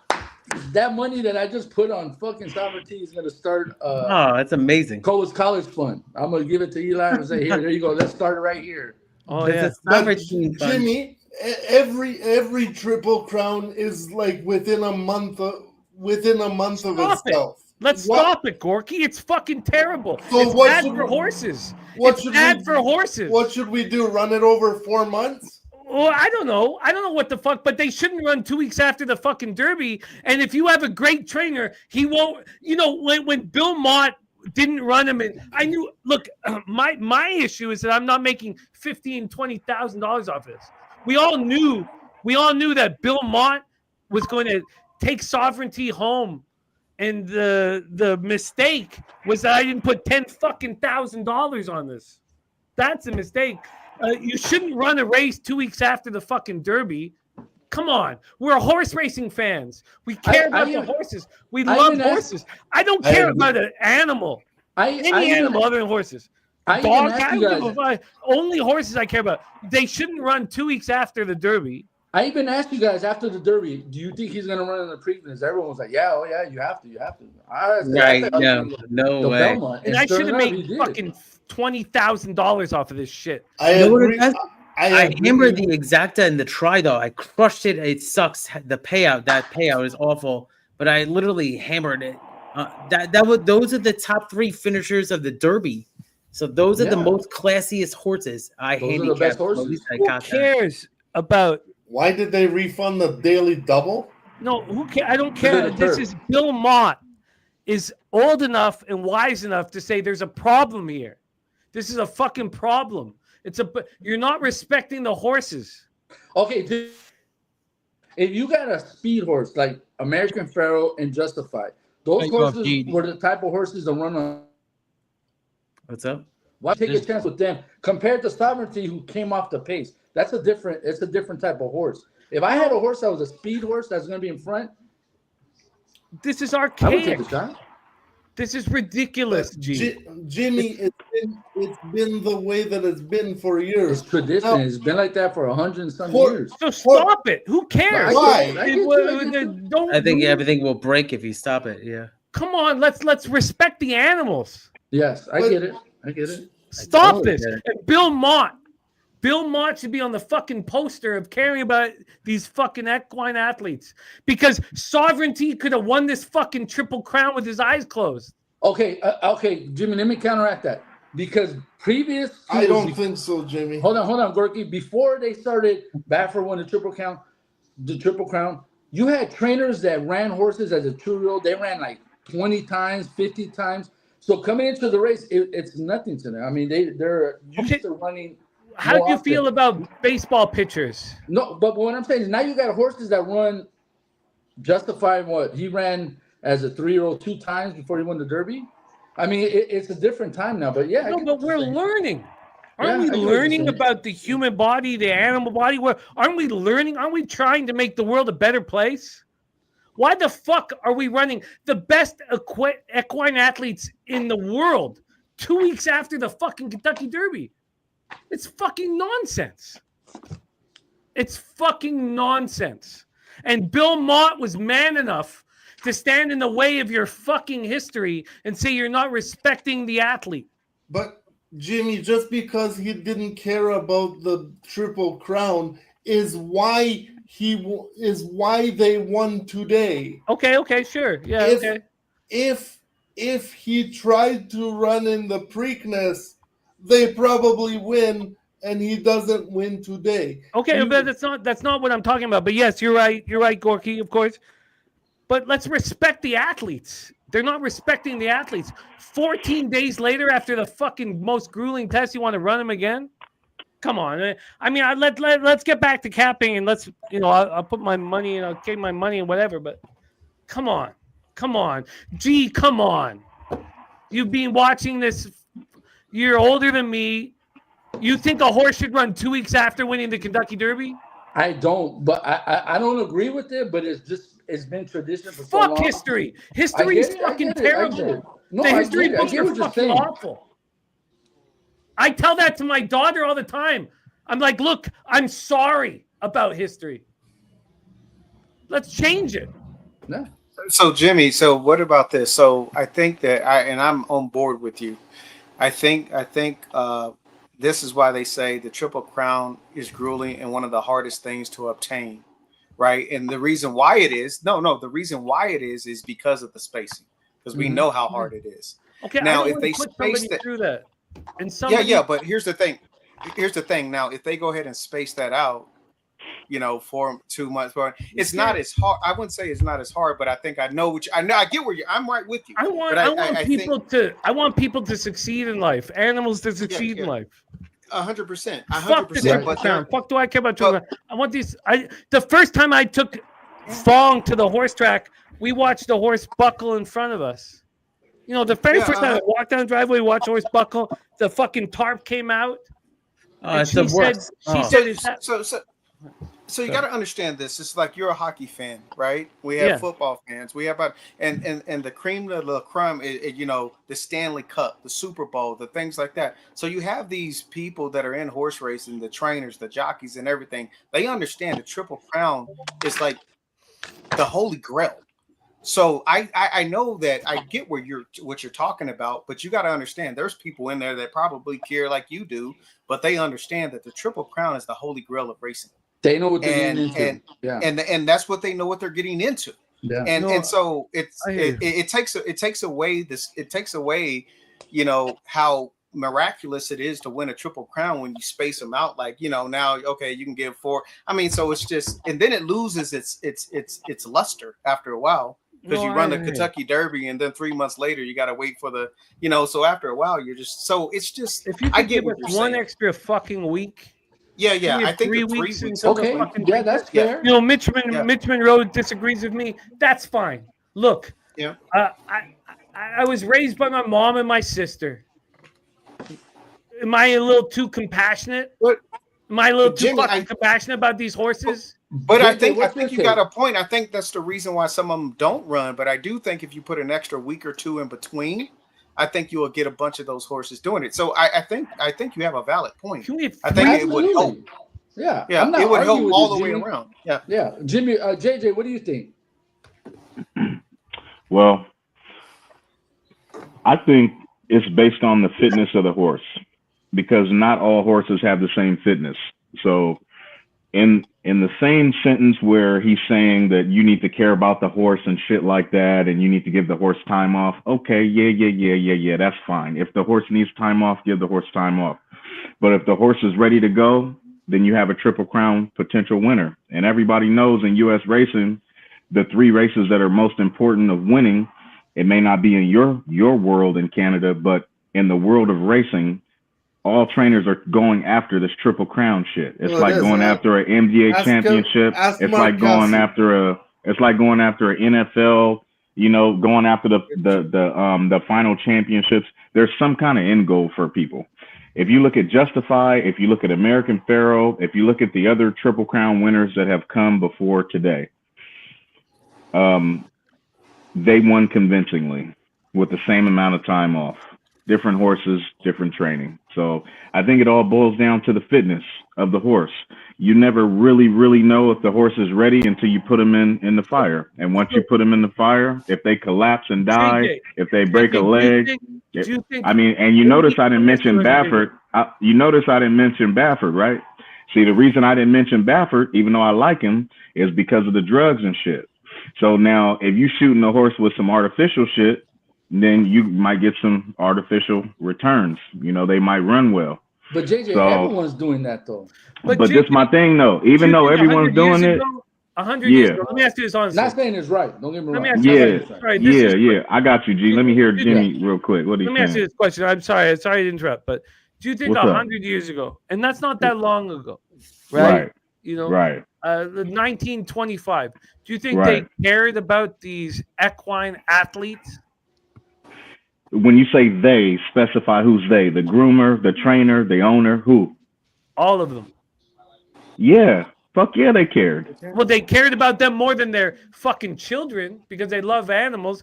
But do you think running a horse 2 weeks after a mile and a quarter as a 3-year-old, horse, a mile and a quarter, you run him 2 weeks later, you think that's healthy for the animal?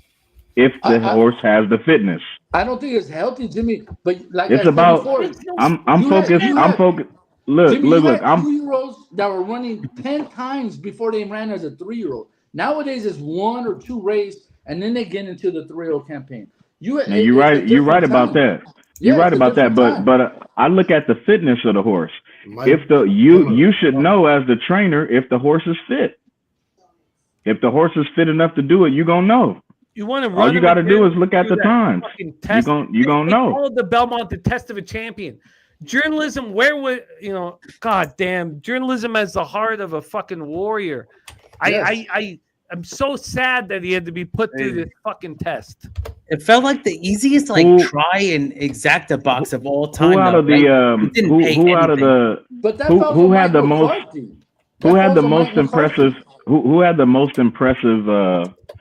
most impressive Triple Crown win that you can remember?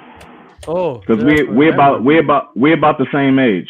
So who comes to mind? Who do you like? Probably American Pharaoh, maybe. Mind That Bird, or I guess who's the most famous Belmont? It's Secretariat. Are you talking about? No, 2004. No, I'm saying when in our age group, because I don't know how old you are, but we about the same age in our 40s. Man, what you calling me old? No, G. I'm asking Jimmy, not you. I know you got some age on you. You got me by a few years. Point given. Who was the 2004 Belmont winner? He lost the Derby and he won the Preakness and the Belmont, right? And he won the Belmont was in. Let me see. I'm looking it up for you, Jimmy. Hold on. Let me see.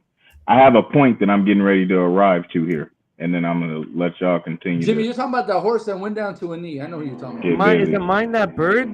No, he lost it. Oh, that's 2009. Who took out the Triple Crown in 2004 or 5? Oh, the horse that beat Mind That Bird. Who took out Smarty Jones? I think that was 03. Let's see. Who took out Smarty Jones? So right now, Jones is about to win the Triple Crown. Smarty Jones. 04. Okay, so here we go. You said 220. What year you say? Whoever beat Smarty Jones. That's what I want to talk about. Smarty Jones. Okay, so the last Triple Crown winner was 2015. Yeah, y'all know that. I know Pharaoh no, it was Justify. I don't care about that shit. No. I mean, sorry, Justify was the last one. Then right before that, American Pharaoh, which is groundbreaking to have two back to back like that. It was Birdstone. Birdstone Okay. beat him down, and he shouldn't have run him down. Okay, but wait. But hold on. Here's my point. Here's my point. The horse you're talking about, did he get beat by Affirmed? Is that who you're talking about? No, I'm talking about Smarty Jones getting run down. By Birdstone. Run down. Yeah, by who? There's no horse in the world that would have run down Smarty Jones. Hold on. That was Stuart Elliott's fault. He pulled the trigger way too early. No. I'm just trying to see what year this was. When was this? It had to be 2003, 2004. Between 03 and 05. 2000. Okay. I'm sorry. Let me see here. Wow. Around the time that 2004 and Buddy and Burrell fought in the okay, so here's a question. I shoot this question back to you, Jimmy.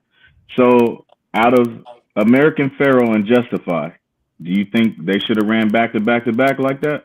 They're the greatest horses I've ever seen in the That's not what I asked you though. That's not what I asked you. Do you think they should have ran back to back like that? Yeah, if I had the greatest horse in the whole world, I would. But how do you know the horse is great? How do you know the horse is great? What's your grid? What's the determining factor that makes you go, oh yeah? So you think Bill Mott's a fucking idiot? I'm asking you, what is your determining factor? I hang around the horse. But Jimmy, I hang around the. Let me answer, JJ. I hang around the horse. Justify and American Pharaoh are the greatest horses we've ever seen. A Big Brown tried to do that shit. If I have the greatest horse in the entire world, I prove to everybody that they're wrong. But if I'm Bill Mott and I got sovereignty, Bill Mott is a fucking G. Okay, I'm with you. I'm with you on that. But all I'm getting back to about this is it's an opinion based on fitness. That's my point. Yeah. So whoever decided to put journalism through this rigorous 3 races back to back, decided that shit. But I feel you on that, but I don't know who because I don't fuck with them. I see them and I bet on them. I don't know them personally. So whoever made the decision, they was wrong. You guys were spot on. He wasn't ready. He wasn't ready. Here's what happened, Jimmy. But he still got second. But he still got second. In the money. But think about this. No, with journalism, what does the trainer say? They always say, we got to wait. We're going to go back to the barn. We're going to see how they wake up. We're going to see how they eat. We're going to so they do put that in perspective. They're like, we got to see how the horse is doing. Yeah, the horse is perking up. They're eating. They're ready to go run. They want to gallop. Then they're like, okay, but if you go in there and your horse is not eating, I mean, I think he still ran a good race. And I'll tell you what, after the Kentucky Derby, after losing, if it was me, after I would have lost to Sovereignty first up, I wouldn't have ran in the Preakness. I would have skipped it. Okay. But you would have won. But the reason you would have won the Belmont. The reason why they went to the Preakness is because they're on the East Coast the whole time. This horse is never going to go on the East Coast again. So I'll just say real quick, guys. I think that journalism's going to go in the Pacific Classic at Del Mar, and then he's going to go in the Breeders' Cup Classic. I think journalism. Breeders' Cup, Jimmy. Come on, you're the first person that does. I think journalism. That's how I would do it. I think if journalism left, the reason I wouldn't have ran in the Preakness is because it wasn't like journalism lost, like he was driving and didn't lose by 2. I mean, it was a convincing win for Sovereignty. So I would have took that to heart and went back to training. Hey, I would have went back to training. That's what I would have done. Have you ever had a friend, and I don't mean to simplify this too much, but when I was young, when I was like 19, 20, I was doing stand-up and whatever. I hung around a lot of hot women. And you ever have a friend who can't handle themselves around hot women? Yeah, for sure. No, they're not. They act like idiots. They just they're fucking losers. Not comfortable. They're not comfortable around the most beautiful women, right? Nah, real edgy. Michael McCarthy. They're sloppy around women. Michael McCarthy is that fucking person. Okay. He can't handle himself around fucking beautiful women. You know who can? Bill Mott, because he's fucking 90. Yeah. He's seen so many beautiful women that he doesn't give a fuck about beautiful women. And he doesn't care about, even though he loves horse racing, he doesn't care about your horse racing.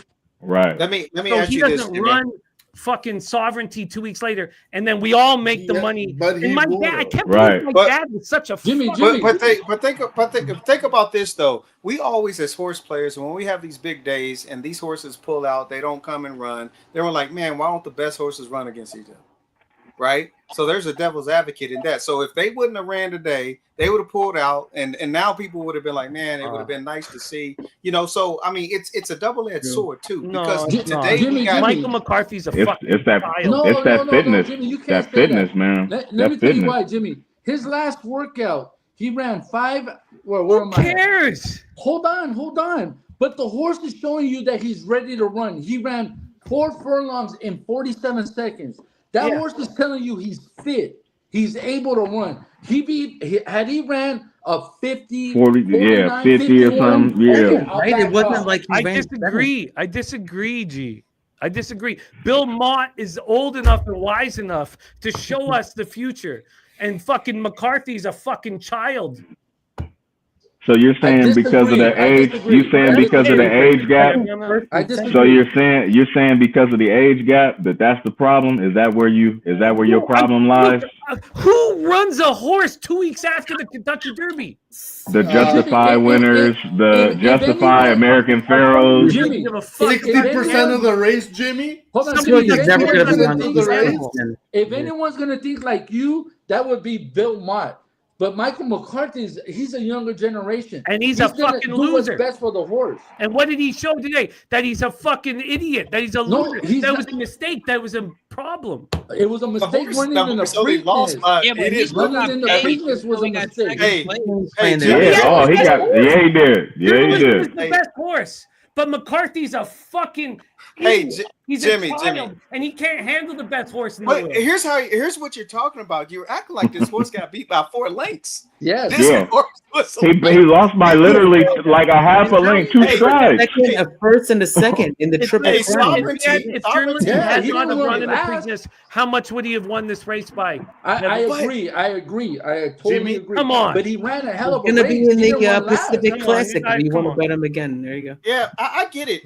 Listen, that's what I Hey, put we We him. are can all have this about it. conversation and go on forever, and then I don't Let's want go. to be the. We got The horse is Santino, going to baby. get a month and a half off now, and then going to be in the Pacific Classic and then the Breeders' Cup. That's But how if Michael McCarthy was a 80-year-old man, then journalism would have been he would have he come missing second wisdom. place in the Derby, and he would have won the. He would have won. I think comfortably won. I don't know about comfortably because And then we'd have the fucking Travers to see who's Jimmy, the best I don't- three-year-old. But there's no Alvarado I feel question like- who's the best three-year-old Alvarado because was Michael holding- McCarthy is a fucking child. No. Alvarado was holding Sabatini the whole way. He had a ton of horse. So you can't say he was going to beat him hands down. If Sabatini had a lot of horse. only the owners Jimmy, of journalism hold on. had Jimmy, myself running the fucking you show. know- all these know- horses are so classy, though. You know nailed the top that you three. know that Naira is Belmont's home circuit, right? Look, I'm sorry. I don't mean Hey, to- the cool part about it all. All The cool part about it all is, you know what? After they didn't win the Derby, they should have left it alone. To me, if you in the Triple Crown, if you lose one, then don't worry about competing in all of them. That's how I feel. Hey, If you Jimmy, lose one, you should just give it up and just pick whatever the best one is that's remaining. Don't run all three. If Michael Jimmy, McCarthy came over to my barn, I would take a fucking stick No, and come hit him in the on, back man. of the No, leg don't do like that. he's Don't Nancy do that, fucking Jimmy. Kerrigan No, and tell him don't to get do the fuck that. away from my barn. Why? And I'd No, say, Bill, don't do hey, that. Bill, Don't do come over that. and take care of my horses. Jimmy, don't do that. Don't do that. Look, we cashed the They had ticket, this plan. and journalism ran a hell of a race. Oh, yeah, he didn't sure run did. down. He He sure didn't did. run last. He was He right did. there. He got He picked up did. at the end. And he would And have you won know it what? easily if he didn't Hey, race in the pre-cup. And you know what, G? And you know what, bro? I will venture to say this too. Journalism was 5 wide the entire time. But you know why he didn't go inside? Because he got that stigma on him already. Rispoli already knew that he couldn't try to save ground today because he was already he don't split. Look, He don't I'll say split this well. too. So he stayed wide the whole time. So Hey, that I'll affected him say- too. Jimmy, I'll we say this passed, too, we Jimmy. hit the- I'll say They this told too. him Let's never go. again. You can't do I'll that say this again. too, That's what they Jimmy. told him. Hey, Baeza skipped too. It didn't help that horse. Yeah. Yeah. It didn't help him. Great point. He actually ran worse. Yeah. It didn't help He him. ran worse than the last. Yeah, he did. Yeah, he did. He looked worse. The Yeah. only thing I know is our $100 bet on soccer Yes, paid kid, let's $350. Yeah. Let's Thank go. Way to go. Right. Tell that guy beside you, brother. Tell him to. That's right. To smile We a got little Santa bit. That's Anita. right. Great race. I could run a Let's video get for it. together. Let's go. That's what I'm talking Press about. the button.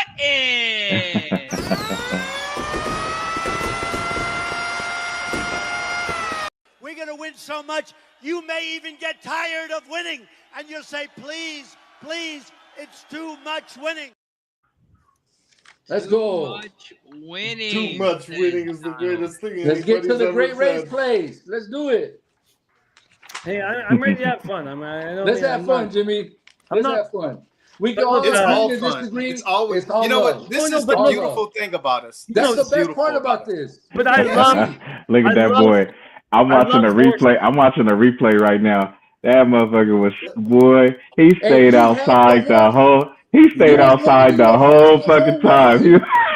He was scared. He was holding the horse. Ris- Watch the Hey, replay, Jimmy. He was holding him the whole way. Rispoli said to Never himself, again. Yeah. Hey, Rispoli said, I am not going back to fucking to Arcadia. You know what I'm saying? He had the best he's like, Razor, let's get our guy Spencer Hicks, man.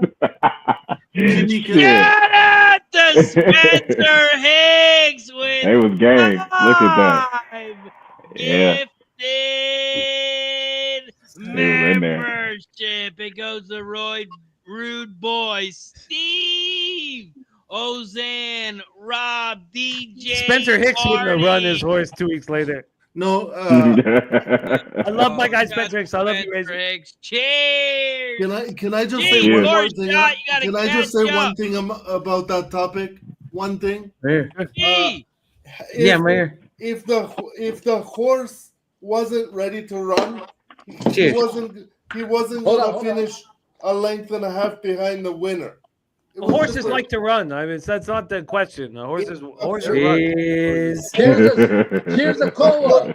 If the horse wasn't ready to run. No, horses love to run. That horse was ready to run. It's not the question. Of course, journalism was ready to run. Horses love to run. That's not the question. Is it right? Nah, he's just saying. What Jimmy is saying is, he's saying when you got the best horse in the world, why not race him at 100%? That's all he's saying. That's all he's saying. I get it. I think we all is a agree. Fucking child. No, don't say that. Jimmy. He's a hell of a No, he's so excited. Jimmy, come on, man. No, he's a fucking child. He handles journalism like a fucking child. I disagree with you. Like a little fucking toddler. Jimmy, I love you to death, but I Multiple disagree. greatest stakes winning trainer, Jimmy. I disagree. I love you to death, but I disagree. I'm telling you, Pacific Classic Readers Cup. That's it for journalism. Yeah, I know the trainer that he heard. I hear you, Keith. I hear you. Jimmy, you think that's sovereignty, right? Who knows? Nobody, because Michael McCarthy is a fucking asshole. Can we just nobody knows that journalism is the best, and nobody will ever know.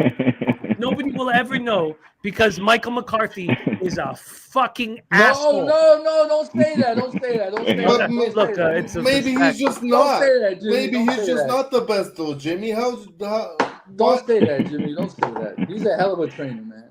All right. Tell him again, Jimmy. Tell him again. No, shut up. Stop it. No, let's get to work. I don't mean to call it anybody, but obviously, Michael McCarthy doesn't know what it's like to. Look at no, it's top class, Jimmy. Look, they shook hands. Mott and McCarthy shook hands at the end of the race. So pretty classy. That a boy. Okay, let's get back to capping. You guys, look, we'll continue this conversation for the rest of our lives. I'm so thankful to cap with you guys. I don't mean to be this fucking patriot for the animals and for the trainers. That Jimmy, care we about all them, are. We all are. But the horses wanted to run too, Jimmy. Like they wouldn't have gotten ready. The horses were all safe and everything. That's great. It's all up to the horse, Jimmy. If the horse doesn't want to run, it doesn't go in the gate. Remember, it's up to the owners. The owners are one. Well, we don't ask questions. We don't. Hey, are you comfortable running? Look. But they do. But they do. Those grooms live with those horses, Jimmy. The owners have the last call. Hey, fuck! My daughter wants to walk to school in the morning. Should I let her walk to school? Hey, it's different circus. You sound like the horses sound. Hey, Jimmy. It all depends on if it's 6 furlongs or 8 furlongs. It depends. It depends on the fitness. It depends on the fitness. Like I said. Straight at all. Jimmy, Listen. Jimmy, who's to say if this race was a mile and a half? Who's to say McCarthy would have said, "Nah, let's just wait"? But it's a mile and a quarter. It changes everything. It's different. It does. I agree. Okay, I think McCarthy is the hot girl fucking idiot. Oh, come on, man. He's a hot girl idiot, with big tits, and he doesn't know what to do with them. He's like, I don't know what to do with these big tits. Everybody wants to suck on them, and I'm not sure who I should let suck on them. Oh my God. Killing me. Are they triple D's or triple D's? Triple D's, he might have laid off. All right, let's do it. I told you the path for the horse moving forward. But Michael McCarthy. No, don't say that. All up. No, don't say that, Jimmy. Don't say that. He's a great trainer. I'm not saying as a man. I'm saying as a thoroughbred trainer. No, he's a great trainer. But Guillermo's saying trainer, man. We don't know these people as men. Who cares? His horse was ready to run. He gave him all the chance. He ran a hell of a race, Jimmy. Second. This up so bad. You get given fucking gold. Yeah. Some people can't handle it. Jimmy, his decision, we cashed off of that. So let's go. McCarthy's idiocy, we cashed off of that. We cashed. Let's go. Let's move on. Yeah, a little trifecta, not bad. I mean, we're sitting here arguing. Interception. We're arguing about Downs. Classy and Evangeline Downs has 6 state races. What are we talking about? Oh, come on.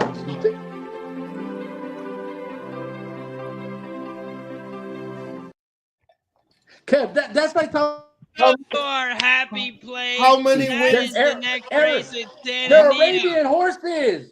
They're donkeys. They're Arabian horses running at the Derby at Delaware. What are we talking about?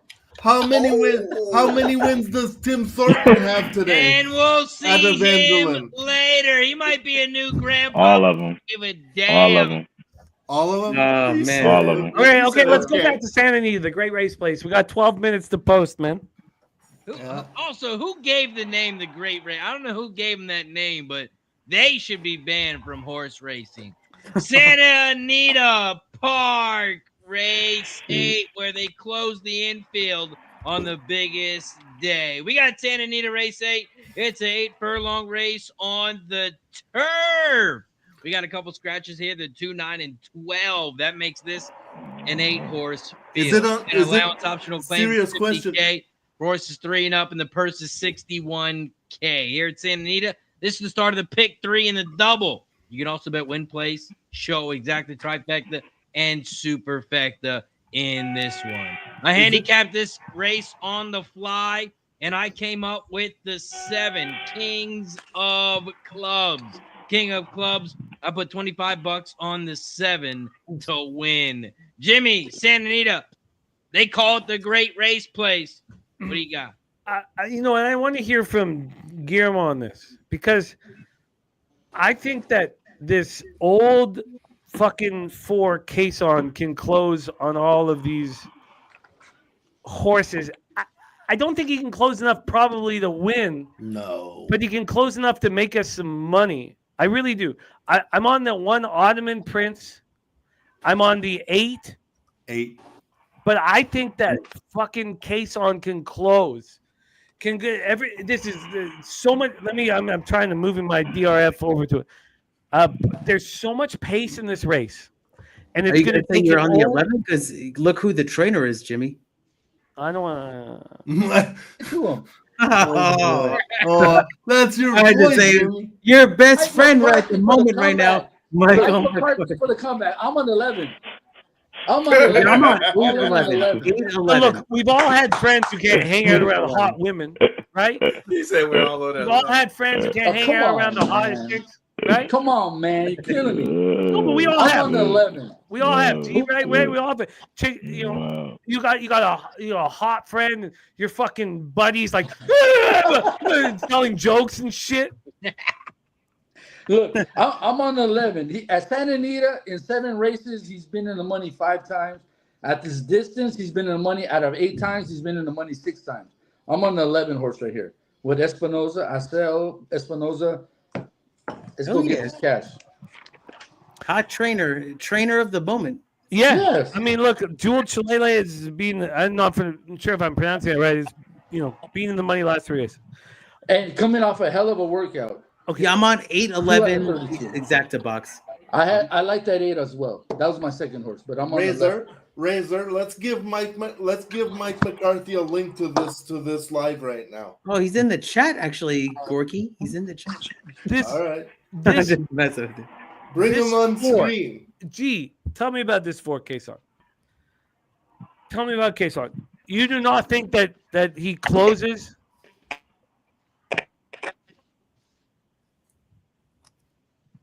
Come on. Anybody? Kev, do you not? I think we lost G for a minute. Kev, you don't think the 4 closes? I know the 4 is going to close. I know he's going to clean up all the fucking sloppiness on the track. So what? Will he closes 5th, 4th, 3rd, 2nd? What? I don't know. I think the 1 horse wins, so he can close 2nd or 3rd. I'm on the 1 too, but the 4 is going to come closing at a huge price. Yeah, I think underneath. Yeah, I just don't know. I think you just play him underneath. I think he's going to come closing at that price. Yeah, it's a good look. The longest shot on the board here, Razor. The longest shot on the board. You don't think he closes? Probably get like 4th, maybe, or something. Yeah. 178 box. Razor, you don't think the 4 closes? The 4 definitely has some late pace. Good at this distance. Has been in the money 9 out of 14 times. Stop it, Birdie. You got to use the 4 here. I didn't mean to be.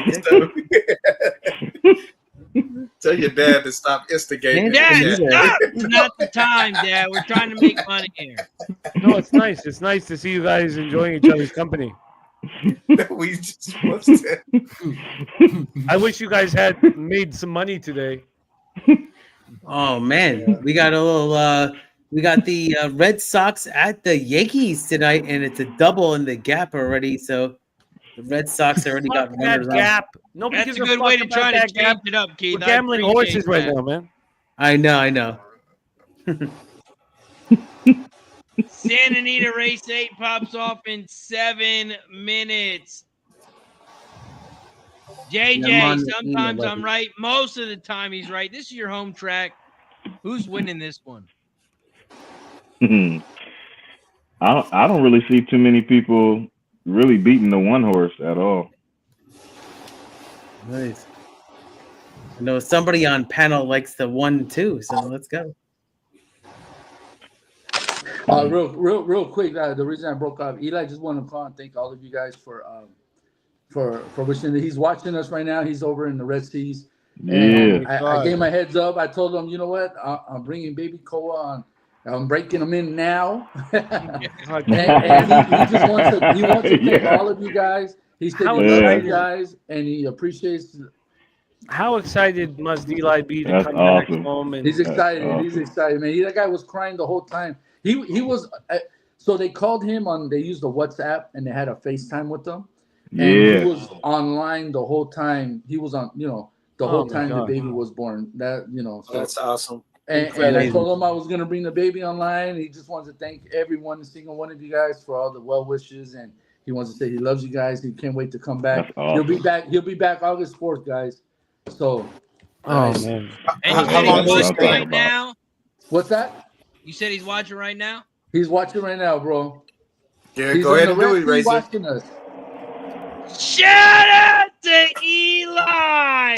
I always knew he was going to graduate high school. He graduated as the favorite, and he walked the place. He walked across Chalk Anita. That's how I knew he was going to be a great young man. Shout out to Eli. We love you, brother. Thank you for your service. Thank you for being you, my friend. I love you, brother. Shout out to you. Shout out to the new baby. Congratulations on being a pops. We got Father's Day coming up. And yeah, we do. You are a father, my friend. Yes. Shout out to Eli Zertucci. Congratulations, my friend. Welcome to fatherhood. What a great dad he's going to be. Yes, I can't wait. Kev, you heard your story. You say shout out to Kev for the story. Oh, you heard the story? He run it through. He said Anita wheel. He said he was laughing when he heard the story you told. He's like, oh yeah. Man, I ain't know. Hey, G, I ain't know where I was going. He was moving. I'm like, he knows all the shortcuts. What up, son? He was. But he told me to tell you guys. He thank you for everything. He loves you guys. He can't wait to be back to hang out with us again. So. Oh man. Yeah, man. Love hearing that. What a great guy he is. Can't wait to see him, the young man. Appreciate it.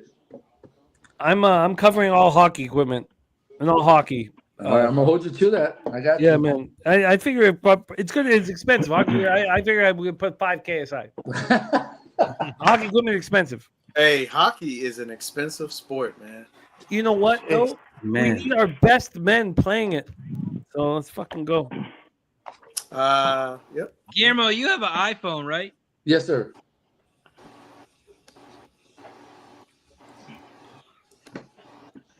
Hey, Jimmy, that 4-horse, I'm telling you, I love that jockey. He's one of my favorite jockeys right now. Every time he's on a race, can't leave him out. He's always gonna run hard. So I can't blame you. I can't knock you for like. Oh yeah, I know this jockey too. All right, now I have to see this. I'm on the yeah. Wow. It's funny. Last year we went to Delmar, and this is the first time. Well, it's been a while since I to Delmar, and there was a race where the horse veered in and ran into the rail, and my wife remembers seeing him fall off. Blah blah blah. She said, "You know what? Bet this horse in the next race." Came back and won the next race, and she's been a fan. So after that race, I just automatically, I've been watching him since then, and he's a hell of a jockey, man. He's up and got great coming, man. numbers. He's a Good great horseman jockey, too. dude. Yeah. Yeah, so watch out for Ayuso. He's a great jockey. This 4 is going to come running. This pace is going to be way too hot. I don't know if the 4 can come up, but I think in my book here I put like a little exacta with the 4 underneath you. Mitch Monroe asking you, Razor, what you think of the 6 here in this one. Here at Santa Anita Race 8, the only horse I played was the 7. I took a little win bet on the 7. The 6, looked at the GSR. It had the lowest GSR rating in this one. Did have the biggest SOR. As a friend, I can't talk you off as a price, but I couldn't get there on the 6. This horse was more of a dirt horse than a turf horse, so I couldn't get jiggy with the 6. So nothing for me on the 6. Did you see that?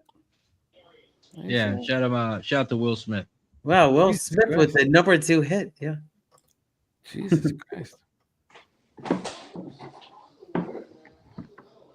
He's not the guy with the lube, is he, Razor? No, come on, Jimmy. You know who it is. I'm asking Razor. Razor, is Will Smith the guy with all of the lube? I'm pretty sure that was P. Diddy. He's actually in court right now for it. So what? So sorry, Will Smith was the guy who slaps comedians in the face. Chris Rock, yeah. With Yeah, no don't lube. keep your wife out of his fucking mouth. Keep No, your you're wife's name out of his fucking mouth, Jimmy. There you go. I was gonna. Maybe I'll play this. Here we go, Razor. Here we go. Big dick player. Swinging past your knees. Big dick, baby. Yep. Is that 7 seconds, Razor? He's a big dick play, I guess. I think that was 7 seconds, man. That's good shit. Okay. Look. I What are you know that doing Michael with McCarthy anything fucked up the greatest horse. Michael McCarthy cost the horse owners $50 million. But I would like this 4 to close here, fellas.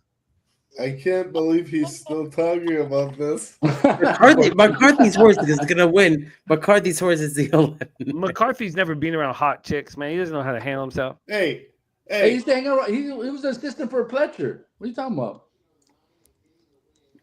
Yeah. I'm on 8-11 and with the 8 to win in this Santa Anita. And don't forget, he used to train the sire, City of Lights.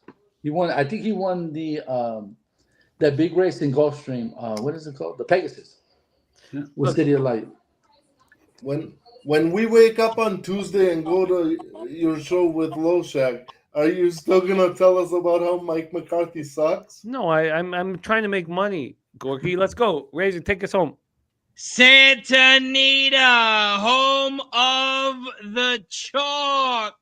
Race 8, they have all been racing. Look at the infield, wide open. Not on Breeders' Cup Day, but in the middle of June, they are open. Santa Anita Race 8. They head around the clubhouse turn. The 3 is out front as they hit the quarter pole in 23.25. Miracle Mark, not Keith. Miracle Mark leads the way on the inside rail. Jold is in second on the outside. When I usually say the first name, that's because I don't know how to say the second part of the name. Jold, the 11, is in second. The 1, Ottoman Prince, is in third on the inside rail. Your 9-5 favorite as they hit the half here at 46.86. 3-11-1. Those are your top 3 horses here at Santa Anita as they head around the far turn. Around the far turn they go. Miracle Mark. Come on, here we go. Away. Mark out front on, on the inside. Here comes the 10. Oh, On the fire. far outside, Liana Flavor. Ooh, wow. To fly by. And it's going to be a 10-1-3. Damn, that horse, the 10, was just like, oh, I'll take this win right now. Thank you very much. 10 really gout. Look at the last final strides of this 10. Wow. Look at the replay after. Amazing. The 10 made it look easy.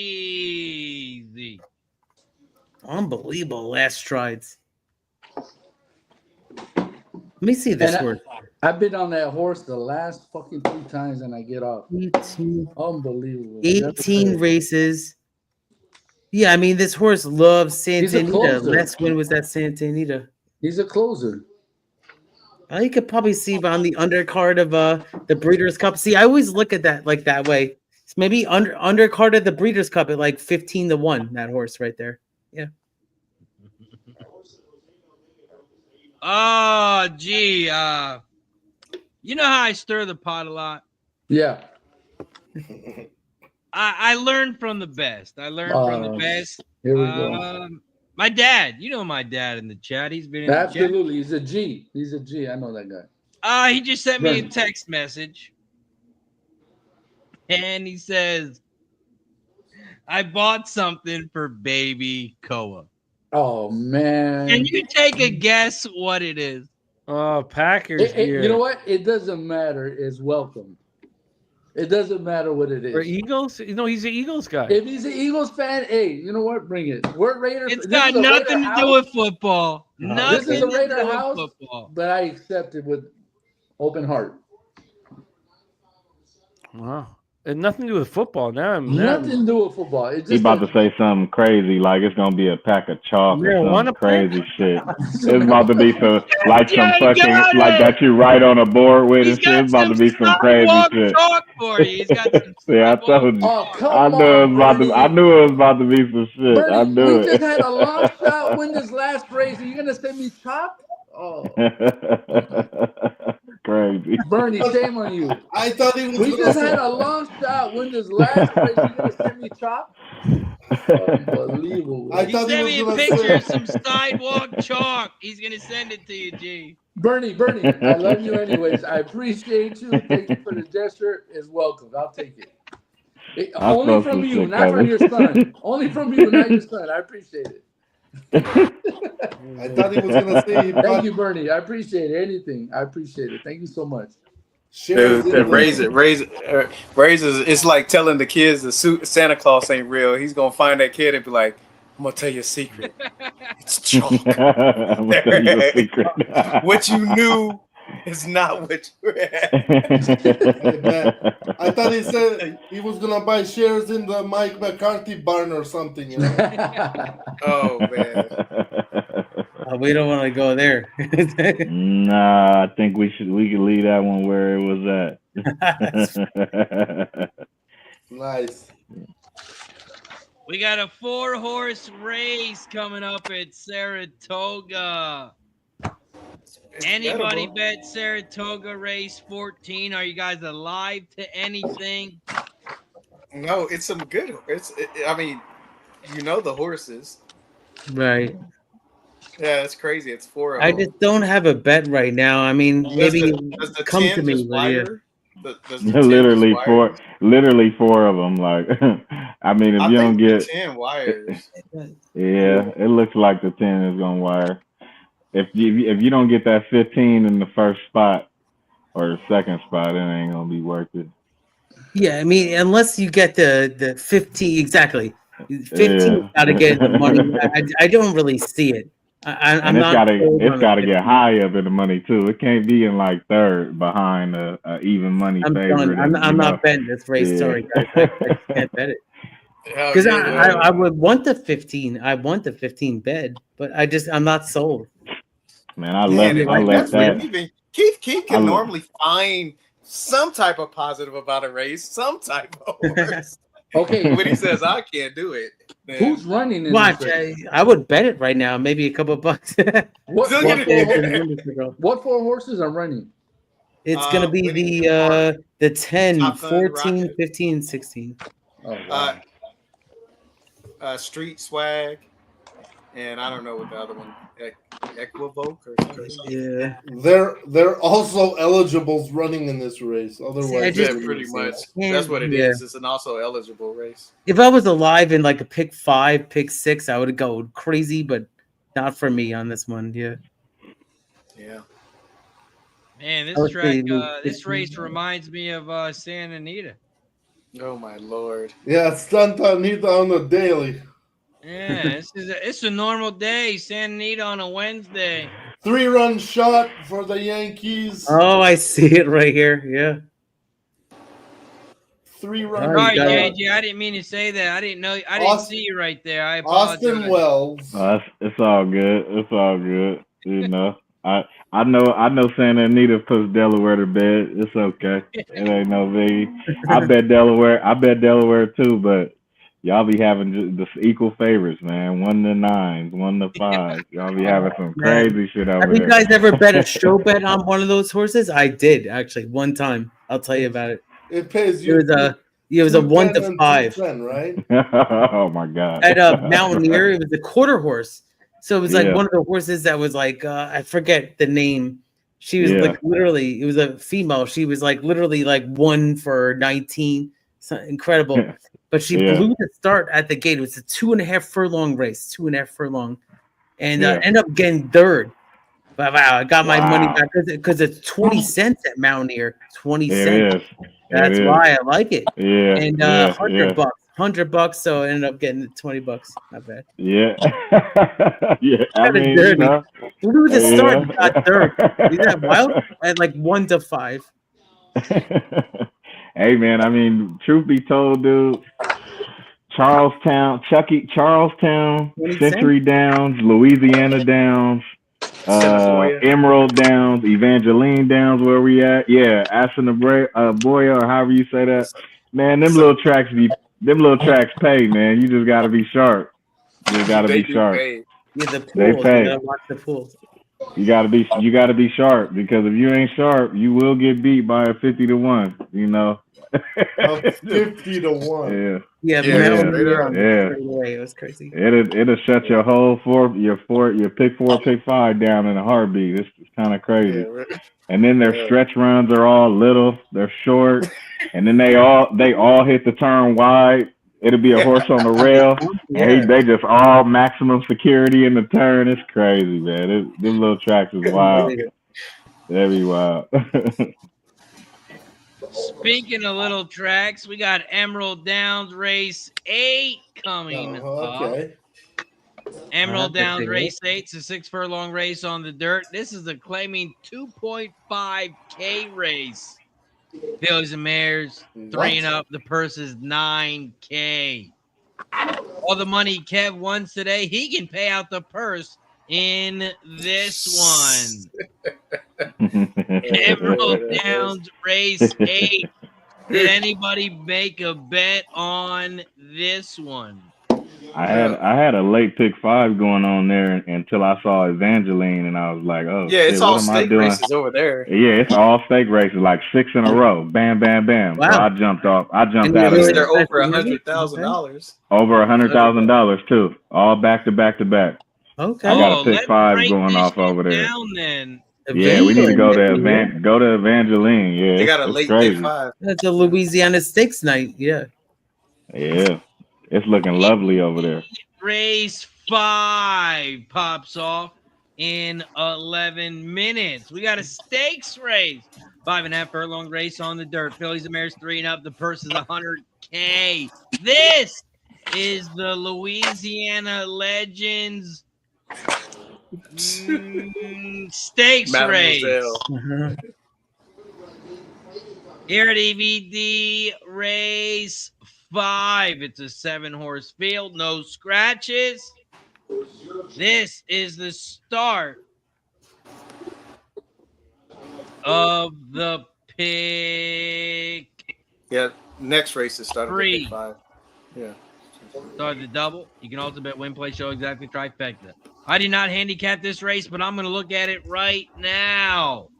EVD. Sounds like Kev handicapped this race. Kev, what do you got here? EVD race 5. I don't know. I was looking at the race 6, but I'm sort of looking at it now. These are interesting because you can get some prices at these tracks. You said that this is a stakes race, right? Yeah. Oh, yeah. Okay. This is the purse of $100K. 7. I like the 7. Okay. Well, there you go. The 7. How do you pronounce that name, Gorky? I have no idea, sir. Louis. Toe. Better than me, yeah. Toe. Looks like Lovey, maybe. Lovey, there you go. Lovey. What the hell am I looking at? Hold on a minute. What race are you? What race are you talking about? Get this right now. Oh yeah, he's right. It's some sort of Louis. I don't know. Yeah, I think you're right. The 7 right here. Yeah. Bryson wants to say goodnight to everybody. Oh, wow. Full screen. We need full Hey, screen. good night, young Blade. Yeah, big Bryson. What's up, man? Bryson, Yeah. Bryson, I got you someone to run with. All right. Yes, he does. I got someone Hello, that's going to friend. run with you, so you be ready. Yeah. Carter would hang out with you too, but he's ready to fight. Oh, Carter is ready to fight kids? Carter just fights everybody. Let's see Bryson's muscles, man. He's got the big guns on him. Bryson, you've been That's working. right. Yeah. That's what I'm talking about. Yeah. Flexing on them. Flexing Definitely on get that them. from your mom, not your dad. Hey, he said your wife is Kayla Harrison. What a good looking boy, man. Taylor Harrison. Love to Bryson, man. What a good looking boy. When we go to the track, what do we say? Cash it. Hey, Bryson. I got you a little new homie you can run with. You guys are going to have to start capping, so be ready. Be ready, Bryson. You ready to handicap some horses? Be ready. Oh, he's ready. You're going to start your own stream. You guys are going to be good. Be ready. You gonna have a YouTube channel? He's gonna have a YouTube channel. He'll be Let's live. go. Attaboy, Bob. Let's go. Show him your muscles one more time before we head out. Let's go. Oh, the guns. So no good. That's it. Smash, baby. Love Let's it. go. That's what I'm talking about. Yeah. Go get it. I think there's a lot of money to be made in race 9 at Santa Anita. Okay. I do. I think there's a lot of money to be made in this fucking race, man. I really like it. I like it a lot. Sorry, move over here. Oh shit, my own.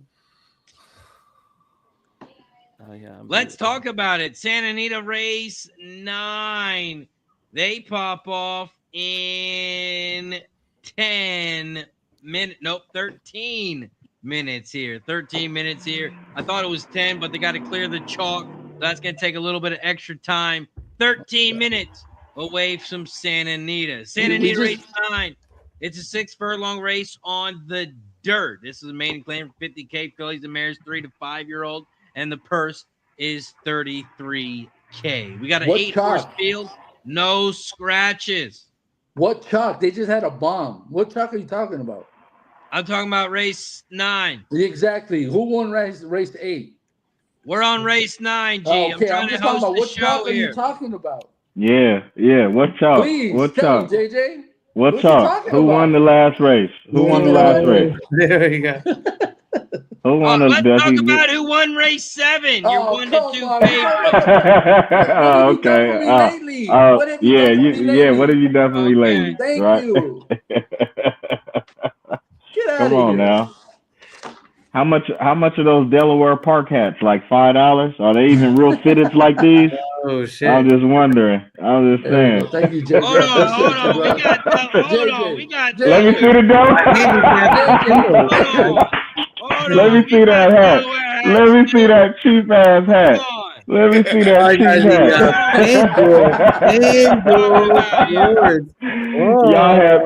Y'all had to be on sale at the gas stations. They sell y'all hats at the gas stations, man. It ain't even for sale at the park. Y'all don't even have a gift shop. Y'all got a gift shop? What are you talking about? VIP. There's only 50 of you guys. Get out of here. Well, I bet Emerald's coming up, guys. So Emerald's about to pop off. Oh shit. Oh, Emerald. Anybody else? I ain't got no action. No action at Emerald. I'm at Santa Anita right now, real quick. So for me at Emerald, I'm on 378. I put it in the chat. 378. I like these horses. Listen, it's kind of a little trucky, but if you can get a 5-1 in the middle there, let's at least double our money. So 378 Emerald to close it out. Race 8. You play it straight or you box them? Yeah, I'm just gonna box him. You know, it's a okay. Kind of like a double or a money kind of get out race kind of thing. You know, I didn't even bet there tonight at all, but I like those. I gotta get into the boxing. Gotta get into the boxing. I don't box anything. And no, it's tough. It's tough to. You have to learn. I take my hits on the chin. If I play when I play tries, I key a horse and then I'll throw a few in underneath. But I gotta at least have the winner. Right. I can't box nothing. I may box an exacta 2 horses. I may do that. I might do that. That's not too bad. But last box I did was earlier today. I think I did a couple $40 exacta boxes, but nothing crazy. JJ, are you at Santa Anita right now? Oh, come on. Man, basically. Can't you tell I'm sitting in the office? I saw the chalk in the background. I couldn't man.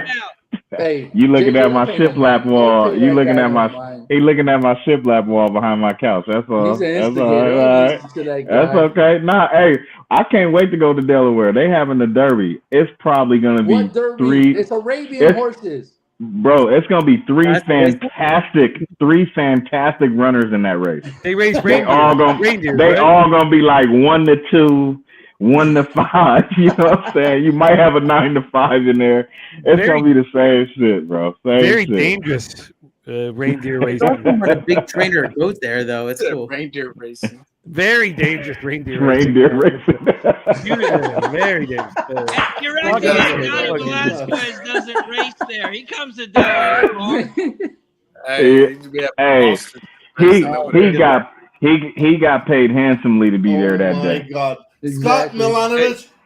He went over there. Jimmy, that's a great picture too. That's a great picture though. How much did you have to chip in to get him over there? Be honest. He gave him a cashet hat and a t-shirt, but nah. Hey, his cashet shit costs more than that Delaware bullshit he got on. I've met crack too. I mean, it's such a every time I throw the cash and fit it on, motherfuckers be like, man, where you get your hat from? I'm like, shit, that's like a $50 hat. You know what I'm saying? Come on, Bernie. That's uncomfortable. Come on, Bernie. I don't know about Delaware, though. Come on, Bernie. Man. At the Parx Derby, I met that. And they were giving away Santa Come Anita. on, Bernie. Not these fitteds. They wasn't giving these away. Now they might have been giving you the little flimsy things, with the buttons on the back. You ain't getting no fitted for free over there. Dude, not at our gift shop. Shit, the t-shirts is $50. You know what I'm saying? What they talking about? Dude, you gotta have some money. I wish I had the video of when Razor was at Santa Anita. Kevin could back me up. This guy was at Disneyland. You ain't got proof. I got proof. I got Kevin right there.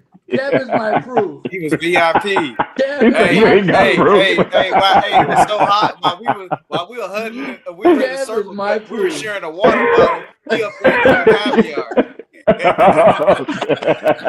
And then he come down and be like, hey guys, what you guys up there? We sweating out. Taking pictures of the trainers. Hey, remember, G, when we showed up there, we couldn't get in early. He got in early. He said, oh man, hey, I know you had fun when you went Razor. You know it. Hey, you had a blast. Hey, JJ. Oh, they're loading at Emerald. You got the general admission, right? Where you going where the regular people go in. He was going in with the jockeys and trainers and the owners. Oh, he was on the east side of the building. Yeah, the clubhouse. He went through the clubhouse side. Different. I see. Listen, I'll say this. We didn't get to see what Razor got to see at Santa Anita. I ain't get to see all the good stuff. Didn't get to meet nobody like that or No, I was in the paddock for the Whitney. Isn't that crazy? I was in the paddock for the Whitney. Oh yeah. I met No, I met Worth and a couple other people as well. That's awesome. That's awesome. Yeah, it was kind of Man. surreal. Like it was like, holy shit, he's right here. Like, Dude, that dude's Hey, it's been some champions. Think about it like this: if your horse is of any stature and you live in California, you must prove yourself at Santa Anita. You can't. If you don't, you ain't going nowhere. You got to prove yourself over here, man. Santa Anita. Hopefully your horse don't die, but we had to. I think we already kind of got through the end of why horses was dying and shit. That was kind of sad. Put some bad light on us. I don't know, man. I don't know. Racing here at Emerald Downs, race 8, last race of the day at Emerald. And around the far turn they go. The 3 is out front on the inside rail. Here comes the 7 on the outside. Here we go. And the 1 down the center of the track. Here comes the 1. There goes the 1. It's So Right is your winner. It's So Right makes it look easy at a nice price, 5-1. Beat your favorite, the 3, at 3-5. And they're like swimwear. All right. And that's why I don't bet Emerald. Exactly. I like that track. I always call that my nemesis. So I'm not good at Emerald at all. I'm not good. Well, I'm gonna give you guys this play for Santa Anita race 9, and then I gotta get up out of here, man. It's time for me to eat and do a few things around the crib. I know we got some. My play here in the pick 4, I had the 3 and the 6. The 3 being the value. I think if you're gonna play any like trifectas or anything like that, don't leave this 3 out. The 6 is obviously the 6, so if the 6 don't show up, the 3 will. That's for sure. The 3 gonna be there. Got a good little price over there right now. I think 7-1 is what it's looking like. Yeah, 7-1, 7-2 morning line. Yeah, they forgot about this horse. Anytime I see morning lines of a horse this low, and then when the race go off, it's super high, that means they forgot about him, but I didn't. So make sure you put some coin on that 3. Put it in your multis however you want. Where is this again? I'm sorry. Santa Anita race 9. Okay, cool. Yeah, Santa Anita race 9. This is going to be the last race of the day for us. Santa Anita race 9 pops off in 3 minutes. G, how you getting paid in this one? Santa Anita, I'm on the 6-4. 6-4 here. 6-4 for G. K. Reed, Santa Anita race 9. What you got in this one? I like the 6-4 as well, but I do like underneath. I like that 5, that first time starter. Nice. 5. Ponytail Pete. Yeah. Ponytail Pete. Ponytail Pete. Keith, what you got? Santa Anita race 9. You got anything in this one? For me, I'm actually on 2-4-6 exacta box here. I kind of like the 2 horse at a big price to kind of hopefully get second place at least. So 2-4-6 for me in the nightcap for us here on Racing with Razor. Appreciate everybody's support tonight and been an incredible night. Thank you so much. Let's go. Gorky, you play anything here at Santa Anita race 9? Yeah, the Calgary Stampeders to beat Hamilton in the second half. No, I'm off the horse racing widget. Let's get it. Get paid, guys. Good luck, and it is what it is. I like it. Gorky coming in with some CFL second half action. Jimmy, Santa Anita race 9. How you getting paid?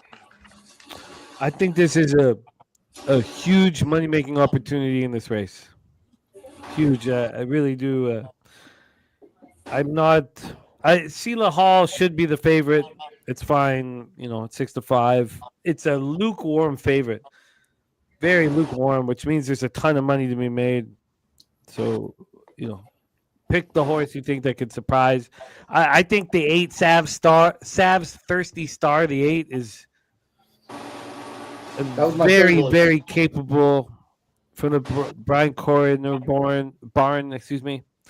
Very, very fast training. The 8's one of my favorite. The 8 was one of my favorite horses today. I'm not betting it alone, though. Maybe I should. I've only got a $5 exacta box going with the 8 and 6 and the 1. This was one of my favorite races of the day. Prize Conquest with Tim McCann barn, showed nothing at all. That's why it's 19-1. I didn't think it would be this left alone, and maybe if it's this left alone, I'm wrong. It wasn't on Lasix, and now they're using Espinoza here. I mean, I don't know. I think it's a 3-year-old that has real potential, although it's being left alone the tote. This was one of the races that I thought we could make the most money on in the entire day. But in saying that, I'm still just spending $30 on the race. I'm 168. Oh no, 36 because I did the try. Did I do the try box? Let me make sure I did. I have I put it in the try. So I got the $5 exacta box and I did the $1 try box. I think this is a huge opportunity to make money. Any maiden race in Santa Anita is a chance to make money. These are very talented horses. A lot of money put into them. Horses that have failed first starters. I think there's a huge chance to get paid. I expect to make hundreds of dollars here in the next minute.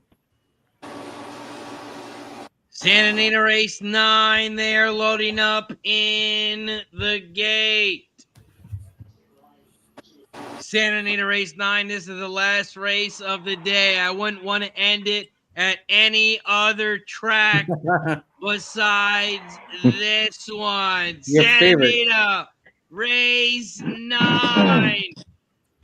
They're off and racing here at the Great Race Plays. The 5 has shot to the front. Ponytail Pete at 12-1. Sav's Thirsty Star. The 8 is in second on the outside. And Sela Hall, your favorite, is in third as they hit the quarter pole 22.57. The 4 Tropical Rain Days in fourth, about 4 lengths back from the lead as they make their way around the far turn here at Santa Anita. Santa Anita race 9, the 5 Ponytail Pete leads the way, but here comes the 4 Tropical Rain Day. On the outside, Tropical has taken over the lead here at Santa Anita. The 2 is in second on the outside. And here comes the 6, Sela Hall on the inside. Look at that, the chalk.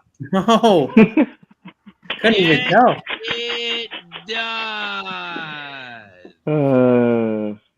Yeah, Gee, I would leave 2 if I were you. Man, stop it. Yeah, I would leave 2 if I were you. Sounds like a mine.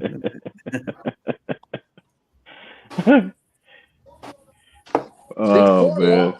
6'4". Yeah, was it? Right? That was the exact Yeah. or I catched it? Nice. Yeah, 6'4".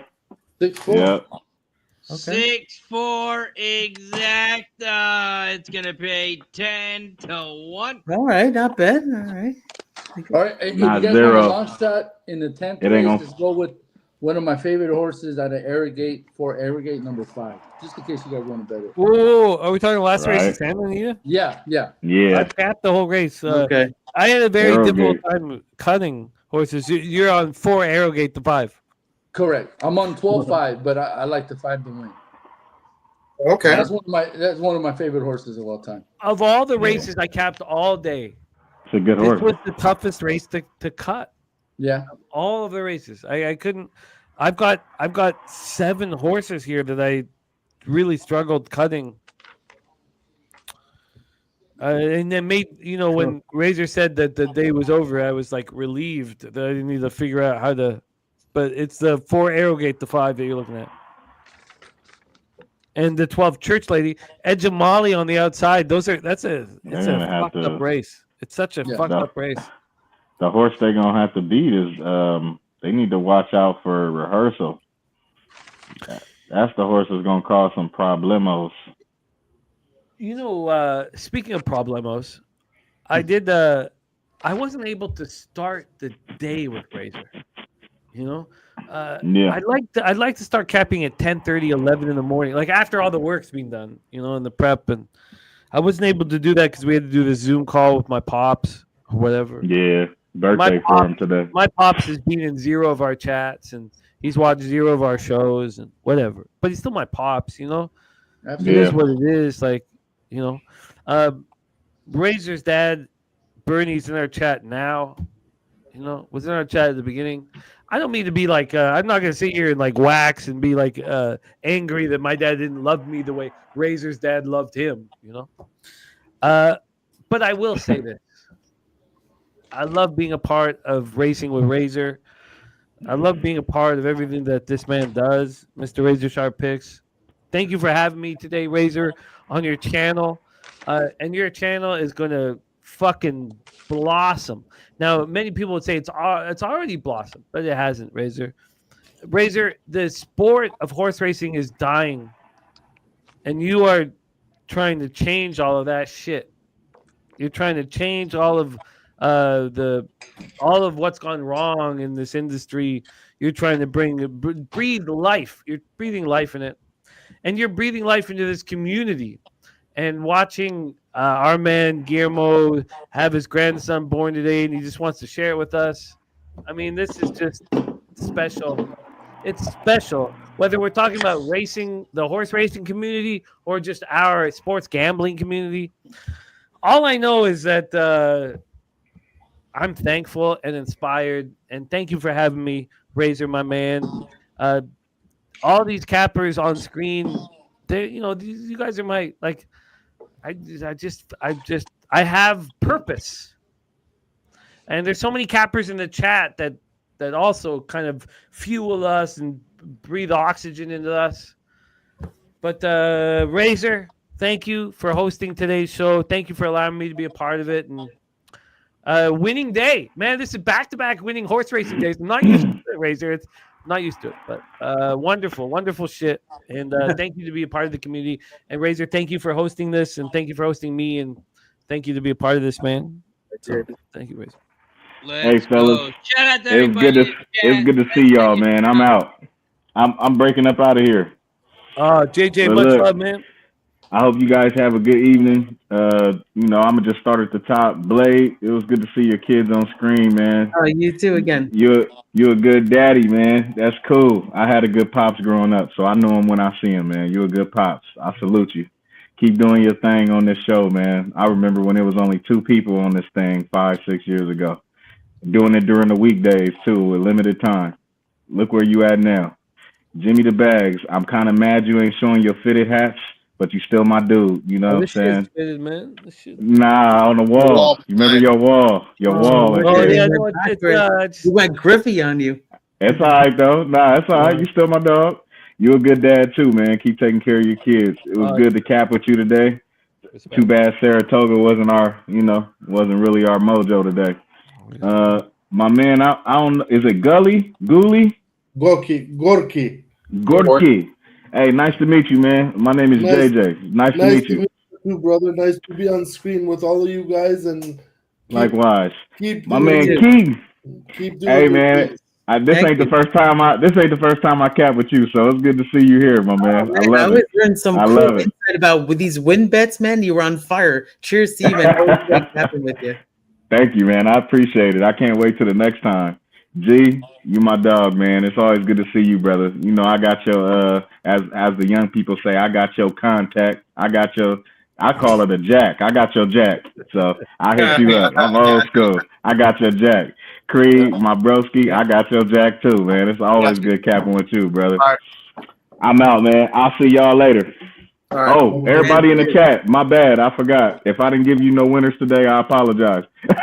I'll see y'all later. I'm right. Sometimes I'm right. Sometimes I'm wrong. My bad. All right, y'all. You're a great guy, JJ. Respect. Thanks, brother. Shout out to JJ. Appreciate you for joining us. Shout out to everybody in the chat. Before I give a shout out to everybody in the chat, let's go around the horn. Guillermo Zertucci, the newest pop in the universe. It's wonderful. Wonderful to see the Zertucci family growing, man. Amazing. He's led you've led by example so much, and your boy Eli is going to do the same thing, and your boy Esteban is doing the same thing.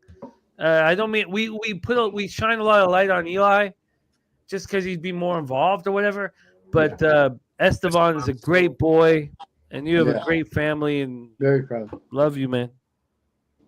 Esteban, that was my smoking partner.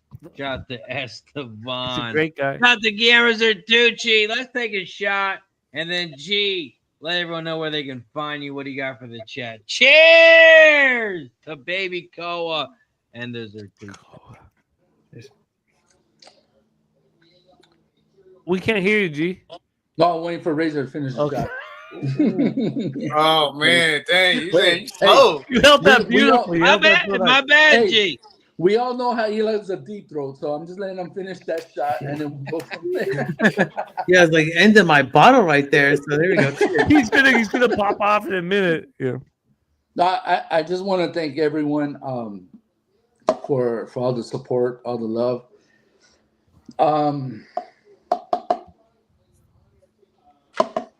It's good, G. Love you, brother. Yeah. Love you, brother.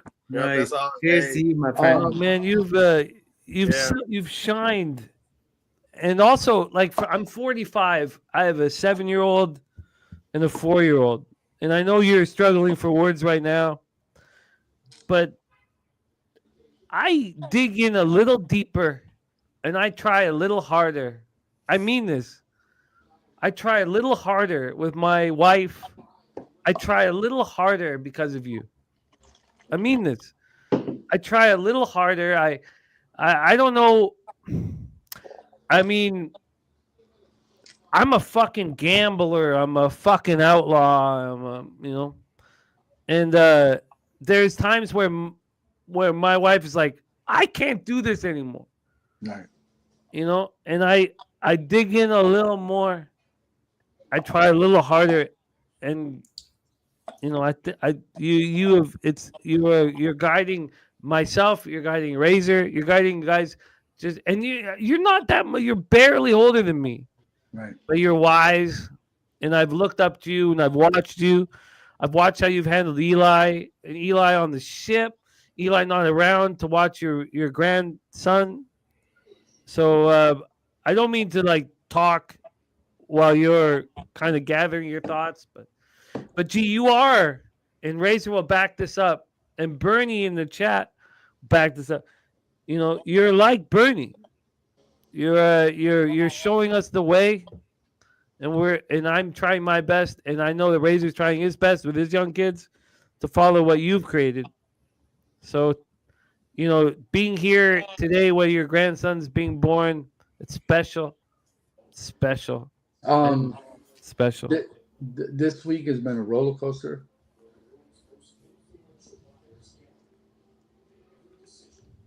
Oh man, we're all with you, man, and congratulations again. Appreciate it.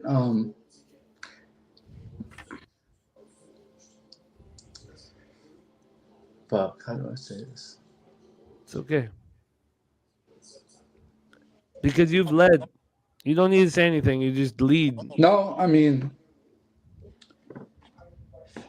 where did I start?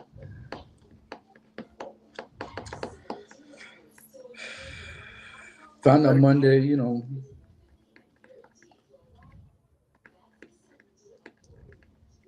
companies moving, closing up shop. But when you get a blessing like today, you can. That shit don't matter.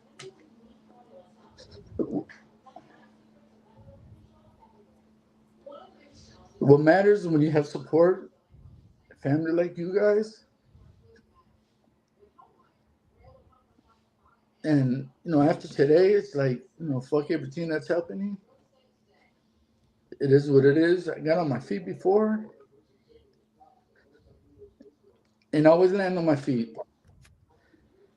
And it doesn't come without support from family and friends and what have you. I'm not trying to, it is what it is. Been there before, been there, done that. And, push that shit to the side, especially after today.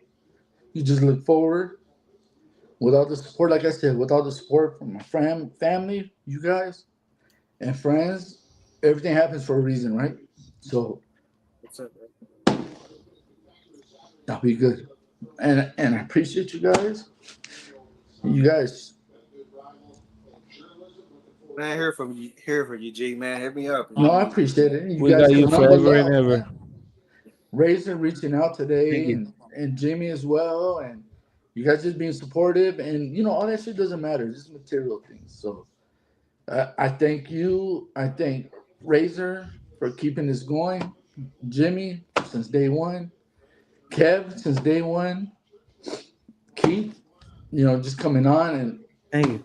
I appreciate you. Gorky, you're welcome to the family, bro. Thank you, brother. I'm blessed to with be open here. arms, brother. And, everything happens for a reason, right? So we're good. We'll be all right. And I can't wait till next card. Love you guys. Thanks to you for all the support. It means a lot to me, to my family. Eli, that's watching from, he's out in the Red Sea. And he chimes in whenever he can. Well, it doesn't chime in, but he watches and he knows what's going on. And he feels the love as well. So from Eli, he wanted me to tell you guys he thanks you guys. When I told him I was going to take, Cole online, he was like, go for it. Do it. Please do it. Please do it. Send everyone my love. And, that filled my heart, man. So I appreciate you guys. And nothing else I can say. I love you guys. Forever and ever, man. Yeah. Forever and ever. Shout out to Guillermo Zatucci. Shout out to all the Zatuccis. Congratulations again. And shout out to Eli. Thank you. Welcome to fatherhood, my friend. You got a great dad. And I know you're going to be a great dad as Absolutely. well. Family over everything, right? Always. Stick together, brother. That's it. Love you guys. K. Reed, what do you got for the chat? Where can they find you, my friend? I got nothing after that, man. Just hey, proud of my brother right there. Remember, Jimmy, I was talking about this what a earlier leader. today, the authenticity, right, of the group, right? We go through. Everybody's cool when everybody's high, and we high five, and everything's great. But we deal with real life, and to be able to share that, that's different because it's authentic, and we all go through our trials and having support around and. I'll be praying for your family, bro. Appreciate you. And always will be there. So you need reach out. And other than that, man, I mean that right there, man, he summed it up. I'm just here, part of the family, helping Cap and being a part of the chat and thankful for Razor and Jimmy for always trying to put on for us. Long time. It's been a long time, man. But so proud to be part of the fam. And. Days like this with G popping on, bringing in a new new grandchild and expressing his emotion. This is what it's all about, man. To be honest, this is what it's all about. Love, passion, and everything like that, but just being a part of people's lives and sharing their journeys, man. That's an awesome part. So I appreciate being a part of that, with all of you guys. And the chat as well. A lot of family members in the chat as well. So appreciate it. Can't wait to the next one. So. Right. Shout out to K. Reed. Appreciate you, my friend. Make sure you say hello to Hank for us. Well done. Shout out to Hank. Hank's a miniature horse, Keith. He's my I have miniature to horse. see if I can cap him now. Exactly. Yeah, I'm gonna try to great on stream with you, try to Kerry. send him over there at the harness race. I'm gonna get a cart. I know. Keep him away from Mike McCarthy, man. I had a couple horses pop up in my email, but they were all harness horses today. Yeah. Yeah. Always great capping with you, K Reed. You're the man. Yeah, I appreciate you, man. Shout out to Keith, each and every stride. What do you got for the chat? Where can they find you, my friend? Oh, for me, you can find me at each every stride on X Twitter. And it's amazing. I mean, had a nice couple of cashers today early on, especially that came on screen and cashed a 64-1 exacta. So kind of kept a middle pace right there, kind of up and down kind of day, but always learned some on stream with you guys. So give me a follow at each every stride on X Twitter. And until next time, I'll be on screen and let's all cash together. That's right. And congratulations to you, G, and your family as well. Thank you. Appreciate it. Anytime, my man. Shout out to Keith, each and every stride. Gorky! I want to thank you for all the support, my friend, all the donations. It is a ton of support, and it is much appreciated. Gorky joined us for the first time on Racing with Razor. He also joins us live on our Thursday night streams as well. Shout out to Gorky. What do you got for the chat? And where can they find you, my friend? Bro, I just love this family, and thank you guys for having me on screen and in the chats and everywhere. It's really tremendous. Shout out to Guillermo and his beautiful family, growing today, but not only today, but all the time, because he's been a leader since day one, since Jimmy and Razor started this journey. So that will not stop. We will just bond together even more and be stronger through everything, brother. Absolutely. Keep it up. 100%, man. Shout out to Gorky. I have nothing else. That's it, boys. Hey. Oh, man, we thank you for joining us, Gorky. Don't forget, the invite is always open. So whenever you're free, my friend, I'm always open, brother. Whenever you have something for me to chime in on, I'm available for you and for all you guys. I really appreciate the opportunity and look forward to the next one. Let's go. Shout out to Gorky. Appreciate you, my friend. Always supporting the squad. Doesn't matter what channel we're on. He is always supporting the squad. Jimmy the Bag, what do you got for the chat? Where can they find you, my friend? I learned so much from you guys, and I'm just so thankful to be a part of the community. And it's a community that we've put together, each other. We've done this together, and watching the Zertucci family grow, and Razor, watching your young family, and I'm thankful to be a part of this, and thankful to be included, and also I'm learning from you guys, and I believe in you guys, and now with G's grandson. Now this is not the first grandchild for G, but for Cole coming in, I'm just I'm learning. He's old. He's got a couple of them. I got Razor. Yeah. But I am. Come on, man. That's unnecessary. No one asked you. Oh, sorry, Jimmy. I didn't mean to say that. I thought I was on mute. Yeah, why he's saying it out loud? Why you saying it so loud? Exactly, man. First you point out my gray hairs with Bob, and then you fucking come on, man. Get out of here. This is Jimmy's time. Get out of here. I'm just I'm watching, I'm listening, learning, and I'm thankful. So thank you for having me, Razor, my man. Oh. Shout out to Jimmy the Bag. Shout out to everybody in the chat. Spencer Hicks, Lucky Power, Props Profit, Chris Warren, Gary. Shout out to Pops. Appreciate you for joining us. Props Profit. Appreciate you for joining us, my friend. Shout out to everybody in the chat. We were live on Facebook, Instagram, YouTube, Twitter, TikTok, and on Kick. Appreciate everyone for joining us here. As always, we've been live now for 10.5 hours. Shout out to AM. Shout out to my dad in the building. Shout out to CB, Don Johnson. Fat Wally, Nasty Nate, Mitch Monroe, Anthony Littlewood.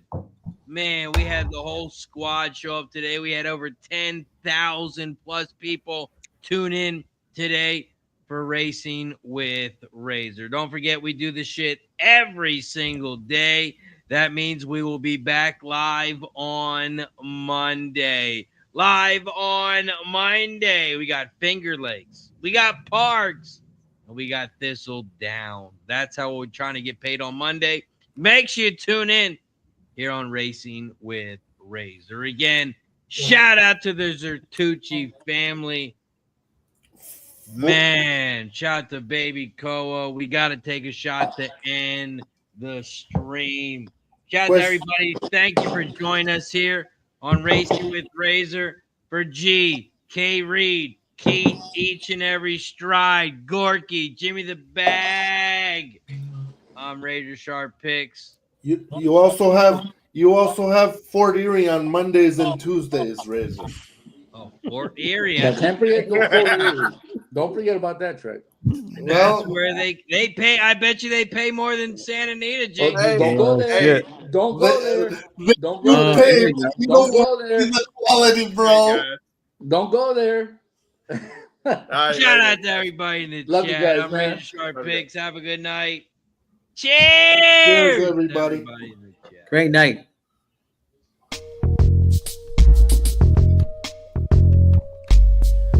Cash and Razor's the reason. Chalk it up to hunting season. True indeed, hitting bookie's first chance with the gambler's first glance. It's looking like a horror, not a romance. When he gaps jockeys, he brings more fear than a Jabberwocky R.I.P. To the books that's coming sloppy, you copy. Shout out to the chat, this is where it's at, Razor.